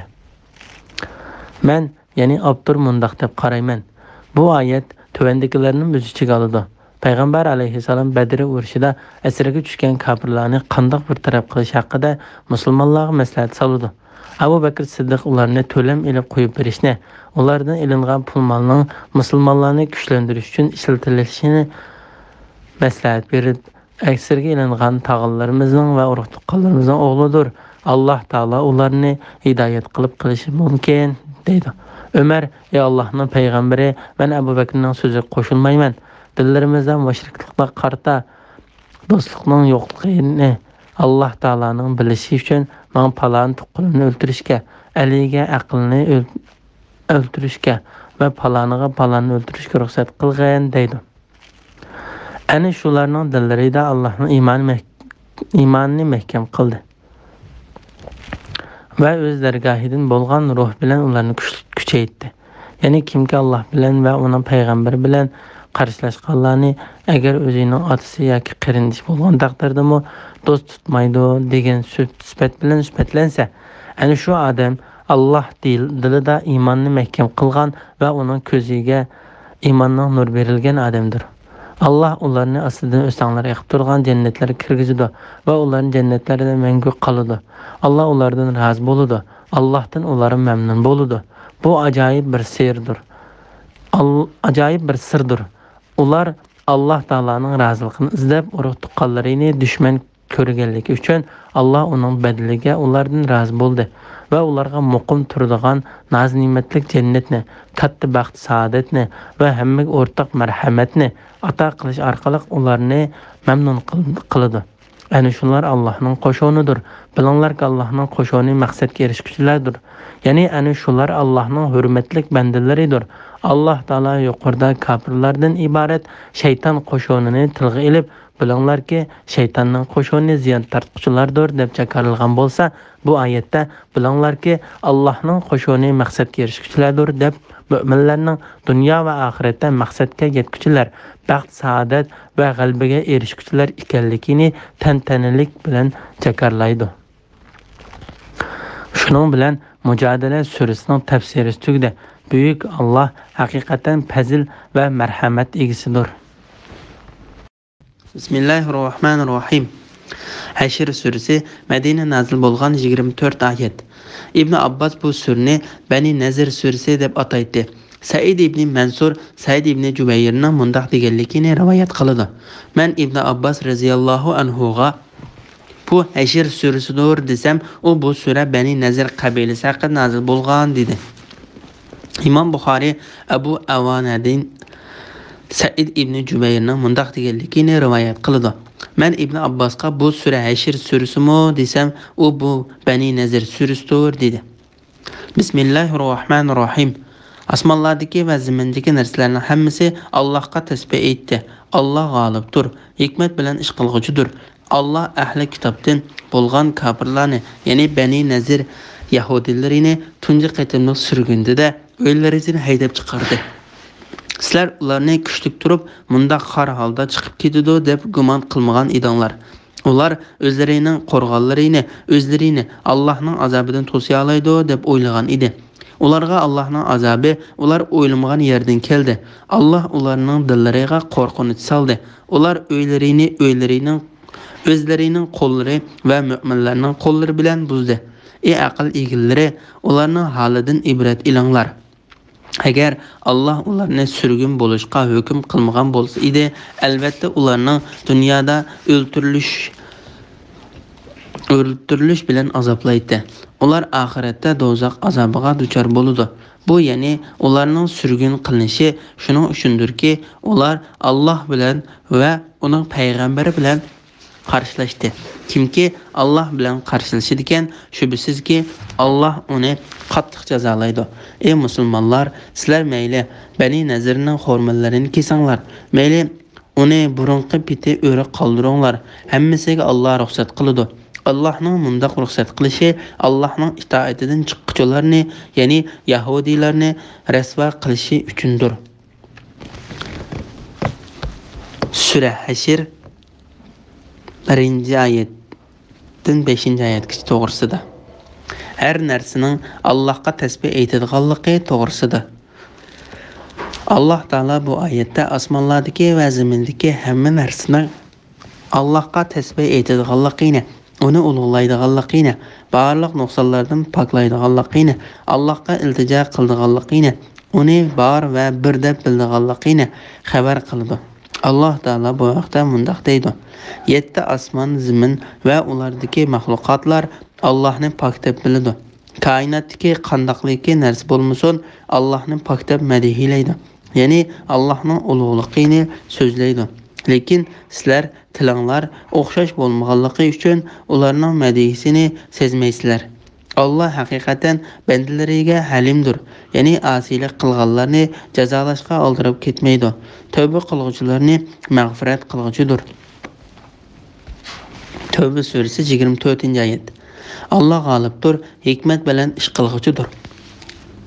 Ya'ni Allah nihoyatda qudratlidir. Ondan Allah o'rinlashtirishi va shariat belgilamalariga hikmat bilan ish qiluvchidir. Bani Nazir qabilasidagilarning beshiga kelgan malomatlarning bayoni to'g'risida. Allah ahli kitobdan bo'lgan kafirlarni, ya'ni Bani Nazir yahudilarini tunji qitimliq surgunda uylaridan haydab chiqardi. Ular Bani Nazir qabilasining yahudilari bo'lib, payg'ambar alayhisalom Madinaga kelganda ular bilan suhbatlashib, o'zaro hujum qilishmaslik va kelishdi. Ularga bu sulhiga amal qilganligiga kafolatlik qilib va'da berdi. Biroq yahudiylar o'zlari bilan payg'ambar alayhisalomning orasidagi bu va'dani buzdi. Shuning bilan Alloh taolo ularga hech to'sqil bo'lmaydigan azobni tushirdi. Payg'ambar alayhisalom ularning mustahkam qo'rg'onlaridan haydab chiqardi. Musulmonlar bu qo'rg'onlarga erishilmas deb o'ylab boqmagan edi. Yahudiylar bu qo'rg'onlarini Allohning azobidan o'zlarini qo'g'daydi deb o'ylagan edi. Ularning bu qo'rg'onlari Allohning azobidan bo'lgan hech qanday narsani to'sib qola olmadi. Allohning azobi ular o'ylamgan yerdan keldi. Payg'ambar alayhisalom ularni surgun qilib Madinadan haydab chiqarib etdi. Ularning bir turkumi Sham zaminining yuqori tarafidagi Azriat degan yerga ketdi. O joy qiyomat kuni kishilar to'plangan mashargohdir. Qolgan bir turkumi Xaybarga ketdi. Ularga tugillari ko'taralgidek yuk taqinlarini o'zlari bilan birga elib ketishga ruxsat qilinib, qo'rg'onlaridan chiqarib etildi. Ular o'zlari bilan elib ketilmaydigan narsalarni buzib chiqib etdi. Ular o'ylarini o'zlarining qo'llari va mu'minlarning qo'llari bilan buzdi. Ey aql egillari, ularning holidan ibrat ilinglar.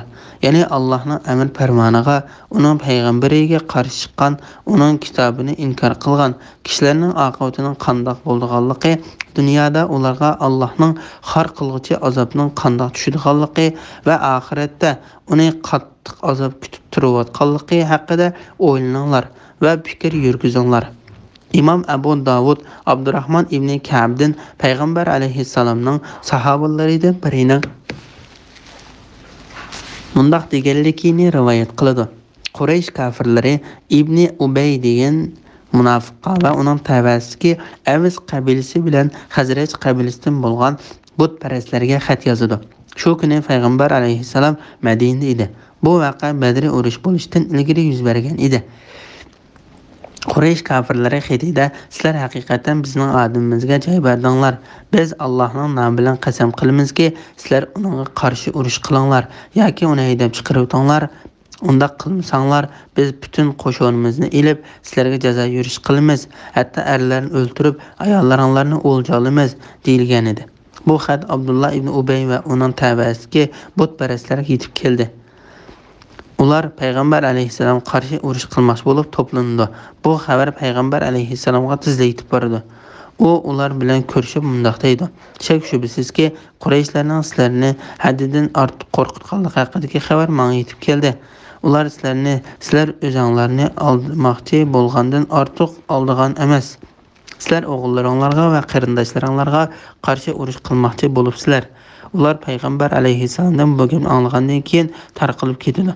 Bu xabar Quraysh kofirlariga yetib bordi. Badr urush bo'lgandan keyin Quraysh kofirlari yahudiylarga munda xat yozdi: "Shak shubhisizki, sizlar sepil va qo'rg'onlarga ega. Sizlar biz bilan birga Muhammadga qarshi urush qilinglar. Unda qilmasanglar, biz sizlarga qarshi qo'shin tartib boramiz. Bizning sizlarning ayollaringlarga chiqilishimizga hech narsa to'sqinlik bo'la olmaydi." Ularning xatining xabari payg'ambar alayhissalom yetib kelganda, Bani Nazir qabilasi yahudiylar payg'ambar alayhissalomga xiyonat qilishni qaror qildi. Ondan ular payg'ambar alayhissalomga odam avatdi. "Sen sahobalardan 30 odamni ilib biz tarafga chiqqin. Bizdanmi 30 yahudi olimi chiqdi. Biz munosib bir o'rinda uchrashaylik. Bu yahudi olimlari sening so'zingni anglab boqsin. Agar ular seninkini rost qilsa va sana iymon etsa, bizmi sana iymon etaylik" deydi. Aytsa deganda payg'ambar alayhissalom ularga qarshi qo'shin tortib bordi va ularni qo'rshaydi. Ondan ularga Allohning nomi bilan qasamki, sizlar haqiqatan men bilan qilishgan sulhiga ishonmay,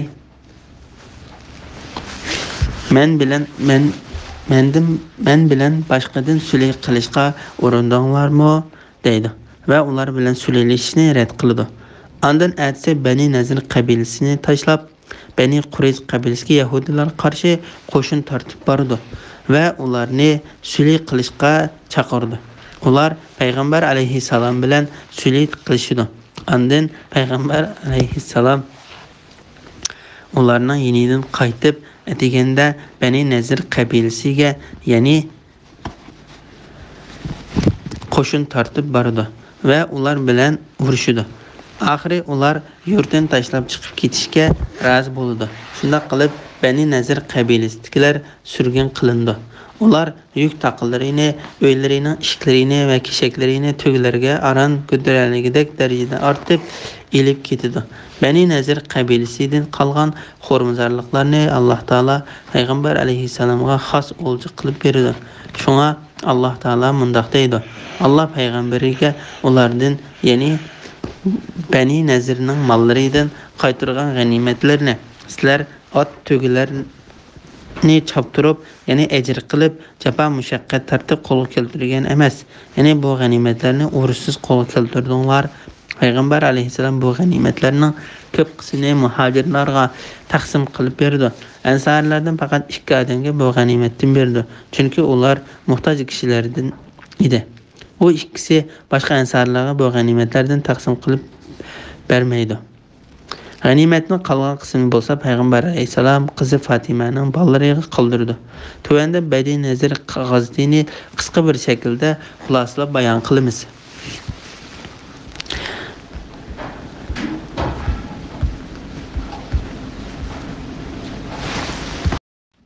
Bani Nazir g'azotining sababi to'g'risida payg'ambar alayhissalomning tarjimahanini yozuvchilarning bayon qilishicha, bu g'azotning sababi mundaq bo'lgan.